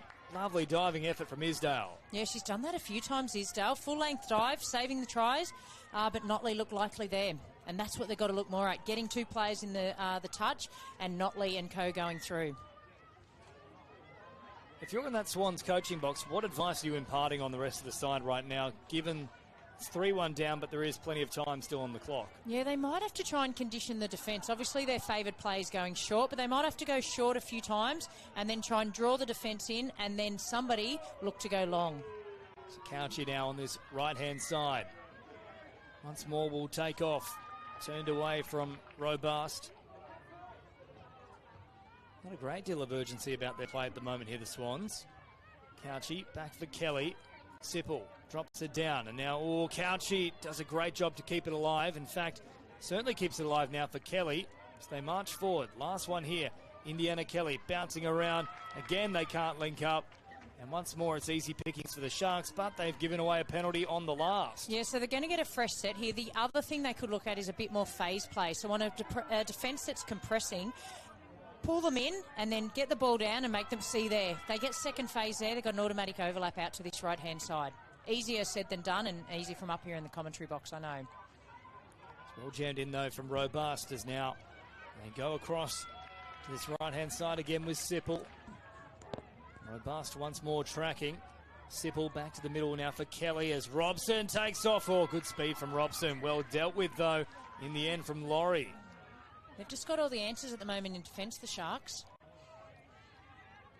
Once more, Robson drops it down. Indiana Kelly bouncing. Now they arrive on the spot, straight from the bench, directly up Main Street for a second try. Well, that might be the way to just split this defence. Bring an extra player on right at the death. Yeah, well, Carla Nobbs there. She was nowhere in sight. Came through, steps off the right, straight through the middle. Oh, no, there she is. There's a try, and that might just get them back into this game. Might spark a fuse for him. So you can see she's still not even in the picture. Coming on at speed. Calls for the ball straight down the middle. That shot was a good indication, but If you had the vantage point that we do here from the commentary booth, you would have seen her quite literally run the 30 metres from the sideline and only arrive just as that play was unfolding. Made a very difficult defensive situation there for the Sharks. The referees will lay down the law here. 3-2 the score. They will have a look at the line, though, South Queensland. Yeah, there's a little bit of a shirt pull there by Nobbs in trying to get back in defence. So just a penalty given there. So Eldridge, who has a try and a try assist in this grand final, gets it back once more. Not happy with this play, wants to reset. Eldridge once more has a look at them. And Nobbs was slipping there. Had they gone back to that left-hand side, they had a 3-on-2 as a result of the slippage. Now Eldridge once more takes off to that right-hand side and then pops a great pass back over the top. It nearly worked for Sampson, who's gone down here in a heap. Yeah, she did land awkwardly there, and they had plenty of strike power on there, the Sharks, but she hasn't really moved. Could be winded, or she is grabbing, looks like her right wrist. So let's hope that she's okay there. The coaches are coming out now to have a look at her. And the referees will just halt play till we see what's going on. Well, from a Swans perspective too, of course, the time keeps ticking. There is no time off here across the National Championships. Yeah, the medic is out with her at the moment. So whether she hit her head, we haven't seen a replay yet, but there was strike power all over the field there. You had Medved, you had Sampson, who's on the ground now, you had Elridge, and you had Coley. So they had plenty of options there. But unfortunately, the medic is... he's looking around. They're chatting. They don't look like they want to move her yet, though, James, do they? No, very reticent to move. A bit of a welfare check here, but in terms of the check in general, here we go now, getting Sampson back to her feet. That's good to see, or at least on her haunches now. Yeah, it looks like that she's holding that right arm in a funny position at the minute. So whether it's shoulder or, I'm going to say it's maybe a right wrist. Let's hope that Sampson's okay, because she has had a belter of game here in the grand final for her team. It's a big loss here for the South Queensland Sharks. Here it is again on the replay. Sampson just coming back through. Oh, yeah, it looks like an awkward landing there. So whether it's the wrist, the elbow, or the shoulder, it was a straight arm hitting the ground. So that's always going to spell a bit of trouble. Hopefully Sampson is all right moving forward. So picking up the action once again, though, the Swans marching upfield, but they'll turn it over here on the last. And now Summer Pride brings it forward for the Sharks. Sometimes that can have an impact on the rest of the team when you see one of your teammates go down like that. Yeah, it certainly can, and as we said, she's been dominant in this game. But it was great sportsmanship by both teams. Everybody waited till the wellbeing check was done and she was able to be removed from the field. Colley and then Watkins. Watkins taking off back to Colley. Quick release, but they can't unleash Charlotte Colley. So good covering there from the Swans. Yeah, and here's Sipple with the ball, and we know she can run direct and fast. So they might be looking for players like her, given the defence is really locking down on players like Tess Notley. Good little scything run there from Parker. It's almost like, ever since that injury as well, a bit of extra tension has just come across the ground. Yeah, there was nothing untoward in the play leading up to that injury. This is better direct, but unfortunately an error in the roll ball, and they just can't get a good look at the line, the Swan. There's still plenty of time. We're about halfway through this second half. They're only run one try down in this contest, so they might have to just take a couple of sets to get back in the grind and then look for a strike play. And still 7 minutes remaining as Watkins comes up with a pass, and there was calls of forward from the grandstand as now Robust takes off. Out towards this right-hand side. Bakiri was there to stop her, though. Now once again, Colley brings it forward. Isdale back to Colley yet again. Now a concerted build-up. Isdale skipped out on this occasion. They'll send it wide. Bakiri's got some work to do. Does a great job on that right defensive edge and gets the turnover. And she has come up with a few big plays here, Bakiri. Yeah, she sure has, and they needed that there as we see them promoting the ball out here. The Swans looking for some space out the left-hand side. They might do a little shift here, and indeed they do. Tracking it down the field. Lovely work there from Walker to keep it alive. They'll head up over halfway with Van Heerden. Now more metres on offer here for Indiana Kelly. Picked up from Sipple. Sipple with a dummy, a little juggle. Great recovery from Isdale. That's the second try saver she's come up with. Yeah, she's done that a few times, Isdale. The full-length dive, and Sipple, as we know, she will go through, shoots through like a cannon. But yeah, Isdale again. Multiple occasions she saved the day for her team. So now Robust out to this left-hand side. They really have tried to target this right-hand defensive edge of the Swans. It's a curious decision given Fry tends to spend a lot of time out there. Now Eldridge again through the middle. Oh, wild pass that hits the deck. One that really did not need to be thrown. Yeah, that probably wasn't what they were looking for. And you're right, we saw Fry score a length of the field in this game, but in the previous game we also saw her save 2 or 3 tries for her team. So now Sipple with a shocking ball from the deck very early in the count, and that was a missed opportunity for the Swans. They could have set up a raid. Yeah, so unfortunately for the Swans there, they've given the ball back on halfway. 5 minutes to go, 3-2 down on the score. And for Sharks, they just need to maintain possession and keep the ball down the other end of the field as we see Medved drive it forward again. Yeah, great meters there from Medved. So they keep marching forward now with Eldridge.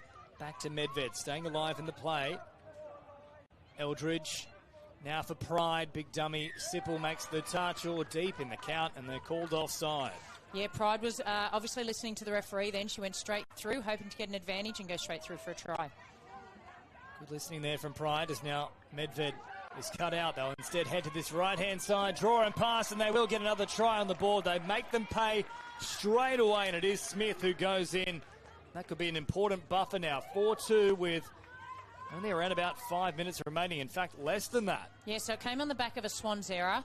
They look to go one way. Long ball back out to the right. Beautiful offload there by Laurie out to Jessica Smith. And you'll see here, they faked to go the sweeper to Medved. Beautiful long pass. Defence had come in, had to get back on their skates to get out, and well-constructed play takes them 2 up. And again, Eldridge central to it. Feigned to go left, instead brought it to the right. So 4-2 the score. They need to get something on the board here. Notley will try and conjure up a miracle for them, but Couchy has left it behind. It was a tough one to take. It was behind the body. And now there is scoreboard pressure. Bit over 3 minutes to go, about 3.5 minutes on the clock. 2 tries behind. Sharks with the ball. Again, they don't need to do anything silly. Just hold on to that ball for every set of 6 they have it. Robust. Oh, that's surely got to be a forward pass. Play on is the call. They'll get up over halfway. They really got away with one there as well, the Sharks. They'll come out to this left-hand side now for Isdale. Draw and pass, and now speed from Watkins. Watkins sets it up out wide. Great recovery, though, from Park. Yeah, excellent attack and equally great defence there. And again, they don't need to rush here, the Sharks. Walking back to the mark. Broadhurst now delivers it to Isdale. Last one coming up. Robust again with a flat ball. Gets to ground. I think they might actually call this one, though.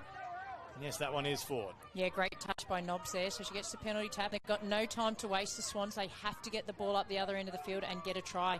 I'm going to say in this set, James, if there any chance of making a comeback in this grand final. I'm with you. Just over 2 minutes remaining. So midway through the count, a second little touch of the foot there on the roll ball. That could have been picked up, but now great meters coming up for the Swans. Touch is made. They have to keep it alive on this play. Throw caution to the wind. Sipple pops a pass. It was a very tough one to take. They're at speed. The gap was closing. Ball comes free, and there's now just over 2 minutes remaining. Yeah, it was bad luck there. Walker hit a really good hole. Probably need a little soft pass there, but they've got to throw caution to the wind. Try and get an intercept or get the ball back somehow. Well, this is where they would love to have Fry out there, but they've got her on the bench at the moment. Big Mitts might be able to reel in the ball. Medved, clever play, keeps it alive, and now Broadhurst takes the meters on offer. Medved, once again here for Colley. Last one for the Sharks. Nothing special required. Eldridge brings it forward. Ball released, and now there is just over 90 seconds remaining. They need a miracle here, the Swans. We've got less than 90 seconds on the clock. They're at the wrong end of the field, and they're 2 tries down on the scoreboard. They're going to get a penalty here, which is going to help a little bit, but they've got to take a quick tap and come up with some type of quick trick play right now. Yeah, they still probably need to score within 3 plays. They can't afford to take the full set here. Fry back out there. Now Notley brings it forward. They need a strike dump and then to let the ball sing. Now bring it here to Nobbs, who has a try herself.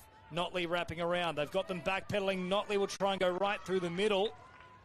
She certainly didn't think they were onside, was hoping for the play-through. Last one here. Must result in points. Notley comes wide. Notley's caught, and there is the grand final. The Sharks will claim it. Yeah, you can see in the box they're getting excited. They'll wait for the full-time hooter to run onto the field, but they simply have to hold the ball here, and it's been an outstanding team performance here as we see them. Oh, it's bobbled off one, bobbled off two. No damage done, and Sharks should run the clock down here, last few plays, and take the Women's 20s Grand Final. As you said, 5th last year, James. It's been a big improvement from them. Failing to make the semi-final, but here they are, about to be crowned champions. Less than 30 seconds remaining. Medved will restart the set from halfway, and they will lap up every precious second here. Pride brings it forward. Park makes the touch. Now for Johnston. Trying to get away from Notley. 10 seconds remaining. Can they finish with a cherry on top of the cake? Johnston brings it forward. No, instead it'll be a incorrect roll ball. There is the siren. One final touch to come. In fact, we won't even have time for that, it looks like. There is the full-time whistle, and they will storm the field. The girls, they have earned their victory, and they are very excited about it. Full-time, the South Queensland Sharks 4-2 over the Swans. Excellent game there, but well-deserved winners to the South Queensland Sharks. A great team effort right across the field. But for the Swans, they don't need to be too disappointed. It was a really good effort to make it to the final, probably against all odds, and plenty of potential and future stars of our game across both teams, James. So unfortunately for the Swans, 2 years of agony. They've fallen short on both grand finals. 7-3 last year. They went down to the UQ Rebels. 4-2 here. They just couldn't get it done against the Sharks. A big improvement from them, of course. 5th in 2024. Full-time in the Women's 20s Grand Final. It's the South Queensland Sharks victorious over the Southwest Queensland Swans. Sports Cover provides affordable, tailored insurance solutions designed to protect your sports and leisure lifestyle. Created by sports people for sports people. More than 35 years of industry-specific experience and knowledge makes us not only experts in our field, but pioneers of our industry. So whether it's in the sporting arena or it's for fun and leisure, you play with pride. We protect with passion, because we don't just know sport, we are sport.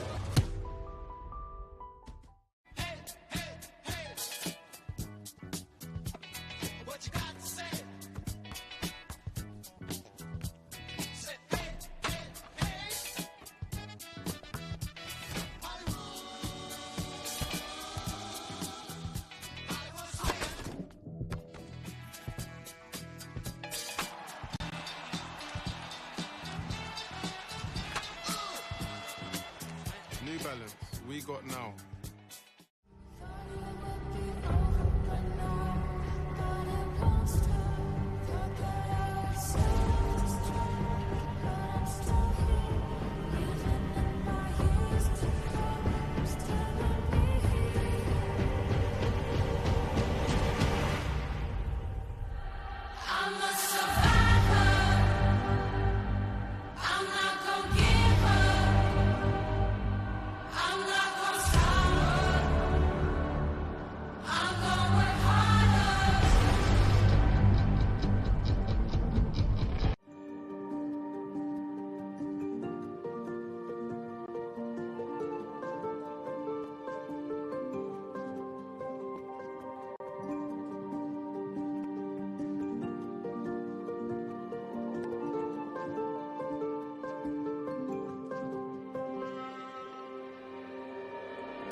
Down, they just think they are.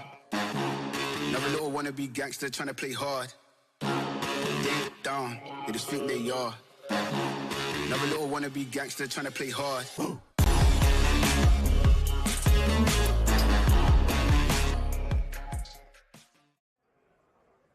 Welcome back to CX Coffs International Stadium here with a very happy champion in the form of Harper Eldridge. How does that feel? Yeah, it feels really good. It's the first one we've got in a long time. So the girls, we really stuck it out to be down in the first half, and it feels so good, the first one.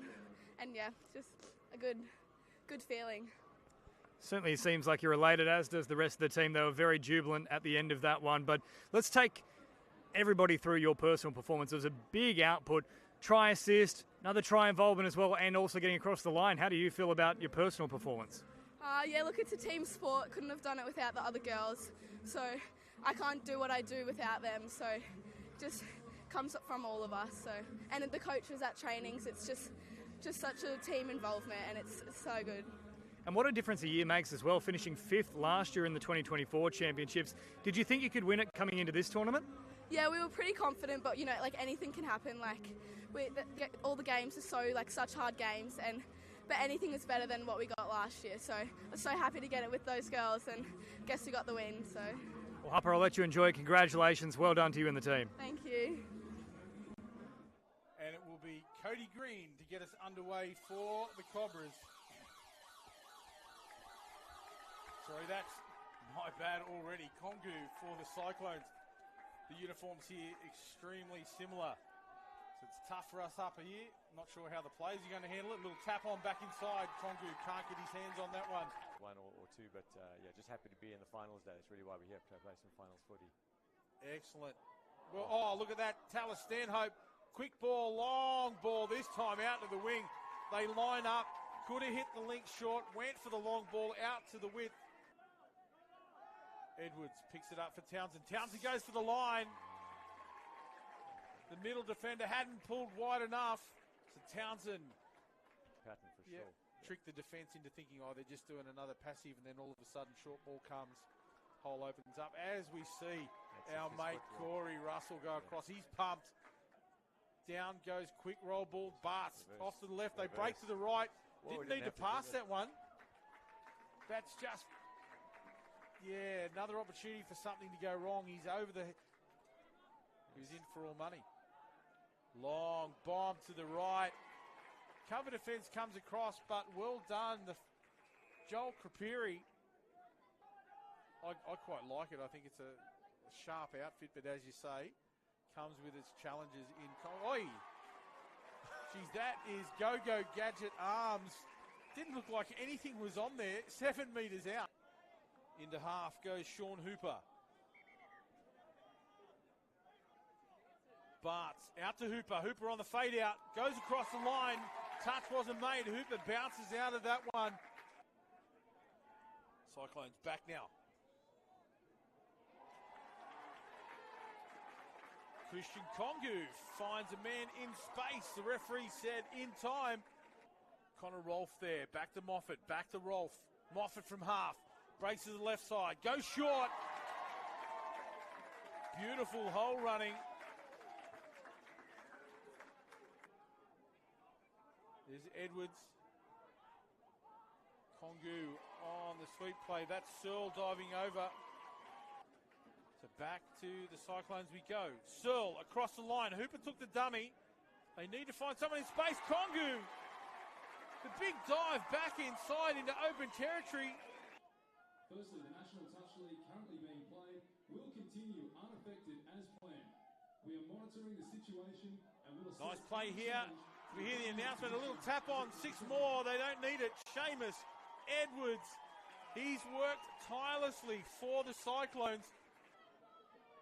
They're taking up too much time here. Bart's to Green. Green brings it back, goes long, hits the winger, diving, number 15, Bailey T. O'Hara. Christian Kongu touched. The pressure of Stanhope coming up. They want the ball back if they can. The Cyclones will try to run the clock down up out of the line. This is the final touch now. 10 seconds remaining. The penalty goes the way of the Cobras, so it's going to be one touch in it. Stanhope gets it down. This will be the final play of the match. The Hooter sounds in the background. It's all about the one touch here. Holm back inside, taken by Searle. He'll close it out for the Cyclones. And ladies and gentlemen, the North Queensland Tropical Cyclones take out the men's quarterfinal against Big Brother, the Brisbane City Cobras, 7-6.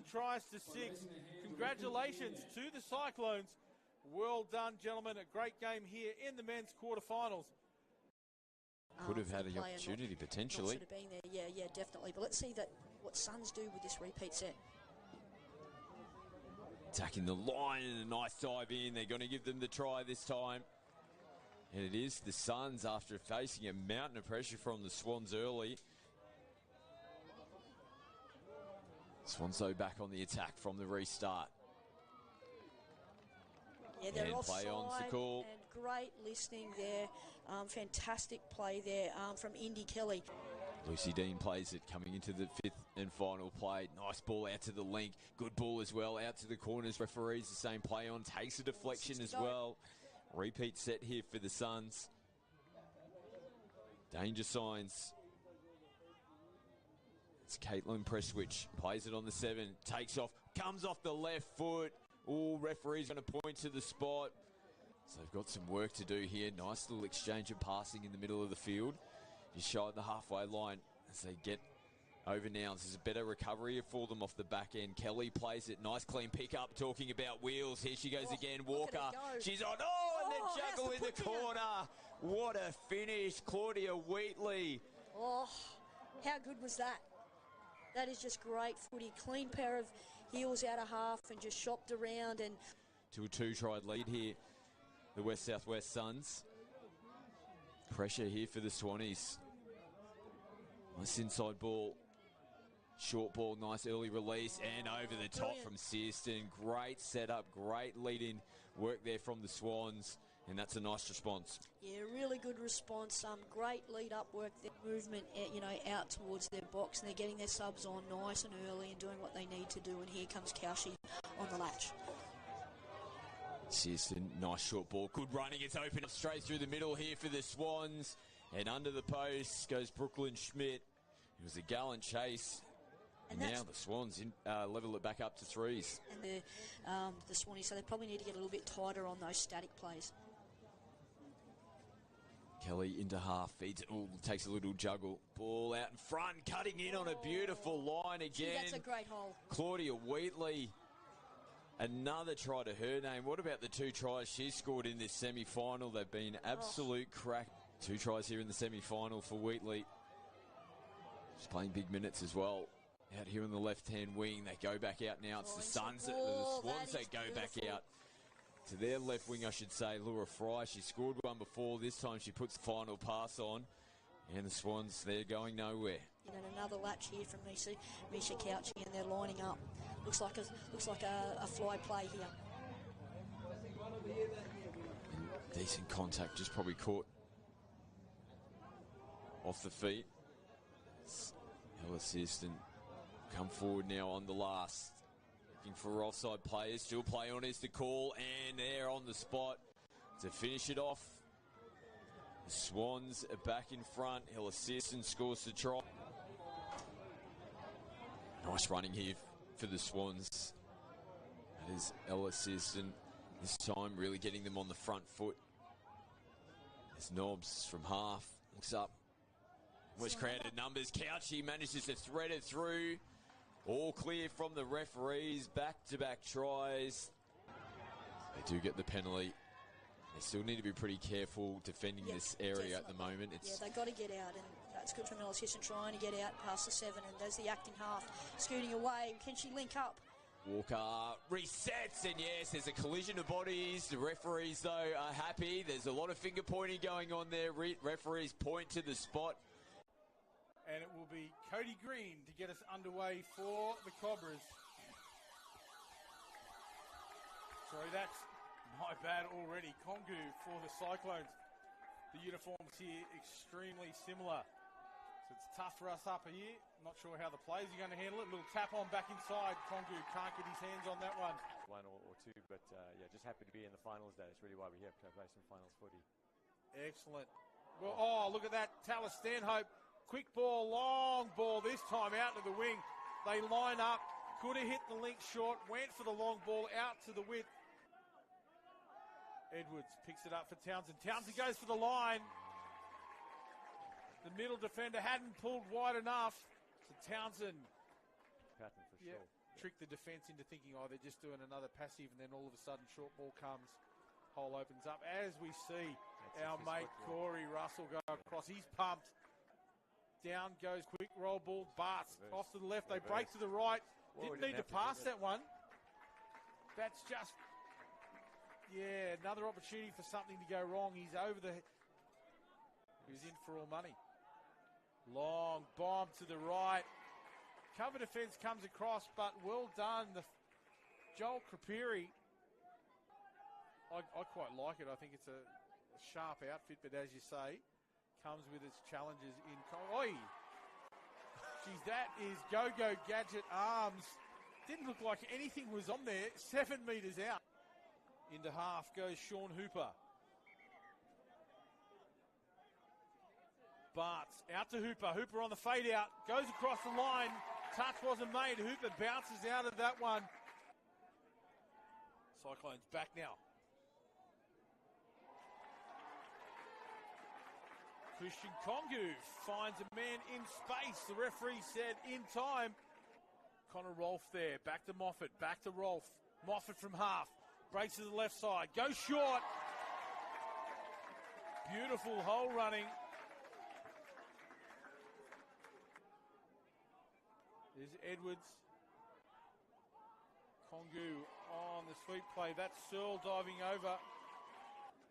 So back to the Cyclones we go. Searle across the line. Hooper took the dummy. They need to find someone in space. Kongu.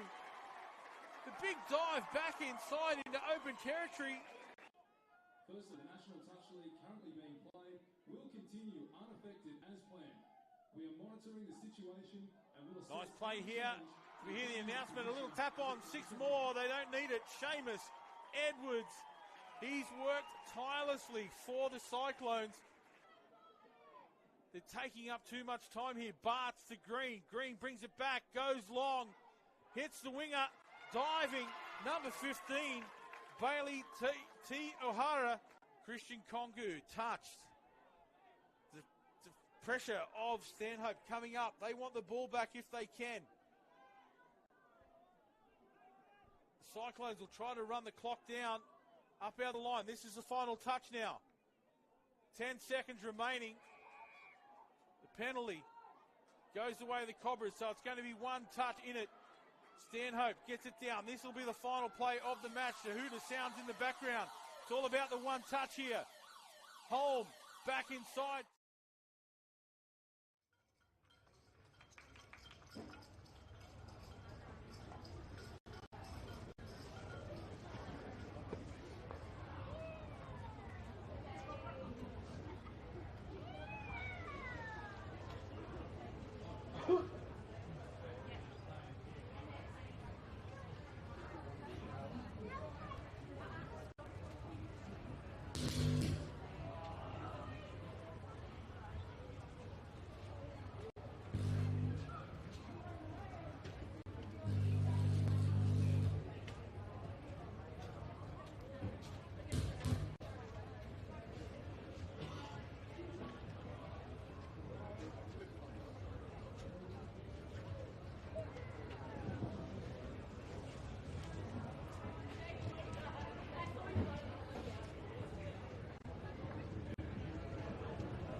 Good afternoon, everybody.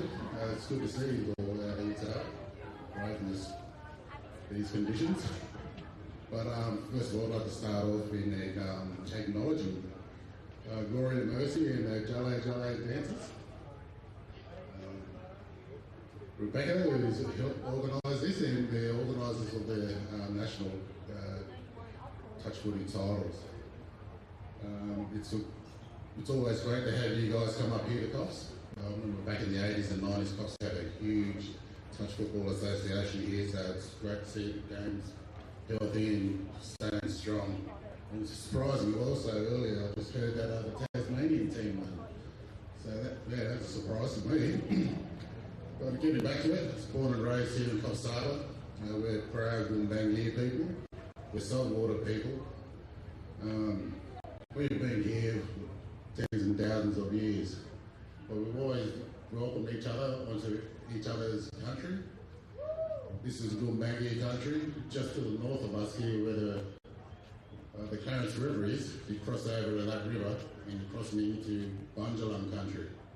And to our south, we have the Dunghutti people. And to get over into Dunghutti country, we've got to cross over the Macleay River.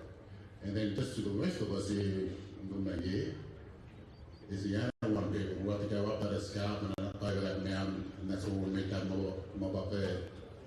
But with these other mobs and these other tribes around us, we always, I'd say, we've always fought each other. We've always traded with each other. But most of all, we've always made them welcome on our lands. Was across over the Clarence River, over into the Bunjalung fellas, well, they make me feel welcome on their land, and vice versa. I'll make them feel welcome on our country. So that's why we always do our welcome our countries. It's just a significant hello, welcome, and you're okay here on our country whilst you're with us. With no further ado, I'd like to say, Ginigan Najawa.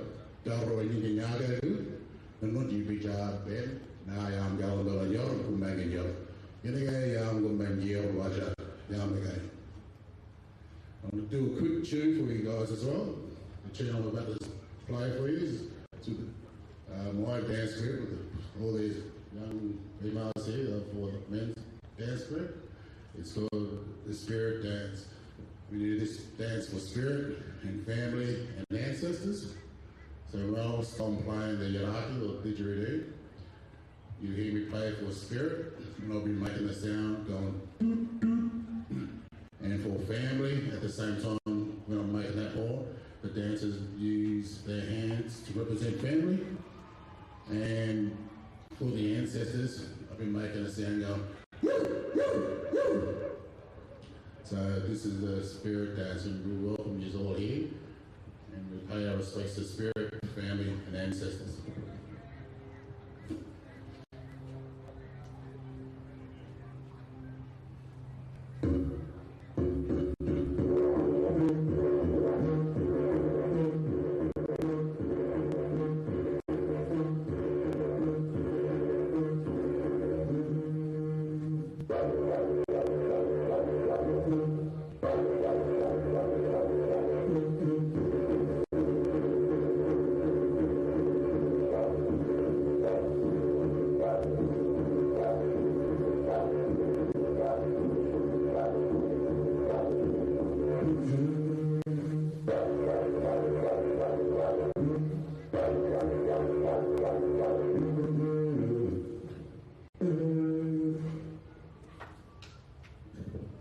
Welcome everybody to Gumbaynggirr country.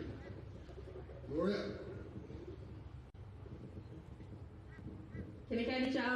I'm Glorica. I'm a very proud Gumbaynggirr Bunjalung woman. It's such an honour to be here this afternoon to be a part of this special event. So we're called the Jale Dance Troupe, which means go forward in Gumbaynggirr. The first dance that we're going to do is called the cleansing dance. This is a dance that we do before we do any other traditional dances, and we'll also be doing the welcoming dance. So I hope you enjoy our performance. Done.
ceremony.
Wins and went in undefeated. Just the one loss for the Sydney Mets coming into this quarterfinal. Here's a player to look for always. Ash Quinlan, very dynamic, great passing game. Ooh, close. I think, what's the ref? Yes, they're going to call that. Hornets will be looking to respond. Only though for over the mark. Yeah, Hornets not going to be happy about that one. It gives Mets a good advantage early in the game. Good use of the ball here. With the great speed. And finish. Courtney Young. Just puts the pressure straight back onto them.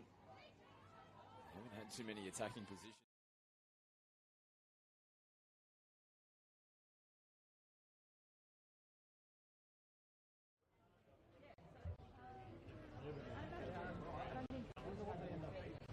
Now please welcome our two teams. First coming out, the Hunter Western Hornets. Led by their captain, number 4, Andrew Ford, number 8, Luke Simmons. Number 1, Lucy Spain. Number 3, Emma Jane. Number 5, Kate Matita. Number 6, Ellie Spain. Number 7, Reed Howard. Number 9, Blake Fox. Number 10, Ray Ritchie. Number 15, Liz Spain. Number 16, Malaysia. Number 18, Leon Nichols. Number 21, Jordan Sagan. Number 23, Jared Rudderman. Number 26, Jason Trent. Number 44, Mano Akamasa. And coach Quackman from Maxwell.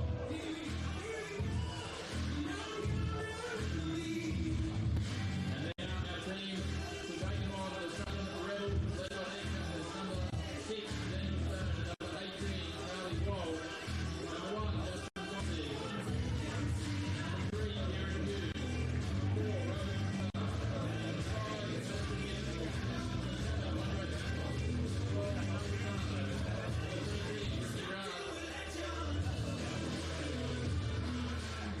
Number 14, John Rosario. Number 15, George Hussey. Number 16, Charlie Hall. Number 17, Emma Caruso. Number 21, Lisa Gray. Number 22, Joshua Backoff. And number 25, Suhei Khan. And coached by Rose Lasara.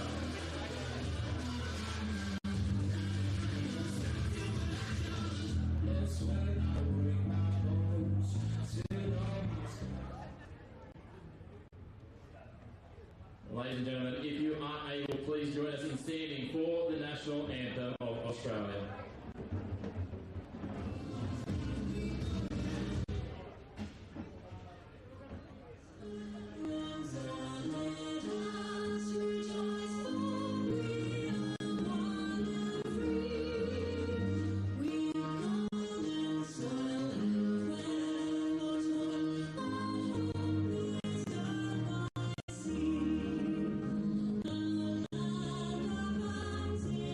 Nations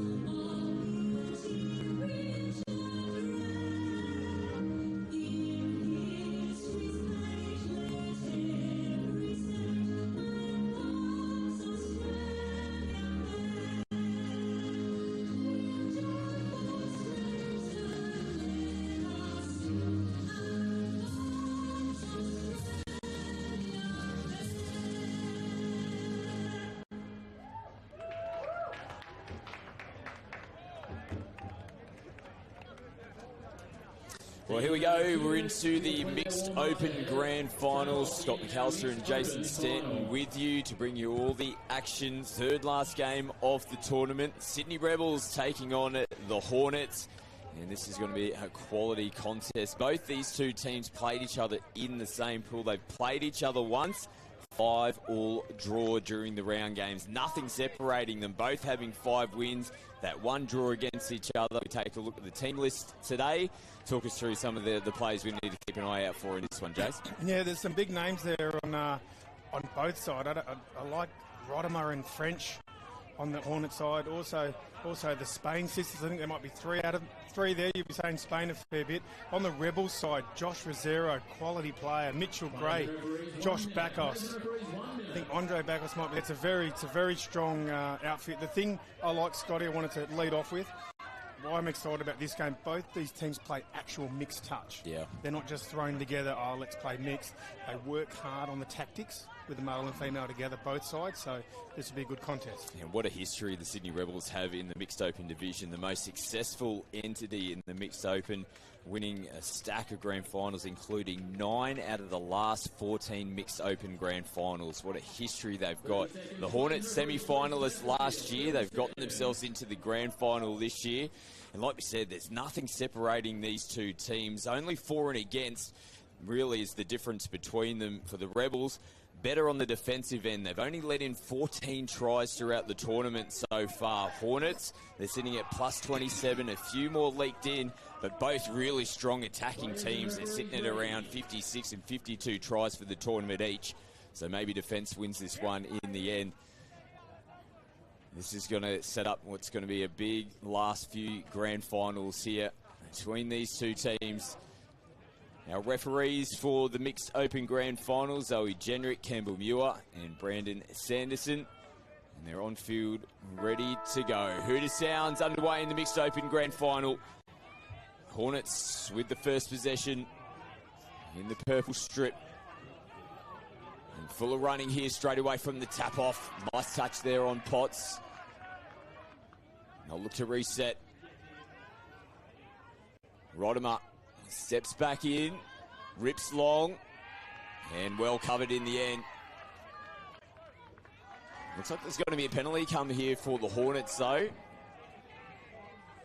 I don't think they hit the line there, Scotty, so they're going to have to really be focused here to hold out this sharp Hornets outfit.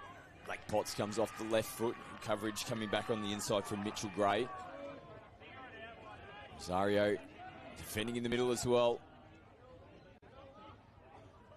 They play on the 7. Rodimer, Potts, they find it down the left-hand side. And the Hornets will strike first here in the grand final. Yeah, Rodimer too smart, and that's what I was saying with that mixed touch. That's a set play. You saw him come a couple times to the right, and on that occasion, the big dummy, the link slipped over there. They were isolated, got a bit of a one-on-one there with the female link. So clever footy. Hornets out by 1. And Bikini scores the opening try here in the Mixed Open Grand Final.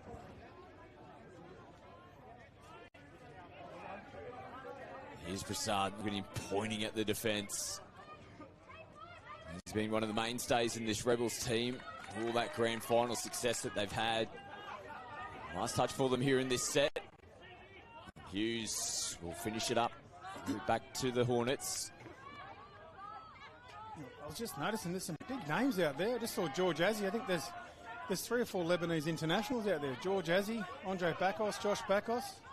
Some big names. Hornets now really pushing the pass. It didn't need to be thrown there from French.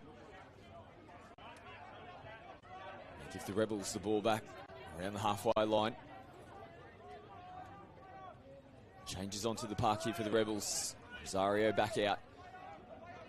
He dishes, receives it back. Still dancing, Rosario, getting away from 2 defenders. Now, short side play might be on. Rosario, throwing it deep at the line. He slams to the ground.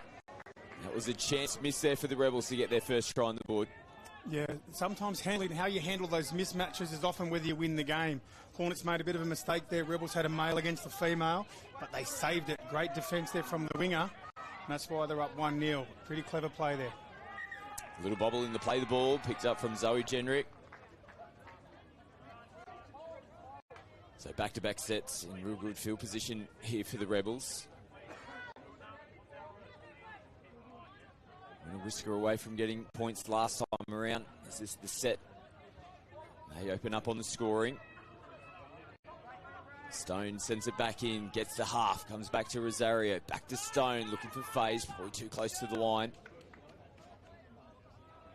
They come back out to the 7.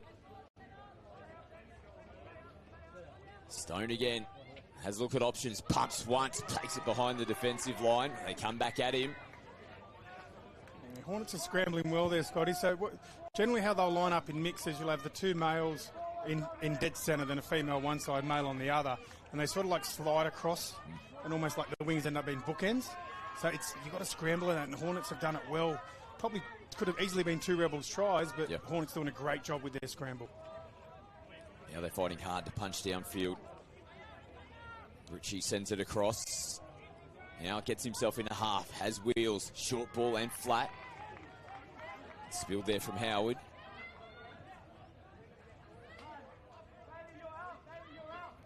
Rebels taking their time to restart their set.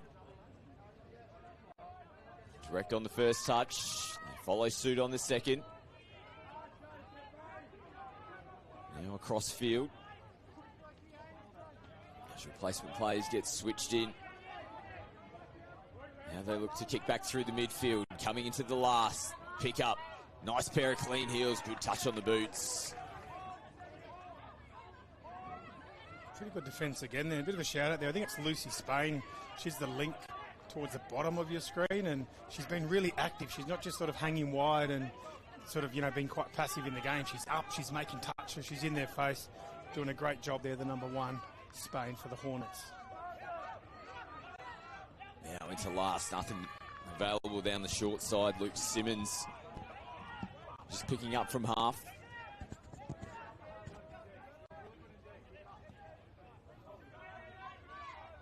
Tight contest now between these 2 teams. Yeah, looked a little bit flat from half. Referees continue to play on. Hughes now into the last. Broussard, nothing there. Yeah, Hornets probably settled in, probably the best of the 2. I know it's only the 1 try, but they've definitely been a bit more settled in their set. So hopefully the Rebels can settle in as well and give us a really good contest.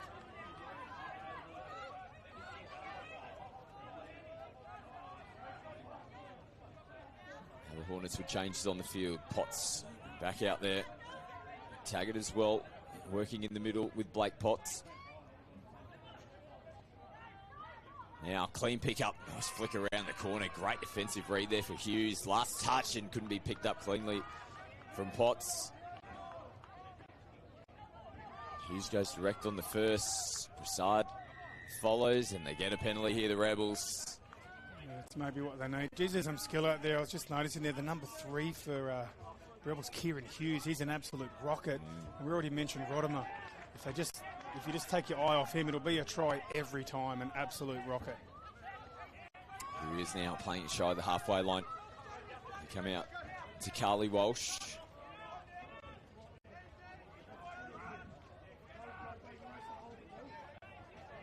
Now the Hornets through the midfield.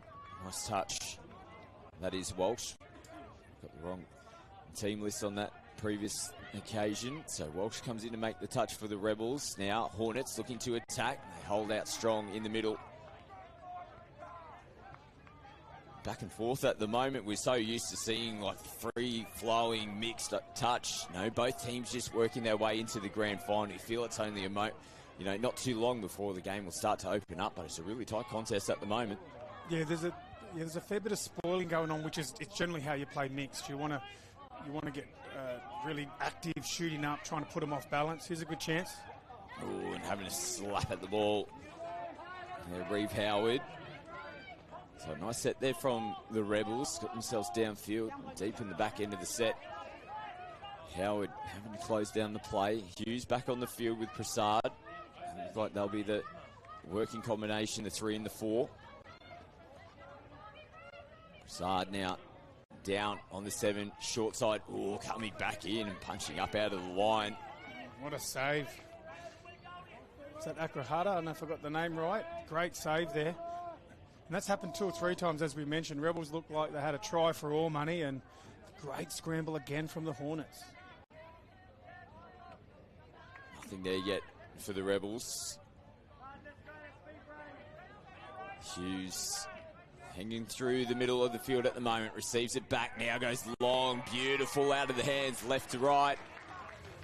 The Rebels get their first try of the grand final, and it was set up from that young man again, Kieran Hughes. Yeah, just had weight of possession. You can't give them continuous butt cracks. Both these teams are chock full of attacking ability, and you'll see here the quick release from the ground, then giving it straight back to Hughes, who threw an absolute special pass there to the winger, nice and flat, didn't give the Hornets defender a chance. One try piece now in the mixed open grand final. Hornets back on the run. He's just looking to get on the out. Ball hits the deck. And they're going to get marched downfield as well. Some extra meters here for the Rebels. Off the back of scoring. Their last possession.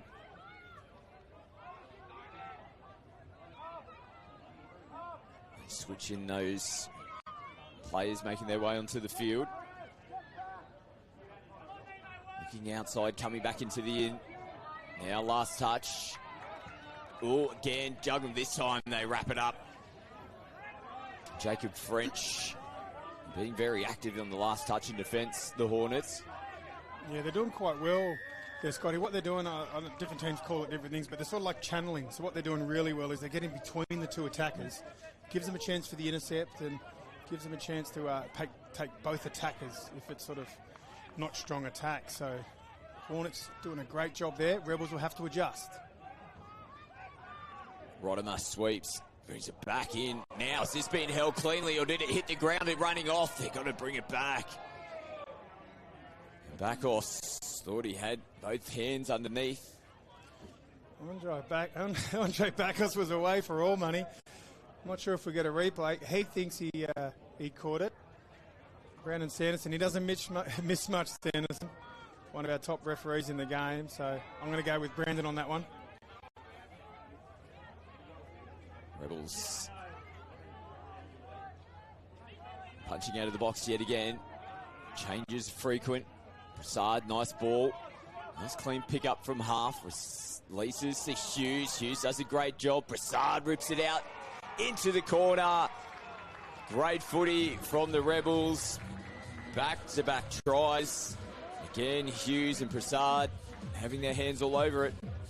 It was a beautiful finish. How about that dump from George Azzi, just out of nothing, and then Hughes and Prasad, they got the combination.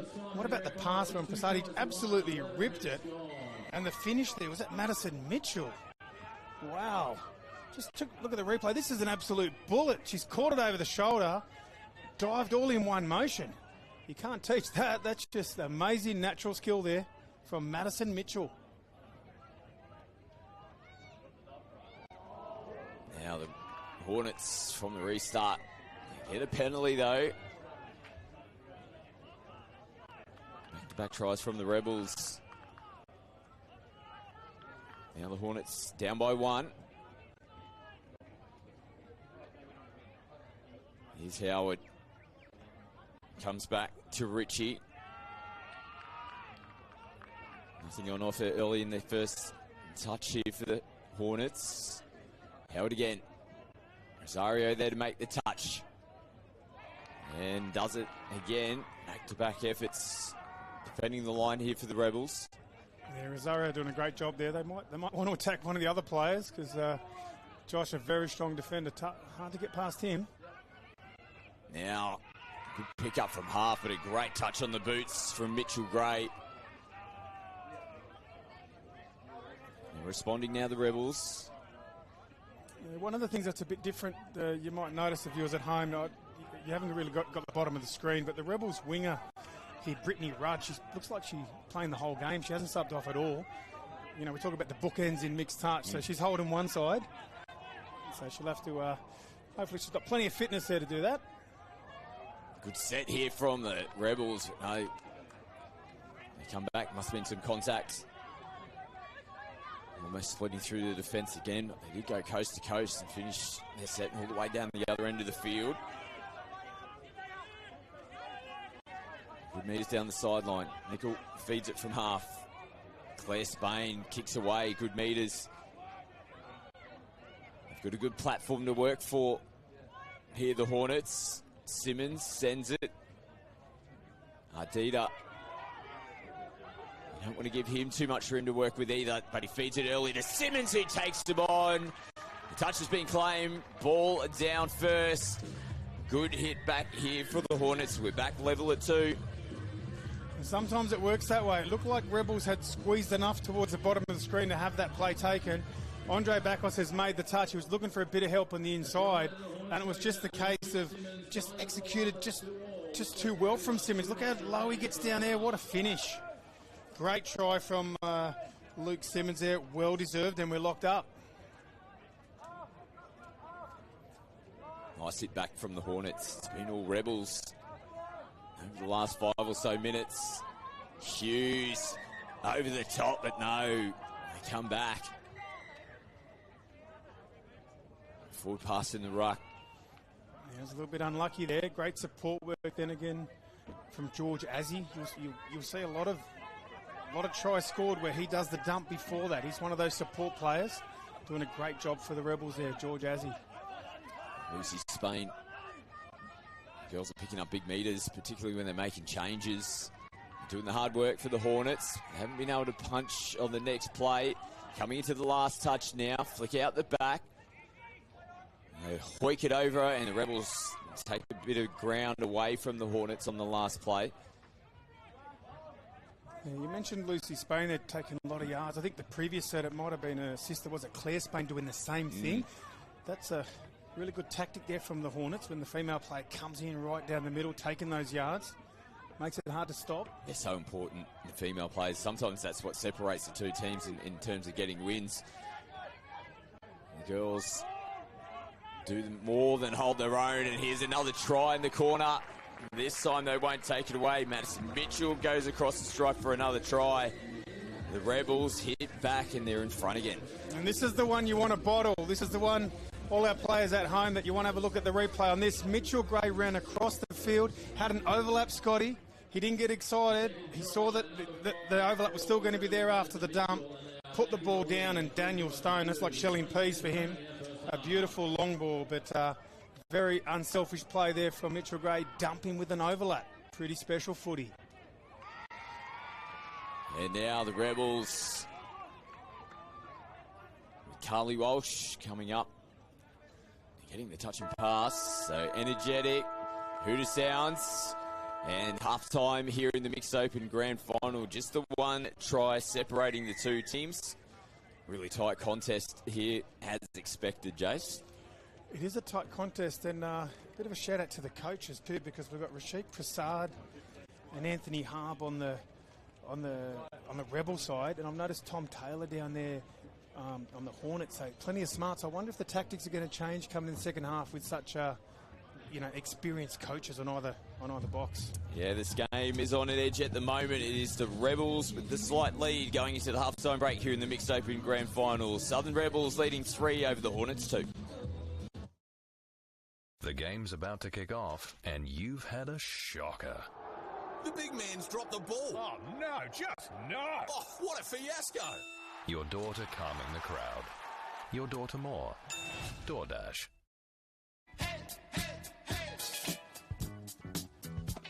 What you got to say?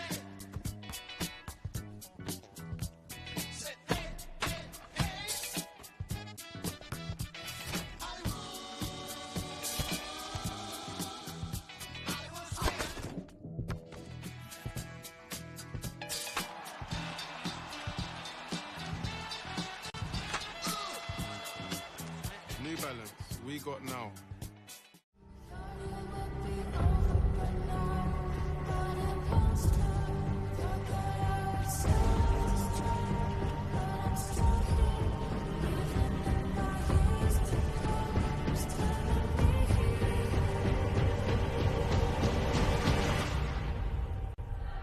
I'm a survivor.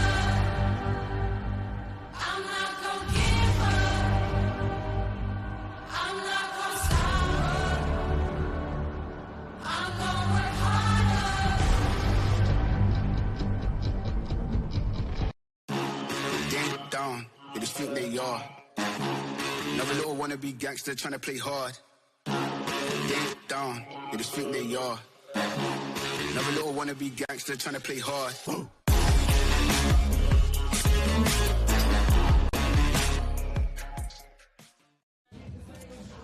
Back to live action here in the Mixed Open Grand Final. The Rebels, defending champions.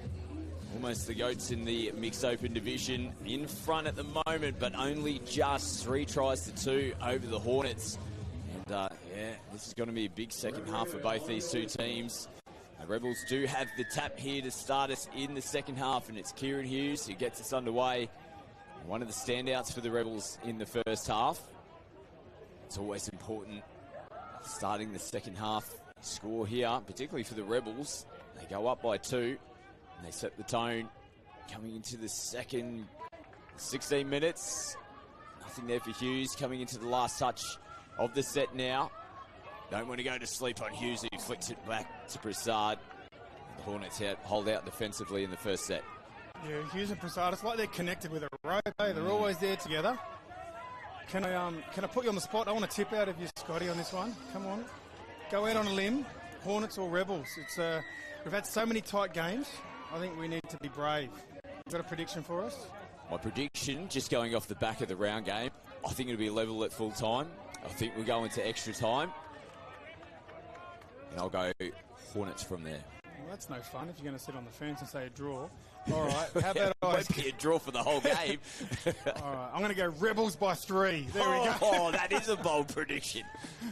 All right. Well, we've got to get a bit of spark here. We do need a little bit of spark. We can't sit on the fence, can we? Absolutely. Now Hornets will win by 3. Now, they almost got there in the end. Nice work from Spain again through the hands. There we go. This is good. You'll see the Hornets hopefully comes through on the vision. They offset their D-line. They send 3 up. You'll see the 2 guys shooting on the second one. So that's a tactic that looks like they're trying here for the second half. Let's see if Rebels can adapt. Hughes takes the hard yards. Ooh, is this going to go away from the Rebels? Yeah, Sanderson blows the penalty. Yeah, good call there from Sanderson. They're having a good game, the referees, aren't they? Zoe's doing quite well, and I think you said it was Campbell Muir was the third. Muir, yeah, they're having a good game. All 3 very good referees. They've been refereeing for a long time. It's starting to come up through the ranks. I believe Zoe may have got the leading female for the tournament. Very good referee out of Brisbane. Oh, Rosario, what a take it is. Stuck the hand out, puts the brakes on, looks for support. Wisely just takes the touch. 0 touch it is as well for the Rebels. So now first touch and they're just shy of the halfway line. They'll be looking to flow off the back of this. The intercept from Josh Rosario. They've got options and attacking players on now. Just stifling their attack at the moment. Yeah, Hornets recovered well, but they're not out of jail just yet. The Backhouse brothers here. Oh, and they've got them split. And they fall down on the line, the Hornets. Tough to defend on the back foot. Nice little short side play. Rebels up by 2. The Backhouse brothers. Hornets never really recovered after the intercept. Beautiful dummy from Andre and Josh Backhouse. He'll say, thanks for that one. Thanks for that one, little bro. The taller one's younger, so it's a little bit deceptive. But Andre to Josh with a great try. Rebels out by 2. That's almost 3, Scotty. It's almost 3. You're 100% right. Your prediction is far closer than mine right now. No, the Hornets are a quality outfit. Let's see if they can bounce back here. Good opportunity for them. Here's Potts. They need to be the next team to score. Rod them up. Sends it out. They're up there to make the touch on McTaggart. He's got the ball in hand again. McTaggart plays it on the 7. Rodimer straight into the defence. Mitchell Gray for the Rebels. Here's Rodimer the man. He's into half. Goes away from the short side. Loops it over the top. They picked it off again. The Rebels. I think Short might have been on there. I haven't got the replay, but I think Hornets might have left one down there. And here come the Rebels with a good drive. They are starting to I'm starting to feel they've got more confidence there, Scotty, the Rebels. A bit more momentum coming through the midfield. Throwing the football around through the middle at the moment. Prasad sets up for Hughes yet again. Nice clean pick up with the one hand. Short ball and punching through. They say they've made the touch. Might have even been the forward pass was the call. That goes backwards out of the hands. That might have been a try there for the Rebels. Yeah, both teams have probably left an opportunity out there. That's only got to go back another, half a metre. It's just a little bit flatter, and all of a sudden it's a try. Check the replay. I think it was forward, so another good call for Brandon Sanderson. He might have to buy me a coffee or something for giving him all the raps. He's having a great game. He's doing a great job. Big timber out on this right side of the field at the moment. Can't miss our referees in this New Balance kit. Bright yellow. Standing out as the lights start to take effect here in Coffs Harbour. Rosario does a good job to link up with Stone. Comes back towards him. Absolute live wire around this, but Stone goes down out to the left. And they've opened them up. And the three fingers are pointing to the sky here. Jason Stanton, he's looking pretty at the moment. The Rebels are up by 3. Can someone blow the hooter? Is there a siren? Can we call the game off early? I'm not going to have a prediction, but it was really clean from the Rebels. I think they're actually starting to get their rhythm now. And Hornets, they can't think about the scoreboard too much, Scotty. They've just got to get one back. Yep. Definitely good enough to do it. No reason why it can't be right here. Get one back and let the game sort of come back to you on its own. Simmons working with Claire Spain. Here's Simmons. Comes back to the open side. They look to exploit the advantage. Nice footwork. Simmons, though, goes phase, but there's no one there. We've got a player down on the deck for the Hornets. Referees are happy with the contact. They play on. Smart from the Rebels. They just got the footy between the legs and got straight back to running. And they're picking up big meters along the way as well. Just have to hold the footy up momentarily as those replacements get onto the field. Prasad playing it. He rolls them forward again. They're just outside the 7. The short side play has been the one for them. At the final pass again forward. It's the only thing that's been letting them down from picking up more points. Yeah, and they just got to make that adjustment because, if they don't end up winning it, there's 2 or 3 tries left out there where they've already got the player beat. It doesn't have to be forward, Scotty.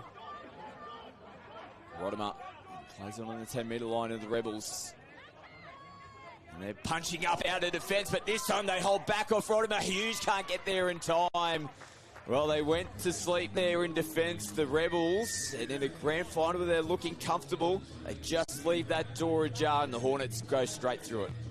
Jared Rodimer, out of nothing.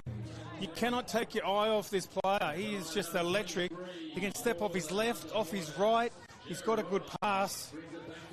Jared Rodimer, he could be the one to get him back in this. He's just got to get out there, take his chances. I don't think Rebels are quite over the line just yet. So back down to 2. Important try there for the Hunter Western Hornets. Rosario on the sweep. Has a look, loops it over the top. Beautiful ball playing from Josh Rosario. And Carly Walsh scores in the corner. Yeah, we're talking about the ball in 2 hands and having all the skill.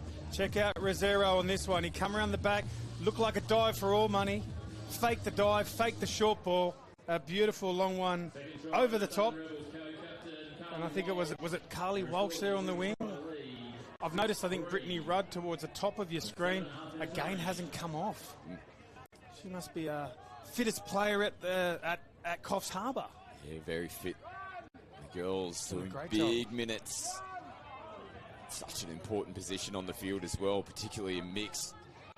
Now Adida diving in at the line and may have lost it going across before contact was made. So pretty good there again. So this is where we start to think about that game management. We've still got plenty of footy left. Rebels can't sort of, put the cue in the rack, so to speak. They've got to look to score 1 or 2 more. Hornets, as we mentioned, 3, you can get back from 3. Just got to get that first 1. Defensive stops so important for them. And the running game, particularly out of the box for the Rebels. They've struggled to contain Nice offloading again. Short side play. They look like they're in trouble. And it is a forward pass, but it looks like offside players from the Hornets first. I think so, yeah. Good call, Scotty. First infringement there. But again, it's offside from the ruck. It did need to be. Josh has just got to take maybe another step forward to feed Andre, and that's a try. But now we've got we've got Prasad and Hughes. We've got the twins on again. Here comes the combo. Let's have a look, see what they come up with. Comes his way now. Hughes steps in, a bit of space to work with there. Players slipping over, and Kieran Hughes takes full advantage. A couple of times on the line. They've unfortunately lost their feet. It's cost them points. Now you check the rebound. Look at Hughes stepped on the inside for the quick release. When you play mixed and you do that inside quick release, it has to be man on man. That's how you have to play. You can't afford to get help from the outside. So in the end, it was just a nice one-on-one constructed by Prasad and Hughes. Very light on his feet, isn't he, Scotty? Well, the scoreboard's looking ominous now. We'll get a penalty. They had nothing on offer coming into that play, so a fortuitous one for the Hornets. It was a good penalty, actually. Pretty cheeky there from Squadredo, sneaking up, trying to spoil the play. Doing a good job, but referee's right onto it. Nice inside ball. Rodimer puts the brakes on. He'll look to reset. Gets it back now. Good footwork. Good defence. Yeah, Rebels are over squeezed, like not in a bad way, but they're really compressed. So Hornets have got to look for this play, then that long ball to the winger. That's where I think the try is going to come, if they can execute it. Potts, short. Rodimer almost on the outside.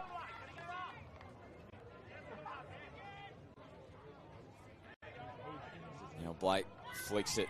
There's nothing there. Just couldn't open them up. I think Brittany Rudd's finally having a rest.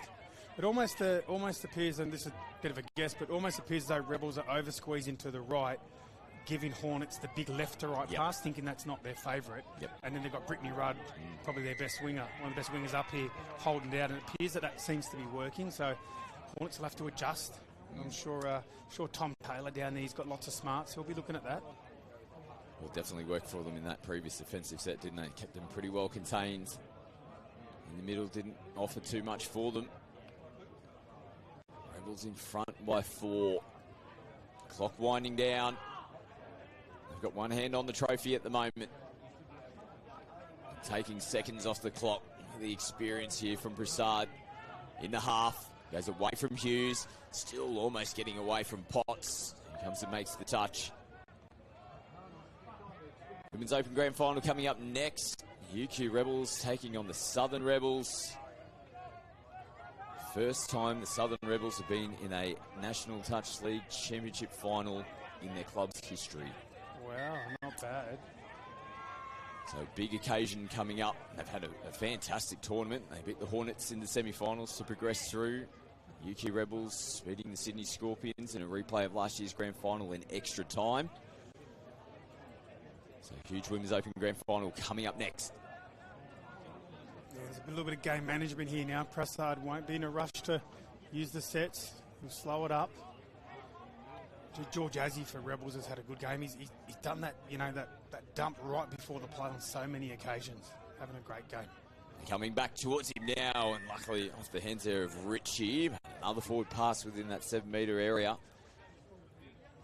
The referees haven't missed much, have they? Haven't missed a trick. Been great throughout the 3 days. Repeat set here.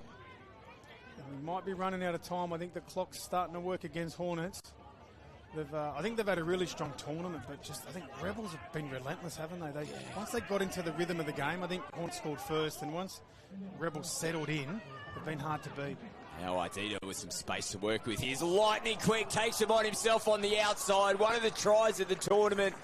A consolation there for the Hornets. Kaya Dita.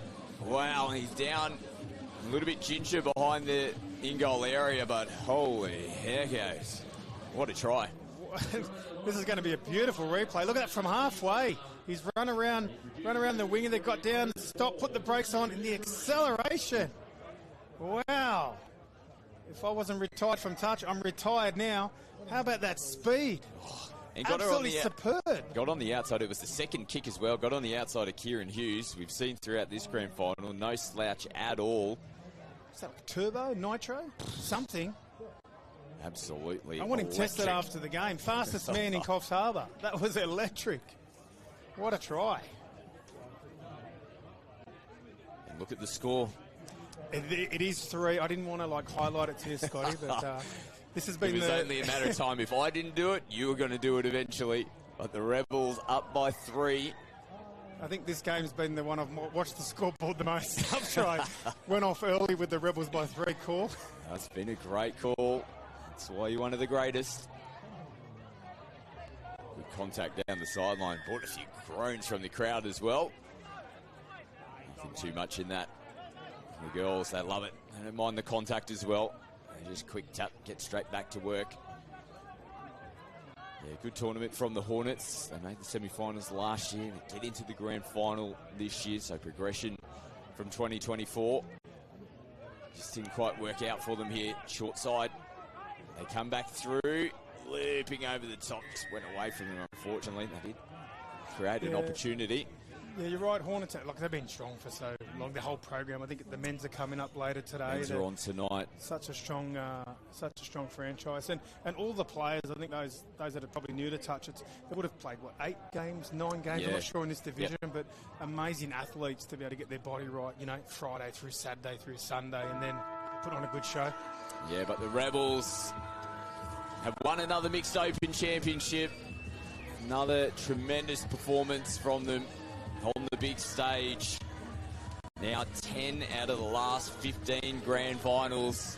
Jason Stanton's prediction of a 3-try win comes off. What a win from the Rebels. Yeah, it was a great game, wasn't it? It really picked up, I think. I think you called it early. They were a bit scrappy, then they got going, and they put on a really good show. So big congrats to the Sydney Rebels, and a couple big games coming up. So if you're at home, might be time to grab something hot, your favourite beverage. Get your beverage, load up. We'll head down to the sideline as well and have a chat with some of the Rebels players to soak up all of the finals atmosphere. Another grand final victory from them. What a performance it was tonight. Women's Open coming up as mentioned. UQ Rebels, Southern Rebels. Stay with us, more to come. They just think they are. Another little wannabe gangster trying to play hard. Down, they just think they are. Another little wannabe gangster trying to play hard.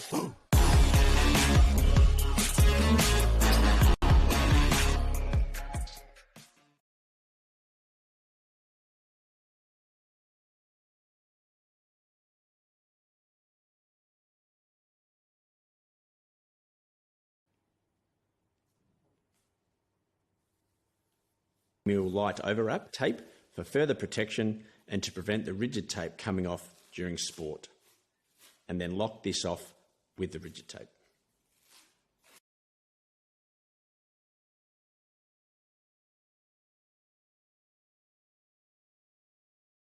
The game's about to kick off, and you've had a shocker. The big man's dropped the ball. Oh, no, just not. Oh, what a fiasco. Your daughter calming the crowd. Your daughter more. DoorDash.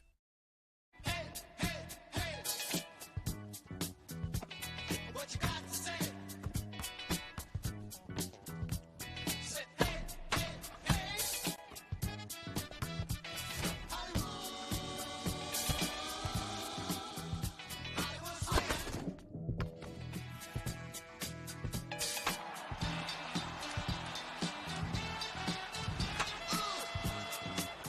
New Balance, we got now. Welcome to Sydney. Upbeat. Downbeat. Feel its heartbeat. Open spaces. Open arms. A place to feel alive. To feel free. Come feel it all. And feel new.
Down on the sideline with Roy Prasad, mate, another mixed open grand final. They made you work for it, though. It was pretty tight in the first half there.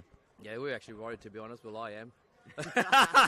Everyone's just so quick. You know, the Hornets, we've been talking about them all weekend, you know, like probably the team to beat up here. And so, yeah, I don't know how the boys just keep getting up. The girls are just outstanding, you know what I mean? Really got to give credit where it's due, you know, it's to the team. Like they work hard for it, so well deserved, to be honest. Yeah. You came up against the Hornets in the rounds. It was a draw on that occasion, so you're expecting a big match here in the grand final. Stretched out a little bit, but yeah, really good team performance from you guys. Yeah, well, our round game was, as everyone's been playing in the wet, it's just absolutely drenched. You know, Phil 14 was stoked. It was hammering when we were coming out, and then coming out here, the first thing we said is like, listen, they're faster than us. It's going to be way harder. But yeah, I think like credit to the fields.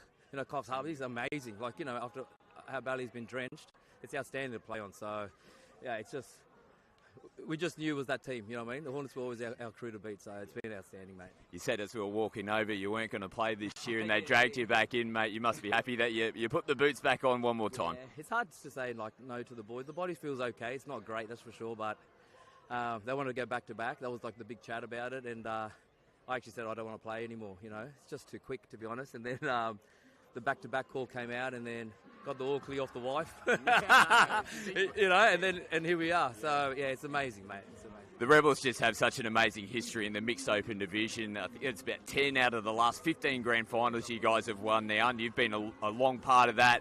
You said you got dragged out for back-to-back. We've got to go for the three-peat, right? I don't know about that, mate. Let's see how the body holds up, you know what I mean? Well, I've never had put so much ice on my body ever before. It's just ridiculous. I'm happy to sit in front of the fire, have a nice red wine, mate.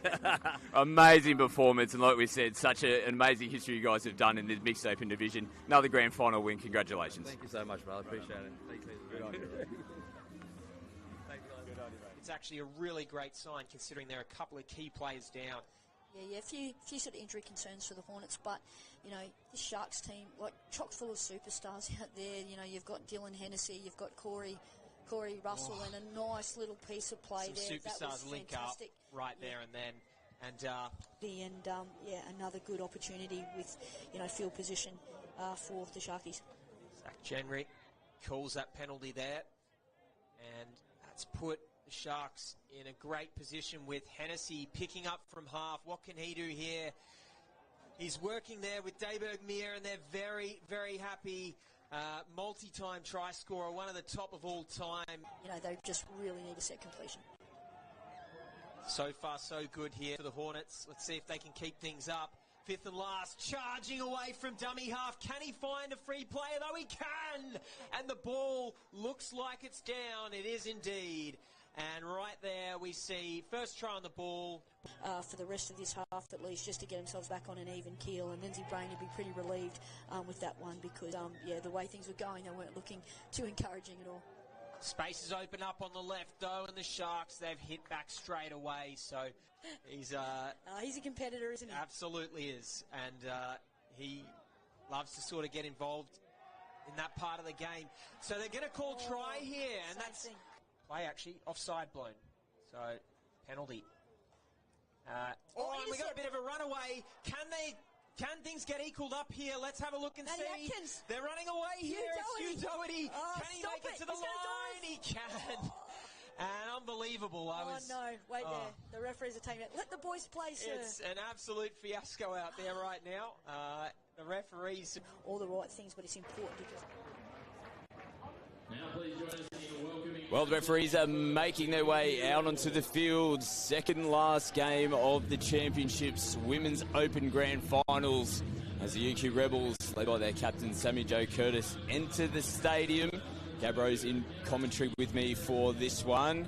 Well, this sets up to be a great game between these two teams. The UQ Rebels, defending champions, and the Southern Rebels making their way into the grand final for the first time here at the National Touch League Championships. Yeah, the Southern Rebels from Sydney will be looking to create history this afternoon in their first ever grand final in the Women's Open division, but obviously up against a star-studded UQ Rebels who have 7 current Queensland Women's Open player and 2 Queensland Under-20s players. So although the Southern Rebels have got 5 New South Wales Women's Open representatives and 1 New South Wales 20, so there is star power right across the field as we see Bella Slattery, one of the stars of our game, leading her team out towards the referees. Yeah, no, we're feeding off their mixed team who just took another mixed open championship as well. So can we see more gold for the Southern Rebels? What a tournament it's been for them.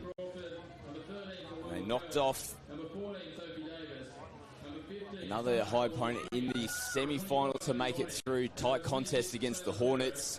The UQ Rebels went to extra time against the Scorpions in the grand final replay, as both teams make their way out onto the field. What a huge occasion it is for both teams. A chance to go back-to-back at the championships for the UQ Rebels. And history potentially on the cards here for the Southern Rebels. Both teams lined up, and we'll now pause for the national anthems.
Both teams heading to their sidelines. Felt like a little bit of nervous tension after the anthem there. They both kind of had a look over, shaped each other up.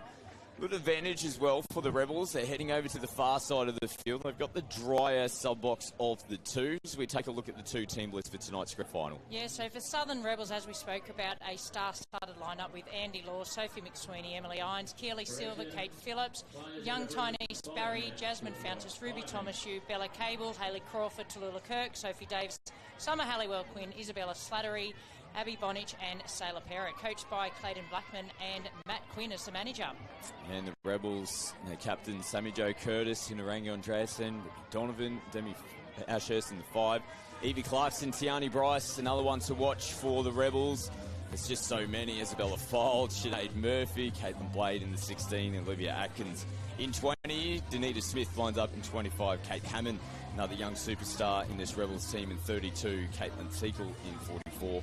Pia Murphy and the live wire, Lucia Files in at 67. Leisha Thuard, the Queensland Women's Open coach, is the coach of the Rebels as well. So led in the box with plenty of experience too.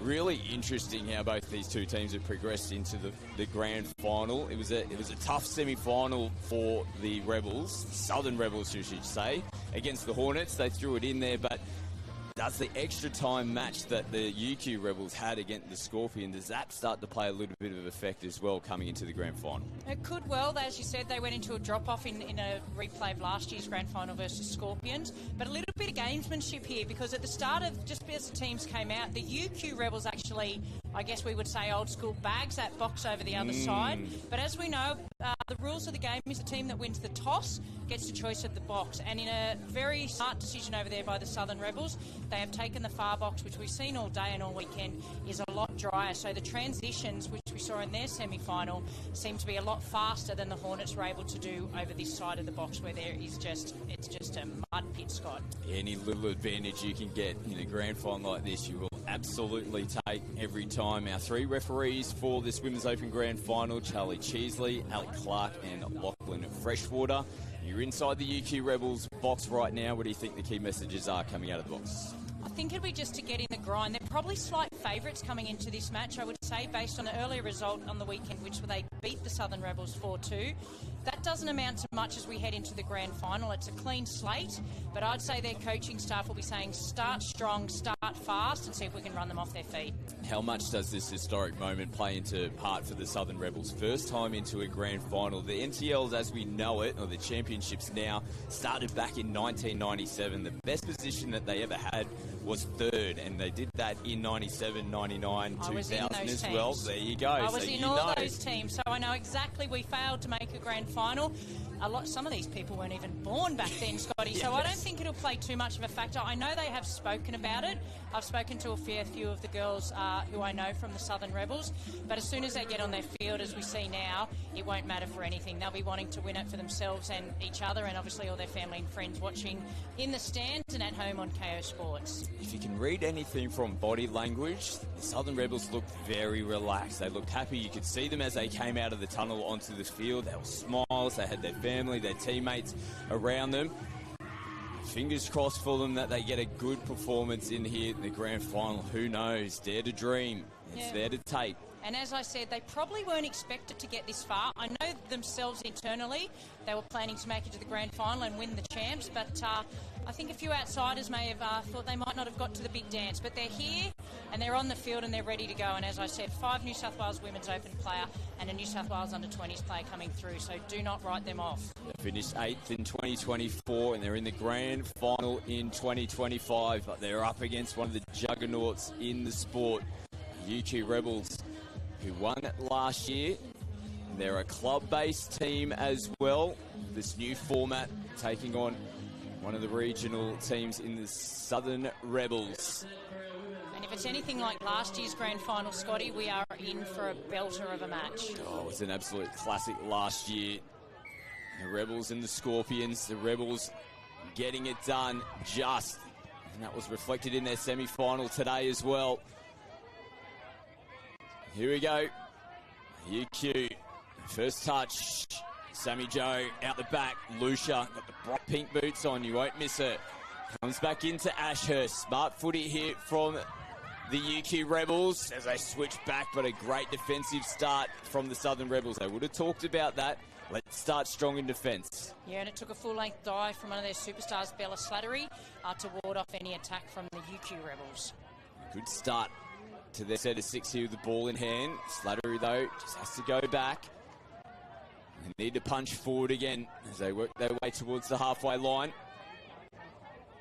Sophie Davis, who's been great throughout the tournament for the Southern Rebels. They loop over the top and almost there, falling into the hands. Looked like Blade was there to make the contact as the ball was going to be caught.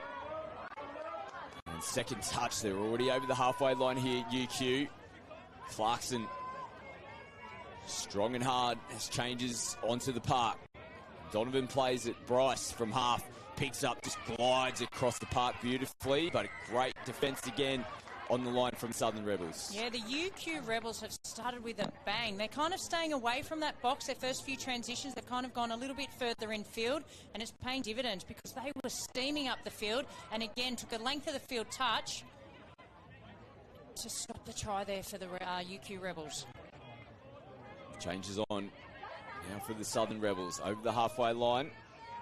Still getting their shape coming in towards the back end of the statement. Players in position.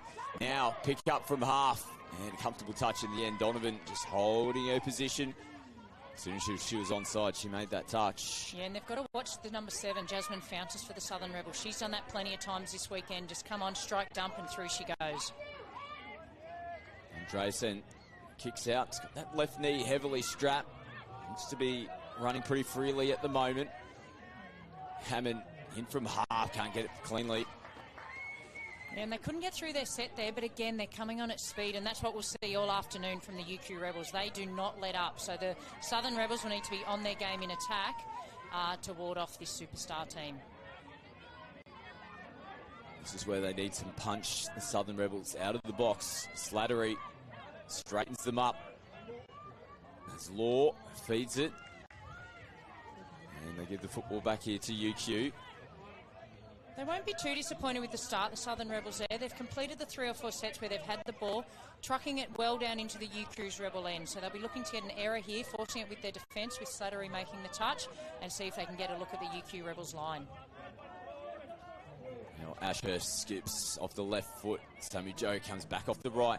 They've created numbers down the left-hand side. Blade slings it back over the top. It's gone forward to Bryce. Nice ball movement, though, from UQ. Final pass goes away from them. Yeah, potential try gone begging there. Great cover defence by Southern Rebels in Slattery. But last pass was forward, so the score's still 0-0. They're looking likely, though, aren't they, the UQ Rebels at this point, Scott? Yeah, probably more of the two. And it's again, just around this area of the field. Southern Rebels just struggling a little bit. They're looking to go to the box in more sets than not. They need some punch on those first couple of touches. Good field position here for UQ. Sammy Joe pointing, barking instructions out there for UQ. Tiani Bryce on the short side, so dangerous. Touch made. Excellent touch by Sailor Parrott there. She was still going backwards, feet hit the line, and she was diving all in that one motion to save a try. Ashurst plays it. Step outside the 7. Sammy Joe, short ball. Great touch on the line from Irons.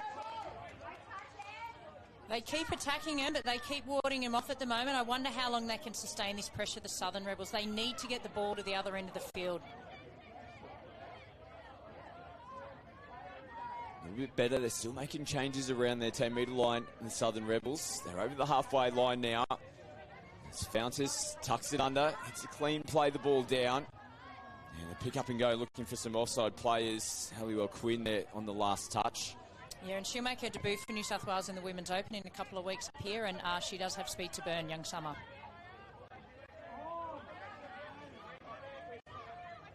Trying to respond defensively here, the Rebels. Done a pretty good job on the first 4 touches. They hold them shy of their 10-metre line now, but Donovan just picks up and goes from half. She arcs back to the left-hand side of the field, looking for someone to get clear for her. Finds Andreasen. And the Rebels, like I said, as it felt like they were getting a bit of defensive pressure, all of a sudden Britt Donovan picks it up from half and sets it up on a platter for Andreasen. And that's just too good, and the result of sustained pressure. We see here Britt Donovan off her right, straight through the gap, behind the line, waits patiently. And who should pop up but Andreasen? She was instrumental in last year's win, and she started in the same fashion this year. UQ strike first here in the Women's Open Grand Final. Southern Rebels back on the attack, splitting through with Slattery. They get the penalty. They were lucky there, Scott, because they affected the touch probably only less than a metre out from the line, making it easy for UQ Rebels, but referees thought otherwise and give them a penalty and a fresh set of 6. And see the UQ Rebels throw their head back to the referee to kind of question how they could be offside when they only played the ball a couple of metres out, unless it was into the lead-up of that phase play. Slattery looking to kick out. They get another penalty too. Just a quick tap and go. Referee just holding things up. Yeah, so that's 2 penalties. If they manage to draw another penalty out here, the Southern Rebels, UQ Rebels will have to put someone to the side. They may not need another penalty as Andy Law nearly slides her way through there, and she can dive, so look out for that. Kate Hammond having to get across to make the touch. Such a combination, Law and Slattery working together again. It was on, juggled, it gets there in the end. Well, at first I thought it was on Long and then just popped into the hands there of Kate Phillips, who juggled, was looking for it, gets it, and gets the first try here for the Southern Rebels. It definitely looked like Andy was going to go long. She feigned long, went short, Phillips plucked it out of the air, and we're back. Even Stevens, 1-1. Great take in the end by Phillips. But Andy Law, Bella Slattery, the combination you're talking about, Scott. Yeah, pivotal throughout that play for the Southern Rebels. Ooh, that might have got away with one there, off the mark from here. You might be right. They play on though. Tiani Bryce loops the ball over the top. You don't want to give Caitlin Blade too much room to move. She'll finish those 9 times out of 10. She definitely does on this occasion. And a nice ball over the top. Rebels back in front by 1. Yeah, and what better way to hit back than with a try straight off the tap. So you see there, Bryce, beautiful pass left to right. Unfortunately for the Southern Rebels, they came in to shut down. They had to get on the brakes, try and get back out there. But you're right, Caitlin Blade, you're not going to stop her from that close to the line with that amount of space. So after the Southern Rebels got themselves back into the game, UQ from the restart, go down the other end, put the pressure back on.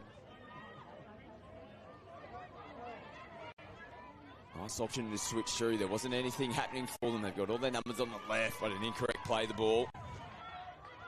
Yeah, it was great defence there by the UQ Rebels. They didn't panic. They just held their line and waited for the switch back and ran straight into their defender. They release Files. Good touch in the midfield from Cable. Oh, now they go to release. Hammond coming out to Blade again with some space to work with there. Just a pass dipping. Yeah, it was a tough pass for Blade to take, but had she been able to take it, it would have been a nice foot race to the line. Good field position, though, here for the Southern Rebels. Here's the try scorer, Kate Phillips. Slattery kicks away. Dancing, almost creates an opportunity and goes herself, and there's no touch made on Slattery. Well, they just hung off. They hung off.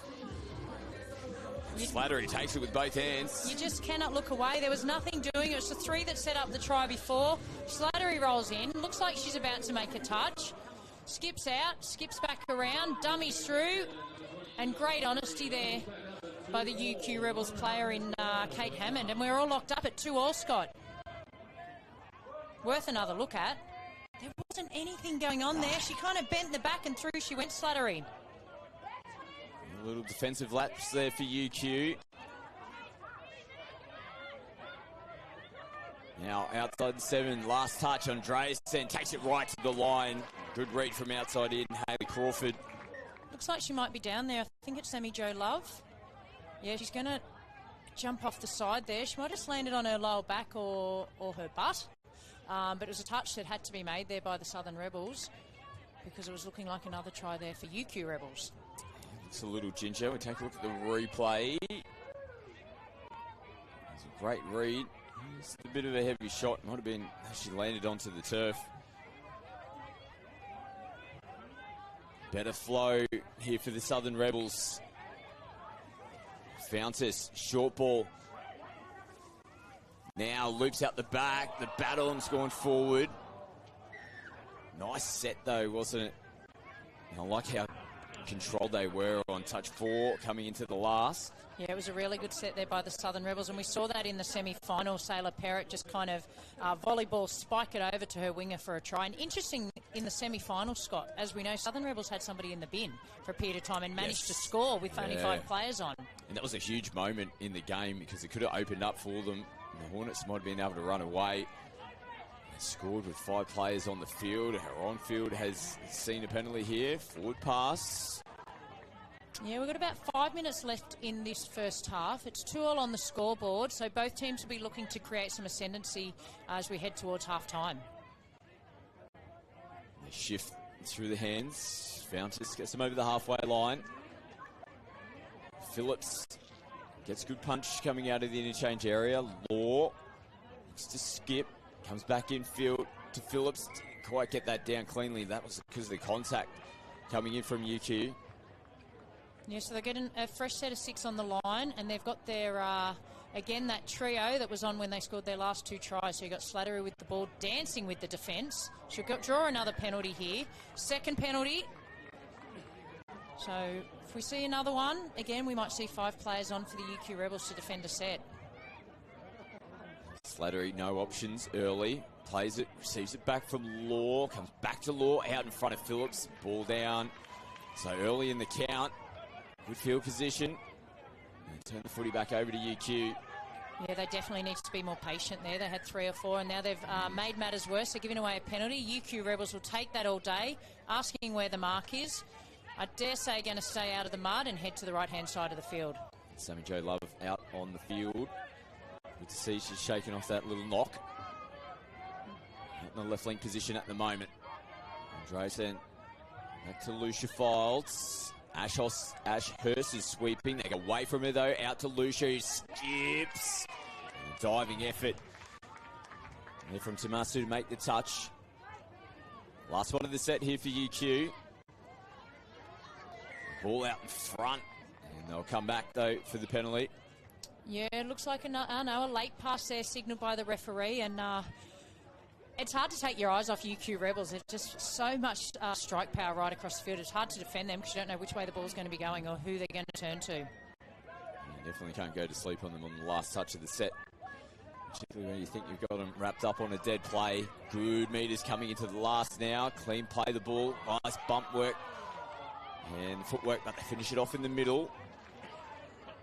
Love grabs the footy back from the Southern Rebels. Now puts the head down, getting her team forward. Hammond out of the box. Takes another one forward. Tiani Bryce picks up, takes off the left, little stutter step. Great defence. They'll get a penalty here. Yeah, he's called that Sophie Davis was never on side, I think, Scott, on that occasion. It might have been a step or two short. So big set here for UQ. Clock winding down. We're into the last 60 seconds before the break. Great touch, Kelly Silva. She's a very experienced campaigner there for Southern Rebels and just owns her wing position. Hammond down as Tiani takes them on herself, but another big touch. This time Bowery. Yeah, one of our young guns coming through the New South Wales system at the moment. She's only 18 years old. I coached Tynese through the combined Catholic colleges, and a great young woman and extremely talented young player. So a couple of touches potentially here left for UQ. As Tiani rips and it dips away.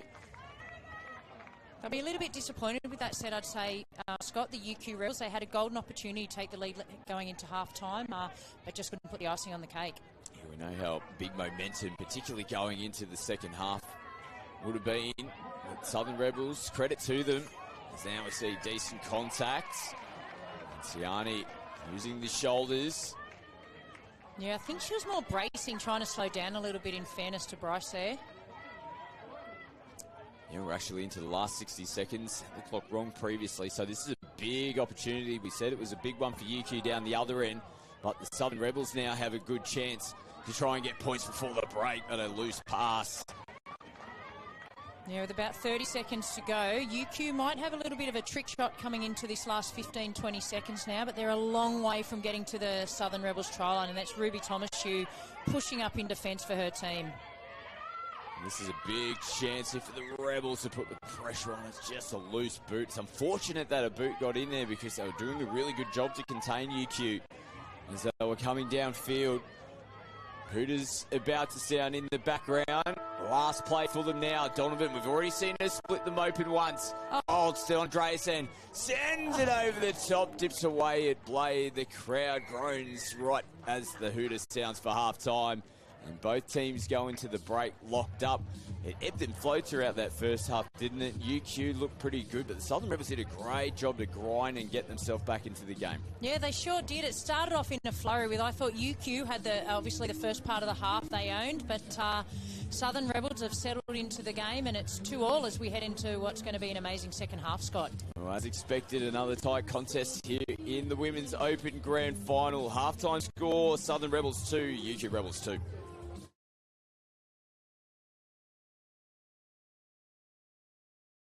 Settle down and sort of know that, you know, you need to get back to what you do best. Well, they're 8 metres out from the line now. Perfect attacking position for this man, Thompson. The ball in hands. Sports Cover provides affordable, tailored insurance solutions designed to protect your sports and leisure lifestyle.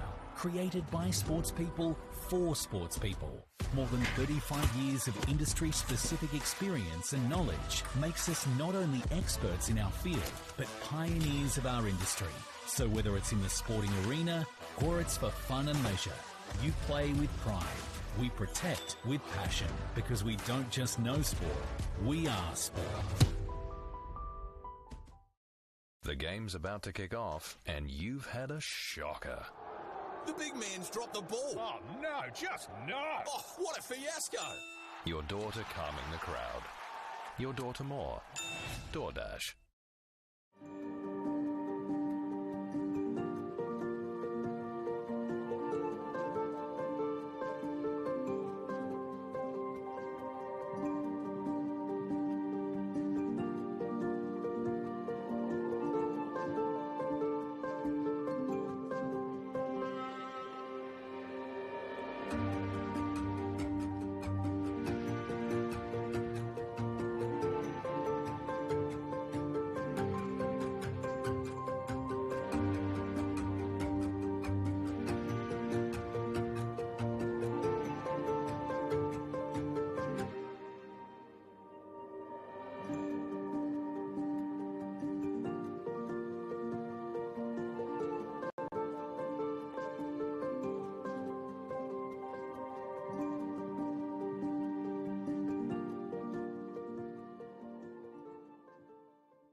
Well, both teams make their way back out onto the field. The last half of football for them at the championships this year, and nothing separates them going into the second half. 2 tries apiece in the first half. It comes down to this last 16 minutes to see who's going to take the championship. Southern Rebels, we made mention of, first time in a Women's Open Grand Final. No Grand Final jitters for them, was it, in that first 16 minutes. It was a great opening 16 minutes. Can they get the job done here in the second half? Yeah, it sure was. They'll be looking to start strong, and the music in the background, Unwritten. Great choice as we're trying to write history here, the Southern Rebels. Now Law looks at options, nothing there. Still touches to work with here for a final setup towards the back end of the set. It's Law and Slattery. Familiar combination. Worked for him in the first half. Can it work again? Slattery picks up and goes. Does get in between UQ defence. They come back at her. Sammy Jo Love there to make the touch. It's a really good contest brewing between those two individually as part of a team effort. So Sammy Jo Love up against Bella Slattery, and I'd say it's even at the moment, Scott. Absolutely. Just like the scoreboard. Some good battles between both teams individually out there. And Donovan, what a first half she had. She's starting it again here in the second. This time clean play the ball. Tiani Bryce getting caught up in the defenders. Still gets in. Donovan there. Oh. She's bent over, backwards, stuck in the mud. Oh, that looked awkward for a moment. She's up on her feet. She waves off. I'm okay. Yeah, she's saying she's okay, but she's running off quite gingerly. And you're right, Scott, her feet literally got stuck in the mud there. She'd done everything. She'd taken the ball forward. She'd dumped beautifully. She'd backed up there as a support player, nearly scored the try. Let's hope we see her back on the field soon, because she has had a cracker of a first half for her team. Oh, she's tough, Donovan. You'd back her in a limbo competition after seeing that. I can tell you that much. Southern Rebels now punching forward. Last touch. They play deep out the back in a perfect read. Atkins, see that one coming. Yeah, great read. And I venture a guess they might have seen that on previous replays from this weekend's tournament, that play, and she knew she came in perfectly. Andresen sends it back in field to Ashurst. They connect up again. Ashurst gets away from one. They will look for a clean play. The ball just held up enough in the ruck, but nice sharp footwork, but a good recovery in the end there from the Southern Rebels defence. Yeah, excellent attack and defence, and it needed to be there because that step back inside on this difficult ground, and there's bodies everywhere at the moment, and referee's just going to say play the ball. It could have been, no, he's given a penalty now. Too hard a touch there by the UQ Rebels, so a bit of a piggyback up there for the Southern Rebels as we see Tynese Bowery drive it into the UQ Rebels half. Good strong carry on the second touch as well. Now Cable. Fountas, it's in from half.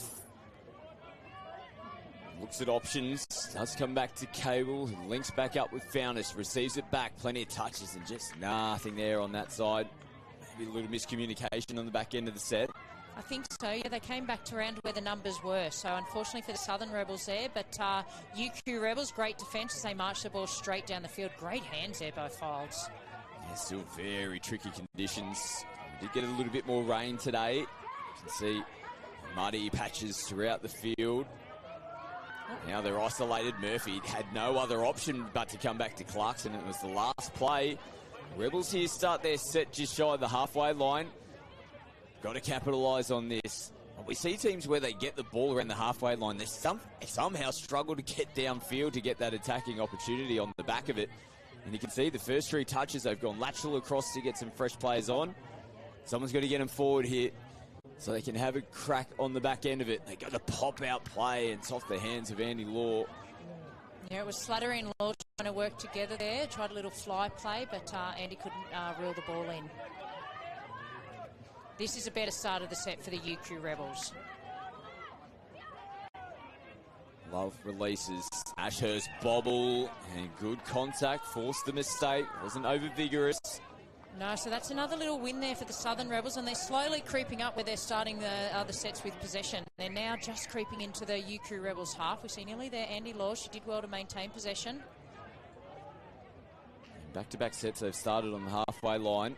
It was a little clunky last time around. Look in better shape this time. Bowery skipping around. has some time to work with it. Turns it back on the inside to Sophie Davis. And that's actually put the Southern Rebels in the lead here early in the second half. And they're both from the Roosters Club back in Sydney. And Tyneese Bowery, she's so dangerous close to the line. I thought she might sneak a dive there. She's renowned for that. But she gets the ball back, draws in 2 defenders, pops it back inside. And Sophie Davis. No more important try than that one right there, Scott. Yeah, we made mention of her in the first half. Just been doing a job for the Southern Rebels. She was in the right place at the right time there, and the Southern Rebels take the lead. UQ, though, straight back on the attack. And we've seen UQ hit them back when they've come up with points, the Southern Rebels. They need a defensive stop here. Lucia swings, just got a little pump fake there, but Hammond, quick play the ball. Lucia, players offside here, early release. Murphy, they were still short of the line. I'm going to say they might award a try there because Keely Silver did all she could to get back on side and affect the touch. No, they're going to say that Ruby Thomas-Hugh made the touch. They'll get a penalty here, UQ Rebels, and they might be a little unlucky if we get to see the replay. Because as I said, Keely did all she could to get back and affect the touch, but she definitely was not on side. So repeat set. That was good play there by the UQ Rebels. They did that phase, as we said, when they collapse in to defend, it's very hard to get back out to your position. Love, back midfield. Bella loops over the top, takes a deflection. More defensive pressure here for the Southern Rebels. Bella Files is coming off for a breather. Tiani Bryce makes her way on. Lucia diving in at the line. Interesting call here. There's going to be a penalty that does go to UQ regardless. So that is the second penalty this time, and it's funny, the UQ Rebels sub a superstar off and another one just goes on in their place. It's just like clockwork. Tiani, left foot diving in. The touch has been made. Yeah, an important touch there by Jasmine Fountas. Come to Ashurst. Feeds it to Love. Sammy Joe releases early. Lucia comes back off the left foot. They're holding at the moment. The Southern Rebels back out to Bryce. There's nothing on the left edge. And they force UQ to come back in the middle. Ashurst is sweeping. They got all their numbers on the left. Oh, casually diving in at the line. It looked like they were comfortable and covered for all money. Then Lucia just late little kick out.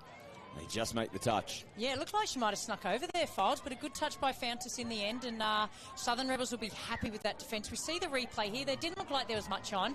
Looked like she wasn't going to do anything, and they've called the touch, and it's 7 on there now for the Southern Rebels, and UQ Rebels are going to get a good opportunity here, heading towards halfway through this second half, Scott. Well, that's a loose play, the ball. UQ give it straight back to the Southern Rebels. Mark that down. That could be a turning point in this match, Scott.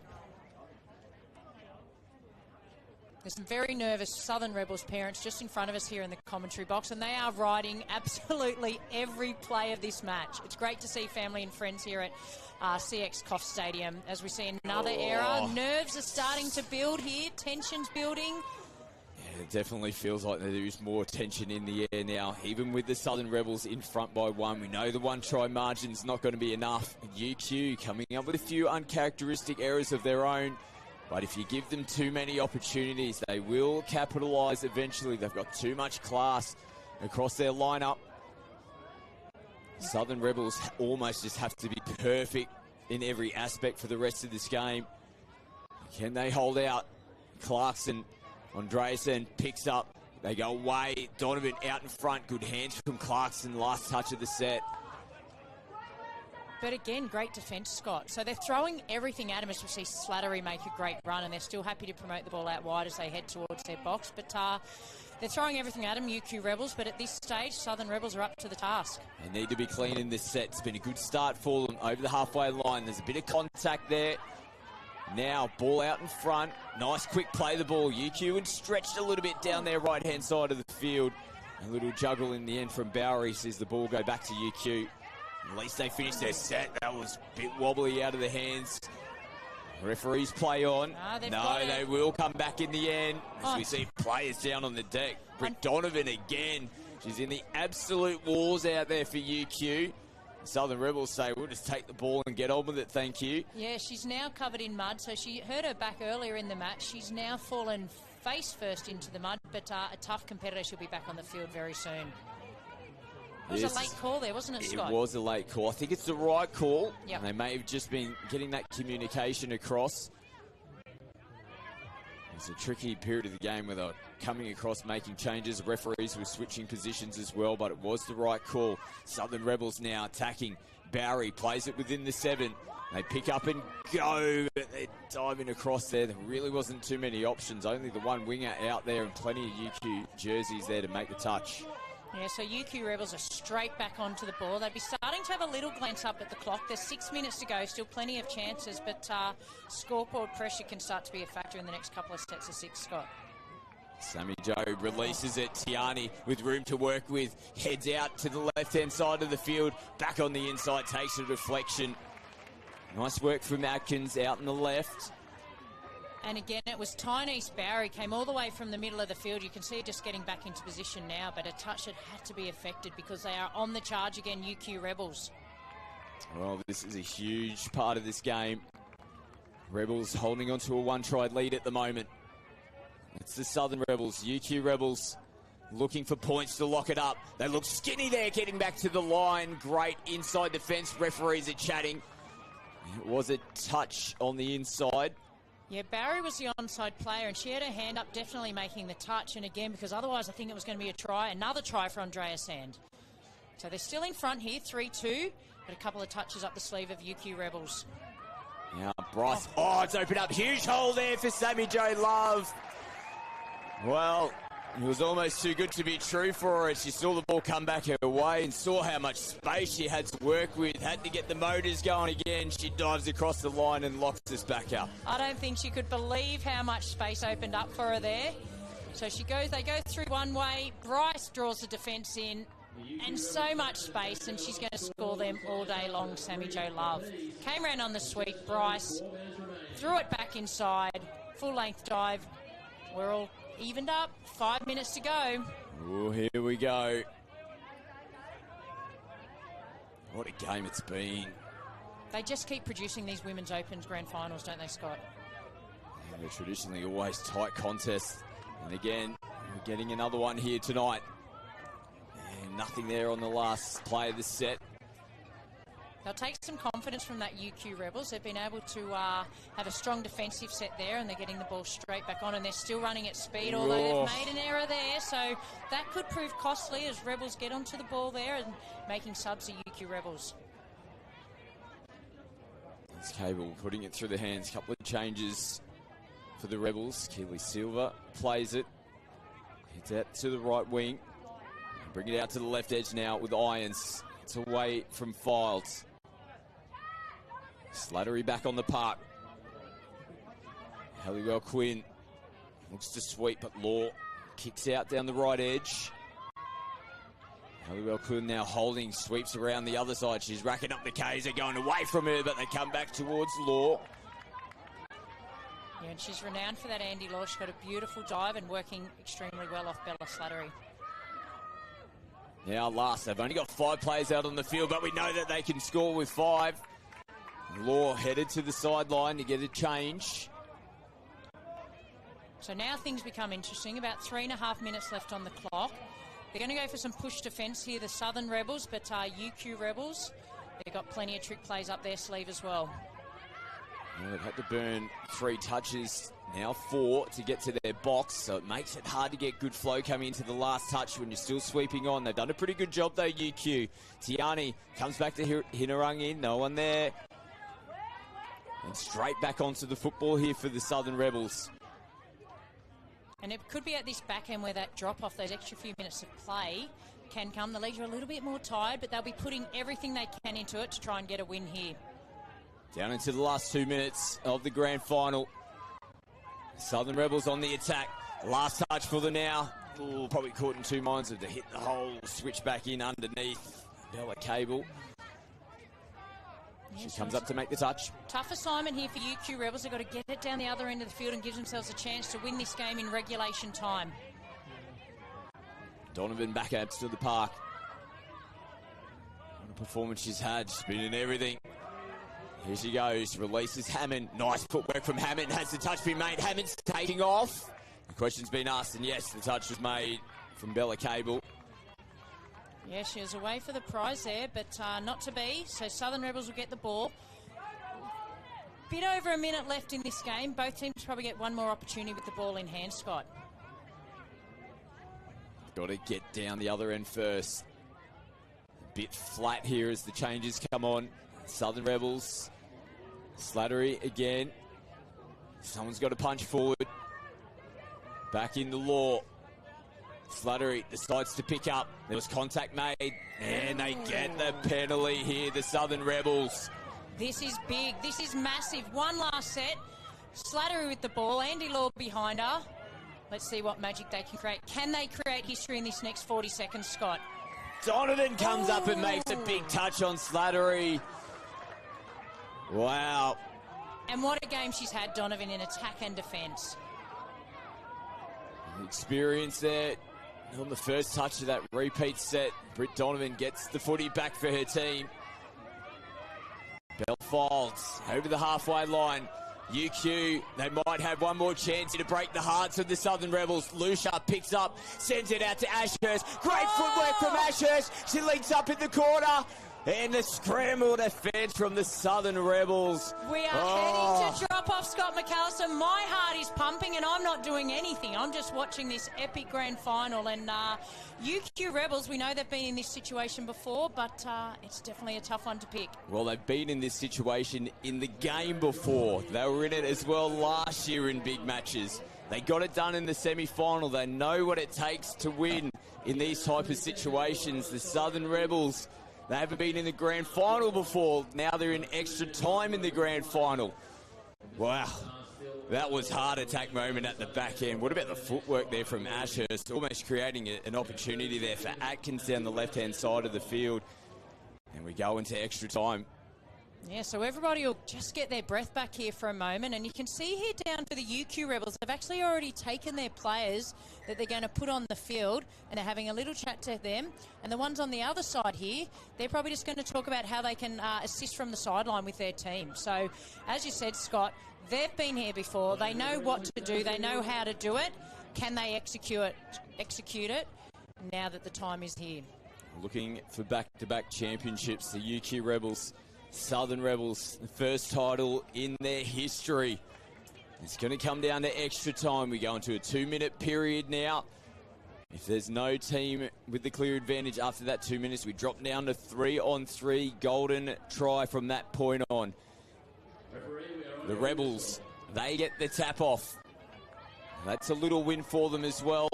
It's a big advantage in extra time. Who gets the tap first? Southern Rebels. First touch of the footy. Slattery with Law. Do they look to go early? That was a touch on the ball. So they'll get to maintain possession. What do they look for here? Slattery's dancing. Repeat set. A full set of 6 now to work with again here for the Southern Rebels. I'm nervous watching. Oh, it's on a nice edge at the moment. Slattery decides to kick out and links out with Fountas. Advantage, Southern Rebels. The UQ are going to get one more crack. Yeah, they'll definitely get another opportunity here. As we said, there's still 1:15 on the clock, but a repeat set of 6. And who else but Bella Slattery off the right.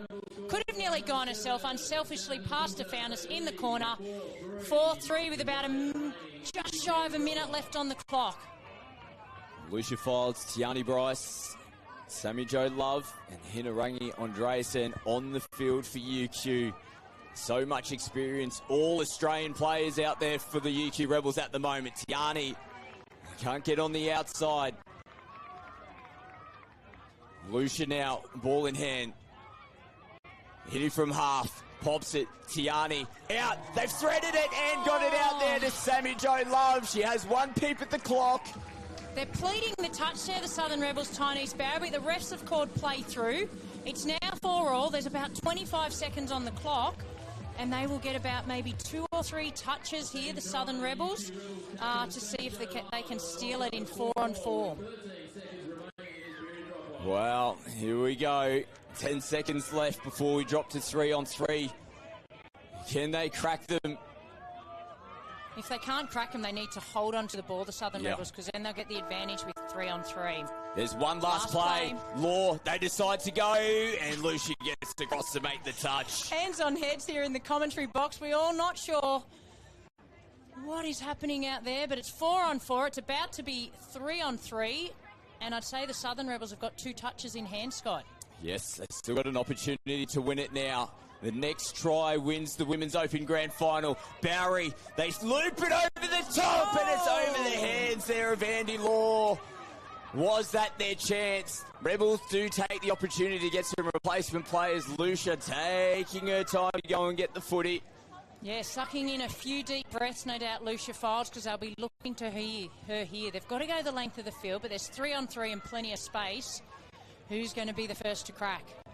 Well, interesting to see what UQ do here. Do the 3 just stick together and try and get downfield? Do they look to try and get some changes out on the park? They've got to try and pick up meters. Lucia, nothing there. Slattery makes a comfortable touch. We've got both Files sisters out there.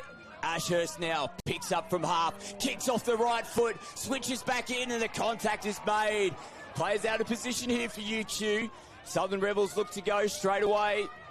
They must be out on their feet, these 3 girls for UQ, because they haven't made any subs for a little while yet. And fresh players on the field as we see a drop ball there, unfortunately, by Barry for the Southern Rebels. So we're making a sub here, the UQ Rebels. I can't watch. Tiani Bryce makes her way onto the field. Do they make more changes? It's hard to make those changes. They're probably too far downfield now and in the middle of the park. Bella Files, a bit of space to work with, comes back in. It's Lucia now who links up with Bella, takes a deflection, then they throw it away. They get the repeat set first, and now UQ will get an opportunity to make a change. Bella Files comes off, Hitarangi Andreasen comes on. How can they stop them here, the Southern Rebels?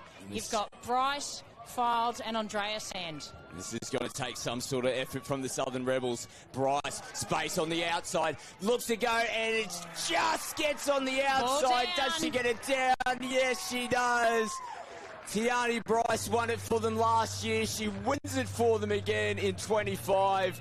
They just couldn't hold on any longer, the Southern Rebels. And the UQ Rebels, they go back to back. The drop-off specialist, the UQ Rebels. It looked like they were gone for all money through that drop-off. But Tiana Bryce, what an effort, out in the corner, full-length dive, and they've done it again, the UQ Rebels. Congratulations to them, back-to-back winners, but Southern Rebels, what an effort, what a performance to get not only through to the grand final, but take it to such a close game in the end. What a performance it was for them. We've made mention numerous times. First time they've ever been in a grand final, and they were that close to winning it, that close to taking the championship. But UQ, you got to give hats off to them. They just keep performing in big matches year on year, and they won another title here again in 2025. Well, it's heartbreak for the Rebels.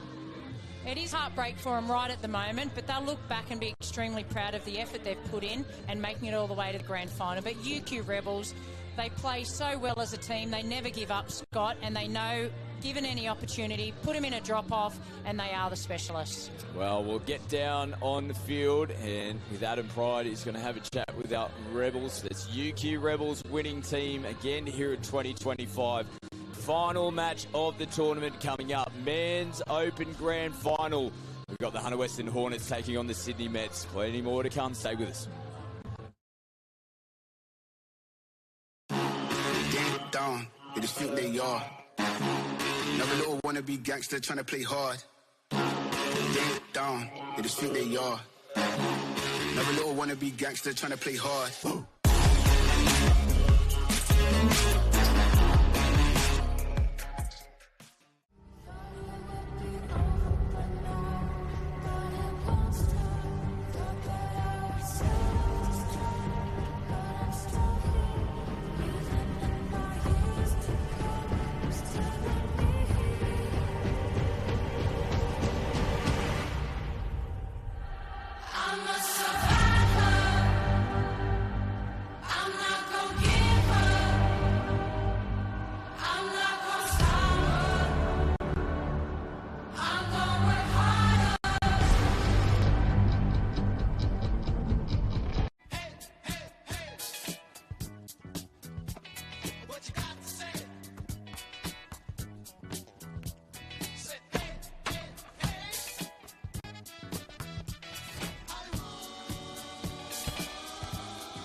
we got now.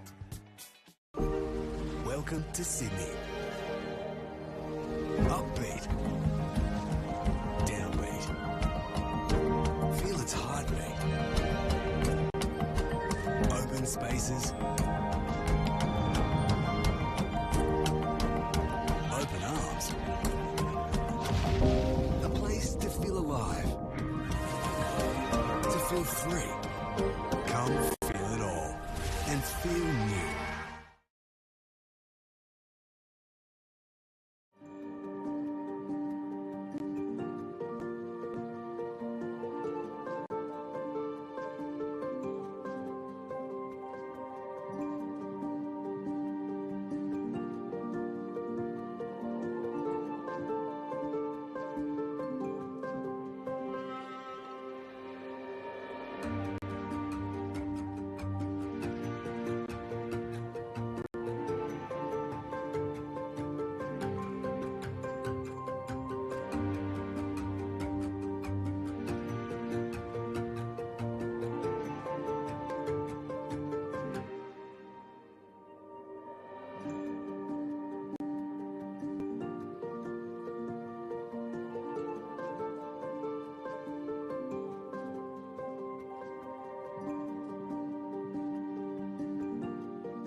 Joined here on the sideline by match winner Tiani Bryce. Tiani, last year match-winning try, this year match-winning try in the drop-off. How's that feeling?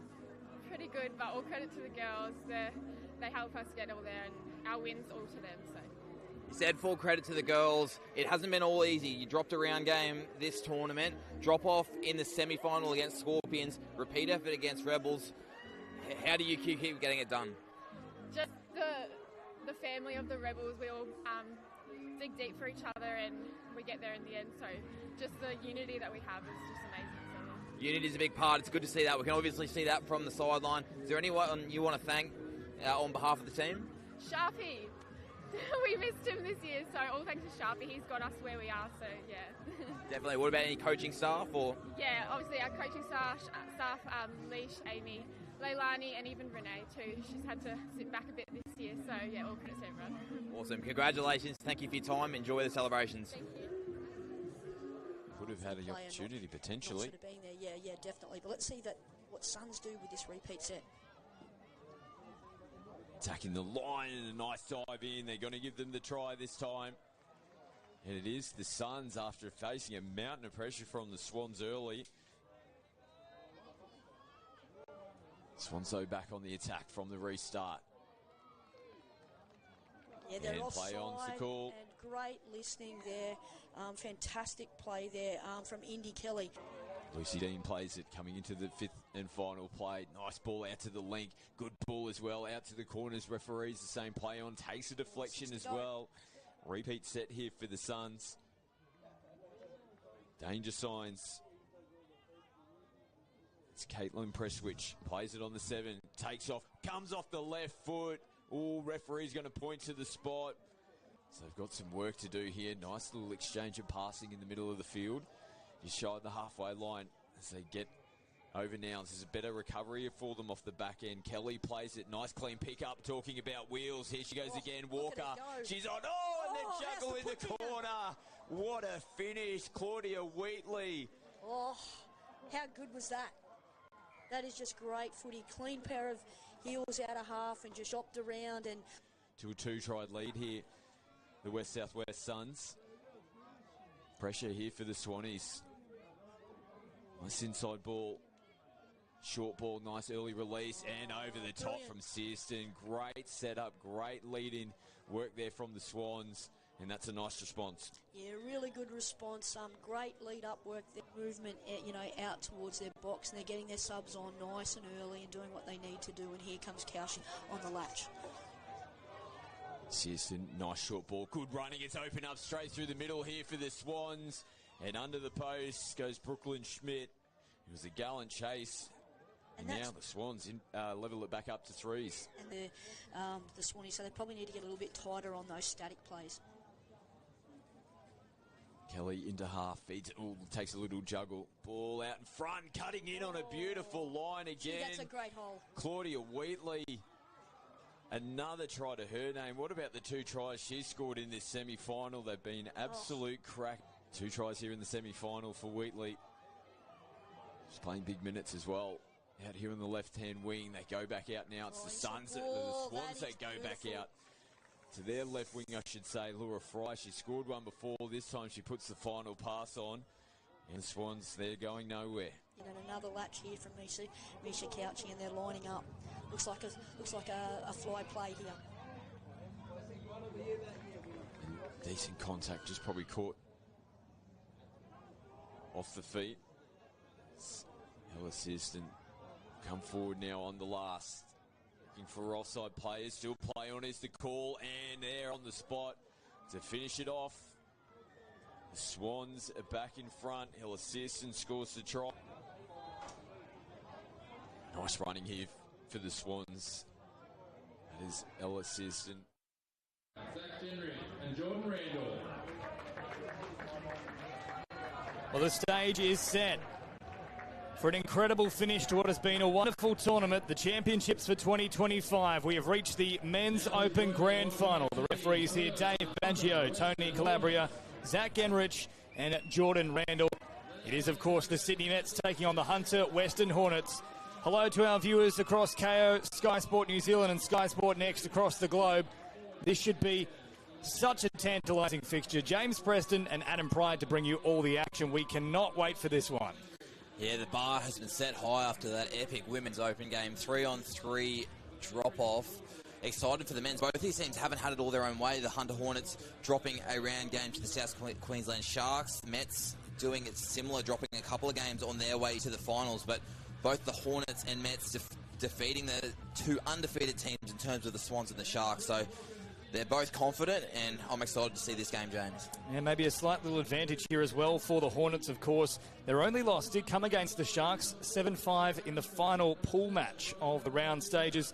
But they did, of course, get the Chocolates over the Mets 4-3 in round 4. So there's a little bit of form there to work with. But, of course, the Mets also a big upset in the semi-final, 7-6 over the South Queensland Sharks in a stacked team as well, it's worth pointing out. Yeah, they had a lot of momentum from that game, a lot of confidence. The Mets, it's their first grand final here at this event since 2013. They haven't won a title in the Men's Open Division since 2008, so they're definitely excited and ready to go.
So the applause rings out here at CX Coffs International Stadium. So many high-caliber players to watch here. Kyson Boland for the Mets has been in fine touch, as has Catalano. Jaden Ashby will, of course, lead the side. And for the Hornets, Dylan Thompson.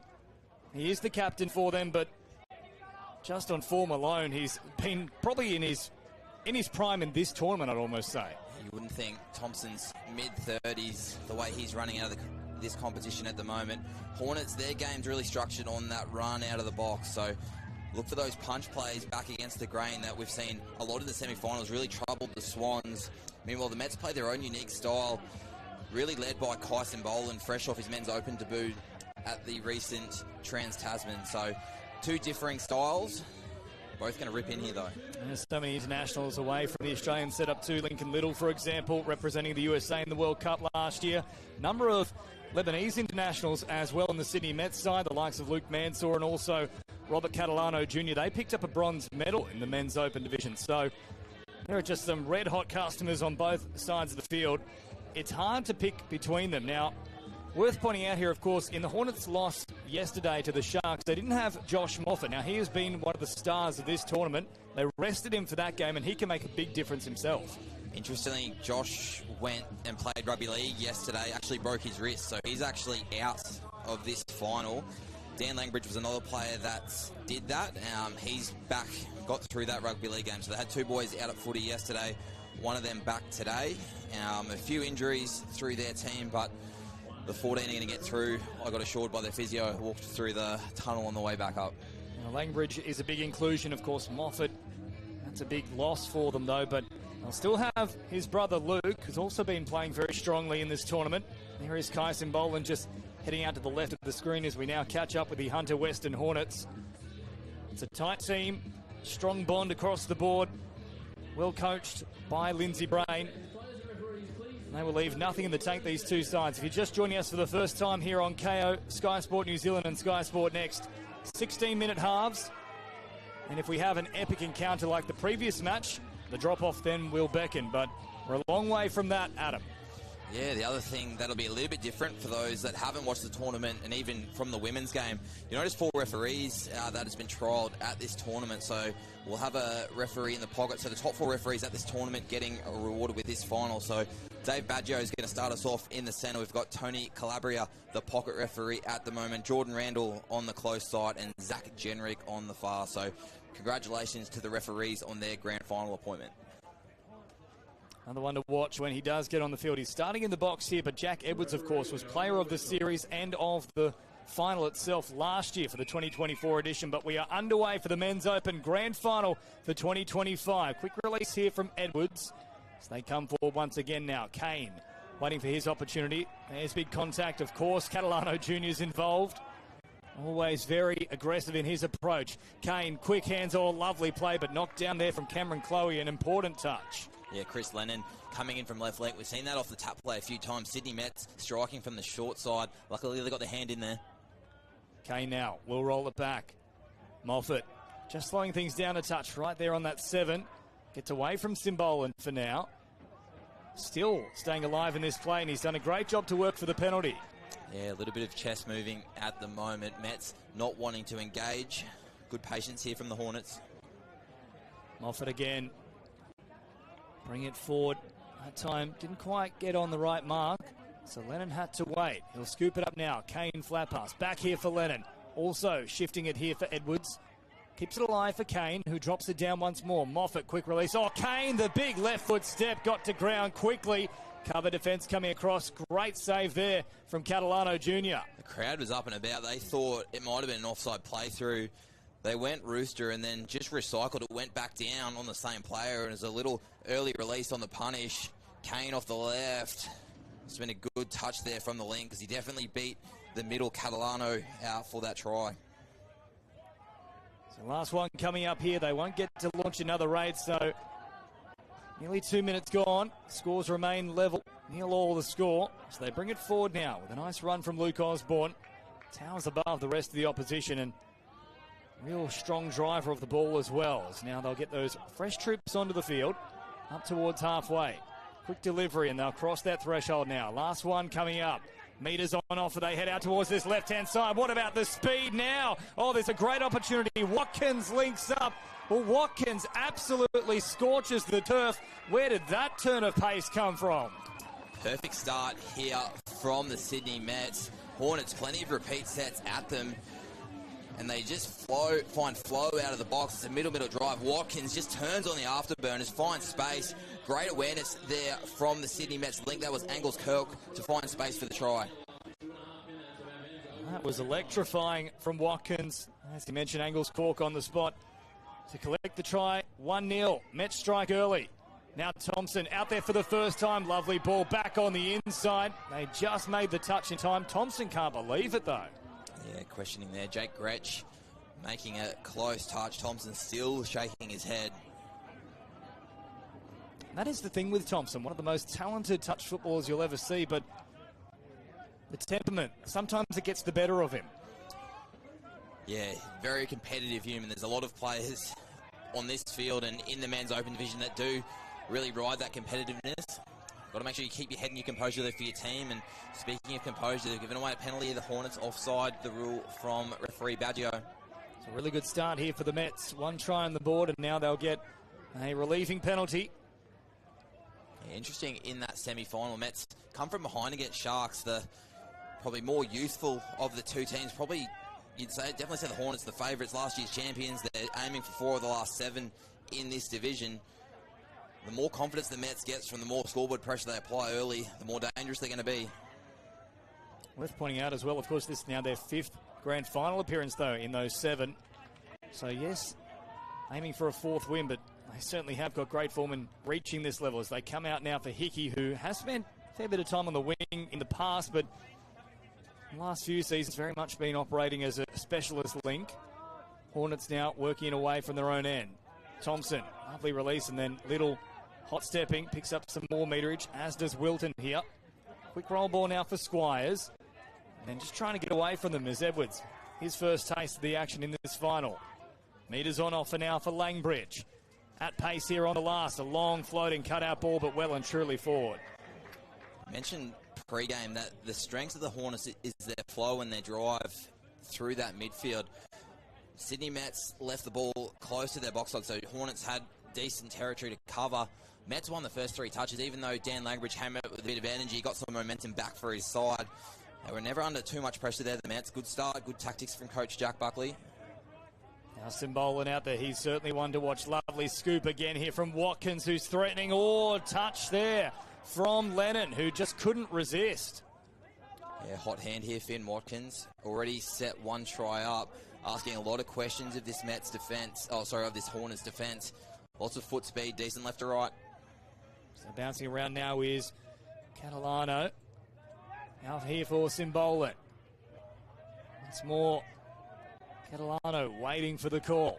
Hasn't come as of yet. Now played it from the Hornets. They won't mind that. It's not a penalty, just a restart. Yeah, Kai Simbolan here at half. This is his bread and butter early in the count. Here he is wrapping around out of this right-hand side. Oh, playing short back through the middle. Beautiful ball from Simbolan. Did they get him in time? Now, there was a question mark initially, but yeah, not too much of a pushback here from the Mets. Yeah, Gretsch was questioned defensively at the other end. This time, he's asking questions of the Hornets himself. Simbolan again. Catalano drops it down. Kai Simbolan once more. Simbolan popping a pass again. It's been played at here from the Hornets. That's 3 straight attempts at the ball. Yeah, Link's playing nice and high for the Hornets. They've got to be careful here, the Mets. They don't dig too far into the line. They're in danger of a few intercepts at the moment. Simbolan, though, patient, enjoying the time down this end of the field. Threatening once again. Watkins, he wanted the quick roll ball. Instead, he bounced it like it was a basketball. Good control there from the Hornets in defence. Didn't bite too much, didn't engage. They'll be really looking for a clean finish to this set now. Eagleton off for Langbridge, a welcome addition for grand final day. Short pass now provided as Moffat takes plenty of metres here up through the middle. Kane, quick release. Thompson gets it back. Now Kane over the top. It's building for Squires. Turns it back on the inside. In the end, they actually covered that quite easily out wide with Mansour. 6 to go to call. Oh, ball down. Now, Mansour was saying... Randall had the arm over the head for a second there, but that play the Hornets ran, they ran it pretty heavily against Swans in the semi-final. There were a number of tries they got, so they take the ball to the far edge. Thompson punches through the middle, then they bounce back towards their own sub-box. So Mets are going to have to address that. Now Hickey with a nice drive forward, drops it down. Last one coming up again. It's been played out here from the Hornets. Well, that is 4 that they've played at in the last 2 possessions from the Mets. Yeah, opportunities here for the Mets. They want to cash these in. Still holding that 1 try lead at the moment. So again here for Jaden Ashby. Just walking up towards the 7. Waiting for the moment to strike. Ashby, short pass. Berryman. Ashby just panics on that occasion. There was no need to throw it. Still early in the count. A little splitter play there from the Mets. They're creating the overlap. Because of the Hornets' links play so high, I'd like to see the Sydney Mets Lincoln winger just get a little bit more depth, a little bit more time, take out that intercept. Because at the moment, Hornets doing a really good job of rushing that ball player. Now Little straightening up. More meters on offer here for Wilton. Takes it forward. Lennon, just bouncing out of the arms there of Riley Jones, who is up in support. So 1-0 it remains. This game is going along at a rapid speed, though. 8 minutes already down. So halfway through the first half. Now good meters again here from Luke Osborne. Last one coming up. They'll roll it forward here. Pass out in front of the work there of Mansour. Can't reel it back in. It's a decent set still from the Mets. They go away from their box to finish this on this occasion. So they're trying to box Hornets back into this space. They're still winning that midfield battle as Wilton grabs some meters, though, for the Hornets. Great meters, too. So they get up over halfway now. Edwards off the left foot. Squires getting involved. Short pass here for Langbridge. Langbridge straightens, and then Eagleton tries to scoop it up. Had a little bobble, and there is the turnover. So they seem a little bit rattled here, and that is the thing about the Mets. They're a great disruptor of the opposition. Yeah, just not playing like everyone else is the Mets. Just not giving the Hornets everything that they like. So the big thing for them at the moment, touch 4 for the Hornets and touch 5 is around that 10-metre line. They're not on the 7 as Watkins again looking dangerous out of half. Watkins thought Eagleton hadn't got back as of yet. Was running the risk of being marched there for not returning the ball on the mark. Got away with it, though, as now Thompson comes out to this right-hand side. Mansour to meet him. Up over halfway they go. Edwards joining the action, as does now Moffat. Kane on his hip as well. Moffat will go for a scything run back toward the middle. Quick release for Kane, and again they've come up with an incorrect roll ball. That one didn't look particularly square, but he also stepped over the mark. Yeah, we've marked the call. Probably lucky to not get penalised for throwing the ball away. The other thing for the Hornets, we mentioned a few injuries. They are playing with 13, so a lot of squads carrying 16, meaning if you lose 1 or 2, you can still have a full complement of 14. There's a few boys in this sub-box for the Hornets really huffing in the big one. Yeah, Thompson in particular has hands on hips at the moment. It's Osborne. Now pops a little pass, and then Jaden Ashby takes the meters on offer. Osborne now bombing along. Oh, that's hit the head of a Hornets player. Now, for mine, that's every chance of being play on, because I don't think they actually made a touch here on Mansour. I reckon the fumble's gone forward, so once the fumble's kind of gone into a Hornets player, might be ball down.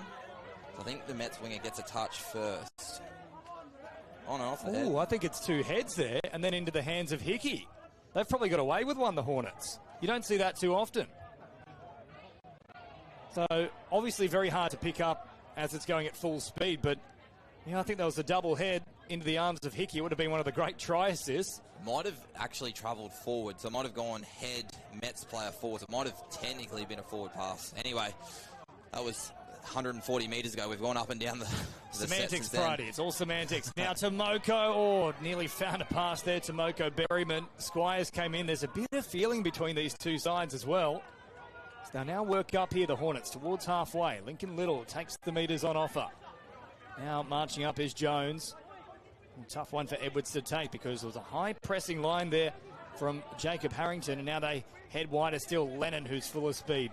Back here for Eagleton, bouncing off the right. Lennon scoops it up, has a look long. It bounces here for Edwards, tips it on, and nearly falling there for Squires.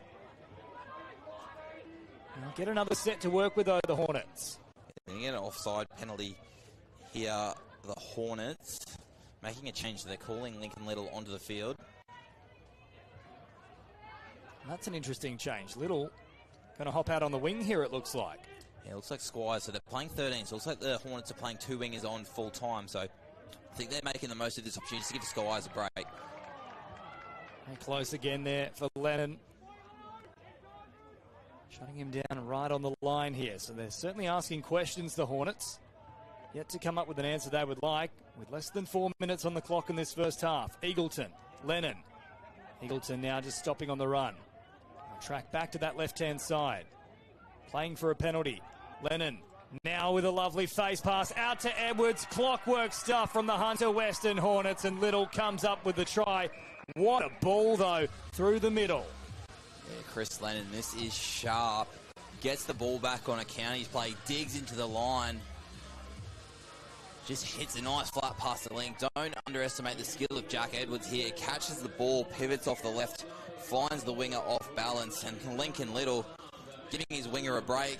Squires just comes and pinches a try off Liam. The super sub there, Lincoln Little. So one try apiece as Simbola now scoops it up, finds a little passage in behind the line, has to link up, does link up, finds Mansour. Now, was there a touch already on Simbolan? That will be the conference here with the referees. Mansour is adamant he's got it down. They'll agree with the Hunter Western Hornets' claims of a touch, so touch pass will be called. There's the turnover. Yeah, Squires was almost had hands all over his Mets winger as well, so touch pass the call. We'll see it on the replay here. It is going to be nice and tight. Yeah, fair enough. Good call, Baggio. They're on the spot. All four officials for that matter. As Mansour now provides for Watkins once again. Chloe back into the action. Watkins. Oh, Osborne could have certainly been called for a touch pass there. Play on is the call instead. Osborne now back for Jaden Ashby. Drops it down. Osborne taking off. Turns it late back on the inside here for Ashby. Last one coming up for the Mets. A bit casual this set from the Mets. They got a turnover at halfway. Real chance to potentially ask a few questions, and they just kind of meandered down the field. Osborne just picked up a bit of a lazy switch.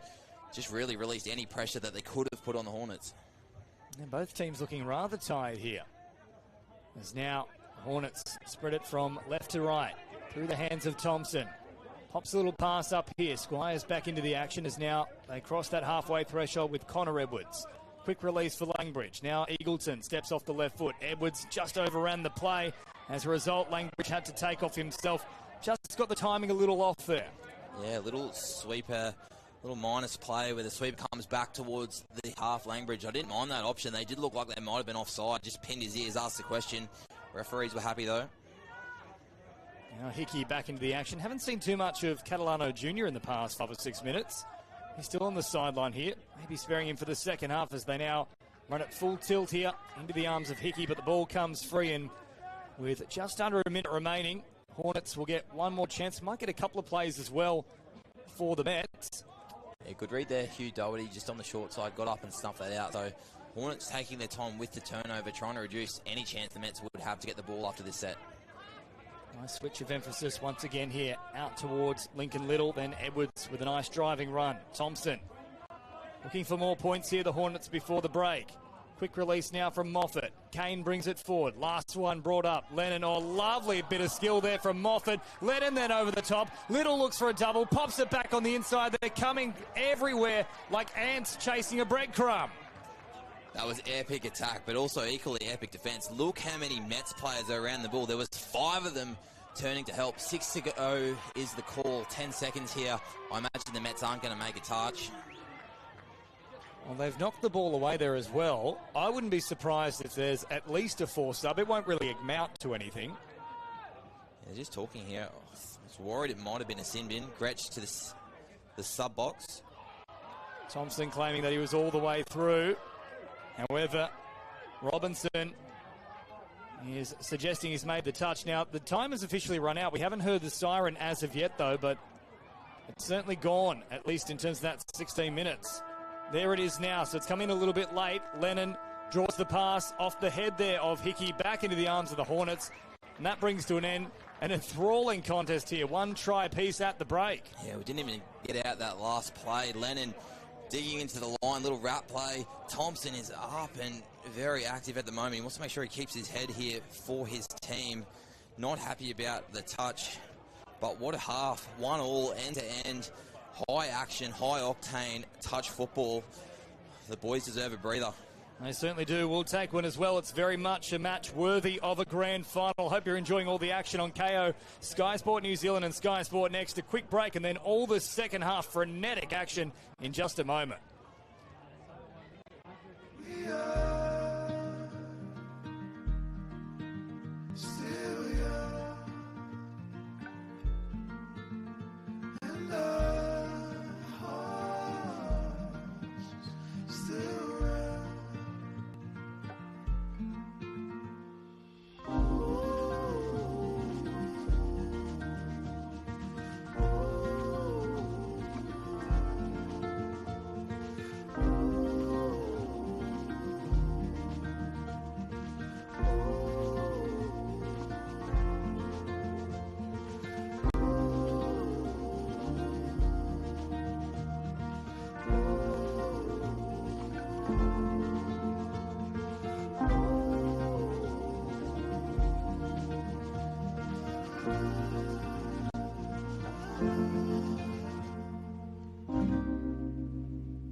Sports Cover provides affordable, tailored insurance solutions designed to protect your sports and leisure lifestyle. Created by sports people for sports people. More than 35 years of industry-specific experience and knowledge makes us not only experts in our field, but pioneers of our industry. So whether it's in the sporting arena or it's for fun and leisure, you play with pride. We protect with passion because we don't just know sport, we are sport.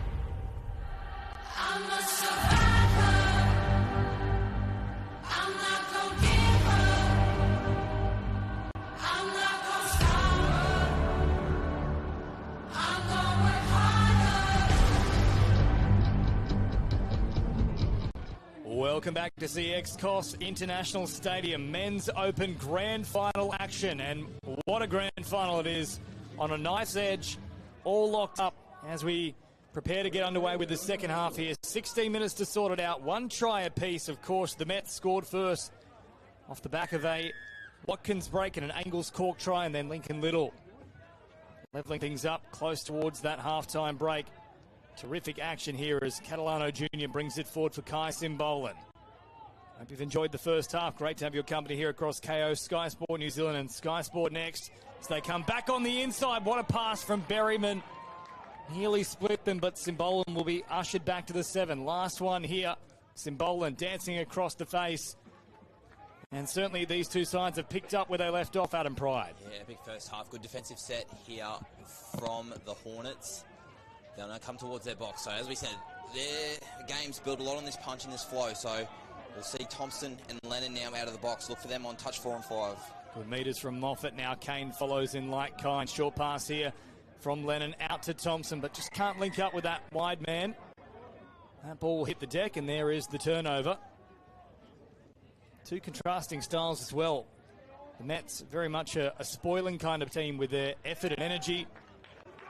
And the Hornets probably a little bit more in the way of finesse. Yeah, definitely. They built off hard work a lot too, the Hornets. That punch, that flow, and then that little bit of guile on the line. You've got Kai Simbolan in that Mets team. He's been absolutely dangerous this whole tournament. So seeing him with the ball in hand and looking to dummy those sweepers, I think is going to be the play in the second half. It's a frightening prospect as now Moffat comes out to this right-hand defensive edge and cleaned up in the touch there. More a tackle from Gretsch. So I'll go back to the 7 now. Lennon. Thompson. Out for Kane. Now Thompson has a little crack out the more. Kane went for it but slipped in the mud. He's very tough underfoot, and that was his undoing there. Yeah, solid start both teams in terms of defense. So 1-1. Both teams obviously had a massive carnival, had quarterfinals late last night, semi-finals today. So fatigue is going to be a big impact, and every try is important. Osborne with the ball in hand. Oh, great meters here from Osborne. Now the speed as well from Harrington. We talk about some of those speedsters in the Hornets side, but let's not forget just how quick these links and wings can be for the Mets. Up towards halfway they go. Now, has he stepped into touch here, has he? Involuntary touch is the call, and Hornets have got to be careful here. There's been some little bit of abuse towards the referees on the side. You can see Calabria just warning them to be quiet. So now Osborne will pop a ball here to Simbolan within 15 metres of the try line. Simbolan again navigating through the middle. It's a great trio they got out there at the moment. Berryman, Simbolan, Catalano Jr., not to mention the speed here of Watkins out on this left-hand side. Simbolan threatens to go long instead, plays short here for Catalano Jr., but the ball comes free. Yeah, good defence there from the Horns. Just a little bit slow and lethargic, that set from the Mets. You want them in those spots from halfway to really cash in and ask a few questions. There's players falling everywhere near the sub-box. Oh, gee, Squires put a big hit on his own man there. It was Wilton that felt the brunt of it. Obviously, they've lost Josh Moffat to a rugby league match yesterday, get Daniel Langbridge back today, but for a moment there, Squires thought he was changing sports. That he was. Big collision between the two lads there. So Mets second set in a row where they've got a penalty near halfway. They're in a spot now where they should be able to ask a couple of questions. Simbolan on this left-hand side, draw and pass. Watkins just couldn't resist. Had to take the touch and get the quick roll ball instead. Now the Hornets can work it away, and they do have some momentum here. Thompson out to this left-hand side.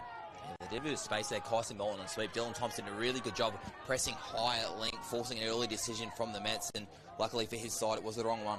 Now Connor Edwards on for Lennon. Lennon now scoops it up again. They've all hit the deck here. Lennon, great footwork. Pops the pass. Edwards, it was open. They've said that Watkins got a touch there. Now, in fairness, he's not actually blowing up, so he must have, but it would have been the faintest of touches.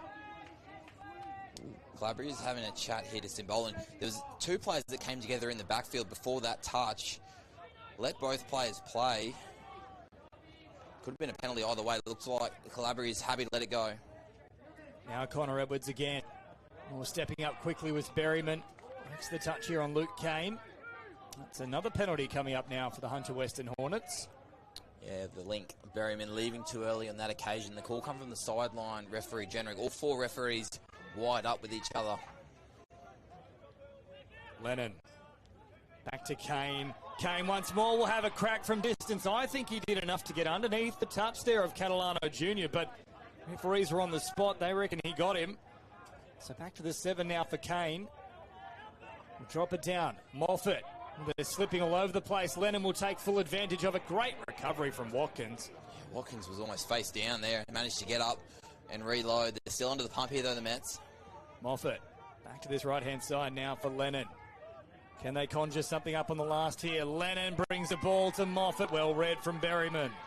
Good defence from the Mets. The Hornets were setting them up. They played quite a few of their strike plays on this close edge. Thought they were going to open up the bigger pass, but the Mets didn't give them any option for that, and they're going to make themselves to the sub-box now. Junior Catalano brings it forward, and then a little pass there from Ashby, which just didn't need to be thrown. Yeah, looking for a little sneak play back down that short side. Hugh Doherty's played every minute of this grand final. Hasn't looked at subbing. They were looking to catch him out. So Lennon, Squires, Jack Edwards brings it forward. Now, he's been a little bit quiet in this grand final so far. He was man of the match in this corresponding fixture last year. Yet to really stamp his authority on the game. Thompson brings it forward here for Jones. Now Thompson sends wide. Had he played short, though, Edwards was unmarked. Huge touch there, Cameron Chloe. Nice attack from the Hornets. Little phase play close to the line. Chloe had so much work to do. Got out there, big one-handed touch, but as you mentioned, James, might have been a short ball, might have been the option. Now good meters on offer here. Ashby brings it forward and earns his side the penalty. That could be a big one. Repeats that now for the Mets. Fresh subs on the field, so let's hope for them. They don't muck around. They get down there to ask a few questions. Watkins' speed was really putting them under, the Hornets under pressure early in this game. They haven't seen much of him in the most recent few minutes. Harrington, and now Osborne back through the middle. I think the touch happened first and foremost. So that'll be a turnover here. Touch pass called. And the Hornets just trying to steady the ship at the moment, coming out of their own end. Still locked up at one try apiece. Less than 10 minutes remaining now. Strong touch there from Osborne, but not a forceful touch. So they will get the turnover. That's good contact. Yeah, I'm happy with that call. The Hornets sub-box completely disagree. Hornets were down nice and early. Solid touch. They're asking for the forward pass, and they're going to get it. Well, that one, unfortunately, for the Mets was directly in front of the box there for the Hornets, so they all went up in one. They look like they're trying to start the Mexican wave, the Hornets sub-box. Last couple of minutes, both arms are flailing. So to make sure they get some composure here. Decent opportunity to attack. You've got Lennon on the field. Look for Langbridge here to just bring some composure. Here he is now. Nice straight run, does exactly that. Lennon will scoop. Fires a bullet pass, which nearly worked out, even though it slipped out of the arms. Almost ended up in the hands of Doherty out there on the wing. They also just need to settle themselves a touch here, the Mets. Yeah, it's almost that impression now where 8 minutes into this second half, so halfway through, almost, we're 3/4 of the way through the game now. Next try score is crucial. We haven't seen a try for a very, very long time. Drop down here on the last now. Chance building for Ashby. Ashby brings it right to the line. They'll try and get the tip on play there from Angles Cork, but not forthcoming. Defence is at Absolutely stoic levels at the moment. Both teams more akin to the Great Wall of China than a touch footy side here. Yeah, it was good defence there. Lincoln Lewis playing a little bit high in the link position for the Hornets. They get 6 to go. No, Baggio's called ball down. Thompson just trying to slip a little past there, but Gretsch was up in the line. It's more a case of the ball contacting him as opposed to playing at it. And then a very awkward roll ball. That should be ball down, and it is. So now Moffat into enemy territory. Edwards taking further meters. That one's come free again. Well, they'll say mutual infringement, but I think Edwards is lucky to get away with that. Yeah, interesting here. Ball's knocked out. You don't normally see this probably in a men's open game. It's probably either going to be a penalty or a ball down. Baggio's told them to roll it again. Thompson plays it. So midway through the count now. Kane up towards that 7 metre mark. Or Kane trying to slide his way across the line on the knees. Last one brought up. Thompson out to this left-hand side. They'll simply kill it away from the Mets box. It's been an awkward 5 minutes here from both teams. Yeah, lots of mistakes from both. Whichever team settles here might go a long way. Mets been camped down this end of the field for a long time. They need a decent set, and Watkins is going away from the box with a bit of space. Great speed from Watkins. Now links up wider still. Oh, big footwork there coming from Bissett. There's an issue here for Lincoln Little. Yeah, he's straight off the field. That's not good signs. We'll keep up with the action, though. Simbola now on this left-hand side. Osborne instructing him to just head straight toward that 7 metre mark. Now get reinforcements out there in the form of Gretsch. Catalano Jr. takes off. Lovely late little switch. Osborne over the top. Oh, wonderful read from out wide. It was Squires that made it back towards the middle. That's very clever play from Kai Simbolan, and it puts the Mets in front. Huge play this from the Mets. It was great scramble defence from the Hornets, but Mets just had an answer for every time. We saw a couple of phase play here. Osborne over the top. Gretsch, quick roll ball. Simbolan comes back towards the short side, and it's a great finish there from Jake Gretsch. There's some great touches. Look at Squires here all the way in, sliding past the ball. I thought the winger was unmarked. Simbolan, though, eyes on the inside. Jake Gretsch scores the second try. Look at how pumped up he is as now the Hornets take off. Can they strike back straight away? What a pass that is. And then Squires hangs mid-air. In fact, it's not Squires. That might be Edwards who's come on now. Big play this here from the Hornets. Chris Lennon dummies Thompson on the little play, split play through the middle. Heaps of time in the end goal. Throw it, Jones. And just put it out to space. Jones at full stretch diving. We took a long time to get a try. Now we've gone bang, bang in this men's open final. We've opened up now. That's a great finish from Jones, who, of course, is playing as a link. So we were both looking for Squires out there, who went back infield looking for an opportunity. Jones stayed alive by heading a little bit wider, and then there was a lot of work still to do. He almost hovered over the sideline. Yeah, great work there from Jones. Robinson diving there with the Rooster. Mets going to kill it on their edge, so trusting their midfield defence. We'll see how Hornets go after points. So Eagleton marches it forward. We're heading towards another grandstand finish. Does another dropout loom after the Women's Open Grand Final. That was a classic as well. Now Moffat marches up over halfway. Squires followed by Kane. Great roll on here for the Hornets. Lennon takes off. Lennon has them more. He turns it back on the inside for Thompson. Now pull it back though.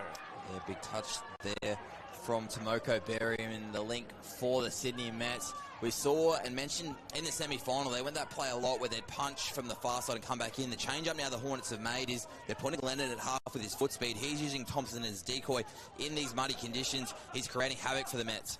Osborne, great little recycling of the footy there, back out to that left-hand side. Now Catalano Jr. brings it forward. Osborne once more taking off, throws a long pass over the top. Oh, what a finish! He hurdled the man, but somehow still makes the touch. Well, that would have been one of the best grand final tries we've seen in a long time. Yeah, that would have been epic. Hugh Doherty, great touch. As we said, he hasn't missed a minute on this field. Osborne over the top, sums it up, takes the right option. Looked like he was going to be clean. Doherty at full stretch. Wow. But we're back with the action opportunity with the Mets, and Boland's got the ball. Turnover here from the Hornets. Well, he has continued the form that he showed in the World Cup. Luke Mansour, who was arguably the best winger in the competition over in England. And that was something probably only he could do. Now Catalano Jr. feigns to go for the dive and instead pops a late pass here for Osborne, then ends up on his head. Come back to the 7 now, so getting towards the final moments of this match. Tension is high.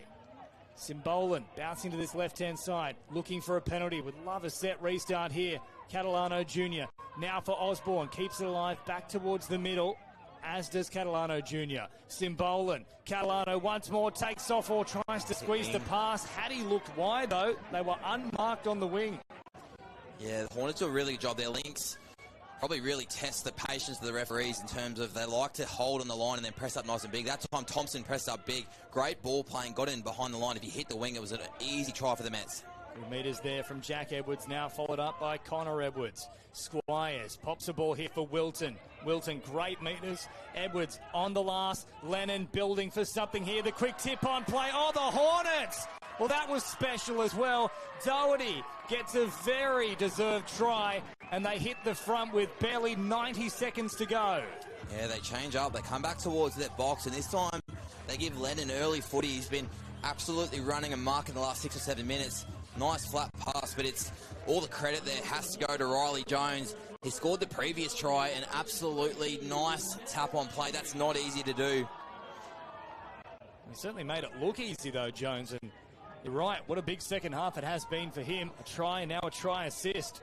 So inside the final minute, the Mets must come away with points here to try and send it to a drop-off. Touch is made from Jack Edwards. They're going to test the patience of the refs here. Watch the Hornets links. They like to hold back and then play nice and high, so they release early. Oh, Berryman pops it back on the inside. They were looking for that quick roll ball. Berryman couldn't get back in time. I think he might have been obstructed. And they will call, it looks like, for another set here. So they can run out the clock. Berryman, once again on this right-hand side, or out to Chloe. Big touch made again. That's 3. That's 3 penalties. I can only imagine the first one might have just been outside the 7. Otherwise, you're right, that should be a man sat down. Berryman tries to find a pass. It goes to ground. And with 10 seconds remaining, the Hunter Western Hornets are going to go back-to-back here. Great game here from the Hornets. Traditional arm wrestle. Watch the sub-box empty as this hooter goes. Great performance from this team. Winning 4 of the last 7 Men's Open NCL Championship titles. They've gone back-to-back like the UQ Rebels in the women's. They didn't have it all their own way. Few injuries. The Sydney Mets dug really deep, played a very gallant final, but the Hornets are celebrating. Well, a big comeback. You can never count a champion team out. And Jones, certainly in that final 5 minutes, well, he was the superstar for them. Probably an unlikely superstar as well when you consider the likes of Thompson running about there and so many strong performers such as Chris Lennon, but perhaps the unsung hero rising to the occasion. What a match it was, though. The Hunter Western Hornets will take out the Men's Open for back-to-back years here. 3 tries to 2, and we'll get a little catch-up with one of their star performers in just a moment with Scotty McAllister, and he'll wrap things up here for us. Hope you've been enjoying all the action. A quick break on KO, Sky Sport New Zealand and Sky Sport Next, and then we'll wrap things up for good.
Sports Cover provides affordable, tailored insurance solutions designed to protect your sports and leisure lifestyle.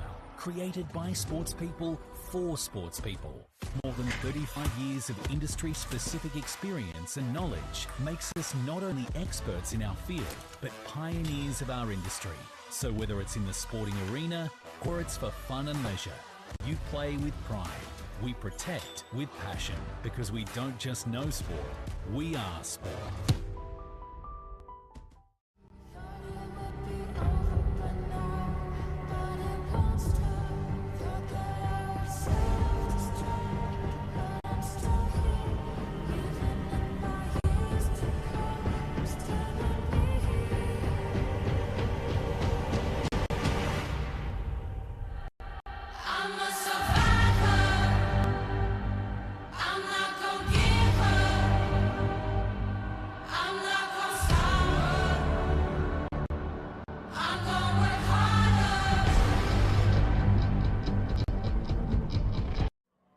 Down on field with the skipper here of the Hornets, Jack Edwards. Mate, what a grand final that was. Just tight contest, low scoring, just a really top quality men's match.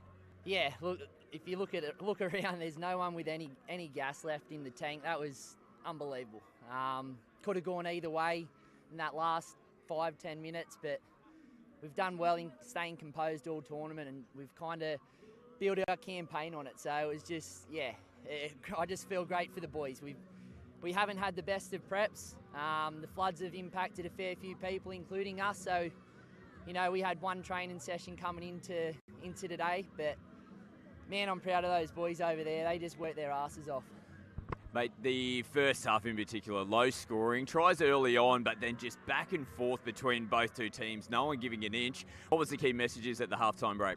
Oh, Mets did a hell of a job in locking our box up. We couldn't get good flow at all. The message was to complete. Our first half, we had lots of errors. In saying that, our second half wasn't much better, to be honest with you, but we just found a way. Yep. Back-to-back, you won 4 out of the last 7. It's a pretty special group you got here.